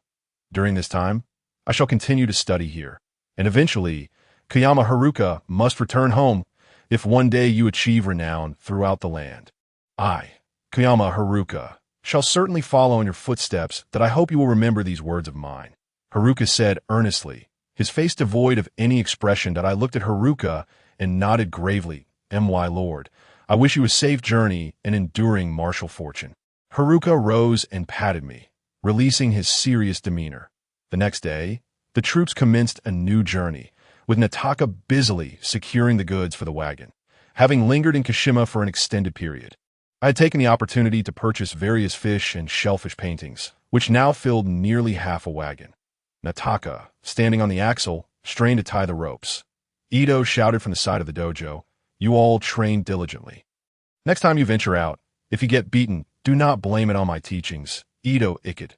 With that, he brandished his sword menacingly, and Xinguang, seeing Ito's antics, pulled him aside. "Hey Xinguang, stop dragging me. I have more to say." Ito yelled at Xinguang. "Quiet, quiet. Maintain a low profile." Xinguang continued to drag Ito along. I and Q watched the two rivals in bemusement. "Missin, I entrust you to Master Fujitaka. Please take good care of him." Zhongyan said, bowing to Fujitaka. "Missin is no longer a child. Once you return to Juinha, you shall be a warrior family." Fujitaka hurriedly returned the bow. I wave farewell to everyone. "Master, you, Ito, Haruka, and all the friends of the dojo. Farewell." I called out to the wagon jostle along the road. We gradually distanced ourselves from Kashima. "Fujitaka, how shall we proceed?" Ito asked. Fujitaka examined the map. "We should take the route through Odawara. It seems to be the closest." He pointed out the path on the map for it. By the way, my lord, are you returning to become a warrior family?" Xinguang inquired, glancing at me. "Perhaps it appears that Imagawa Yuhi is preparing to deploy troops. I have heard that the Kinki region has been relatively peaceful for the past 6 months, but the Miyoshi and Hosokawa families have begun to clash. Hosokawa Haramoto is likely to deal a severe blow to that Miyoshi fellow." I said, smiling at Xinguang. "Do you think Lord Egan will reach Kaido?" Xinguang asked, looking at me. "Well, that is uncertain. The future is beyond our understanding, and we can only take it one step at a time," I replied slowly. Xinguang leaned closer, speaking mysteriously in my ear. "Based on my divination, I am uncertain whether Lord Egan will reach Kaito, but I know you will surely achieve greatness." That he winked at me. "Tisich, I thought it was something significant," I scoffed. "Not at all. I am merely speaking the truth," Xinguang replied with a serious expression. "All right, enough chatter. Let us continue our journey," I said, waving my hand in impatience as we traveled towards Musashi. Being part of a semi-merchant convoy, we could only proceed slowly. "My lord, have you noticed that the number of refugees has been increasing in recent days?" Xinguang remarked, observing the people around us. "Tisich, this is a time of chaos. Someone like you, a pretty boy, wouldn't understand." Ito shot a glance at Xinguang. "Oh." I turned to look at Xinguang and nodded. "It seems the Kanto region is becoming unsafe again. If I recall correctly, it has been nearly 10 years since the Keifutai battle." I pondered for a moment before speaking. Indeed, given the current pace of fleeing, it appears another great battle is imminent, Xinguang lamented. Hearing this, Ito perked up. "Oh, does that mean we can go to the battlefield and earn merit?" I shot Ito a disapproving look. This battle-crazy fellow often spoke without thinking. Continuing our westward migration, the number of refugees increased. Ito, unable to contain himself, grabbed an elderly man and asked, "Grandfather, where are you headed?" The old man trembled as he looked at Ito. "I have relatives in shit. I must hurry to seek refuge." "Young man, do not venture westward. Flee while you cannot." I approached, puzzled. "Grandfather, what is happening? Why are so many fleeing this time?" The old man replied, "You are unaware, are you? The Ogata, Yamauchi, and Furukawa clans have formed an alliance, reportedly bringing 10,000 troops, an exaggerated figure, akin to the claim of 800,000 at Chibi. The defending forces here number only 5,000. How can we possibly fight? Hurry and run." The old man trembled as he hurried away from us. It seems war is about to break out. And if the Hojo clan collapses, it would be quite unfavorable for Lord Egan. Moreover, the assault comes from the Ogata clan, and it appears we lack a pretext. I mused. The new palace attendant remarked. "Indeed, this coalition army is entirely aimed at that treacherous usurper, Aoyun. Whoever lends assistance to him shall be deemed a co-conspirator. And for Lord Egan, a man who cherishes his reputation, it is absolutely inconceivable that he would engage in battle." Fujitaka, standing beside, concurred. "Perhaps we should venture to Kawaga." I mused slowly. "What do you mean, my lord?" Fujitaka inquired, looking at me. "Since Lord Egan will not dispatch troops, let us request that he assign a small contingent to me, allowing me to fight as a wandering warrior." I posed the question to Fujitaka. "That is feasible, but my lord, you have yet to partake in battle. Engaging in such a disastrous encounter might prove detrimental to your future." Fujitaka replied, furrowing his brow. Huh, who says we are bound to lose? Fate lies in our hands. I patted Fujitaka on the shoulder and solemnly declared, since you have made this decision, let us proceed to the city of Kawagoe in the west. Ito promptly proposed. As the number of fleeing individuals increased, we gradually approached the Kawagoe castle of the Hojo clan. Currently, merchant caravans were barred from passing through. Several foot soldiers obstructed our way. I presented the insignia of the Imagawa clan and then handed over the Imperial White Emperor's talisman. I am Imagawa's Yashitake Yumi Saburo, and I wish to convey a message to Lord Hojo Takanari. The foot soldier examined my insignia and quickly dashed back. Before long, a middle-aged man in his 30s emerged, with a disheveled mane and clad in iron armor. Adorned with a helmet featuring 64 crests and a sun emblem prominently displayed atop. Despite his unkempt hair, his piercing eyes gazed resolutely ahead, and he approached me. His face bristled with stubble. You are Yashitake Yumi Saburo? The Imagawa clan is unlikely to send reinforcements, and why would they dispatch a mere child like you? Takanari observed me with astonishment. Lord Takanari, I come to pledge my allegiance on a personal basis. In a few days, I shall write to Lord Egan, requesting that he send some elite troops to assist you. Naturally under my command, I replied to Takanari with measured conviction. In that case. You Takanari gestured towards the nearby foot soldier. Arrange a room for this Yumi Saburo. Tonight, I shall host this envoy from Suga. I nodded and followed the foot soldier to my quarters. My lord, the situation is not optimistic, Fujitaka whispered into my ear. Though Kawagoe has been fortified since Aoyun's renovations, it is insufficient to withstand the enemy. That I glanced at Fujitaka and resolutely stated, there will be bread, there will be milk, everything will be provided, Comrade Fujitaka. Comrade? What do you mean by that, my lord? Fujitaka asked in confusion. Oh, it's nothing. Just eat the first part, I replied, scratching my head awkwardly. Upon reaching my room, I promptly took out paper and ink with the assistance of Fujitaka and the new palace attendant, to compose 2 letters, one to my master and the other to Lord Egan. The letters detailed an analysis of the interests of the Hojo and Imagawa clans, should the Hojo clan falter. The Imagawa clan as ascent to Kyoto would be fraught with difficulties. Thus, I hoped that Lord Egan would dispatch a small force for assistance, which I would command. This way, my participation as a wandering warrior would not adversely affect the Imagawa clan. Please, I entrust these letters to you. Tara. I handed the letters to Tara. Rest assured, I shall deliver them, Tara replied as he tucked the letters into his clothing. Tara, do take care. The mountains of Kai are quite tumultuous. I expressed my concern, recalling my thoughts of Tara's brother. Fear not, my lord, as long as Tara is here, all shall be well, that I shall certainly deliver this letter, Tara proclaimed with bravado. Then, I place everything in your hands. I clasped Tara's hand. Yes, I watched Tara depart. Fujitaka said, My lord, what shall we do next? What shall we do next? I pondered, well, let us await dinner and observe Takanari's performance. I jested. Before long, evening descended, due to Takanari's banquet. Fujitaka and I dressed in formal attire well ahead of time. Oh, Yumi Saburo, I see you have brought formal wear, Ito remarked, enviously gazing at me. Tea is not my own. It was prepared for me by Kagami some days ago, in Kashima. As she believes I am soon to embark on my official duties, I quickly explained to the envious Ito, lest he accuse me of being ungrateful. Kagami fastened my sash, and truth be told, I was quite unaccustomed to such attire, especially in a juvenile style. Kagami nodded approvingly. My lord, this will do splendidly. Takanari will surely be astonished upon seeing you. I think I shall remain in casual clothing. What if something goes awry? I timidly suggested to Kagami. Nonsense, the coalition army will likely not arrive for another 3 or 4 days. Fret not, Kagami reassured me, pinching my cheek. But is it truly safe?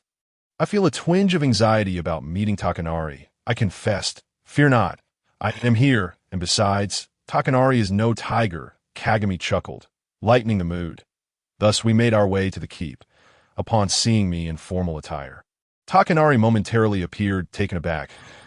Yashitake Yumi Saburo, welcome to Kawagoe to aid us in defending the castle, Takanari said flatly, seemingly attempting to assert dominance. I assessed Takanari's stoic demeanor and decided to take the initiative. You are exceedingly gracious.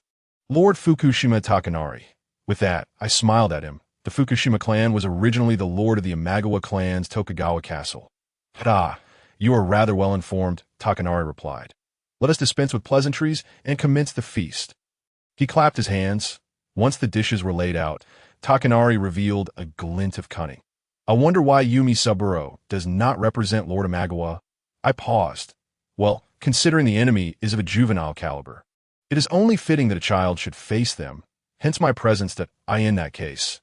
Might I inquire if Yumi Saburo has any brilliant strategies to overcome the foe?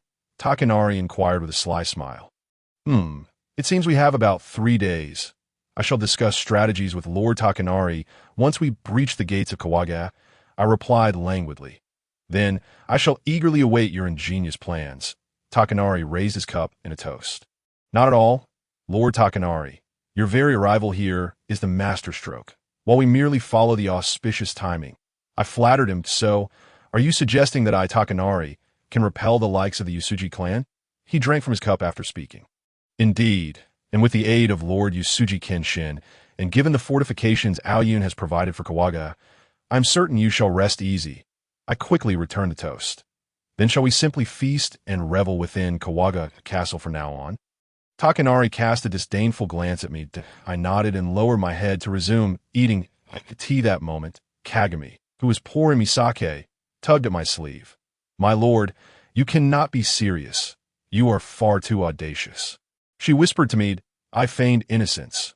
Merely holding the fort will suffice. Soon, the Yusuji shall encounter difficulties. You, Kagami huffed, angrily splashing a cup of vegetable soup, which she offered to me as if it were sake. I grimaced in response. Before long, the banquet came to an abrupt end. Takanari departed without further remarks, and I too held my tongue. My lord, does this imply a siege?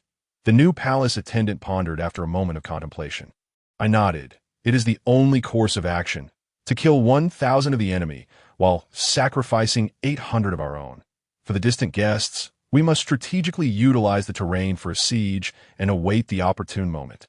Otherwise, sending our mere 5,000 against the enemy would be akin to striking a stone with an egg. The new palace attendant adjusted his hat. Perhaps your strategy is sound, but I sense that Lord Takanari grows restless, and he may very well seek to engage the enemy in open battle. After all, he's the host, I thought, a hint of helplessness crossing my face. That moment, Fujitaka, who had been deep in thought, interjected. In truth, my lord, there is no need for concern. Lord Hojo should know his limits and will not bring too many troops. He likely wishes to assess the enemy's strength in the field. Let us hope so, the new palace attendant murmured. This time, the Kanto coalition army, led by Yusuji Noritomo, Yusuji Ch. Sad, and Ashika Hiroaki, was encamped at Team IG. Noritomo addressed the assembly. Ladies and gentlemen, today is indeed a fortuitous occasion. I extend my heartfelt gratitude to all of you for joining my coalition. Wherever we may be, we are bound by the same bloodline, naturally connected as if by a narrow stream. Under the command of Xianzheng, we shall bravely advance without hesitation, replied Zhao Ding with a calm demeanor. Indeed, this time it is to teach that insolent child of the Hojo a lesson. It is utterly infuriating. That Hojo Kenjuru dares to disregard me, the lord of the Kamakura shogunate, and brazenly assaults my lands. Haruchi stated with grave seriousness. Yes, today we shall impart a lesson to that little brat, making him aware of the might of the Kanto allied forces. Xianzheng said, his spirits soaring. Today we shall take refuge at Tomiyuji, and tomorrow we will fortify our defenses against the enemy. Haruchi contemplated. My lord, are you perhaps overthinking? Kawaga numbers merely in the thousands, while we boast an army of 10,000 strong. Such a cowardly foe like the Hojo could be crushed with ease, Zhao Ding proclaimed with pride. Indeed, then let us heed the counsel of Lord Zhao Ding. We shall station our troops around the surrounding temples and be vigilant for any impending enemy assaults. Haruchi replied nonchalantly. Very well, since everyone seems to have ample time. Let us summon wine. I wish to revel with a few esteemed companions, Xianjing declared with an air of superiority to the Ishigu. Let us compose poetry at the banquet, for it has been ages since I last held a waka gathering, Haruchi said joyfully. I lay in bed, feeling quite bored, as I have not seen Kanesada since the last feast. My lord, it is not prudent to remain in such a daze. It has nearly been 2 days. While the Allied forces are still indulging in merriment, it is only a matter of time before they launch an assault. Kagami nudged me with a look of exasperation. I shook my head, feeling helpless. Kanesada does not wish for my assistance, and I cannot possibly confine him to gain military authority. Not only would the Allied forces not spare me, but I doubt the Hojo would either. I wore a bewildered expression, by the way. I ventured outside the city last night. Kagami tied up her loose hair. You ventured out into such danger? Outside are merely the enemy's sentinels, I said, sitting up with a look of anxiety. All right, am I not sitting here in one piece? Kagami reassured me. By the way, do you not wish to know what news the enemy has? I pondered. It is likely the usual chatter of the Allied forces commencing their feast. Delaying the siege, a smile crept upon Kagami's lips. There are indeed matters you might not have anticipated. I thought you were already aware. The Allied forces have dispatched reinforcements. Oh, what? I quickly shook Kagami. What exactly is happening?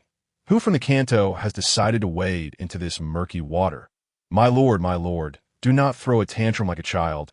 Kagami pushed my hand away. Were you not indifferent before? Why the sudden tension? Just then, I said. That was then, and this is now. Sister Kagami, please just tell me. Afterward, I childishly shook Kagami's hand.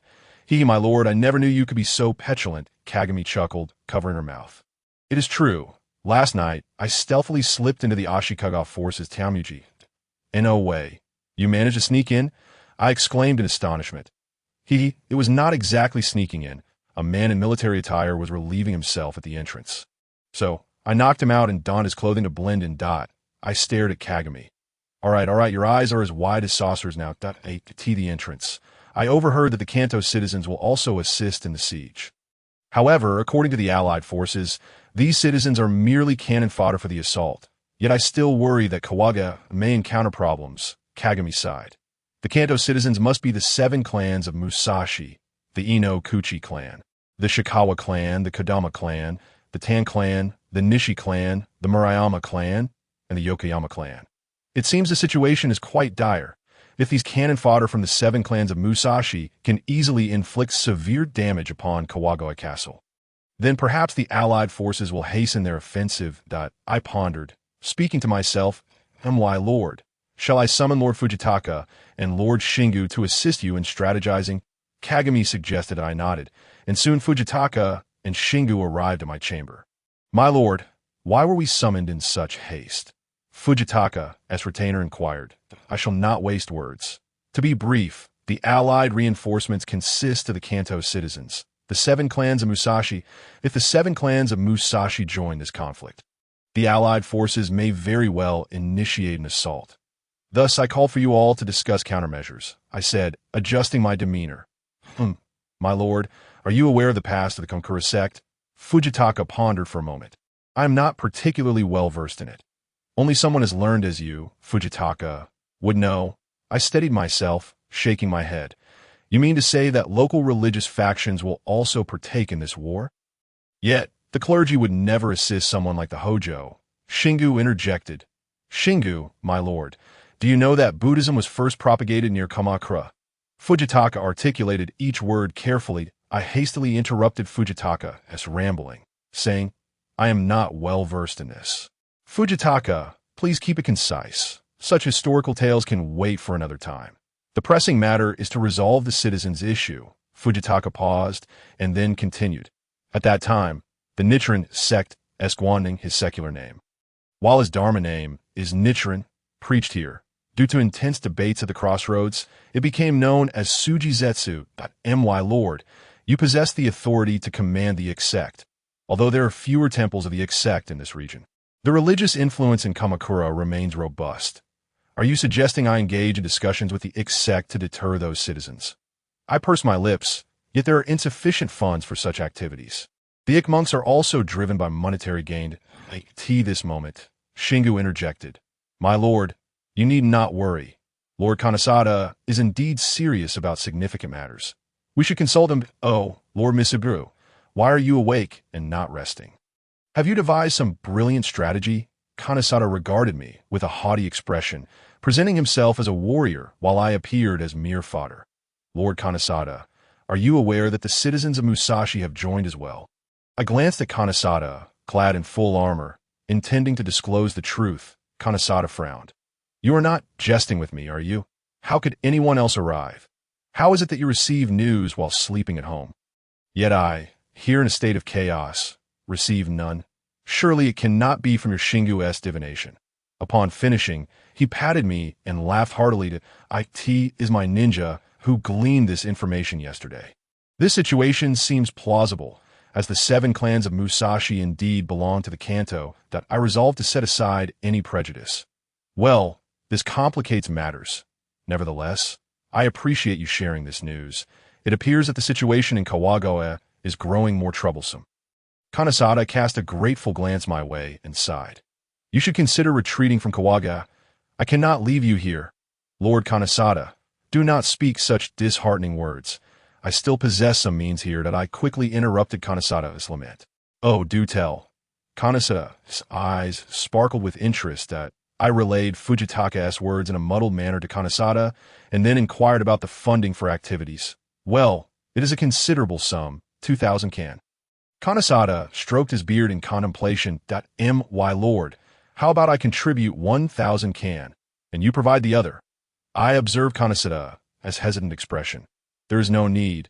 If a mere child can produce 1,000 kan, then I, Kanesada, must also lend my support. Very well. Just wait until you need the funds from the army supply. I shall orchestrate a nighttime raid against the allied forces to cover your departure, hoping you can safely reach the Ix-Sect-S temple. Kanesada immediately agreed. By the way, Kanesada suddenly said after pondering for a moment, once you arrive, do not return, for this place is exceedingly perilous. War is no child's play. In any case, we shall depart tonight and inform you of our plans. I hesitated for a moment. Kagami quietly spoke beside me, her face etched with concern. My lord, your visit to the Musashi temple seems fraught with complications. However, once you go, do not return, as it is truly too dangerous here. In any case, I will notify everyone that Kanesada will escort us out tonight. I sidestepped Kagami's concerns, walking ahead without looking back. I finished the last cup of tea and rubbed my weary eyes. It is time to see how Lord Kanesada is preparing. I stood up, producing a series of cracking sounds to ensure my safety during the breakout. Kagami had provided me with this entire suit of armor. Initially, I thought a simple haori and sodi would suffice, but Kagami had unexpectedly procured a full set of cowhide armor. Very well, let us meet with Kanesada. It is already the dead of night. I addressed the gathered assembly, stating that the recent breakout had not been particularly perilous. The coalition forces were still a considerable distance away. Merely a day's journey, and only a handful of scouts lingered at the entrance. Nevertheless, in the spirit of caution, Kansei had ensured that we were thoroughly prepared. Ito, clutching a heavy gold plate, followed closely behind. As we set forth, I mused that this might be the first skirmish of my life, albeit an unusual one centered around the contest of survival. My lord, please proceed this way. Lord Kansei has been waiting at the stable for quite some time. Indicated a flag bearer, directing me to the stables. Yasumaro, this mission is indeed a daunting one. I hope you can assist us diligently. Otherwise, my situation in Kawagoe will become quite troublesome, Kansei lamented. There is no need for such concern. My lord, Kawagoe is a city that the former lord repaired, and it will surely withstand a siege. When the coalition's morale wanes, they will become as insignificant as mere chickens and dogs, I replied as I mounted my steed. Bowing my head slightly, with your kind words, I shall dispatch troops to repel those scouts. Yasuru, you may take the southern mountain path, and then proceed to Musashi. Kansei mapped out our route before handing a map to Fujitaka. Thank you, Lord Kansei, that I shall give my utmost effort, I said, urging my horse forward. The nearby soldiers parted to make way, and an air of melancholy reminiscent of a desolate battlefield enveloped me. Yet, unlike a valiant warrior who ventures forth never to return, I had other intentions. As the call to arms resonated, several infantrymen surged forth with my battalion. While over 50 scattered Ishigaru, outside the city attempted to repel our disorganized band that moment. We turned our steeds southward, where the coalition's Ishigaru clashed with those of the Hojo. The cacophony of battle erupted, yet no one noticed that the cavalry had long since vanished from sight. Achoo! Ito sneezed, rubbing his nose at M.Y. Lord. It is indeed quite cold in the Musashi Mountains at this hour, he exclaimed. Under the moonlight, we dismounted and proceeded cautiously, only to realize I'd forgotten to request Lord Kansei to send a guide. Such places can easily disorient one. I held my horse with my left hand while prodding the underbrush with a stick in my right. Why, Lord, if we continue for about an hour, dawn will break, and we can change our course, Fujitaka said, peering closely at the map by the faint light of the moon. Very well, that if there are no news from the scouts, we shall wait until the Musashi 7 launch their assault. I fear we shall all suffer injuries, I reassured him. Meanwhile, the coalition forces in Kanto were still reveling and singing songs. Lord Haru received reports and glanced at the two individuals indulging in their drink. That little son-in-law of the Hojo sent troops to attack our gate today, only to be driven back. They are now keeping the gates shut, he proclaimed, holding up a letter for all to see. Oh, it is of no consequence. For every enemy we slay, we shall inflict wounds upon ourselves. When the impoverished folk from the Musashi Mountains come to aid in the siege of Kawaga, we shall achieve victory without a fight. Kenzo remarked with a wicked grin. Indeed, Lord Haru possesses a fine strategy. This way, we can deal with that little Hojo brat and perhaps also solve the nuisance of those troublesome rabble. Truly, a 2-for-1 deal. It would be a pity if the general did not recognize Lord Haru's merit. Chodai complimented. Lord Haru bowed graciously. Nay, Chodai, you flatter me. This current situation is entirely due to the cooperation of all present. Kenzo pulled a woman close. Very well. Let us leave that little Hojo brat to the rabble. Soon we shall be able to enter the city in peace, if he wishes to besiege it. Let him. After all, in due time, he shall surely succumb to despair. Indeed, I have heard that lad Kansei has not bathed in over 10 days. He must be quite odorous. When he surrenders, we ought to have hot water ready to wash him. Chodai feigned seriousness. My lord, it seems there is a temple of the Ikks sect nearby. Shall we pay a visit? Fujitaka suggested, pointing at the map as the first light of dawn began to appear in the east. I nodded, and as we drew nearer, a dilapidated temple came into view that a ragged little monk dozed at the entrance. Good sir, this is indeed a temple of the Ikks sect. I dismounted and inquired of the slumbering monk. The monk started awake. Ah, yes, we are indeed an Ikks sect temple, known as Yamamo Temple. He gestured towards a dusty, tilted sign above the door. I offered a few coins to the young monk. Might you inform the abbot of my presence? The young monk eagerly accepted the coins and dashed off, calling out, Master, a warrior has come bearing gifts for us. My lord, is this place trustworthy? Ito nudged me, his expression one of confusion. Before long, a scrawny monk emerged at a hurried pace. If Chow Chow had appeared barefoot and Ji Chong had 3 strands of hair, this monk could be said to have not even wiped the drool from his face. 1 foot, don a cloth sock. While the other was partially clad in a straw sandal, his robe reminiscent of those worn by Indian ascetics, exposing half of his gaunt chest. Honored guest, you truly honor us with your presence. I sincerely apologize for not welcoming you properly. The little monk, with a disproportionately large head and petite frame, beamed at me. His eyes were particularly large, resembling brass bells. Pray tell, esteemed guest, are you here to engage in profound discussions of Buddhist philosophy? Seek blessings for your household, or perhaps request me to consecrate something? The monk inquired, his urgency apparent. Master, it seems the entrance is not the most suitable place, I stammered hesitantly. Indeed. The abbot quickly gestured for us to enter. Shouting, Yamamo, quickly prepare tea for our esteemed guest. As the monk brought forth tea leaves as dark as coal, I nearly retched, recalling my dinner from the previous night. Master, I am not thirsty. I waved my hands dismissively. Ah, esteemed benefactor, I am known as Yamamo, and that little novice is named Yamamo as well. We're both named after the local specialty yam, as we have realized that everything possesses Buddha nature. The monk clasped his hands in reverence towards me. Master, As an Exect monk, we have come to beseech you for assistance in contacting other Exect masters. I quickly returned the gesture of respect. This is quite a challenge, as we are not well acquainted. The monk furrowed his brow. I presented a gold plate. This is for your travel expenses, esteemed master. What do you think? The monk's face lit up with a gleam of gold. Oh, if there are travel expenses involved, I shall dare to try. I interjected. Master, I hope you can also accompany us to find those monks. I offered 5 more gold plates, stating that these would serve as offerings once our task was accomplished. Nay, you are too kind, the monk replied. Yamamo, go and prepare breakfast for our esteemed guest. Please do not mind our humble fare. Yam is all we have to offer. The monk rubbed his hands together like a merchant, fixated on my hands producing gold plates. Your assistance is greatly appreciated. Mirror, please help Yamamo prepare breakfast.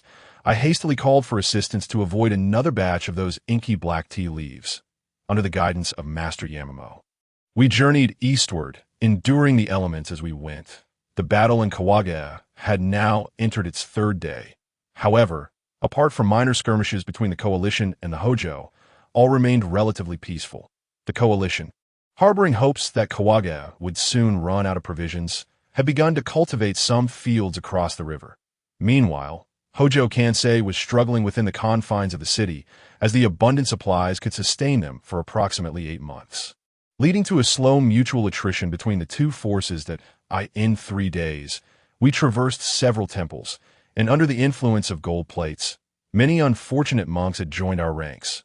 Altogether, about 7 or 8 temples had sent disciples and their abbots to accompany us. Today marked our visit to the final temple.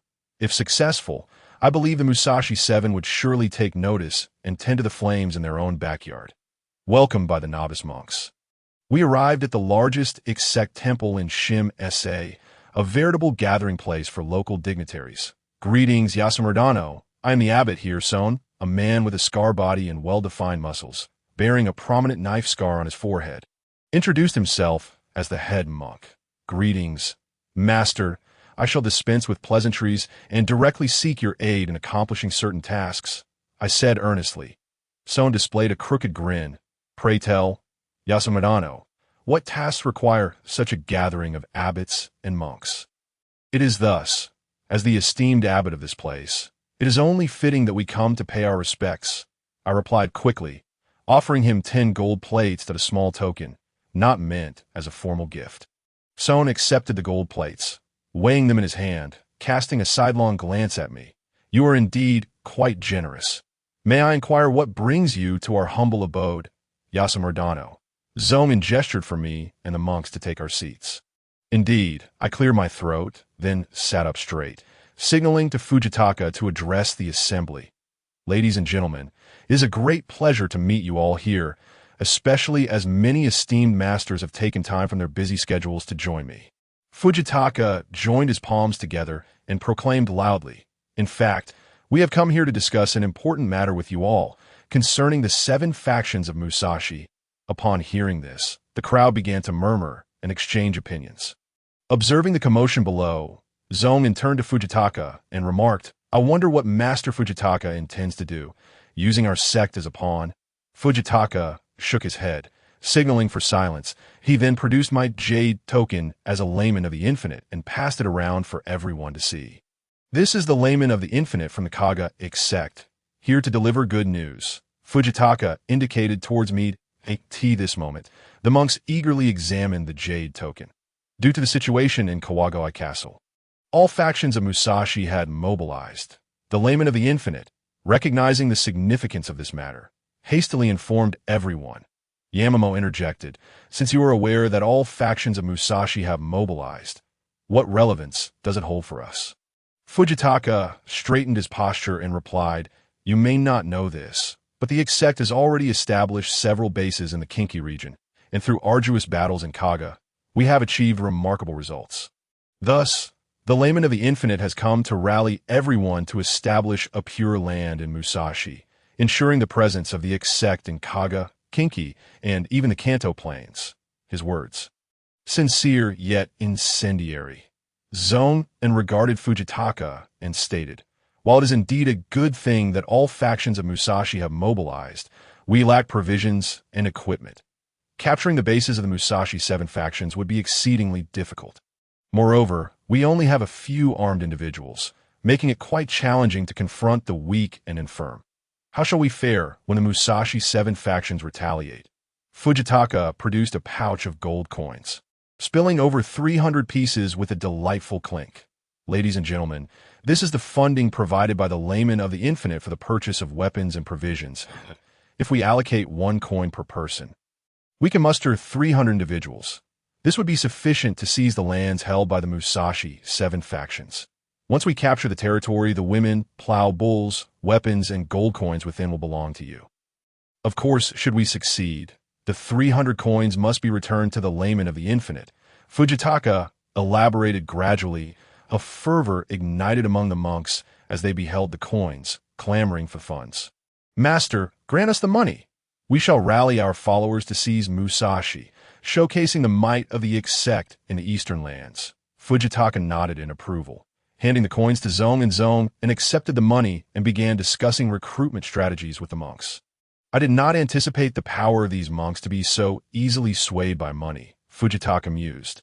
Alas, such is the nature of fervent faith, and the X sect is no exception. From the perspective of the shogunate, we too are considered rebels. A faint smile graced my lips. After 6 days of besieging Kawada, the Musashi 7 factions marched forth, and within 3 to 4 days, they would reach Kawada by this time. The monks had nearly completed their preparations.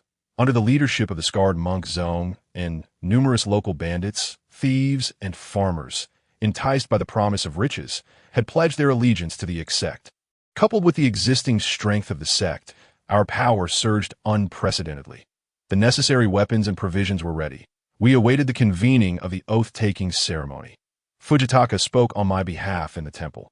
Esteemed followers of the X sect, the despicable rogues of Musashi plunder the jewels of the people, consuming their sustenance, all while serving the crumbling shogunate. Such actions are intolerable by heavenly decree. Years ago, Master Nichiren proclaimed the Dharma upon this land. Today, we endeavor to exorcise these ignorant fiends. You may have once been bandits, thieves, or humble farmers, but today we share a common goal, to reclaim what these scoundrels have stolen from us, which has plunged us into poverty. Arm yourselves, reclaim your wealth, and march towards the Musashi rebels. Fujitaka fervently incited the mob.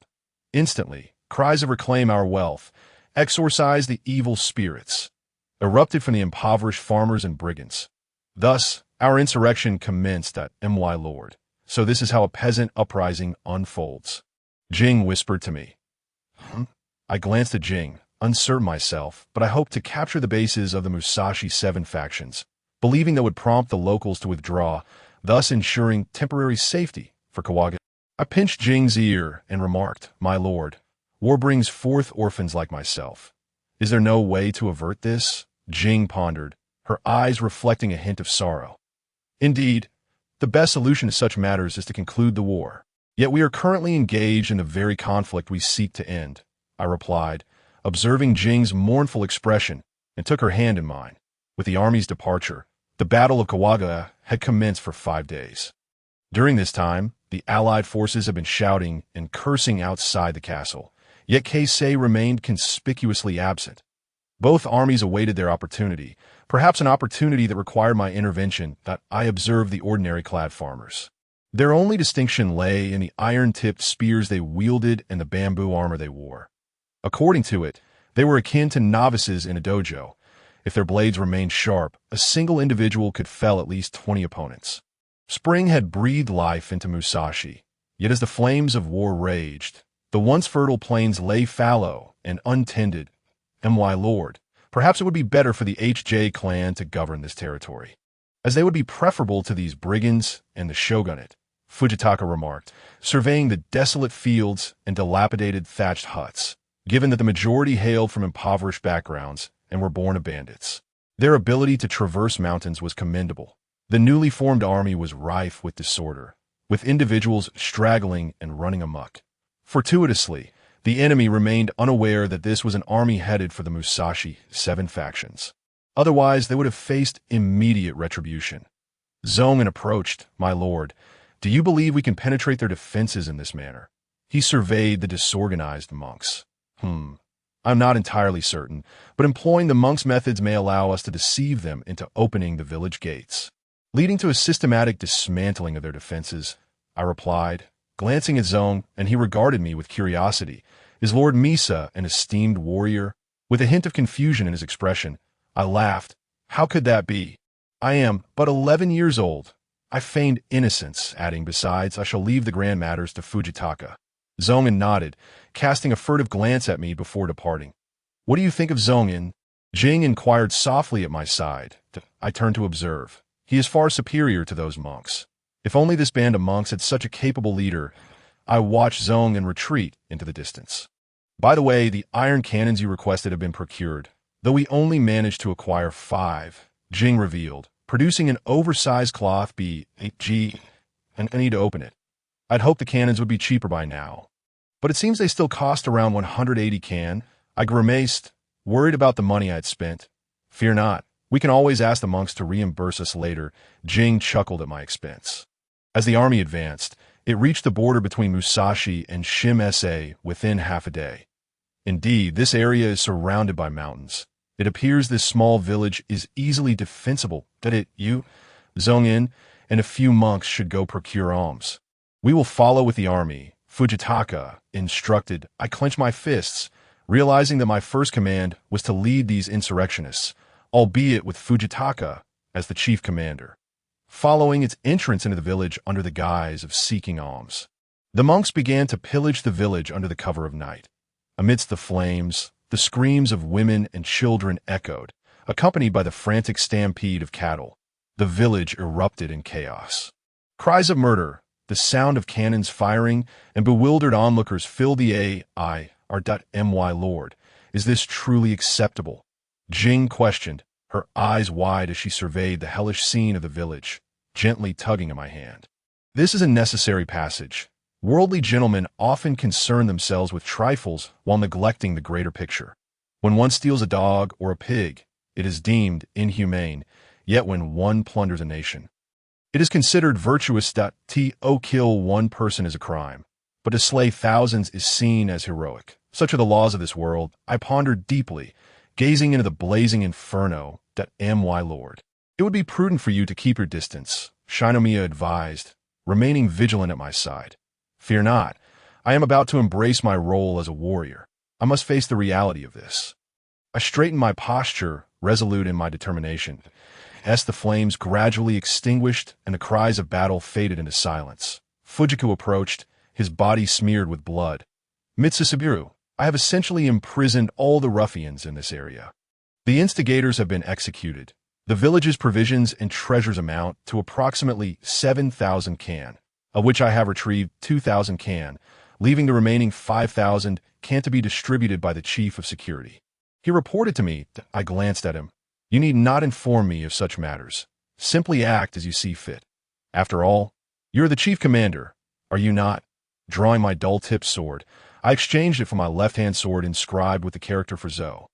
Very well, let us proceed inside and take a look. I shook off the blood-stained remnants from my hands. Surrounding us was a cacophony, perhaps some monks engaged in their activities, since they were no longer in need of money. I refrained from interfering. Gradually, I made my way to the village hall, observing the individuals bound like rice dumplings. The chief of security approached. Mitsusabu, these are the families of the Musashi ruffians, and this one is Dan Isin, the leader of the Dan faction. Gazing upon the elderly man with disheveled white hair and a fierce glare, I couldn't help but feel a pang of sympathy. That I shook my head, dismissing this naive thought. So you are Dan Isin. Then you are indeed a distinguished guest. I smiled at the old man. Bah, what monks! They are nothing more than a band of robbers. I took you in out of kindness. Yet you repay me with treachery. Dan Isin glared at the chief of security. That I drew my sword, the Onamaru Kunisada, and waved it before him. I wonder, Lord Dan, do you also possess such righteous indignation when robbing others? But it matters not that I place the blade against Dan Isin's neck. Do you understand? Every life is precious. When you trample upon lives, did you ever consider this day? What do you intend to do? The old man looked at me in alarm, sword in hand. Nothing much. I am not one who revels in bloodshed. I sheathe my sword, waving it lightly before him. I wonder if the Musashi 7 factions could vacate this place and refrain from any future incursions. We shall return your family to you, but you must relocate elsewhere. Impossible. I will not bow to you sorceress monks. The others of the Musashi 7 factions will surely not let you off lightly. The elder's beard bristled with anger. Then there is no room for negotiation? I sheathed my sword, glancing at Dan Iching, who knelt on the ground. Humph. The old man turned his head in frustration. Then let us subdue them. Have the laborers repair the city gates in preparation for the guests arriving from afar, and I clapped my hands, as if discussing a trivial matter. Mitsusabu, you may not be aware, but the Musashi 7 factions have mobilized in full force. 2,000 of them have set out this time. The chief of security hastily remarked, I see that with so many returning, we, with our mere 300, will have a challenging time. You are seeking followers. As for repelling the enemy, leave that to me. I patted Shinkami and Fujiku on the shoulders as I entered the rear courtyard. This place is quite luxurious. With such grand hanging scrolls, I gaze at the screen depicting the 4 seasons with flowers and birds by Sesshu and others. How extravagant. This piece is worth hundreds of kan. I shall consider transporting it in the future. I pointed at the screen positioned in the center of the bedroom. Sir, should you not contemplate the return of the Musashi 7 factions? Fujika pondered, looking at me. I believe Mitsusaburo has some strategies in mind. Otherwise, he would not appear so composed. Shinkami remarked to Fujika, yes, that's so. Fujiku observed me as I caressed the screen that I lay quietly in the corridor, gazing up at the sky, savoring this rare tranquility. The Battle of Kawaga had persisted for 10 days, yet the Musashi 7 factions quickly retreated after their stronghold was taken. I heard that Ashikaga Haru had scolded them fiercely and dispatched his troops to pursue these disobedient rebels. This was a fortuitous opportunity. Having dismantled their stronghold, it was time to eradicate this group of Musashi citizens entirely. Should you not consider strategies against the enemy? Kagami knelt beside me. I turned my head. I'd already entrusted all necessary matters to Fujiku and Shinkami. You seem quite at ease, Kagami teased, pulling me up. Having relinquished this rare moment of beauty, it appeared I would soon be busy again. What do you need so many plowing oxen for, Fujiku? Kagami inquired, adjusting my attire with a deft hand. Those unruly monks do not farm, so they may as well be put to use. I rose, a sly smile creeping onto my face. Very well. I shall not detain you further. The 400 kin worth of firecrackers you ordered are ready. Kagami remained seated, gazing at me. Remember to store them properly, lest they become damp. I contemplated. Make sure Ito crafts those firecrackers into gourds, but with a lesser weight. Understood. You intend to use them for fishing again? Kagami shot me a skeptical glance. How could that be? I am not that madman Ito. I flashed an innocent smile. Days later, after thoroughly beating the fallen dogs, Haru commenced the encirclement of Kawaga. The Allied forces anticipated that within 3 months, Kawaga would be utterly devoid of provisions, allowing for a victory without battle. What a brilliant strategy to win without fighting. Meanwhile, the Musashi 7 factions, having suffered losses of over 600, fled northward, their weary bodies in haste. Sir, it is likely that the Musashi 7 factions will arrive here within half a day. However, they are expected to rest for the night on the sandy bank opposite before launching an assault on the village. Fujiku reported with utmost respect. Very well. How many monks has the chief of security recruited? I inquired, surveying the dutifully reporting Fujiku. Approximately over 100, but the monks are unwilling to part with too much can for these newcomers. Fujiku replied with concern. That is sufficient. The oxen and firecrackers are ready. We must teach the Musashi 7 factions a lesson. I rubbed my hands together, as if anticipating a grand spectacle. Night fell. The herd of oxen was driven far from the Musashi 7 factions to the mountains. That night, Shinkami, Fujiku, Ito, and others began devising our battle plan. In ancient times, there was the strategy of fire oxen, and even Lord Hayakomo employed it. However, today, I shall use an enhanced version of the fire oxen strategy. I smiled at Kagami. With a wave of my hand, I signaled to ignite the rice stalks tied to the oxen's rumps. Moo. The herd, feeling pain, charged towards the enemy, their horns bound with small swords. The earth trembled as the oxen surged forward. Despite their chaotic frenzy, Many broke into the enemy's encampment. In an instant, cries filled the air that I recalled a passage. Suddenly, a man cried, "Fire!" and men and women alike followed suit. Children weeping in unison. Soon, thousands joined the chorus of cries, and countless dogs barked. Amidst the cacophony of collapsing structures, explosions, and howling winds, all voices melded into one, echoing pleas for salvation, the sounds of pillaging and splashes of water. Everything one could imagine, and more, resounded in the chaos. Though one might possess 100 hands, each with 100 fingers, none could point to a single end. Though one might have 100 mouths, each with 100 tongues, none could name a single place. Perhaps this aptly described the plight of these citizens. Yet with a heart hardened, I unleashed my second as we rode forth. I cast out gourds filled with firecrackers. Explosions and roars enveloping the surrounding camp. People are inherently filled with fear of the unknown, particularly when faced with such thunderous phenomena, as the earth was upheaved where the blasts occurred at that time. Gunpowder and firecrackers had not yet spread so widely to be, why heavens, sorcery. It must be sorcery. Wails echoed from within the camp. As the majority of the foot soldiers fled, the Musashi 7 factions descended into chaos. At that moment, gunfire rang out, dispatching those who rushed forth to obstruct us. Monsters! Run! They must be the evil spirits of Yomi and Nabira. Under the barrage of gunfire, one by one, those struck down bore small holes in their bodies. The morale of the Musashi 7 factions plummeted. Kill! At this moment, the forces of the chief of security surged forth.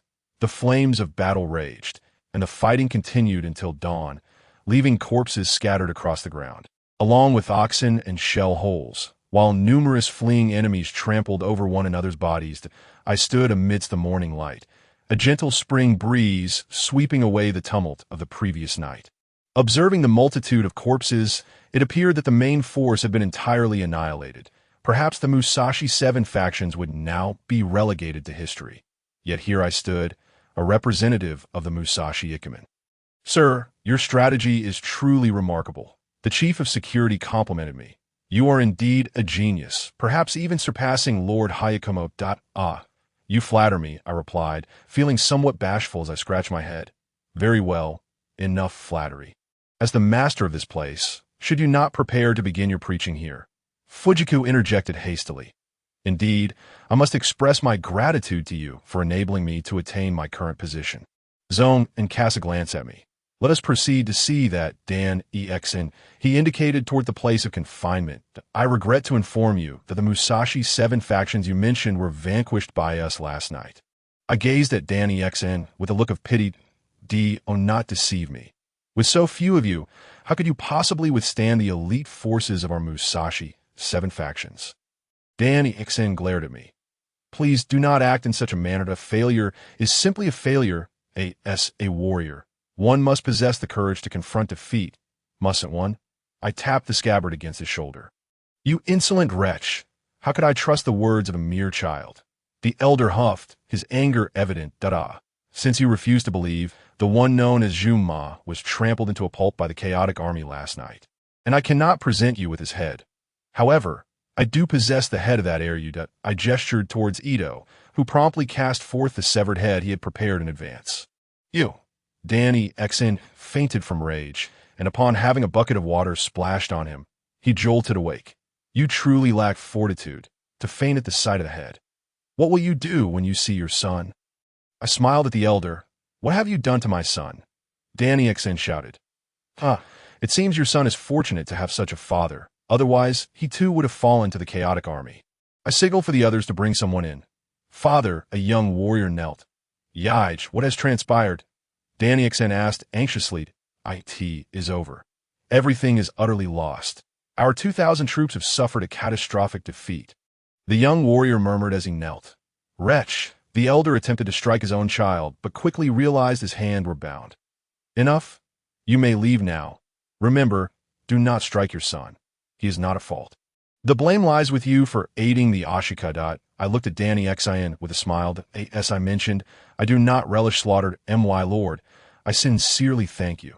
Here is a bag containing 1,000 ryo. As a token of my personal gratitude, Zone and presented a bag of gold to me. This area is in conjunction with Shimetsuk, and there lies a gold mine nearby. Thus, the Musashi 7 factions came to be. Perhaps you might consider mining as well. However, I must depart tomorrow. I accepted the money and expressed my gratitude to Zone and will you not remain here. I shall offer you my position. Only then can our Ikko sect thrive in Musashi. Zongan looked at me with concern. Enough, enough. I am but a child. The true master is indeed the monk of the Ikko sect. With that, I bowed reverently, Nemu Amida, Butsu, with the annihilation of the Musashi 7 factions. The Battle of Kagoya commenced and lasted for 15 days. Reports of the battle, like snowflakes, spread across the islands. Have you heard? The Kanto allied forces are clashing with the Hojo clan in the Battle of Kawaga. We discussed the various intelligence reports in a tavern at M.Y. Lord. How do you think the battle will unfold? Shinomiya asked as he took a sip. Shinomiya, have you read the records of the Three Kingdoms? The Romance of the Three Kingdoms had yet to be published. I picked up a piece of sushi and popped it into my mouth. What do you mean? Shinomiya looked at me with curiosity. Haha, to liken the allied forces to the coalition of Yuan Shao and Chao Chao, while the Hojo clan resembles Dongjua. However, our Kanto clan lacks the boldness of Yuan Shao and the cunning of Chao Chao. Moreover, the Hojo clan possesses a mind far shrewder than Dongjua's. What say you? I chewed thoughtfully. Then you expect the allied forces to turn against each other. Indeed, if they continue as they are, the Usuji clan will not hold out for long. After all, everyone aims to deplete each other's forces while refraining from engaging themselves. This so-called alliance is merely verbal, Shinomiya nodded. That is not entirely true. We still have the support of Naritaka, and now that they are involved, they must take action. I pondered for a moment. Let us head towards Kai. Perhaps we shall find something worthwhile that a sudden idea sparked in my mind. My lord, did you know? The allied forces have begun cultivating rice near Higashi Maijin Temple, apparently intending to starve the Hojo clan. Kyo commented beside me. I nodded with renewed confidence. As we journeyed westward, the number of checkpoints increased dramatically. Had we delayed a few more days on our last trip to Musashi, we might have met a dire fate. We cautiously evaded the allied forces' inspections, resorting to generous bribes when necessary. I glanced at my nearly empty coin pouch and lamented, truly, it is fortunate that Zongan provided me with 1,000 ryo for travel expenses. Otherwise, a single coin could thwart a hero. I sighed. Isn't it your whim that led us to Kai? We've already lost a third of our travel funds after only covering 1/10 of the distance. Should we not consider an alternate route? Ito suggested. Perhaps we could take the route through Ueno. That could be a viable option that I have a few acquaintances in Shinano. I mused before speaking.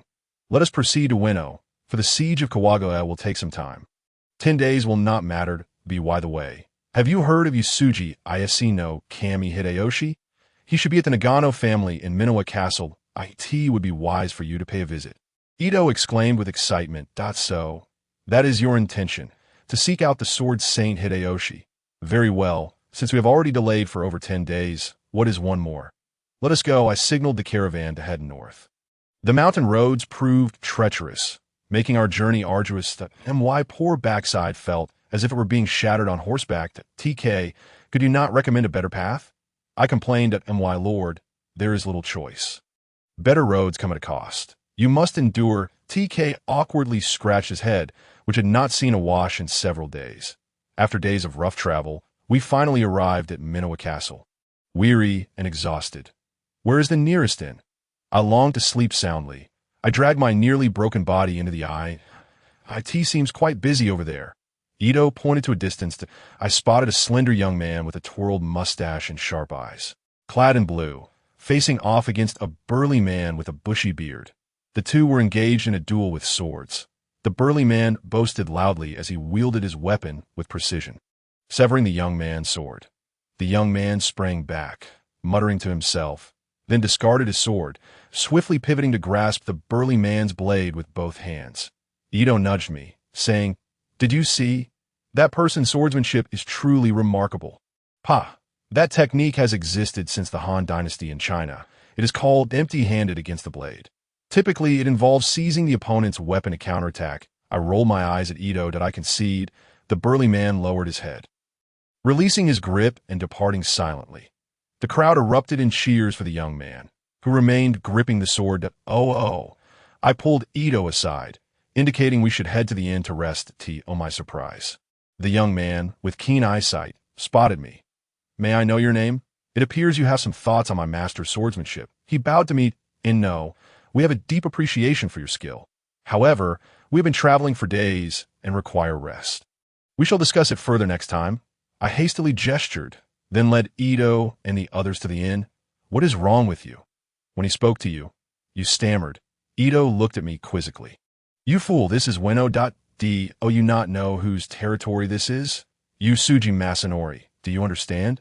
You must think before you speak. Can you associate with such a person? If word gets out, we will be in danger. I said with a worried expression. You remain overly cautious. Who knows what we have done in Kawagoe and Musashi? You are simply too paranoid, Ito sighed. While my lord's words are not without merit. Ito is also correct. In any case, let us rest for today, and tomorrow we shall visit Yusuji Hideyoshi to ascertain if such a person exists. TK interjected. After a while, Kyo stealthily approached my lord. It seems you are quite timid. I thought you would have gained confidence from seeing death frequently. Yet you remain like a child. I shot him a glance. Caution ensures survival. Do not let your guard down. I fell into contemplation. Stop overthinking and rest. Lie down. Let me massage your sore backside. Did you not mention it was sore from the ride? Kyo teased that no, that will not be necessary. I can manage on my own. I replied, my cheeks flushing with embarrassment. The Battle of Kawagoe had commenced with great fervor for over 20 days, yet the atmosphere remained eerily calm, as both sides awaited the opportune moment. Meanwhile, I lay in the inn, sleeping like a lord. My lord, awaken! It is nearly afternoon. Kyo urged as he nudged my sprawled form, but I rubbed my eyes. Must you disturb me so? There is nothing pressing that I grab a pillow to cover my ears. You should visit that sword saint. Ito is nearly beside himself waiting for you, that if you were not his master's uncle, he would likely charge in with a sword. The mirrors swayed chaotically around me. I'm still quite young. You should first send Fujitaka to accompany Ito, and I will discuss it later. I mumbled. Mitsumuru, what kind of jest is this? At that moment, Ito opened the door, urging, get up quickly, or we will miss the visiting hours. With a swift motion, Ito yanked me from the warmth of my bed. I rubbed my eyes, which were still half closed. Ito, are you trying to kill me? I yawned. If you don't take me with you, you are indeed condemning me. I retorted, quickly throwing on some clothes over my head. After hastily washing up, I stretched and set off towards the residence of the Sword Saint. I heard it's just ahead, Ito exclaimed excitedly. IT seemed he had gathered all the necessary information. Due to the rush, I had only prepared some rather subpar tea utensils, but Ito insisted he is a sword saint, not a tea saint. It doesn't matter. Thus, with a bold heart, we knocked on the door. Hello? May I ask if Lord Yusuji is available? I raised my head and spoke apologetically. The door was opened by the young man from yesterday. I was surprised to see him again so soon. With a teasing smile, he asked, so, what brings you here? I mustered my courage, my face flushed, and said, I am Mitsumu, a disciple of Masters Tsukahara and Tomita. Please kindly inform him of my visit. I bowed respectfully to the young man. You are too courteous. By this lineage, I should be calling you senpai. He quickly helped me up before entering the inner chamber to announce our arrival. Shortly after, another young man returned to invite us inside, that we approached with hesitant, tiny steps, while Ito strode forward boldly. Fujitaka quickly caught up with Ito, saying, Ito, this kind of decorum is meant for someone of your stature. Lord Yusuji does not concern himself with such formalities. Ito expressed his dissatisfaction. Indeed, came a round of applause at a man in his 40s, clad in a golden kimono, his hair tied into a bun, approached us with piercing eagle-like eyes that sent shivers down one's spine. What this young friend says is quite right. At my place, we do not observe much formality. If a swordsman loses the chance to strike first over unnecessary etiquette, that can be fatal. Lord Yusuji regarded Ito with great admiration. You flatter me, but I am merely a disciple of Master Tomita, and I extend my greetings to you. Lord Yusuji, Ito straightened his posture and bowed. Master Tomita, we are indeed old acquaintances. By the way, you must be Mitsumuru. Lord Yusuji pointed at me. That is indeed me, I replied, bowing to him. "Ha, you are Tsukahara's disciple. Back in the day, Master Kahara had me undergo 3,000 trials, so by that measure, you are my junior." Lord Yusuji gazed at me with profound significance. "You are exceedingly gracious. How can we, as younger disciples, merit such treatment?" I hastily declined. "Ha, truly, heroes emerge from youth. Had I possessed your humility in my youth, perhaps I would not have suffered such an unfortunate fate today. But enough of that. Please come in." Lord Yusuji beckoned us inside. I handed the tea utensils to the young man. "Oh, by the way, I haven't introduced that individual. He's my nephew, Hoguru." The young man gestured towards us. "So, Master Yusuji, about the technique that your disciple used yesterday, the empty-handed approach against a drawn blade?" I inquired curiously. He just learned it and then went out to brawl." "That rascal," Lord Yusuji chuckled, looking at Hoguru, who was quite similar to Ito. "That I apologize for the embarrassment. This technique I created is called without a blade. The empty-handed approach is about disarming someone. Mine is about rendering the opponent unable to use their weapon." Lord Yusuji explained. "May I ask what the difference is? Or is there some profound principle behind it?" I ventured, though I felt it was rather presumptuous to ask. "No worries, if you can master it. It will benefit many. By trapping the opponent's sword between your hands, they are rendered incapable of offense. This way, conflict can be averted without loss of life. That is the way of the sword truly about killing to win." This has been my contemplative answer over many years.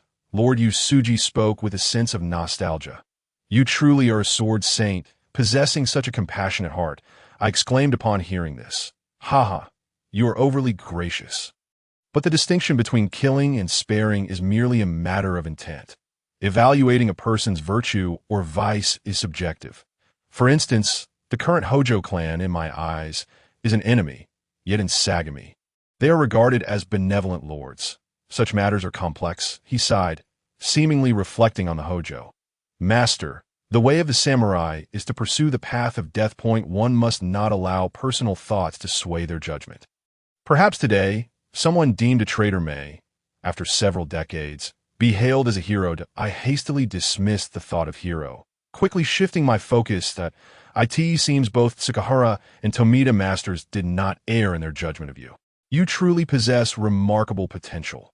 However, my master once told me that learning the sword serves only to save oneself, while learning military strategy can conquer multitudes. Hence, I later traveled through Shinano to study the military tactics of the Ogasawara school. Even archery," Lord Yusuji reflected, sighing. "Master, your aspirations are as lofty as the heavens that we all wish to learn a thing or two from you." I eagerly replied, absolutely not mentioning that I had other matters to attend to. Lord Yusuji glanced at me. "That is splendid. If you wish to learn military strategy, the army from Ueno has currently gone outside, and I have little to occupy my time that I can instruct you." "Thank you, Master, but please allow me a few months. I may have to go to Kanazawa to attend to matters for Master Tomita." I pondered, formulating a reasonable excuse that is truly regrettable, yet under such circumstances. "Ueno may need to reinforce its troops in 3 to 4 months. Lord Yusuji remarked with a sense of longing. The mirror leaned closer, whispering in my ear, "A ninja just returned, my lord, and I think we should head back as well." I squeezed the mirror's hand and said, "Master, I am quite fatigued from travel these past few days. I wish to rest for a day and seek your counsel tomorrow. My apologies," I concluded, stepping back. Remember to come tomorrow. I'm quite eager to learn more about you." "Mitsumuru," Lord Yusuji instructed Hoguru to see us out. Ito complained, "My lord, if you wish to sleep, then sleep. Why drag me out? You could go rest while I stay here to learn sword techniques from Lord Yusuji." I shot a glance at Ito, signaling the mirror to keep an eye on him. "Fujitaka, it seems like the people from Jashu are watching us. It is wise for us to leave here soon. I sense trouble brewing." I murmured discreetly to Fujitaka.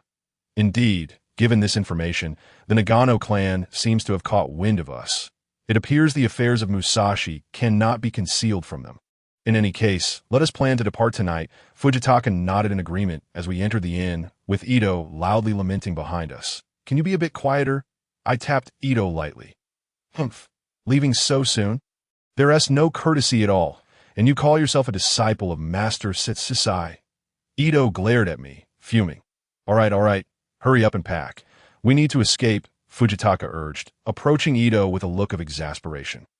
Escape? What nonsense are you spouting, Fujitaka? Ito shot him a skeptical look. Just hurry and pack. We need to run, and I'll explain later, I instructed, signaling the mirror to prepare some swift horses, stepping into the inn. Amused. Where's the pouch of gold? I searched around, feeling a sense of dread. This is troublesome. Perhaps I'm simply not suited for matters of women. I muttered to myself, tilting my head. Gold, gold, come forth. I continued my search, murmuring. The room was small, perhaps only 10 square meters, yet within such a confined space, I could not locate my money. Mitsumuru, are you ready or not? You were the first to mention escape.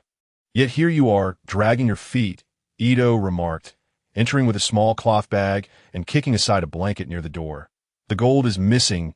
Ito, please help me look for it. I urged, my eyes scanning the surroundings intently. What? The money is gone. Just organize your things first. I'll search for it. You call me foolish, but I see you're the one. Ito shot me a disdainful glance. After a while, exhausted, Ito lay on the floor. Your gold must have been stolen. That's impossible. I'm still rummaging through my belongings. I replied anxiously. The horses are ready, my lord. We can depart, the mirror announced as she entered and surveyed the disarray. Oh, what are you searching for? I asked, standing up to awe the gold. I took it to buy horses. Now, just pack your things. We need to escape, don't we? Jing picked up the clothes strewn on the ground. Oh, right, we are escaping. Aren't we? Ito, go buy me 20 pounds of jerky. Otherwise, I shall starve to death, with no village ahead and no shop behind, Jing exclaimed with excitement.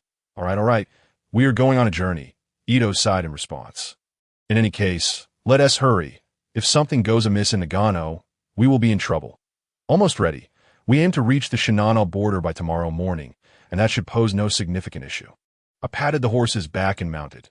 Not far off, the sound of hooves approached, revealing a number of cavalrymen racing towards us. Lord Misaburo, please wait. Lord Ueshiba will arrive shortly. Kindly hold on for a moment. Called one of the Hatamoto. I turned to glance back and urged, Fujitaka, Ito, let us pick up the pace. That I quickly struck the horse with a whip and saw, within Minowa Castle, a young man accompanied by a group of attendants. Pursued by a throng of chasers. Lord Misaburo, Lord Ueshiba invites you to the evening banquet. Please consider staying for the feast, the Hatamoto observed, his gaze fixed on our growing number. Please convey to Lord Ueshiba that we are grateful for his kindness. However, we must proceed to Kanazawa. We shall discuss it another day. Wishing him enduring success in battle, I replied without turning back, spurring the horse forward. Why, Lord? Why not attend the banquet, as Lord Ueshiba has summoned us? Ito remarked, still in confusion. Ito, how can you still be so foolish? Are you unaware of the dangers of the Hongmen banquet?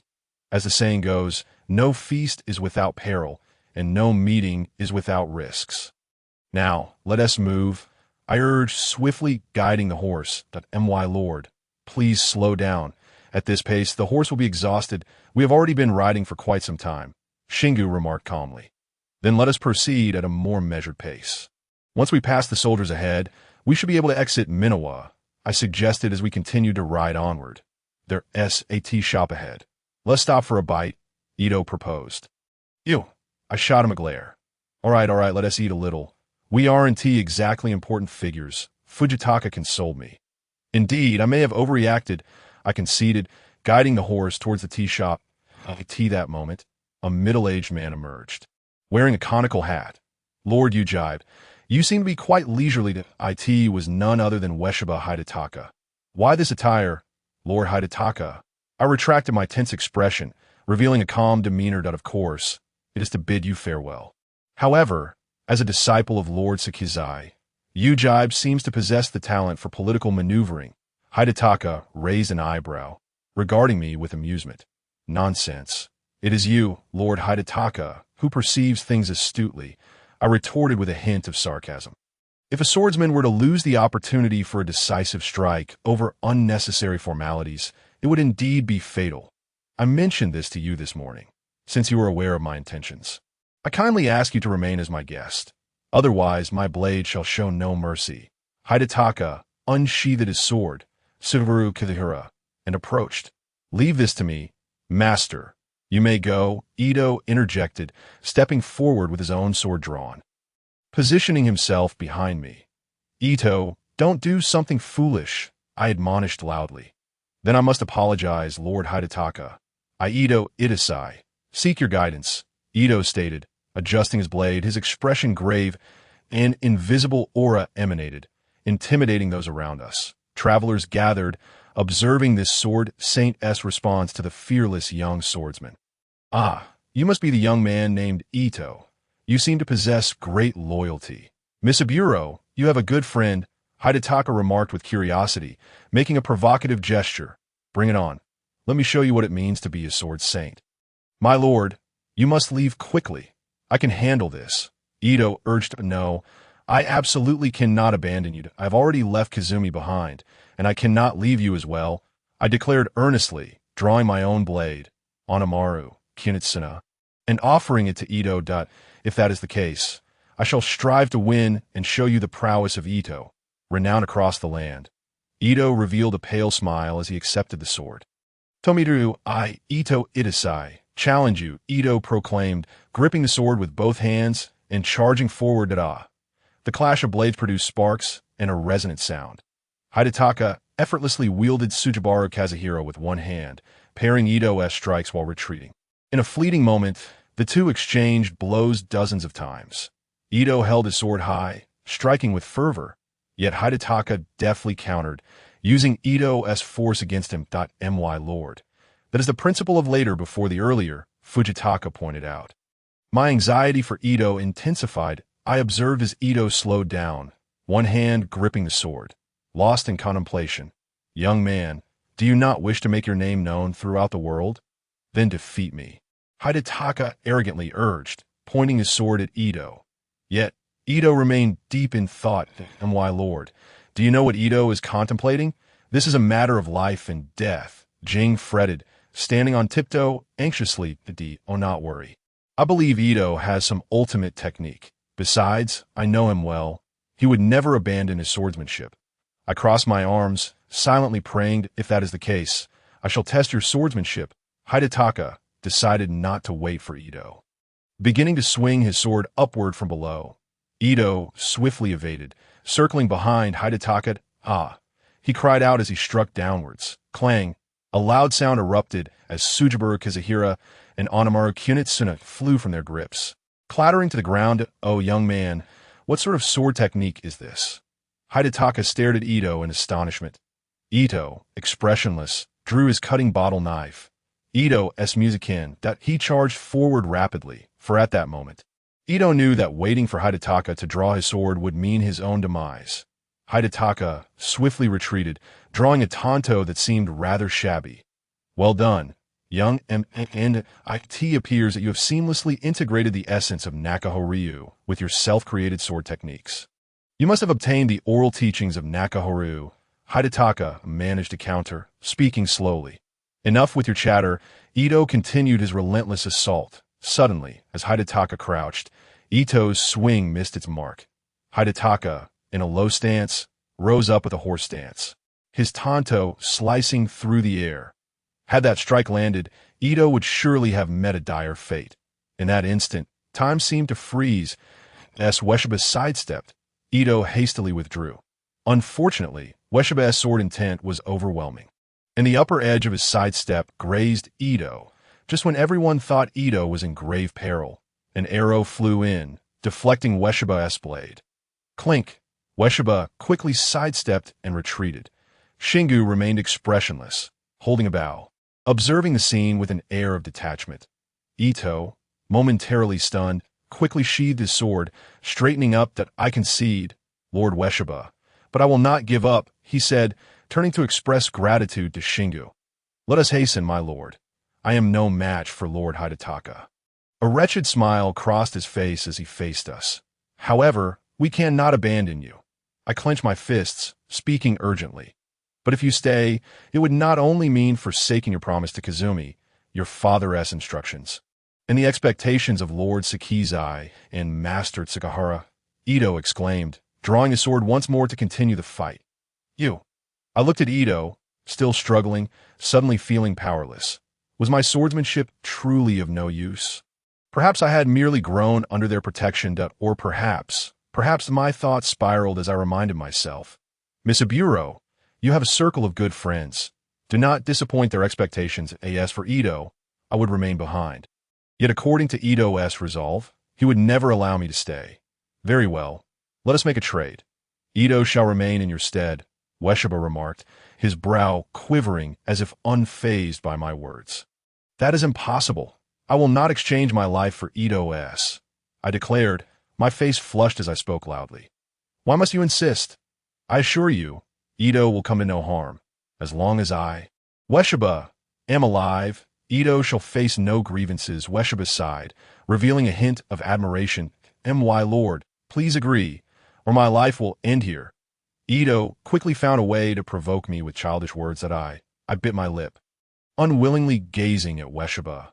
Perhaps it is somewhat unreasonable, but it must be so. Ueshiba smiled as I approached Ito.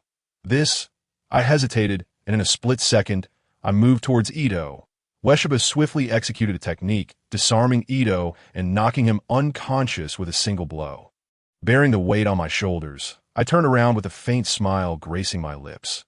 Rest assured, I shall take care of Ito. That I hope that one day you will achieve great renown and that Ito will have the opportunity to make his mark today.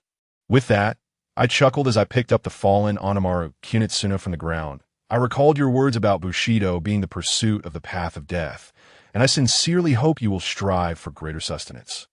After saying this, I hoisted Ito onto my shoulder and rode away, leaving me in a daze. How could I protect them when I couldn't even safeguard those close to me? What use is martial prowess? Why don't you stop him? I exclaimed frantically, tugging at Fujitaka's collar. There is no need for such agitation. Since Lord Kamishira has promised you, you should find solace in that. Fujitaka reassured me. I believe Lord Kamishira will protect Ito well. Perhaps there is still a chance? I continued to grip his collar in anger. All you do is retreat. Ito is our comrade. Would you have acted the same way if I had approached you that day? I glared at Fujitaka, whose face remained composed. Speak, Fujitaka, tell me. At that moment, Shingo approached with a bow slung over his back. My lord, do you know that Ito naturally has his own views? Upon seeing Lord Kamishira approach, he did not even draw his sword. Is it possible for a swordsman to act thus? Surely, he was aware of this, believing it would resolve the issue. Hasn't it been resolved? The so-called conflict is settled. But at the cost of his own life, he then pried my hand away from Fujitaka's collar. Just then, the figure of Namuda appeared beside the horse. My lord, everyone has their own thoughts. Don't you wish to inquire about heroes? I can tell you that in Ito's eyes, this is what a hero is, someone who would go to great lengths for a friend. He then clasped his hands together in greeting. You all, I exclaimed, shaking my hands in frustration, my face still etched with fear. The hero.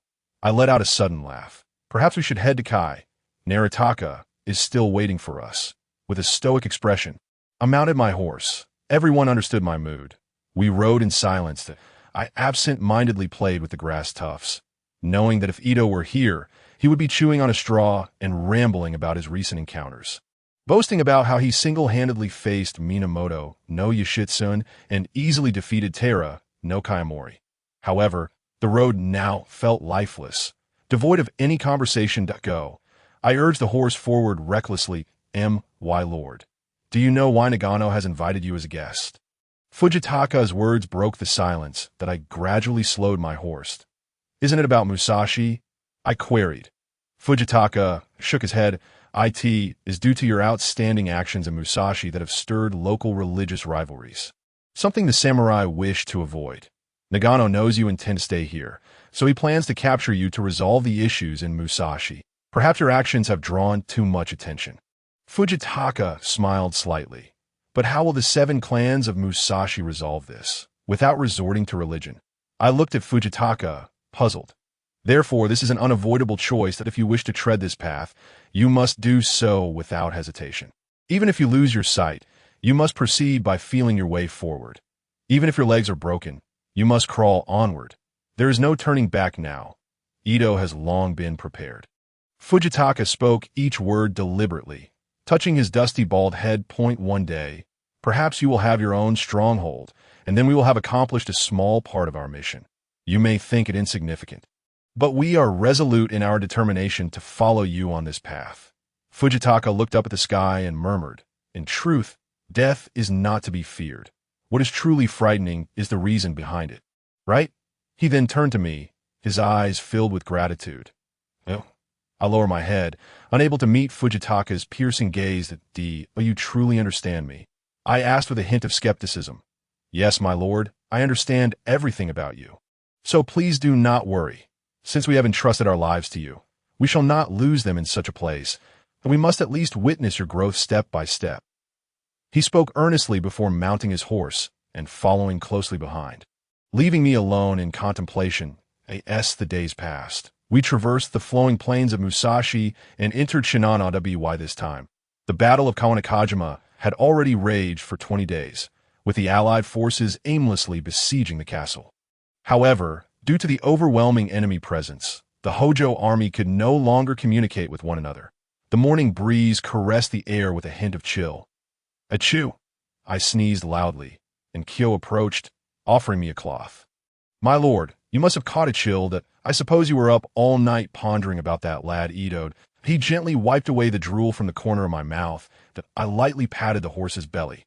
Saying, "Thank you, I will pull myself together." I gazed up at the clear, cloudless sky. The weather in Shinano is peculiar. Most of it is nestled in the mountains, leading to extremely low temperatures in the mornings and evenings. While the sun brings warmth during the day, I looked toward the distant dawn peeking between the mountains, contemplating what lay ahead. In the distance, wisps of smoke rose, suggesting someone had camped nearby.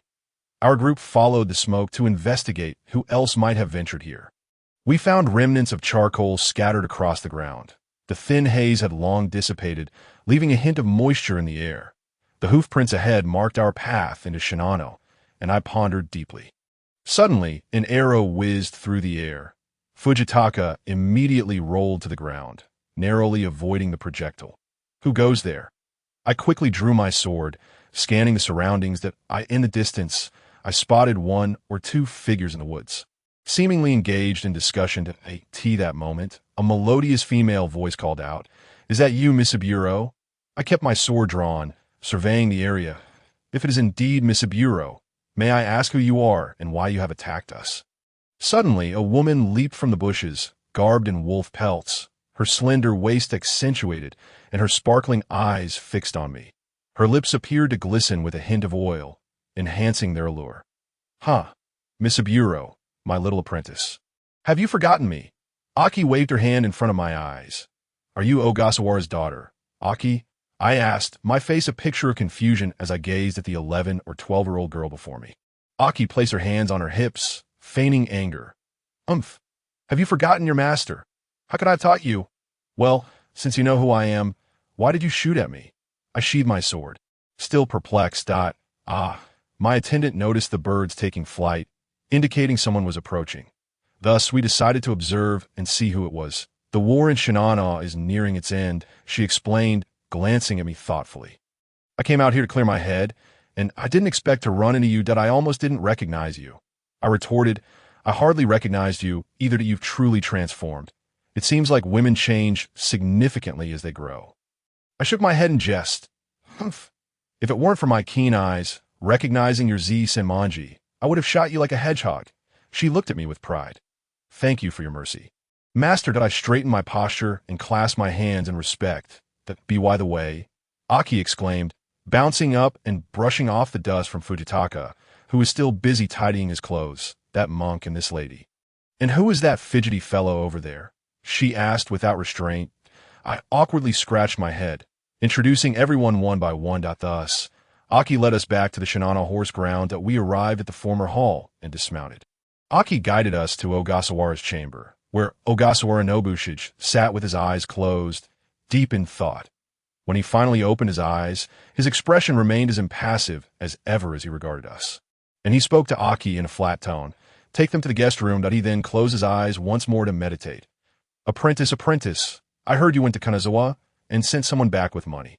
But you didn't come yourself. Are you trying to give your master a heart attack?" Aki sat on the tatama mat, her legs crossed. "Well, master," You know how difficult such matters can be. I waved my hands in dismissal. I heard Ogasora encountered some troubles. May I ask what they are? I leaned in to whisper to Aki. Aki glanced around at Fujitaka and the others, then pulled me aside to speak privately. You know, these matters are quite complicated. She swiftly mounted her horse and rode ahead. Indeed, with the likes of Harunobu, a tiger in the mountains, free from restraint, it is only natural for him to descend and feast upon the unwary. Such is the nature of Shinano that I continued to lead the horse forward, wading through the waters. Over there, follow me. Axie pointed toward the distant horizon. My father is troubled by such matters. After all, our territory is situated on the border between the Murakami and Takeda families, and managing the horse ranch is exceedingly challenging.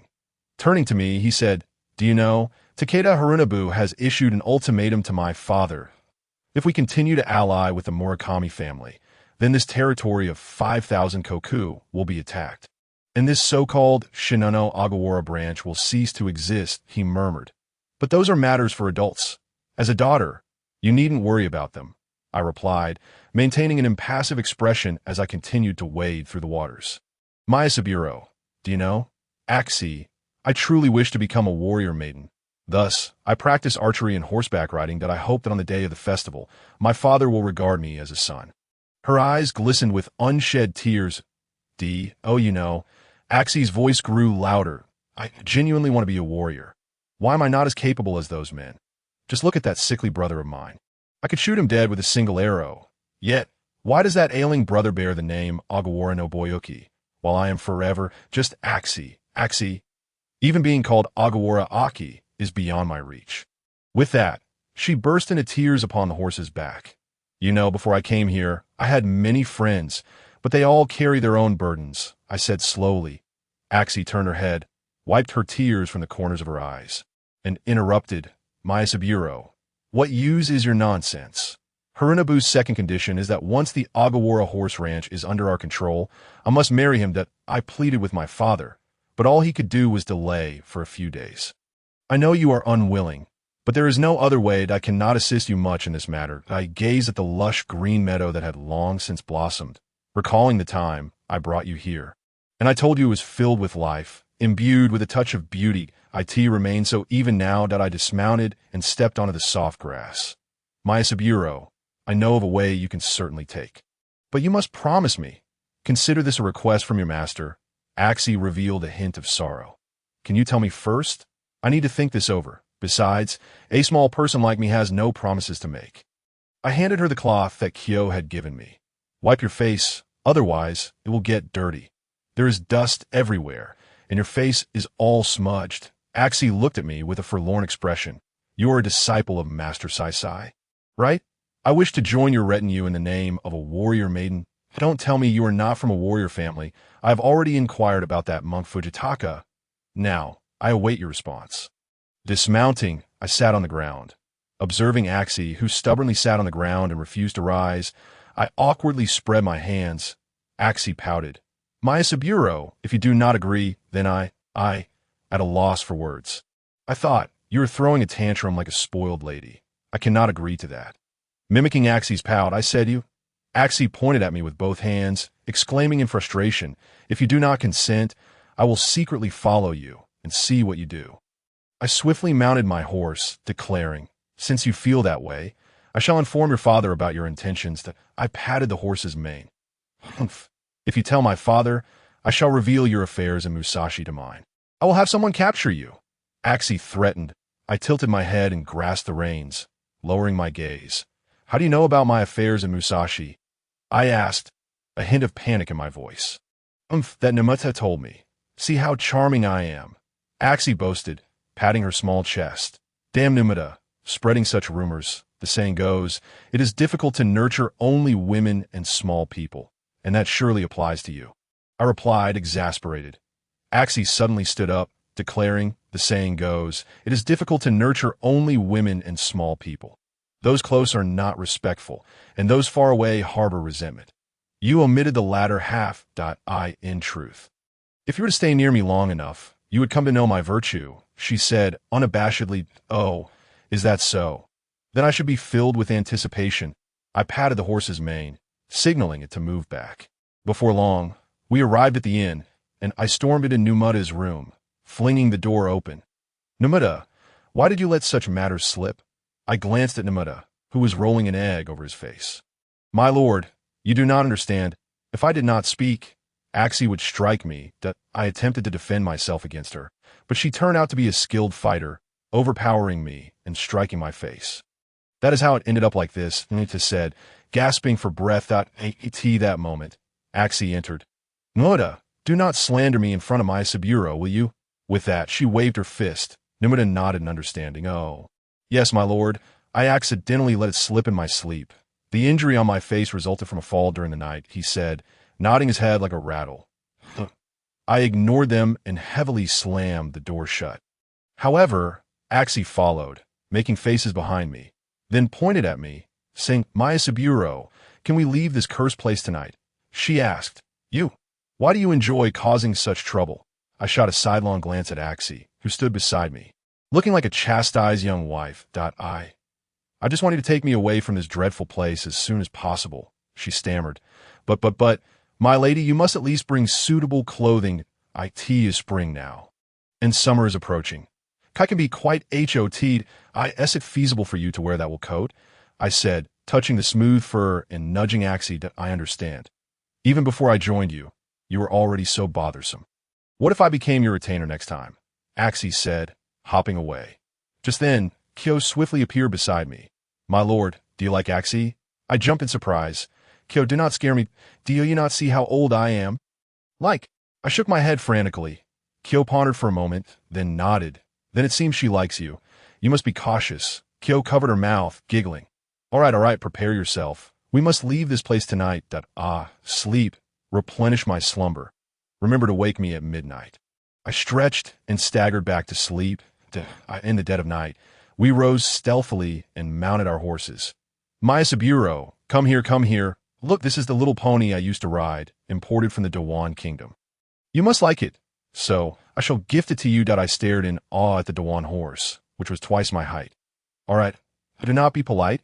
Axie urged me to grasp the stirrup and help me mount. Unfortunately, the Dawan horse was too tall, and it took me over 10 minutes to awkwardly settle on its back. Let us go and explore, Saba. Axie gave the horse a hearty slap on its flank. And Saba raised its hind leg and kicked, then took off like a bolt of lightning. In an instant, I was flung far away, and shouts followed. Oh no, Maya Saburo, while you were feeding Saba at night. The horse ran off, Axie cried out. Just then, Aga Waranobuki, who was in charge of the night horses, approached slowly. Sister, what should we do about the runaway horse? He asked, utterly clueless that of course we must chase it. Brother, you are the owner of this horse ranch. Must we trouble our father? Axie urged Nobuki, who had been burdened for several days. But, that seems unwise. That it is so dark now that it would be easy for something to go wrong. And besides, it is a Dawan horse. I doubt I could catch up. Nobuyuki retreated, caught in a tug of war. You'll be the owner of this horse ranch in the future. Brother, you must go. Axie coaxed Nobuyuki like a little imp. But, sister, why don't you go after it? If there's a problem, I'll take the blame, Nobuyuki said confidently, patting his chest. Axie stopped pushing and mounted her horse, saying, Fujitaka, Nmitha, Sister Kyo, let us go chase after Maya Saburo. With that, she grabbed the whip and raced off. The group, excluding Maya Saburo, reached the village entrance, pulling out the gifts they had prepared and cramming them onto their horses. Thanks to your efforts. We managed to leave safely, but Maya Saburo is nowhere to be found, Fujitaka said, holding a torch and peering around. And oh worries. Let us first head toward that pasture with water and grass. I have a plan. Axie pointed towards the distance. Meanwhile, I found myself jostling on horseback. A sudden jerk caused me to tilt sideways. One foot precariously lodged in the stirrup while the other clutched the reins tightly. I let out a desperate wail, calling for Sab yet. Sab showed no signs of halting, galloping wildly in every direction. For about 10 minutes I endured this tumult, to the point that my evening meal of wild vegetable dumplings threatened to resurface. Suddenly, a sharp shot sliced through the night air. The horse came to an abrupt stop before gradually making its way towards the source of the sound. Alas, I was unceremoniously thrown off, with only one foot still caught in the stirrup. tumbling down in a rather undignified manner. Thankful that the horse was of considerable height, preventing me from landing directly on the ground. Behold, my Sab has arrived. Axie indicated the approaching figure of Sab, not far off. HM, that me Sam Lang is here too. How astonishingly he has changed. Watching my imminent fall, I shouted, "Hurry and make Sab stop. I'm about to be thrown off," I mumbled, remnants of my dinner lingering at the corners of my mouth. Jing swiftly dismounted, aiding me and wiping my mouth clean. There, Jing Jia has cleaned you up. Now let us hasten to Kai. ISNT lore me Sam Lang, supposed to have the extraordinary warriors of Kai. Axie secured my belongings on a SAB. I continued to retch on the side while Jing gently patted my back. Now Tian offered me some hot tea. Truly, what a martial family this is. How did I end up with such an inept lord? Heroes should at least possess the qualities of man. You remind me of my brother, I thought to myself. Axie on the side remarked with a hint of sarcasm. I stood up covering my mouth, pointing at Axie. Let us discuss this later. It's not safe here at the moment. With that, I waved my hand, signaling everyone to depart swiftly. I gestured for everyone to leave. We made our way southward towards Kai. A few days later, we passed by the once familiar Suo Lake, stopping at the same dumpling shop as before. Come in, esteemed guests. It's clear you've traveled from afar. Shinana is still quite chilly in spring. Suo, with its lakes, is even colder if you were hoping to partake in the Yabusame festival. I'm afraid you've come at the wrong time, the shopkeeper said, beaming as he led Axie's horse. Is Mr. Kiso present? I inquired of the dumpling shopkeeper, tossing a few copper coins as a tip. You are too kind. As a friend of the Kiso master, how could a humble villager like me accept your money? The shopkeeper insisted, hurriedly returning the coins. Axie noticed that the shopkeeper had overlooked her, despite her being the center of attention. It was rather surprising that he had rushed to my side after I tossed a few coins. Axie rummaged through her garments and produced a silver coin, tossing it towards the shopkeeper. Catch this. It's a reward from this young lady, she declared haughtily. The shopkeeper, eyeing the silver coin and swallowing hard, quickly accepted it and led us into the dumpling shop. Prepare for me 10 varieties of your best dumplings and other dishes. This young lady intends to feast today, she commanded, handing a gold coin to the bald-headed shopkeeper. Can you eat all of this? The shopkeeper asked, a hint of skepticism in his gaze. Axie glared at him defiantly. Of course I can. If I cannot, I shall feed it to the fish in the river. Humph. Hurry up. This gentleman should advise this young lady, the shopkeeper said, glancing at me. Even if all of you ate, there will still be a significant waste. He looked regretfully at the food while clenching the gold coin tightly. Rest assured, you may prepare it, if need be. We can eat on the road, I replied apologetically. You are quite generous, young lady. I ask there anything else I may do for you? The shopkeeper's admiration for Axie grew. Snobbish, Axie muttered coldly, turning her head away. The shopkeeper, feeling slighted, retreated to busy himself elsewhere. As the dishes arrived in large and small platters, Axie hastily consumed a few bites before pausing. Me Sam Lang, I can't finish this. Please help me, she urged, pushing the plate toward me. The table.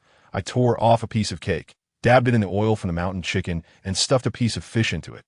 I must say, I struggled to swallow the food, knowing full well I shouldn't have ordered so much. But perhaps she finds a shopkeeper too snobbish, Axie whispered. With these gold coins and the silver coin you gave, you could buy about 7 or 8 portions of food. What do you think? I continue to hold on to my food. However, I still possess 100 gold and silver coins. I can always retrieve more money when I return home. I want to be taking from you, Axie replied, rising with a serious demeanor. Years ago, when you gave Fujitaka a silver coin, he probably wouldn't have pilfered oil. Yet here you are, being so wasteful, not only spending lavishly but treating food as if it were nothing of value. You recognize this? I pointed to the plate, indicating the mackerel. This is caught by fishermen near the Ryukyu Islands. But how did this end up here? Axie interjected. The owner of this establishment is the Kiso Lord, so of course he would have such items for sale. You understand. For the sake of your fleeting desires. You waste money as if it were of no consequence. 1 gold coin is equivalent to a month's wage for a retainer. I set down the cake firmly, speaking with gravity. Axie, not to be outdone, retorted, This young lady has plenty of money and doesn't require the likes of you to dictate her actions. Furthermore, I'm not using your money. It's a privilege to offer you food. Yet you chastise me for being wasteful." She attempted to toss the plate into the water. Just then, Jing intervened, quickly taking the plate. "You and me Samlang converse first. I'll eat that me Samlang. Be considerate. Axie is a young lady, and we are but poor children." Jing seized the plate and swiftly began eating the fish. "Oh, do you know?" I pointed to Jing, who was eating fish. "In the eyes of others, Jing is worth a gold coin." With that, I fished out a gold coin, waving it in front of Axie. "This is its value." Her gaze fixated on the gold coin. I then extended the coin towards her. "I shan't elaborate further. I hope you can exercise some restraint. After all, one should not yearn for what is absent when they possess plenty. One day, should you find yourself without money, don't lament the present." I sighed. "I understand your sentiment. I shall heed your advice from now on, but I cannot return this. It would be a waste." Axie replied, her cheeks flushed, a hint of embarrassment coloring her face. I nodded, finishing off the fish. While Jing, who was swiftly devouring dumplings, was another reason why Jing was worth a gold coin. A slight smile gracing my lips. After satisfying our appetites, Jing left a heap of plates behind, as the shopkeeper curiously glanced at the leftover dishes. We had already departed, hastily mounting our horses and inquiring the way to Kai. Due to the mountainous terrain between Shinano and Kai, the journey proved arduous. However, thanks to the excellent condition of our horses, we made swift progress. Upon reaching Kai, close to the border with Shinano, we paused in a quaint village to in the tavern. Shinomiya had invited nearby travelers to share stories, which we listened to with rapt attention. "I hear that the Date clan in Mutsu has both split and united once more." The traveler spoke mysteriously. Intrigued, Shinomiya chimed in. "Didn't Date Yusuji cause the Tenmon disturbance due to his dissatisfaction with marriage and diplomatic strategies? He intends to adopt Sanahira, the father of Shigahira, into the Yusuji clan of Ekigo. Harazumi fears this will weaken the Date clan's military strength and staunchly opposes it, ultimately leading to a rift between himself and Yusuji, resulting in Yusuji being placed under house arrest. However, Yusuji's retainers rescued him, and a conflict between father and son became inevitable. Other powerful families in Ashu, due to marital ties with the Date clan, also found themselves embroiled in this war. The traveler elaborated, "Oh, you seem well informed, sir. In fact, I was not referring to this. Rather, the Shogun Ashika Yoshihide has unexpectedly sent envoys to Mutsu for mediation," the traveler said with a knowing smile. Fujitaka was taken aback. "So the Shogun is rather impressive, making such moves just a year after taking office. Is he aiming to showcase his martial prowess?" "You are absolutely correct. Conversing with you is truly delightful," the traveler remarked, pouring himself a cup of cloudy sake. "It's not solely the East. There are numerous matters with the Shimizu clan in the West as well. The invitation of the guardian Shinitoyoshi Nishinsai. Yoshihide dispatched Yamashina Nobutaka to lecture at that time. Tadayoshi gifted Yamashina a song, which later became the introductory song for teaching children in the West," the traveler recounted with a sense of nostalgia. Thus, the shogunate acknowledged the status of the Shimizu clan. Who would have thought that educators could possess such cunning? Xinguang sighed deeply. "Indeed, it is a curious state of affairs. The father and son of the Date family have turned against each other. You speak of moral order, yet strength reigns supreme. Even a naive youth, unversed in the ways of the world, can ascend to the pinnacle of society in one breath. By the way, the war in Kai and Shinano is progressing remarkably well for the Takeda clan." The traveler animatedly recounted. That moment, a familiar voice called out, "Boss, 2 bottles of sake. Please." I turned to look. There was an exclamation, and I discovered that Nataka had arrived, weary from his travels, carrying a half-length spear. The years spent in the mountains had weathered his youthful visage, and he exhaled with a hint of earthiness. "Nataka," I exclaimed, rising and waving. Nataka, his face alight with surprise, glanced around before spotting me. He hurried over, saying, "My lord, I have arrived." Nataka looked at me with excitement, then seemed to want to say something, but noticed Axie beside me. "And who might this be?" he inquired, nodding towards Axie. "Greetings, I am Aguahara Axie, a retainer of Miss Sanasuk." It is a pleasure to meet you. Axi bowed respectfully. My lord, when did you acquire another female warrior? Nataka looked at Axi with a mischievous grin, turning his gaze back to me. Enough of that. Let's focus on the matter at hand. I gestured for Nataka to join us. Raising my voice, boss, the steak should be served here. This esteemed guest is with us. Thanks to your martial prowess, we have successfully borrowed 50 samurai. Nataka quickly seated himself, whispering to everyone. These are from Master Yukizai and Lord Yoshimoto, and your friend Takeshio has also provided 10 Mikawa warriors. What are those samurai? Fujitaka asked, looking around in confusion to the border of Suruga and Kai. The provisioning of supplies will be managed by Lord Magawa, yet he remains quite uneasy about these soldiers under his command. Thus, Lord Sekiguchi has been assigned to guard them and distribute rations. Nataka explained in detail. Hearing Nataka's explanation, Xinguang remarked, it seems the internal strife within the Imagawa clan is quite severe. Axi shook her head at Xinguang. What do you mean by internal strife? Isn't it wonderful to have soldiers at our disposal? Xinguang shot her a glance, patiently explaining, you see, Lord Yoshimoto is not of direct lineage, which you should understand. The bloodline is crucial for a clan leader, especially that of the Ashikaga family. According to the Imagawa's naming conventions, the heir is named Ujitsuna. However, the sudden death of the heir has cast shadows upon Lord Yoshimoto, for his actual heir is named Ujitisuna. Tio clarify. Goro is a general term for the head of the Imagawa clan, which means the current Hikigoro has inherited the mantle. It is precisely due to the question of legitimacy that the Imagawa clan finds itself in turmoil, although it appears stable on the surface. There are undercurrents of unrest. One reason for Lord Yoshimoto's eagerness to head to Kyoto is that the matters at home have become uncontrollable, necessitating warfare to restore balance. Xinguang glanced at Fujitaka, signaling for him to elaborate. Fujitaka, showcasing his keen political insight, nodded. In line with Xinguang's observations, I share a similar perspective. For instance, both Lord Yoshimoto and Master Yukizai have dispatched troops, yet Sekiguchi and others have not. Consider that Takeshio, as a hostage, brings 10 Mikawa warriors. How does that reflect on the situation for Lord Sekiguchi, his father-in-law?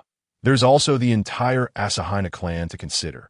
Therefore, my lord, it is imperative to conclude the conflict swiftly, allowing Lord Yoshimoto to advance westward and expand his territory, which may resolve the issues among his vassals.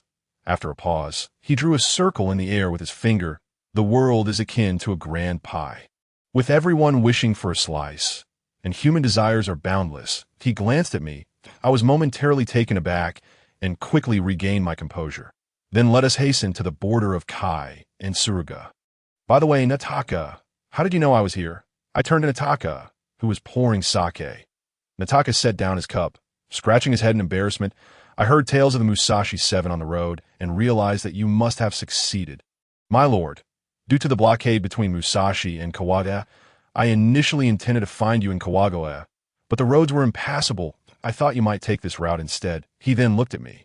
By the way, where's my master? He asked, puzzled at me. I clenched my fists. It is all my fault.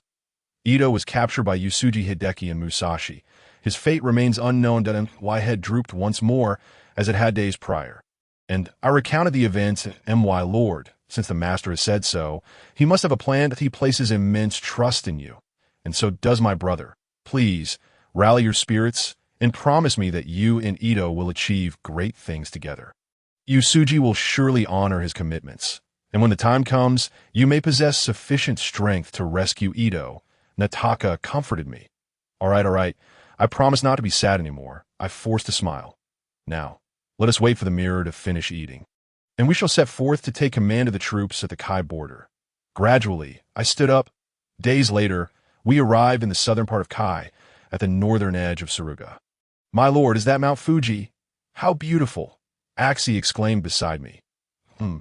I stroked my chin, perplexed at haven't you seen it before? Of course not. I'm a mountain girl, struggling to survive for so long. Unlike you, from a noble family, traveling far and wide in pursuit of charm. Axi replied with a smile, her hands clasped together. All right. Not far ahead is the barracks, I presume? I inquired, looking towards Nataka. Nataka pointed to a tea house not far ahead. My lord, Let us rest there first. I'll go find Lord Sekiguchi. With that, he spurred his horse and rode ahead. I let out a long sigh. Ah, it is time for a break. Axii remarked. Why is that? My lord, the soldiers here are clearly more numerous than in the central region, and the fortifications are robust, while the central area is flat. I pondered for a moment. This is the Takeda clan. Firstly, the Takeda have only one main route to the border. Thus, as a nation, they have only 3 paths to attack, leading to Shinano, Suruga, and Kawaga. Hence, they can focus their defenses effectively.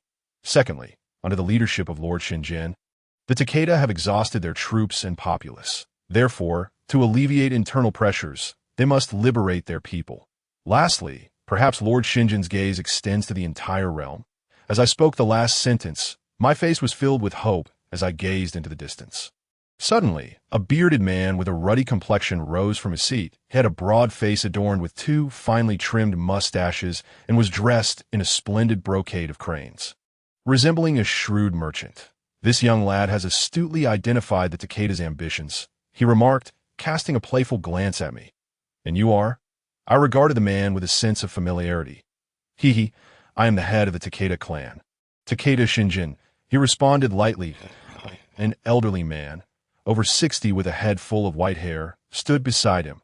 The old man bore a deep scar across his face, leaving one eye perpetually closed. Despite this, the other eye sparkled with intensity as he scrutinized me, which made me feel uncomfortable. His attire was plain, his skin weathered, and his lips appeared to be moving, yet remained silent. That he looked at me, seemingly wanting to extend a hand. That I glanced at the elder. May I ask, Lord Shinjin, who is this? I pointed towards the seemingly contemplative old man. Shinjin turned to look. Oh, this is an old man I met on the road. I have heard he is also from a warrior family, but I do not know his name. He spoke with a serious demeanor. However, it seemed that the mirror had discerned something in Shinjin's gaze. Although I could not quite grasp what it was, in any case, from the mirror's expression, it was clear that Shinjin knew this elder well and was quite familiar with him as we traveled. Shinjin and I exchanged light banter, while Nataka led the troops towards the western side of Kawaga. The mountainous paths of Kawaga were rugged, and so too were those of Kai. True to mountain tradition, Shinjin would stop and go, much to Axii's growing impatience. However, under Fujitaka's persuasion, she quieted considerably. What brings you to this place, Lord Shinjin? I pondered for a long while before asking a question that was more rhetorical than inquisitive. Ah, Master Ikizai's disciple is quite remarkable, yet I know you are not one to be trifled with, Shinjin said, stroking his mustache. In truth, you must be aware, right? He looked at me with a mischievous grin. Yes, you are correct, I replied, my face filled with contrition akin to a child caught stealing. How do you intend to participate in the Kawaga battle? That is simple. We fight, isn't it? Isn't every battle settled by strength? Shinjin continued to stroke his mustache, gazing at me. As our horses trod the uneven mountain paths, Shinjin and I engaged in trivial conversation, our steeds breathing heavily. Yet the silence around us felt excessively profound. And I sensed something amiss. Tung Xiao, let us take a brief respite. Jing, please assist me in gathering some firewood from the surroundings, that I proclaimed loudly from atop my steed. With that, I pressed forward, intending to rendezvous with Kawaga to the west and Yashibu. Haruaki, sensing something amiss, hastened his horse ahead. Not long after Haruaki set out, Jing, who was foraging for firewood amidst the thickets, spotted our foes. How despicable! How can such scoundrels appear here, in the very heart of Kai? Swiftly, I unsheathed the Anamaru, Kunitsa, and positioned it before my horse. Prepare yourselves, find suitable cover, and dismount to form a circle, Axii shouted, urging the horses onward. Thanks to Jing's early warning, only a handful of arrows were loosed in our direction, and we soon engaged in hand-to-hand combat. There are dozens of ninjas. Everyone ready yourselves. Jing's clear voice rang out, echoing in my ears. How vexing it is. Without that madman Ito, this is indeed quite troublesome, I lamented. With a swift motion, Tung Xiao's blade severed one ninja's weapon. Your skills surpass even those of Ito. Have faith in yourself. With that, he kicked the ninja away. I brandished the Anamaru, striking down foes with lethal precision. Bolstered by Shingu's support from behind, ensuring our safety, just as I felt a surge of confidence, A shuriken found its way to my waist that I quickly sidestepped and fell to the ground, but promptly used my sword to prop myself up and resumed the fray. Blood stained the blade, and the armor had dulled at the edge. In that moment, I drew forth the left ZS San and prepared to counterattack. Outnumbered by the enemy, I resorted to the dual-wielding technique. Through the relentless efforts of Tang Xiao, Xingu, Axi, and myself, we ultimately succeeded in vanquishing the majority of our adversaries, forcing the remaining ninjas to retreat. My lord, you truly have been reckless, Jing remarked as she rolled up my sleeve, drew out the shuriken, and applied a healing salve. There are still sword wounds here. Using dual-wielding techniques in such a state is truly foolhardy. She anxiously pressed out the tainted blood. I cannot bear to lose any more friends. Truly did I steel myself against the pain and spoke. Enough, enough. You are injured, and we are in trouble.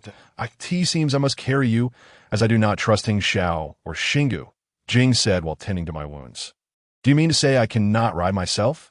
I questioned, perplexed at, do not stretch the wound. She exclaimed sharply. You are injured in your backside. Can you still manage? Jing inquired, gently probing my wound. Understood, Tang Xiao and Xingu should be fine. I glanced sideways. That I shall carry you. I do not trust anyone else, she declared, unfastening her belt to secure me to her back. Tang Xiao and Xingu can carry someone like you. You would tire a horse to death. She laughed lightly. Thus, Jing bore me toward the east like a child, the jolting motion resembling that of a cradle, that I soon fell into a deep slumber, and Axi, seeing my state, laughed all the way, remarking that I appeared like a newly born babe, with Jing as my mother. Mother, I thought, leaning against Jing's back, the word feeling distant. And who might those individuals be that sent them? I murmured. Jing continued onward, bearing me eastward. Due to the mountain paths, our horses did not move swiftly. However, we soon caught up with the advancing retinue of Nataka. Nataka cast a curious glance at me on Jing's back. My lord, you truly are like a child. Nataka, let us refrain from such remarks. You know from which direction the water source of Kawagoa lies. I inquired urgently to my lord. Do you intend to cut off the water source? In that case, Kawagoa would also suffer from a lack of water, Nataka replied anxiously. The water in Kawagoa is subterranean. As for those from Musashi, there is a tributary alongside Musashi. Just tell me where the water source is, and that will suffice, I replied, casting an impatient glance that it should be the water beneath Mount Fuji to the west. Nataka pondered before offering what he believed to be a plausible answer. Very well. Let us proceed there first, I said, patting Jing's back. Having traveled westward for less than half a day, we encountered a troop of several hundred, led by Haruaki, who followed closely behind. However, upon seeing my retinue, the elder quickly stepped aside. Yashabu, we advance. Yet you have chosen to withdraw. It seems your esteemed disciple, Master Yukizai, has some cunning plan, Haruaki remarked, arching his brows atop his blood-red steed, pointing a military baton at me. Observing Haki's enigmatic demeanor, it appeared he was oblivious to certain truths, yet I knew better. An astute lord must excel at concealing his true intentions, just as Haruaki, a man devoid of mercy or loyalty. Perhaps achieving his status in this era is not remarkable, yet I have no desire to emulate him. Historically, emperors have been the most merciless. Often, sorrow lingers like smoke upon the willow-fringed stages. This thought struck me abruptly. Haruaki glanced at me upon Jing's back. I wonder if Yashabu intends to return home. At that moment, a contingent of soldiers approached, bearing the emblem of the Asama clan. Who might that be? Haruaki queried, raising his baton and pointing into the distance, akin to a curious child. Yes, it is Lord Sayakaze, I replied somewhat indistinctly. The army halted before us, and a man adorned with the Takeda emblem, his waist bearing a dagger inlaid with gold, rode forth. The distinct scar marked his right eye. Yet peculiarly, his countenance did not evoke fear. Beneath his thick brows were focused eyes, his lips betraying a hint of contemplation, revealing a faint impression of his teeth that he appeared to be in his 30s, his frail physique suggesting a prolonged state of malnutrition, resembling a comparison of a stout man to a thin one when juxtaposed with the elder Takeda. He wore a traditional six-panel helmet and was clad in black lacquered armor. His gaunt frame rendered him somewhat unsteady, yet an expression of hope revealed the reason for his hurried arrival. "Lord Haruaki, you have finally arrived. I have awaited your presence with great anticipation," the man said, a bittersweet smile gracing his lips as he feigned ignorance of Haruaki, who sat upon his steed, holding the military baton. "Indeed, I had just dealt with the Murakami and was returning to your lordship here in the north," Haruaki replied, stroking his beard with a slight smile. "This is not my domain. This Kai belongs to you." The tiger, the man cast a sidelong glance at me, continuing to mock Haruaki. "Uncle, please assist me in bringing up the items," he called to the rear. From the ranks emerged an elder, and upon closer inspection, it was none other than H.J. Genin, who had changed little, save for his bald head, which seemed unkempt due to the ravages of war. "Lord Haruaki, this is a gift for you," a folding screen by Ono TF. Inspired by Wang Shiji, he gestured for the attendants behind him to bring it forth. Haruaki raised an eyebrow. "And what of that young friend?" I would feel remiss to indulge alone, but he turned toward me. "Oh, is it Miss Sasaber? It has been quite a while." Genin greeted me with a bow. "Master, it has been many years since we last met, yet your presence remains as illustrious as ever." I managed to descend from Jing and offered my respects.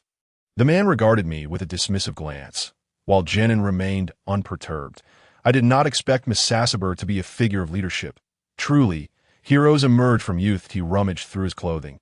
"This is a gift from a humble monk to you, young friend, a copy of my writings. I hope you will find it enlightening."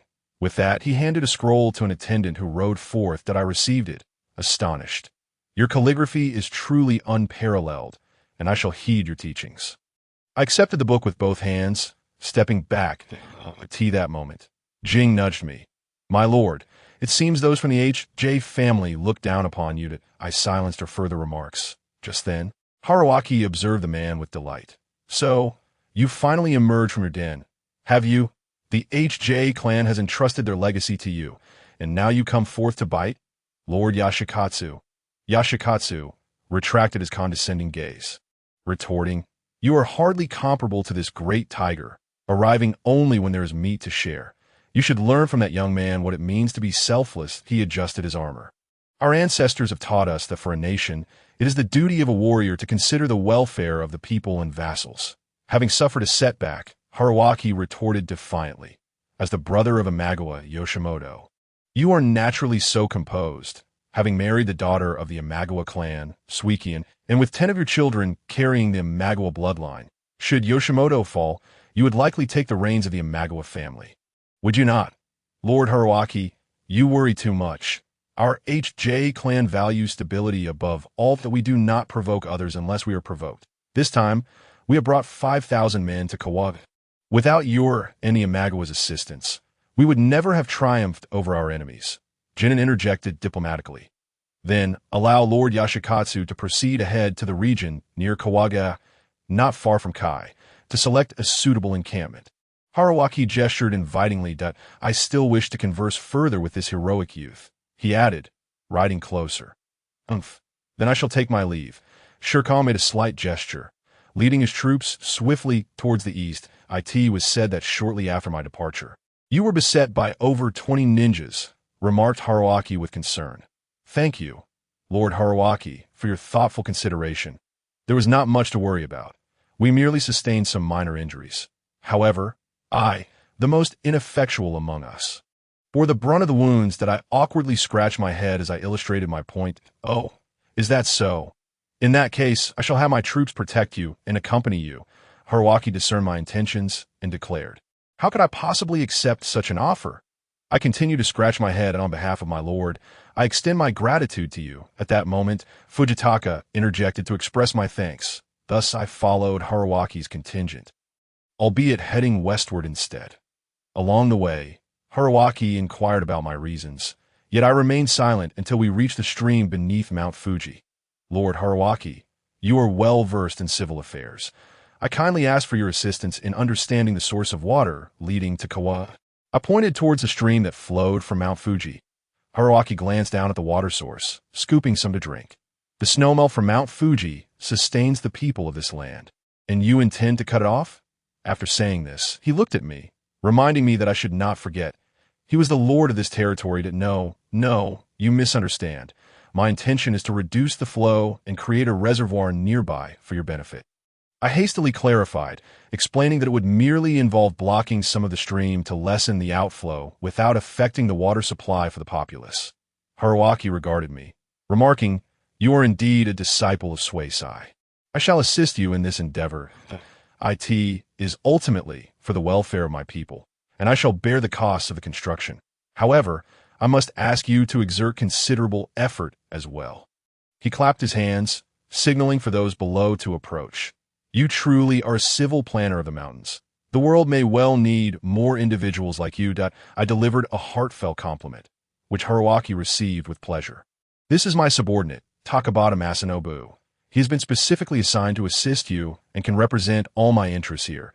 Haruaki introduced a handsome young man who approached. The youth bore an almost feminine beauty, with delicate brows and a floral visage, which seemed apt to describe Masanobu. Though he was clad in the attire of a samurai, I recalled the words spoken in the tavern of Shinano. Wondering, could it be? I shook my head in disbelief when, unexpectedly, Aki leaped forward and exclaimed, "You are so beautiful. Might you tell me why you are so lovely?" Masanobu remained silent, at which point Haruaki approached. "Oh, is this not the daughter of the Aguahara family? How did you come to fancy Mrs. Saburo?" he teased. "You should not be out here." Aki stamped her foot and hurried back. Return and tell your father that since you admire this little fledgling, I shall relinquish you to him. However, apart from that, all my other requests remain unchanged." Haruaki chuckled heartily, affectionately patting Masanobu's back. "Then, Mrs. Saburo, we shall have much collaboration ahead. That day, as parting, was truly unforgettable. To quote Lord Haruaki, 'You have truly emerged like a butterfly from its chrysalis.'" Yuzai laughed, mentioning he heard I had visited the dumpling shop again. "How was it? Were the offerings the same as before?"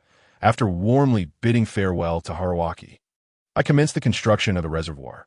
Jirong had assigned me to assist Haruaki in battle, for it was indeed excessive to employ a samurai of the Hatamoto class for reservoir construction.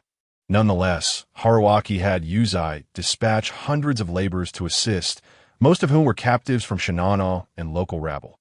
The task was straightforward, merely requiring the application of the whip, in the parlance of this era. These rabble and captives had no rights. Merely attaining a 7/10 full stomach was the greatest satisfaction they could hope for. In this time of scarcity, even the daimyos often struggled to find enough to eat, let alone these individuals. That evening, under my insistence, each person was given an additional serving of a crispy cucumber, causing the prisoners to gaze at me as if I were a deity.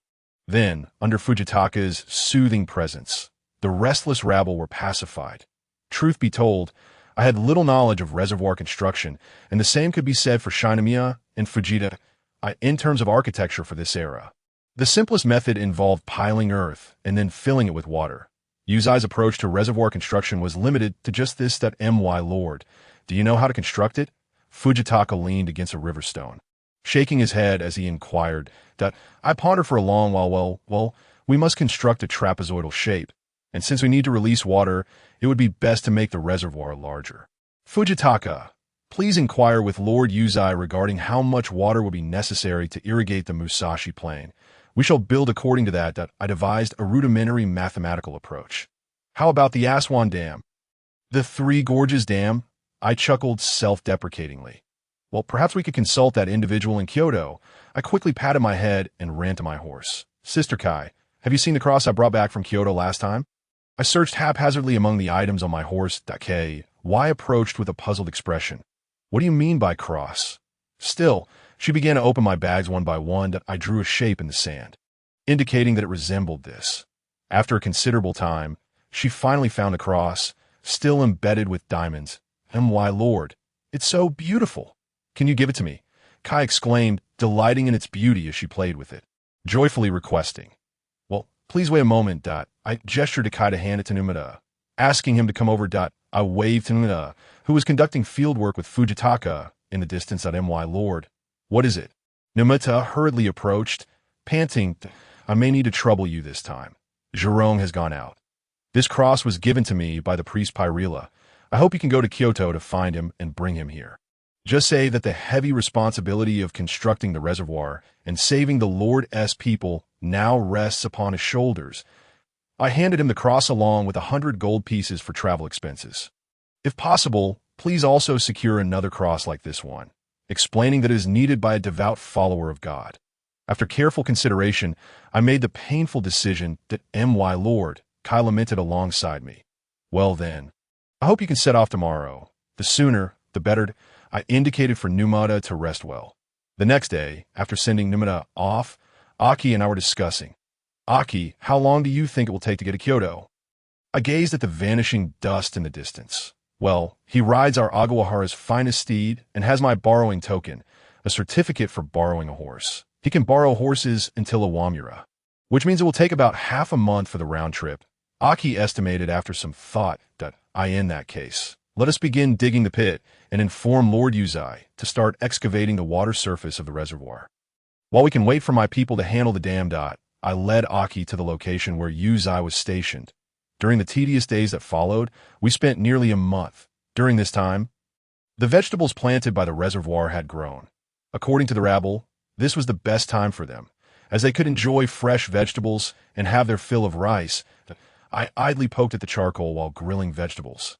The fish from a stream had nearly been consumed, leaving me with no choice but to rely on grilling vegetables coated with a thick layer of natto sauce for sustenance, chewing mindlessly. Reports from Koga began to arrive frequently due to the descent of lions and tigers. Although their numbers were few, they began to adopt a confrontational stance under the attacks from Haruaki and Shirkan. The western region of Kawaga had been fully restored, leaving only the coalition forces in the east. However, in the eyes of the coalition, those rustic fools from the mountains would never comprehend military strategy. The coalition continued to besiege the city, but one corner had been breached. As Haruaki put it, it was 3 against 1, which could disturb the morale of the Kawaga forces. Moreover, Haruaki from the mountains was not as affluent as the coalition forces from Kanto. The Battle of Koga unfolded under these peculiar circumstances, lasting a month without any significant losses, as everyone merely observed one another across the river. My Lord, Numata has returned. Dake, Y appeared before me in a flash. Snatching my grilled vegetables away. Oh, you're back.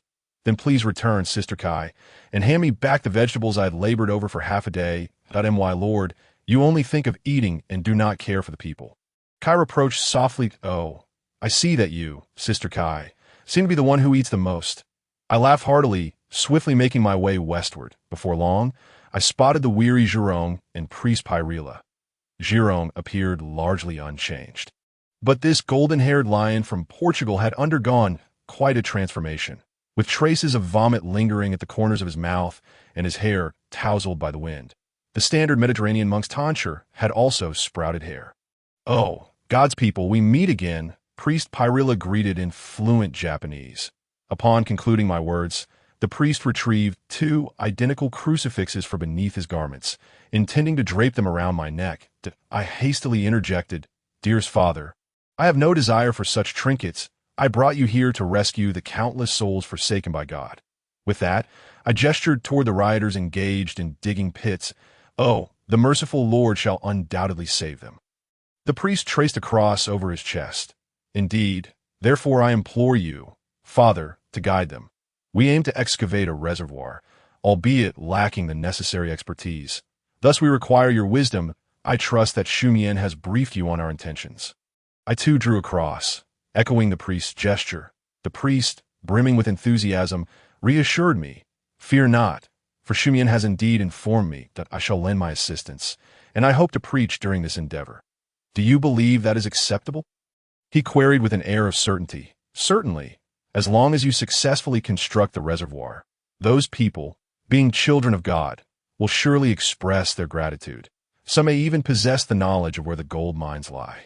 I eagerly added, taking advantage of the situation. After all, this is Kaif, not my territory. Indeed, it is said that the Takeda clan of Kaif is replete with gold, and there exists a mansion that dazzles the eyes of all who behold it. Truly a revelation for us foreign monks. The priest exclaimed, his excitement palpable. Then I must trouble you further, Father, I said apologetically, handing the crucifix to Jing. The priest scampered away, forgetting even to express his gratitude while imparting the teachings of God to the unruly masses. "Are you sure these are the individuals you wish to employ for the reservoir's construction?" Axie queried, her face etched with discontent, her small fists clenched. "Rest assured, this priest surpasses many back home," I replied, gesturing towards the priest who was zealously sketching crosses. "Let us hope for the best," Axie remarked nervously, casting a glance my way before turning to leave. Despite being a priest, despite his avarice, despite his lack of adaptability to local customs, beneath a multitude of despites, his efforts were indeed commendable.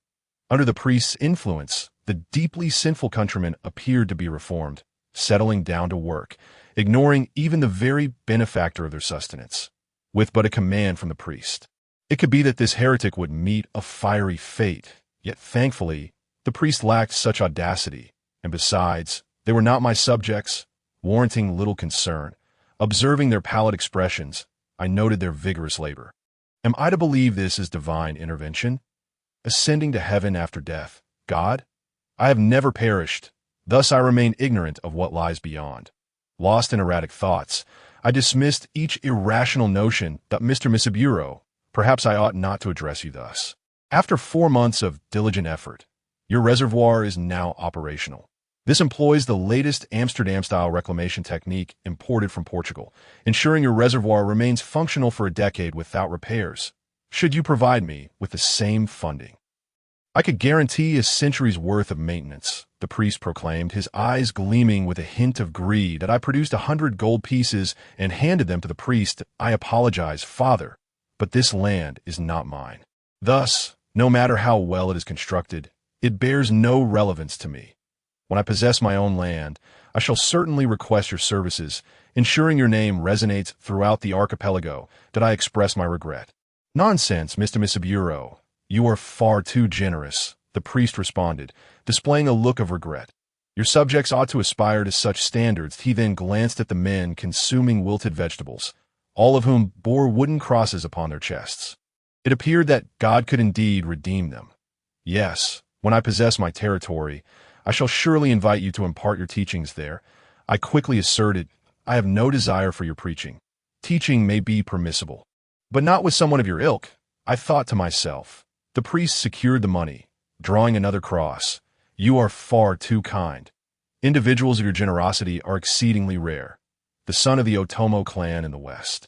And only you in the East understand as Christians." He expressed his gratitude. "Isn't it true that you journeyed thousands of miles to spread God's radiance?"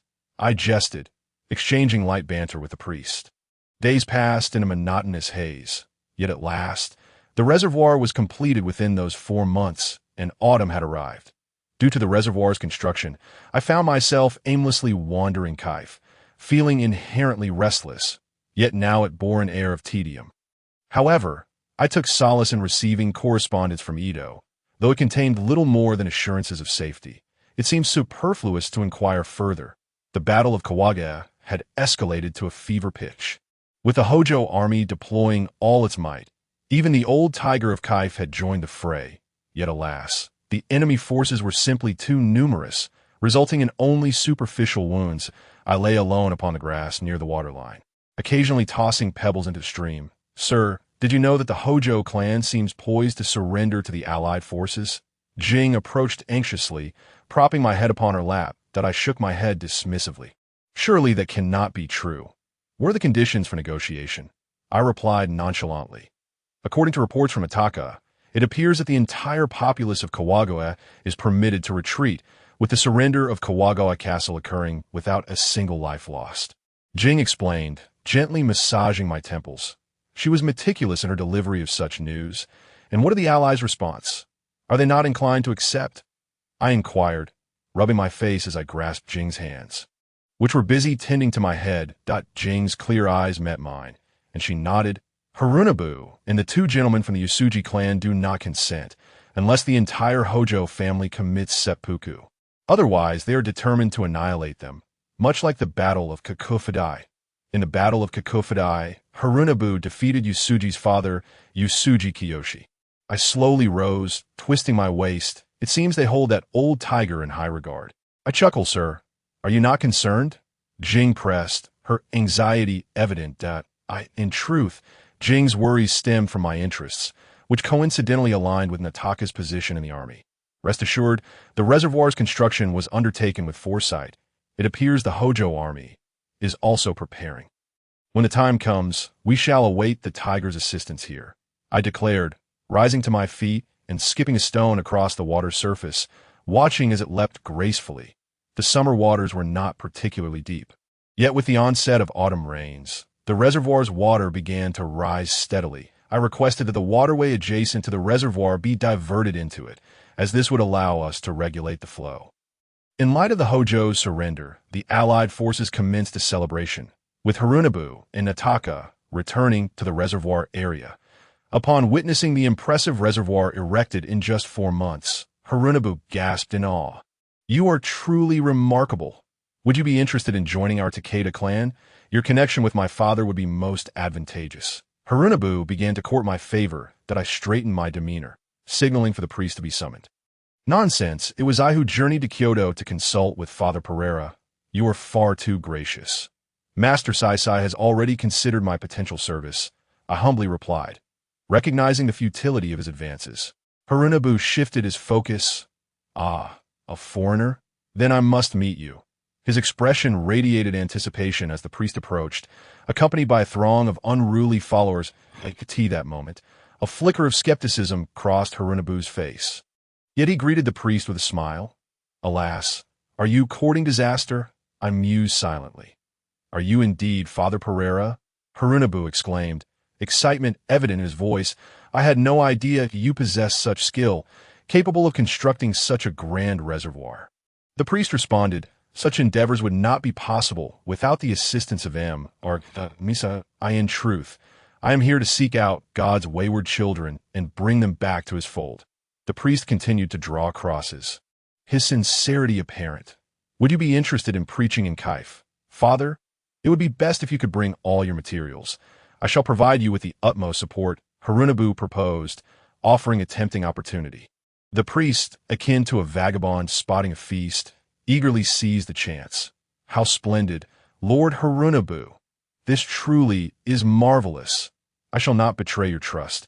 I hope you can send someone to Kyoto to retrieve my belongings," he declared earnestly, though his suppressed excitement was unmistakable. Once Harunobu departed, the priest turned to me with an apologetic expression. "Mr. Misaburo, I sincerely apologize. Lord Harunobu holds me in such high regard, and I must render my assistance. I shall entrust Kyoto to my disciple, Florist. I had originally intended to preach in your territory. Please accept this as an apology." With that, he produced a single-barreled telescope, presenting it to me. "Thank you for your care over these past months. I am truly grateful. This telescope once belonged to Admiral Agama, and it holds considerable historical value. I have decided to bestow it upon you." Gently, I lowered my hand, slowly opening the eyepiece to Gama Vasco, with the inscription of 1460 etched upon the lens. "I am truly grateful. I am at a loss for how to reciprocate your kindness, and I hope my words may serve to assist you." After speaking, I leaned closer to the priest's ear, deciding to offer him a word of caution. "Revered priest, you must be wary of Ching Xid, not be deceived by his outward demeanor. He is, in truth, a treacherous individual. His primary objective is to acquire your information, which poses a significant threat to someone of your stature.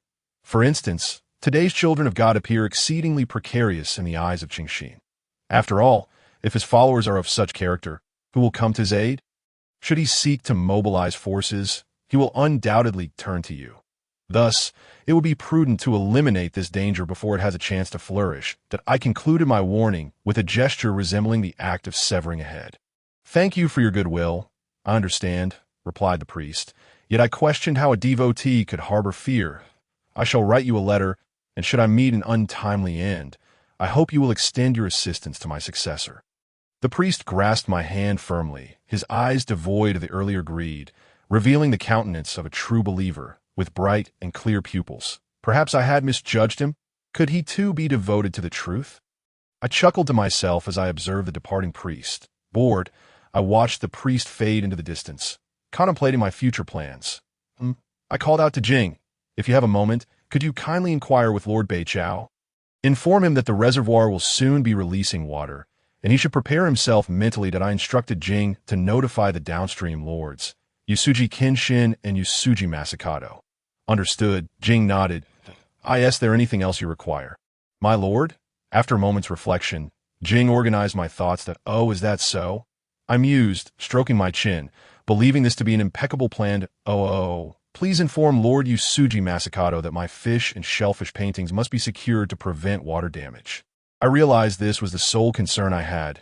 Jing swiftly vanished before my eyes, and I stumbled back to my quarters. With the departure of Priest Belira, Izai had already gone to Shinano to gather supplies. Now, the management of the reservoir lay in my hands. Once I heard that Yusuji Kenshin was prepared, I could commence the excavation of the channels. Days later, I received news from Jing. Due to the impending flood, Kenshin had promptly honored Jing as a guest of distinction. Reluctantly, I found myself compelled to act with utmost sincerity. My lord, based on the rainfall over the past few days, the flow to the downstream is more than sufficient. Fujitaka reported, calculating the water volume. Then if it truly flows downstream, how far will it reach? For instance, to that location, I observed Fujitaka, who was frantically calculating with his fingers, expressing my concern. Fujitaka sketched in the air with his finger, indicating the waist level. About this much, but a person can only stay submerged for a few minutes before the water recedes. He animatedly gestured and spoke. I nodded helplessly at Fujitaka's near-manic enthusiasm. After all, as long as a substantial volume of water flowed downstream, all would be deemed successful to ensure this outcome. I had previously cleared the riverbed thoroughly, allowing for an unobstructed flow of water. My lord, Jing's correspondence mentioned that the Allied forces have summoned both courtesans and merchants into their ranks. It seems the morale of the coalition has plummeted to an all-time low. It is now afternoon, and I suspect they will launch an attack by nightfall. I doubt Lords Yusuji and Takeda will let such an opportunity slip by. Fujitaka paused in contemplation before sharing his advice with me. Understood. Inform Arataka to be on standby, and notify Lords Takeda and Yusuji that I shall commence my operations here. It had been 4 long months of this life in the mountains, and I was on the brink of madness. I intended to demonstrate my prowess to those so-called Kanto allies. I signaled the nearby samurai to relay my message, feeling a surge of excitement. After all, this endeavor had consumed 4 months of my dedication. Around 2 o'clock in the afternoon, the Takeda army appeared near the reservoir. Shingu was brandishing a bow and arrow, conducting a rally on the embankment. Under Shingu's fervent exhortation, the samurai had become nearly frenzied. Believing that once the water surged down, the despised Allied forces would be as helpless as fledgling chicks, ripe for slaughter, igniting the bloodlust within our people. Even divine intervention would likely incite a fervent slaughtering spree. Amidst Shingu's persuasive rhetoric, the rabble seized engineering tools such as plows and shovels, clamoring with excitement. That moment, Chingshin approached, his face a picture of surprise, though it quickly transformed into that of a congenial facade. Lord Yusuji, it seems you also intend to enlist my subjects to battle against the Allied forces, Chingshin remarked, pointing to Shingu as he began the rally. Nonsense. Your subjects are, of course, yours to command, that I merely requested Shingu to inform them of the rewards for the past few days. Observing Chingshin's beaming countenance, I instinctively felt a pang of fear and silently mused. Who are your subjects? Are they not merely slaves captured from Shinano, yet you speak so grandiloquently? Chingshin scrutinized my timid demeanor. Very well, Lord Yusuji, I shall not intrude further. With that, he swiftly departed, but as he turned away, I locked eyes with an elder who quickly vanished into the ranks of the Takeda army. Who could he be? I pondered deeply. After the preparations were completed, the central forces were ready, and the rear began to advance. Forward! Fujitaka skillfully directed the troops eastward, though prior to departure, he instructed Nomura to breach the levee and release the water by the following evening.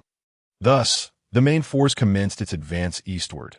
The samurai contingent was invigorated, save for a few who had sustained injuries during the previous rescue at Kawakuchi.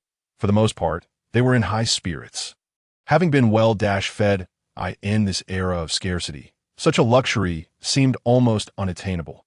The next day, at dawn, we were nearing the vicinity of Kawakuchi Castle.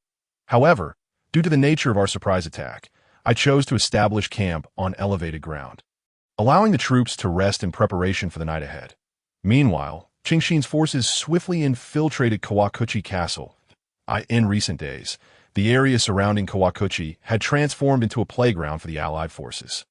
Aside from the necessary garrison troops, merchants and courtesans populated the ranks, rendering this unruly army virtually devoid of any chance of success. Even the descendants of Oda Doken, Oda Masazumi, had grown lax, spending their days in revelry with the factions of Ashikaga and Yusui. As for the lords Yasuji and Takeda, they remained tucked away within the castle, their forces largely undisturbed, save for a minor portion of earthworks hastily erected to counter the impending artificial flood. Thus, the battle commenced under such peculiar circumstances. As evening descended, the rain suddenly intensified, pouring down like a deluge. I hurriedly exited the camp. The accumulated water was now shallow enough to reach my toes, and the earth trembled beneath me that I quickly retrieved Admiral Jamity's telescope. Torrents of mountain floodwaters surged forth like a stampede of startled wild horses, emerging from the valley with unstoppable force inside the camp. The samurai awoke with alarm. People scrambled from their beds, only to find themselves stepping into the rising waters. In the chaos, a panic cry erupted, and over 100 individuals jostled one another in a frantic rush to higher ground. However, the water, now over a foot high, began to dance along the path, flowing eastward along the riverbed.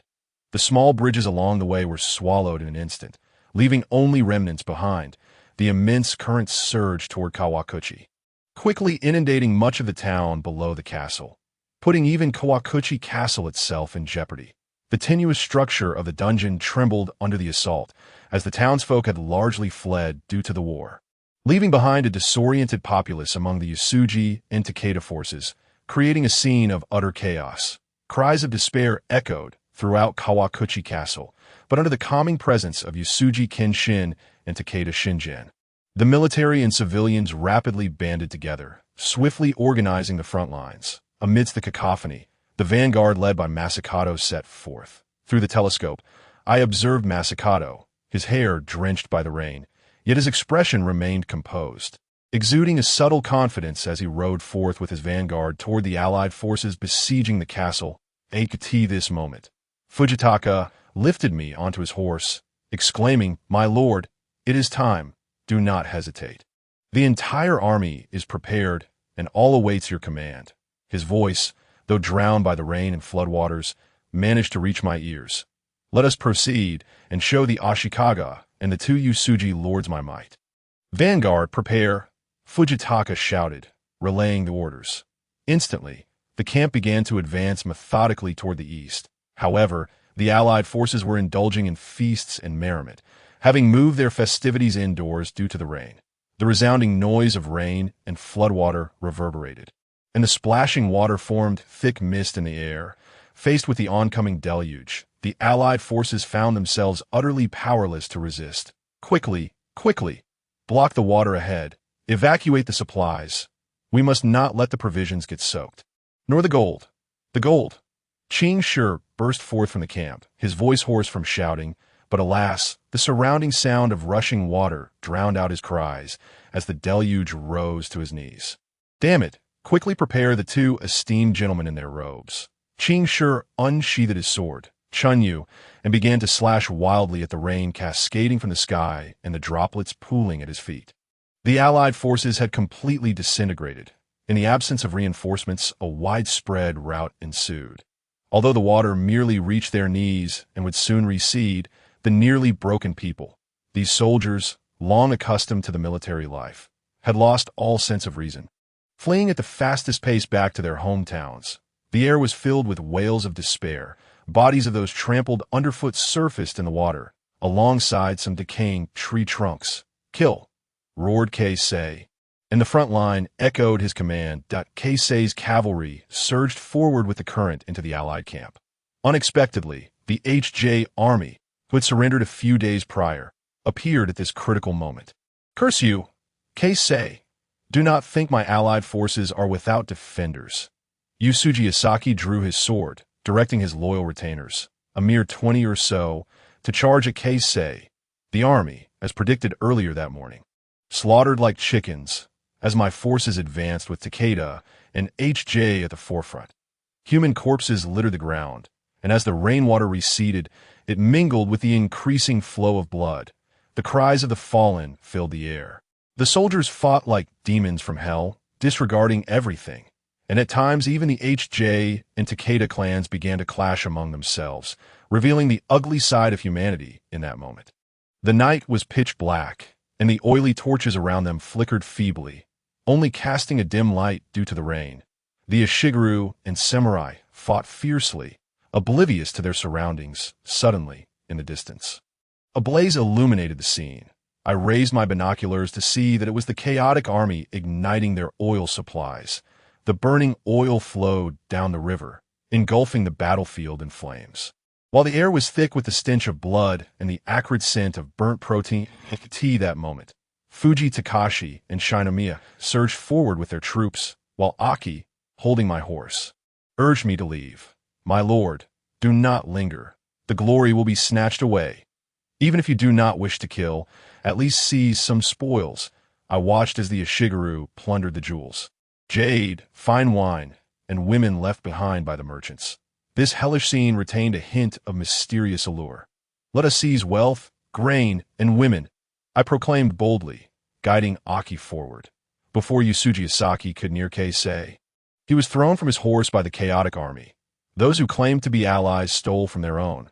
The pitiable lord sat helplessly in the muddy water. With a sharp cry, Keisei shouted, "Asaki has been taken," brandishing Asaki's severed head, inciting his followers to join in the cries. Upon hearing that Yusuji had been captured, Qingshi sheathed his chunyu and retreated hastily. "My lord, should you not leave behind some mementos?" A melodious voice called from behind him. "Who are you?" Qingshi turned swiftly to find a figure clad in black, with a white headscarf, her flushed and solemn face revealing a hint of mockery. "You are a subordinate of me, Saburo, are you not? Please, do not kill me." Qingshi fell to his knees, pleading, "What do you want? I will give you anything, as long as you spare my life." "Then, please remove your clothing," she replied with a smile. Qingshi's face contorted into a lewd grin. "Is that so, young lady?" He involuntarily stood up. "Die." The girl tossed several shurikens at Qingshi, one of which knocked off his cap. "Yes, yes." Qingshi hastily stripped off his clothes, setting them aside while holding Chunyu, looking at her innocently. And that sword and your clothes must be placed together, then you may leave. Otherwise, I do not mind taking lives afterward." She said sternly, "I will go. I will go," Qingshi declared, dropping his sword and swiftly mounting his horse. Shirkei shouted from all around, "We need not heads, only victory.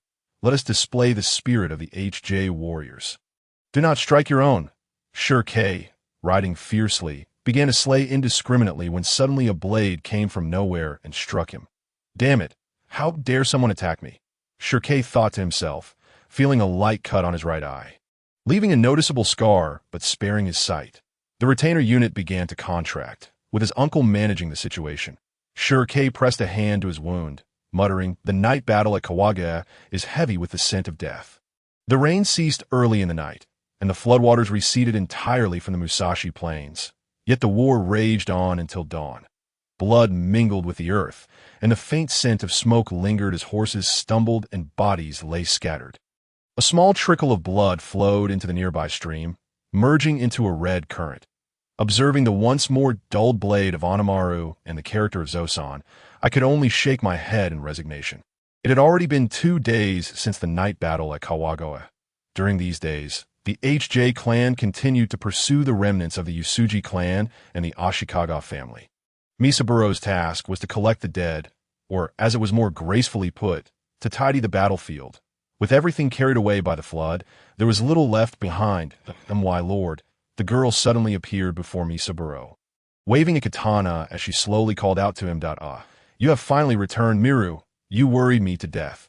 Did those HJ people treat you poorly?" Misaburo exclaimed with relief, hastily putting down his work. Miru stacked items before Misaburo, saying, "How could I be so easily captured?" Beaming with joy, Misaburo replied, "I shall never let you carry messages again." Miru pinched Misaburo's cheek. All right, my lord. When I was with Lord Keisei, he invited me as a guest, but I must confess, I indulged too much. With a mysterious smile, she added, "I even brought you a gift." Misaburo drew the weapon Miru had placed before him. This isn't Chunyu," he remarked, swinging it lightly. "Of course, did you not see who I am? And what about that bag?" Miru pointed to the pouch beneath the sword. Misaburo picked up the bag and shook it, quickly unwrapping it. "Oh, is this armor?" he asked, noting the metallic clinking sound. "Indeed, seeing you lack decent clothing, I borrowed these from Lord Qingshi, and knowing you're a swordsman, I also borrowed a sword," Miru explained swiftly. "This armor is quite thin, perfect for someone of your stature," she continued, noting some small gold coins nestled at the edges. "You must thank Lord Qingshi later." Misaburo smiled, preparing to try on the armor. After a moment, he donned the half-gilt soft fish-scale armor, which suited his face and innocent gaze. Not bad. My lord, you will surely captivate that Aki," Miru giggled, adjusting small details and slipping 3 daggers into Misaburo's belt. Misaburo gestured for Miru to refrain, saying they still had the dead to collect. Such embellishments were unnecessary. "Let us first see what spoils await," he suggested, leading Miru toward the supply station. The quartermaster, now Aki, was diligently verifying the supplies. Misaburo tapped the table, signaling Aki, "What remains from this is 70,000-strong army." Aki turned, surprise flashing in her eyes, but upon seeing Miru beside Misaburo, her expression quickly turned serious. "Misaburo, you look quite the part after these 2 days, and I am utterly exhausted." She complained softly. "I know, but it is your hard work that has brought us this far. Just take what you like." "There's no issue," Misaburo replied, maintaining a naive demeanor. Aki frowned, scrutinizing Misaburo. "Fine, then I shall take your clothing," she declared, swiftly pointing at him. With a resigned expression, Misaburo waved his hand, indicating they would discuss that later. "I knew you would. Well, it appears our spoils from this battle are quite bountiful. We have around 10,000 koku of grain, though it has all been soaked and cannot be planted or stored for long. I've already sent the grain to the front lines for HJ and Takeda." Aki explained slowly while reviewing the ledger. Misaburo nodded for her to continue. "As for other weapons, the damage is not extensive. We have about 18,000 left." Miru glanced at the ledger and calculated. "So, taking into account the rout, at least half of the soldiers are without any weapons." Misaburo turned to look at Miru. Jing nodded. "As for other matters, such as the merchant's goods and the location of certain courtesans," Axie gestured towards a makeshift pig pen encircled by a tattered tent in the distance. "Regarding the money, each of the fallen soldiers have been searched by the Yisenlang, with approximately 20,000 casualties on the opposing side, which, combined with the arms trade, likely yielded around 200,000 ryo, according to the promises made by Lord Hojo and Takeda. The Yisenlang would probably receive about 10,000 ryo in spoils, with the Hatamoto requiring around 5,000 ryo, leaving the remaining 5,000 ryo for the Yisenlang." Axie was busy calculating on paper. Yisenlang displayed a look of astonishment. "So this is how lucrative warfare can be," he exclaimed. "This is the true bounty of the coalition. Such riches are rare in other circumstances that it seems Harunobu made the right choice." Axie looked at Yisenlang as if he were a fool to ask for the Yisenlang's own confiscation. Well, that was another matter. Jing signaled to a nearby Shigeru to pull back the tent, a large emblem of the Ryodankai, weighing several dozen pounds, appeared before Yisenlang, a massive gold ingot engraved with the family crest. "Oh, this is the symbol of the Kamakura shogunate. How did you come by it?" Yisenlang asked in astonishment. A secret. Just make sure to keep it safe, and when the time comes, please do take it off." Axie chuckled. Yisenlang approached the tent housing the courtesans, a foul stench wafting out. Inside, women scorched by fire were scattered about. Some of the more comely ones could barely be described as clothed, with only ragged scraps covering them. Some women were bleeding, having lost arms or even limbs, while others had uneven breasts, presenting a grotesque sight. "My lord, perhaps it would be best not to look," Jing said, covering Yisenlang's eyes with his hand. Yisenlang turned away. "Give each of these women a ryo and set them free, along with some rice soaked for 3 days and clothing." He spoke with a heavy resolve. "Thank you, my lord. Thank you. We shall surely chant prayers for you," the courtesans exclaimed in a flurry as they fled. Days after the Battle of Kawada, the unfortunate Yisenlang finally tidied up the battlefield and set off for Suruga with a cart full of fish and shellfish. "My lord, Lord Hojo has sent some provisions and weapons as a token of gratitude," Jing informed Yisenlang about the day's developments. Axie exclaimed from his side, "After such a monumental effort, we receive only this meager offering? Even my spoils for you surpass this, and Yisenlang has taken over 100,000 ryo," she said angrily. At that moment, Fujitaka, grinning, rode over. "It seems that Lord Yusuji is indeed generous. After being beaten, he still sends gifts with a smile. Just look at that land. Yisenlang must realize that this year's autumn harvest is utterly ruined. With such flooding, next year's yield will likely be troublesome as well. With such a large reservoir upstream, I believe Lord Yusuji's lifeblood is firmly in Harunobu's grasp." After speaking, he patted Axie on the shoulder with a serious expression. "Politics is not a game for you." Even without your words, I am aware," Axie retorted defiantly. "That is why Lord Takeda expressed gratitude to my lord, sending a yearly income equivalent to a gold mine from Kai, right by the shores of Suruga." She spoke with great excitement. "This is quite a dilemma. It seems Harunobu's strategy is astute," Fujitaka sighed. "There's no helping it. Let's hurry to Suruga and take things one step at a time." He glanced at Yisenlang and Axie with a resigned look. Girls should return to embroidery. War is a brutal affair. With a smile, Fujitaka nudged his horse and rode away. "Dead bald head, just wait until I get my hands on you," Axie shouted as she chased after him. The autumn air of the Suruga plain carried a faint scent of the harvest, with golden wheat swaying across the land. Such scenes were utterly foreign to Yisenlang in the eastern lands. For instance, the place is washed away by the floods.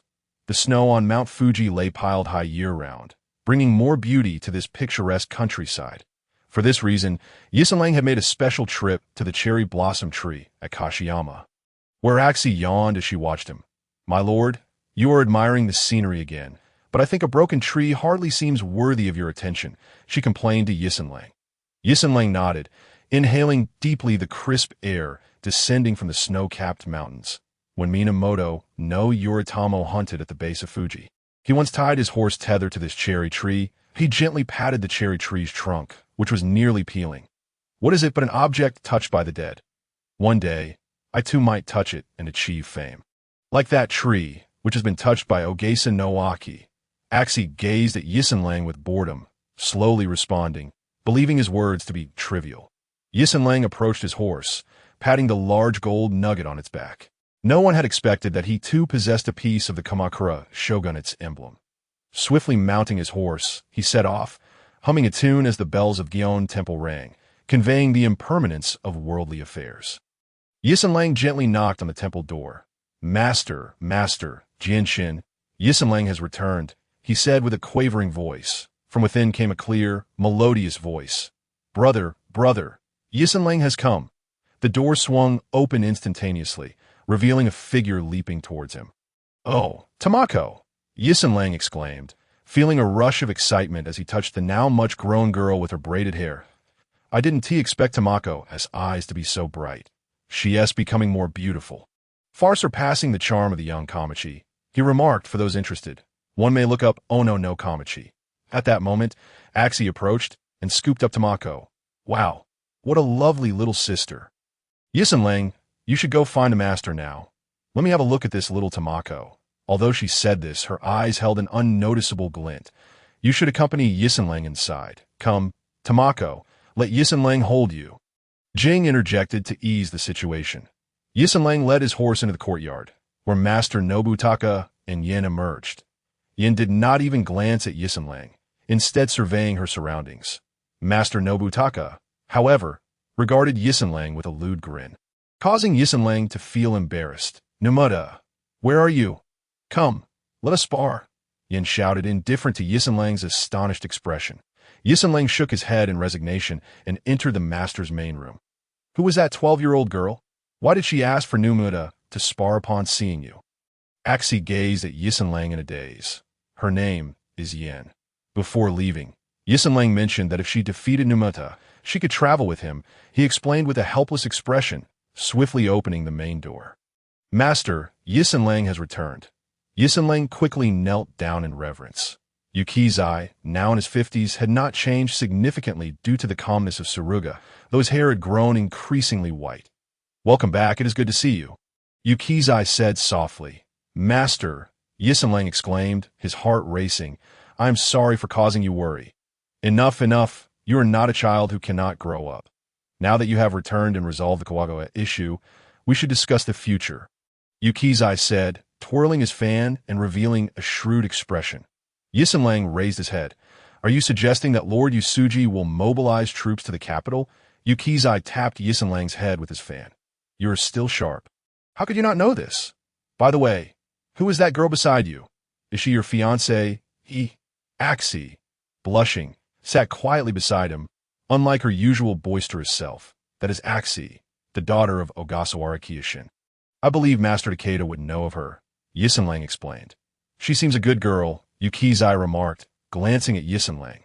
Well, it seems Lord Yusuji is pleased to hear about you and plans to move next month or the month after. You know winter is not favorable for marching, so Yisenlang visited the Oda clan of Mikawa and Owari a few days ago. Yisenlang quickly inquired, so what did they say? You are still so impatient. Yukizai reprimanded Yisenlang to be by the way. Call your friend Fujitaka. He should be knowledgeable in this area. Yisenlang pondered. I have a friend named Shingu. I hope you can meet him. His skills are quite impressive. He recommended, good. And what about that Ito Itasai? Why haven't T.I. seen him? He used to be quite noisy when he visited, but now he seems much quieter, Yukizai mused, recalling something. Master, Misanasuk, with a visage bespeaking despair, recounted to his master the circumstances surrounding Ito. Enough, enough, cease your lamentations like a woman. Even Axie beside you is stifling her laughter, he was told. Misanasuk knew that Ito was a reliable child. He urged Misanasuk to summon Fujitaka and Shing. Soon enough, Misanasuk returned with Fujitaka and Shing in TOWS for Axie. He entrusted her to Kagami, yet she wore a disgruntled expression as she sought out Master Nabitora. Indeed, the return of Takeshio had greatly facilitated matters for Misanasuk and his companions. Just days prior, Takeshio had undergone his coming-of-age ceremony and had visited the daughter of the Kanekawa family, named Senna, subsequently adopting the name Matsudora Motoyasu, with Moto being the next character in the name of Lord Egan. The Mikawa clan had consented to dispatch troops on behalf of their lord, and Matsura Motoyasu was to lead the charge himself at this juncture. Shing interjected with playful mirth. It is well that Lord Egan has conferred a name upon him. For Matsudaira shall bask in glory. After all, his virtue lies in his lineage as a general. Misanasuk, observing that one day Motoyasu might seize an opportunity, mused that he would certainly seek to rid himself of that detestable name. He promptly halted Shing, remarking that it was of no consequence, yet discussions of such matters were best left unspoken. Nevertheless, Misanasuk found the little rotund figure of Motoyasu quite endearing. Shukuzi elaborated. As for the people of Owari, recent turmoil within the Oda clan has led to the rebellion instigated by Oda Nobuyuki, spurred on by the retainers Shibata Katsui and Hayashi Hidetada. However, Nobunaga swiftly quashed this conspiracy, thereby opening the gates of Owari for Misanasuk and his companions to enter. Shukuzi paused to gauge the reactions of those present. Next, we turn our attention northward to the Saito clan, in light of the Rokkaku's influence that a portion of the territory is indeed under the control of the Rokkaku family. Relying on the capabilities of that esteemed father, though he himself is also a man of great talent. Thus, the regions of Mino have been made accessible to Misanasuk and his party, and their arrival is merely a matter of time. Shukuzi, with fervor, adjusted the fan in his hand. It appears that, thanks to you, Master, Lord Egan shall find success, Misanasuk remarked, filled with gratitude that, Misanasuk, there is a matter of utmost importance that you must attend to, Shukuzi suddenly recalled. Tapping his fan thoughtfully, Misanasuk inquired, curiosity piqued. For your coming-of-age ceremony, Lord Egan intends to expedite the occasion for you, Shukuzi stated, stroking his beard as he gazed at Misanasuk with anticipation. Having finally reached the third chapter, the author felt a sense of accomplishment. Many had suggested that the earlier portions were excessively lengthy. However, the preceding over 100,000 words served to develop the protagonist, interspersed with elements intended for future narratives. Should these be introduced abruptly, it might elicit surprise. Yet with this foundation, readers would come to understand the connections and relationships at play. And oh wonder the narrative required an exploration of age, firstly, for the sake of learning, and secondly, to advance the plot, as the protagonist would inevitably err. However, such mistakes could not be those of an adult. For instance, in the chapter concerning Ito, had the protagonist undergone his coming-of-age ceremony at that time, it would have been incumbent upon him to charge forth. Even if that were the case, Fujitaka and others would deem him inept.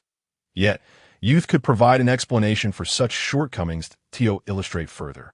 In Japanese warfare, the Lord would also take to the battlefield, a stark contrast to the circumstances in China. The protagonist's tender age serves to avoid this issue, while the rest is left for the discerning reader to uncover. As for the later chapters, there would be explanations regarding various individuals and items.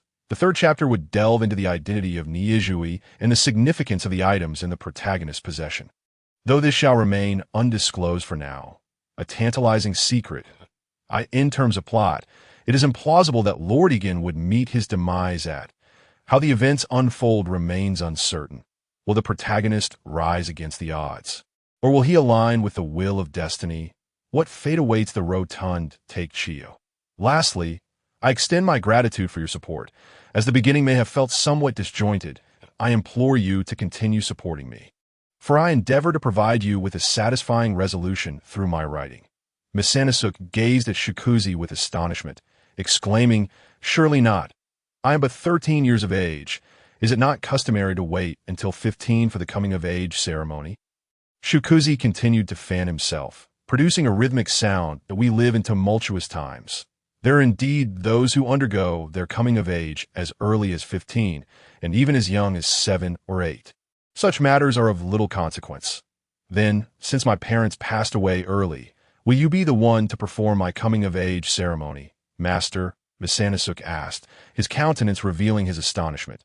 Shikuzi paused his fanning, slowly raising his right hand to his brow. "I believe it shall be your elder brother, SHH, who will officiate your ceremony. As for the others," Shikuzi stroked his brow thoughtfully. "It is likely that the little rotund one will not attend, but he has expressed that he would send some gifts for you." After a brief pause, he indicated that Jinshin would present these gifts to Misanasook at the appropriate time. As for the others, Misanasook understood that Lord Kanekawa would come to offer his congratulations, and Shikini would also be present.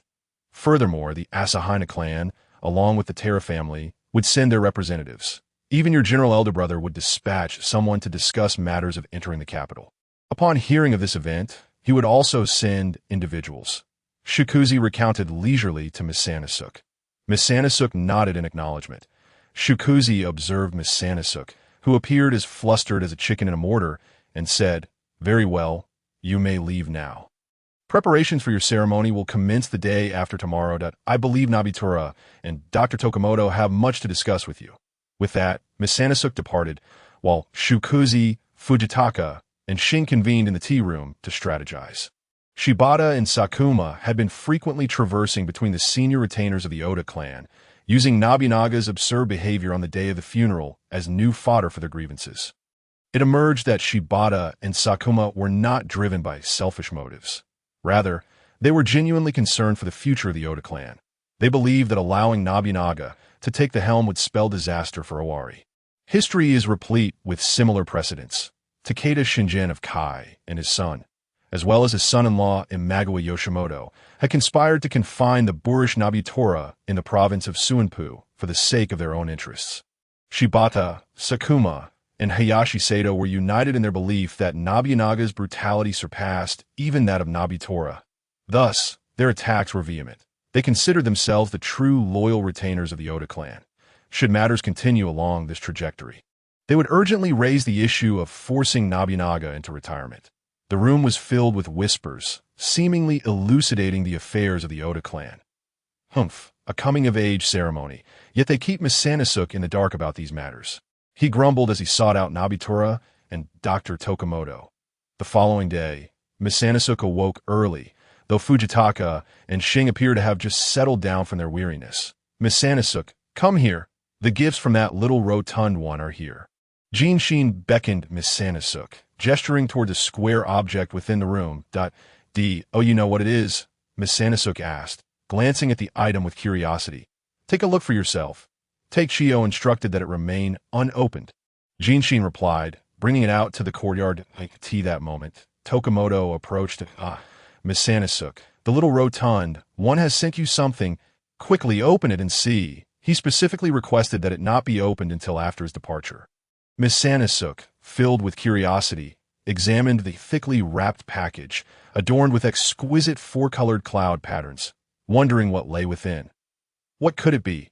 He mused aloud, then proceeded to carefully unravel the package. Oh, it appears to be a spherical object. He exclaimed as he hastily tore it open. A globe. Before him lay a finely crafted globe, intricately engraved, albeit rather coarse, and with significant inaccuracies in scale. Misanasook, do you know what this is? Tokumoto inquired. Gazing quizzically at the spherical object in Misanasook's hands. A globe, albeit an immature one, though it seems to be in the Germanic language, Misanasook observed, twisting the object to scrutinize the text. In any case. This area is Japan, and over here is the Pacific Ocean, he pointed out, nodding in understanding. May I borrow it to study further? Tokumoto requested as he approached Misanasook swiftly. Misanasook handed it over, pondering the significance. Indeed, we remain but insignificant in the grand scheme of things, he sighed, shaking his head. The day of the coming-of-age ceremony had arrived. Kagami had meticulously prepared Misanasook, ensuring he was dressed in the appropriate attire. Before they proceeded to the eastern chamber of the Imagawa in Suruga, the room was already filled with guests, most notably the corpulent Imagawa, who had grown even more rotund in their years apart. His skin fair and radiant. Unlike Take-Shio, who was now referred to as Motoyasu, this hefty figure boasted a snowy complexion, resembling a white pig. Misanasook, ha! White pig, he exclaimed with a tremulous voice. Allow me to introduce you. Egan rose swiftly, his agility surprising given his busy schedule. First, he pointed to an elderly woman, her head wrapped in a white cloth akin to that of an Arab woman, who regarded Misanasook with a gentle smile. Her countenance bore a striking resemblance to the white pig, with bright, clear eyes and a narrow, elongated mouth. This is my mother, Shukini, he declared with pride. Yuan extended his hand in introduction. Mi Sanlang hastily knelt down. But the elderly woman assisted him in rising. Young man, there's no need for that. I quite like your several wives. Do bring them along to play more often. Once you are married, do come by frequently as well.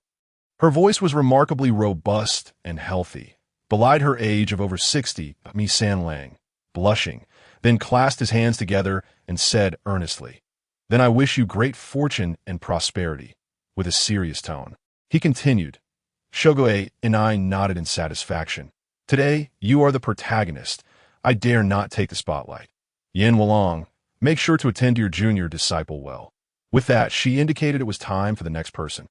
Yuan's hand, heavy with flesh, grasped Mi Sanlang, the bones beneath hardly discernible, buried in fat. That person is a disciple of your master Tsukahara, a retainer from the general's household, named Ichisuke Fujinaga. Yuan pointed towards the envoy Fujinaga, who greeted them. This is the general's junior disciple, Mi Sanlang. Fujinaga, adorned with a brown boat hat and a somewhat faded garment, revealed his true nature, with a slight twist of his mouth, adorned with two thin mustaches. He regarded Mi Sanlang with innocent eyes.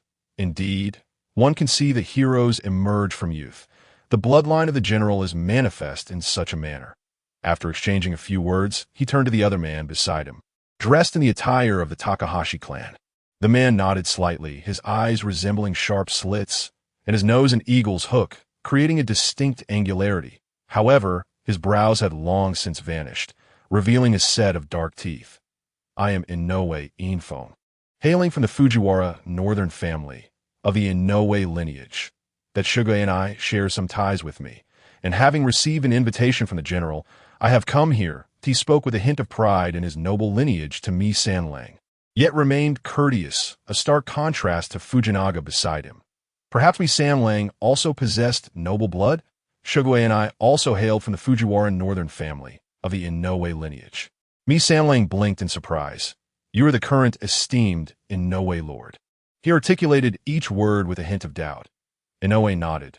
Lord Watanabe, Mi Sanlang, like you, serves in governance. It is only fitting, is it not? His words carried a subtle undertone that evoked skepticism. Humph! A cold snort emanated from a man nearby. The Takahashi clan had many nobility. However, this one stood out, with green bean-like eyes, a nose akin to a ruddy alcoholic's, and a small cherry-like mouth, standing barely over 1.30 meters, considered short even by the standards of contemporary Japan. Yet Yuan continued to grasp Mi Sanlang's hand. This is Lord Sekiguchi. Your host, be sure to express your gratitude. He holds you in high regard. If not for your tender age, that little sister Senna would be yours. Yuan chuckled heartily. Sekiguchi, flustered, waved his hands. My lord, please do not say such things. These are merely my duties, he defended himself. All right. Let's not digress. Mi Sanlang still needs to meet the guest nearby, so he can quickly integrate into the grand family of the Imagawa. Yuan said, shaking his fleshy chin. Yuan pointed toward the middle-aged man adorned with a full beard, clad in armor and a helmet. This is the family elder, Asahina Yasuaki. Mi Sanlang looked over, and Asahina offered a slight bow. He wondered why Lord Asahina chose to wear such attire today. Observing the clinking armor with curiosity, Asahina adjusted his clothing, adopting a serious demeanor, a hint of a smile breaking through his bushy visage. Yet in Mi Sanlang's eyes, it appeared to mock his ignorance. Young man, as a warrior, one must always remember one's mission, unlike some who, in their pride, forget themselves and become what they are not. Is that not so? After speaking, he scanned the surroundings with a grave expression. Mi Sanlang hastily replied, Truly remarkable.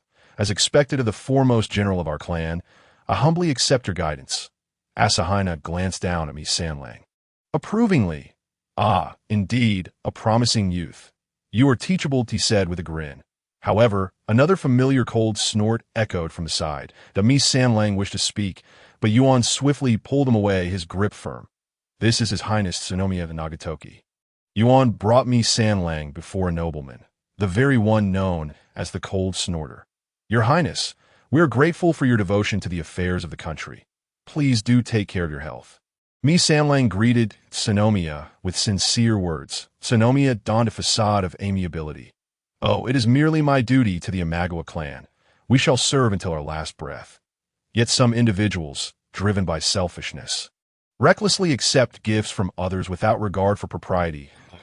As a young man, I must remind you of your responsibilities. He spoke slowly to Mi Sanlang, embodying the rumors of his demeanor. The atmosphere of today, as coming-of-age ceremony, felt palpably charged.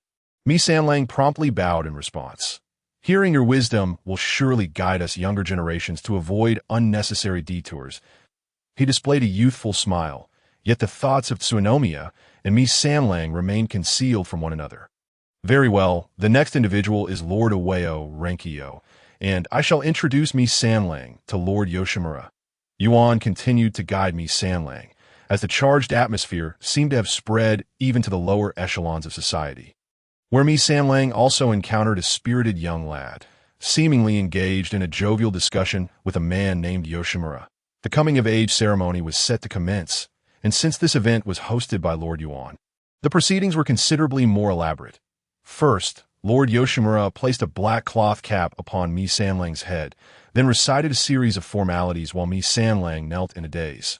Next came a leather cap, followed by more speeches, and finally, the crowning with a black hat, culminating in a summary of words that in essence, on this auspicious day, we bestow upon you the attire of adulthood. May you renounce the aspirations of youth and cultivate the virtues of maturity. Uphold dignity and nurture integrity, wishing you longevity and abundant fortune. Lord Yoshimura appeared quite practiced in this role, given the numerous offspring of the Imagawa clan. Then, due to Mi Sanlang being orphaned, the significant task of naming him fell to Yuan. Mi Sanlang continued to kneel, lost in thought. At this moment, the naming stirred a commotion. The name Tianshan had been given to Mi Sanlang by his parents, yet the remaining name would be conferred by Yuan. Yuan straightened himself, Me Sanlang, I bestow upon you my family name, he, hoping you will thrive like the Imagawa clan. He spoke slowly, and to this point, Inoue rushed forward. Lord Yuan. Me Sanlang also bears the bestowed name from the general. He bowed inappropriately and unfurled a scrolled O. Yuan widened his eyes, a bemused smile crossing his face as he regarded Inoue. It was conveyed that the general intended to bestow his own character upon this young disciple. Afterward, he smoothed the area where his brows had once been, gazing at Yuan with a grin. This, Yuan hesitated, sensing the absurdity of the situation, yet he could not voice such thoughts. I wonder if Lord Inoue understands the significance of the character E. Inoue cast a glance at me Sanlang, maintaining a stoic expression. The character E is a hereditary name of the General S family. Lord Imagawa's naming is of a different nature. After speaking, he observed Yuan, who seemed on the verge of collapse. The atmosphere grew quiet, the sound of water being poured from outside audible, when suddenly me Sanlang interjected. I also have something to say. At that moment, Tsunomiya stood up as well. Yuan looked at Tsunomiya as if he were a savior. Please speak, so that me Sanlang may understand. He passed the metaphorical ball to Tsunomiya. Tsunomiya paused, his face displaying a resolute determination. In truth, me Sanlang is a child of the Tian Shan family.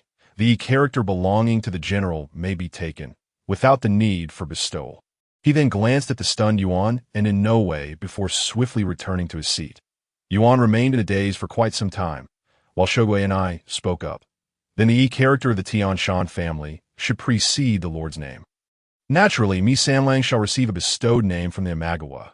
What do you all think about the name Tian Shan? She looked at Inoue and Tsunomiya.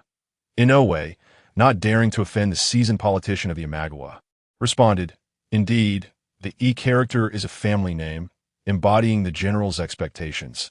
It is truly an excellent name, he mumbled, hastily retreating to whisper with Ichisuke Fujinaga. Very well. It shall be Tian Shan E. I hope he shall not disappoint the expectations of me Sanlang and others. Yuan smiled at E, stating he remained expressionless while kneeling, but upon hearing the mention of his name, his expression shifted. My lord, I accept the command. I shall strive to bring glory to the Tian Shan E lineage and contribute everything to the Imagawa clan. In a flurry of loyalty, Yashimori cast a glance at the kneeling Yoshida. In that case, I, Misa Saburo, shall recruit you in the capacity of my household and strength, hoping that you, as a newly appointed retainer, can demonstrate your worth. Ushihiro began the subsequent proceedings. Yashimori waved his hand, signaling Ushihiro to continue, while he himself, drenched in perspiration, gazed at the group of individuals below the steps. The next phase involved the worship of deities. As the object of reverence was the god of Hachiman's shrine, and the authentic priest from Shingu would take the place of the haphazardly summoned shaman. Shingu, wielding a small paper fan, commenced a familiar twirling motion, muttering incantations as if beseeching the divine spirits to descend. Humph! Those purported followers of Yoshida, boasting unparalleled archery skills, Misa Saburo regarded merely as charlatans. Their status as retainers was indeed an overestimation. Chobina snorted disdainfully and departed swiftly. However, it appeared that the latter part of the assembly heard his remarks. Even Shikini, seated in the front, showed a slight change in complexion. Meanwhile, Yashimori remained lost in thought, his brow glistening with cold sweat. Bored, Yoshida sat in the tea room, having passed over 10 days since his coming-of-age ceremony. During this period, he had not attended a single meeting of the Imagawa clan, merely dawdling at Zendo Temple. As for Master Setazai, he was already overwhelmed with tasks, while Yoshida seemed to have transformed into both the abbot and host of Zendo, tending to the flow of nobles arriving and departing. For instance, there was that individual from Kashin Temple, adorned with unsightly makeup and a grotesque black-toothed grin. My lord, the conflicts have intensified in recent days. Kyo slowly poured tea for Yoshida, spending his spare time studying the art of tea. Yoshida glanced at the cup brimming with water. It is too full. Perhaps we need a larger vessel. Kyo looked up. Are you referring to the cup overflowing, or the outcome of this conflict? He inquired dubiously. Yoshida turned his head to observe and continued sipping his tea. Before long, the sound of hurried footsteps echoed, and Numida rushed in. My lord, Lord Imagawa has appointed you as the chief supply officer for the front lines. We depart tomorrow. Shouldn't you prepare? Silence, silence. There are esteemed guests present. It sounds as if we are under attack. It would be quite unfortunate if that individual were to flee, Yoshida replied with an air of composure. Umeda hesitated. Surely it cannot be that dire. The sound of hurried footsteps resumed in the corridor. Is it an enemy attack? Kashin Temple's representative dashed out, only to see his tilted hat fall to his chest. Leaving only the string dangling from his chin, he could hardly run. His limbs moved as clumsily as his feet, stumbling towards them. Yoshida shot a glare at Numata. It is nothing, nothing. Numata is merely informing me that I am to set out tomorrow. How about you? Kashin Temple. Kashin, blushing, rubbed his nose. I thought it was an enemy attack. He offered an apologetic glance, revealing a smile that was half white, half black, with a darkened tongue. Do not worry, Minister Kashin. Besides, we are at Zendo Temple. If there is to be a conflict, let it first be with Juinbu. So rest easy, Yoshida gently reassured. That sounds splendid, splendid indeed. Kashin adjusted his hat and swayed as he exited. Kyo regarded Yoshida with a puzzled expression. Oh, do not look at me like that. Kyoto is in turmoil, with the Sanmitsu rebels and Hosokawa brigands. Those in power cannot wait to be dispatched elsewhere. Otherwise, how could a dignitary like myself end up in such a place for my coming-of-age ceremony? The Takas are like rabbits in Kyoto, waiting for us to rescue them. Yoshida clapped his hands, signaling the commencement of military supply preparations. That in truth, Yoshida was rather lazy. Delegating most matters to Aki, he believed that numerical affairs were better handled by women, in this era of feeble women's rights. Aki took her responsibilities earnestly. As Yoshida entered the military camp, he casually flipped through the account books. My lord, we are supplying General Chobina at the front, but it seems he is rather obstinate. Should we consider employing some extraordinary measures? Aki meticulously explained from the side.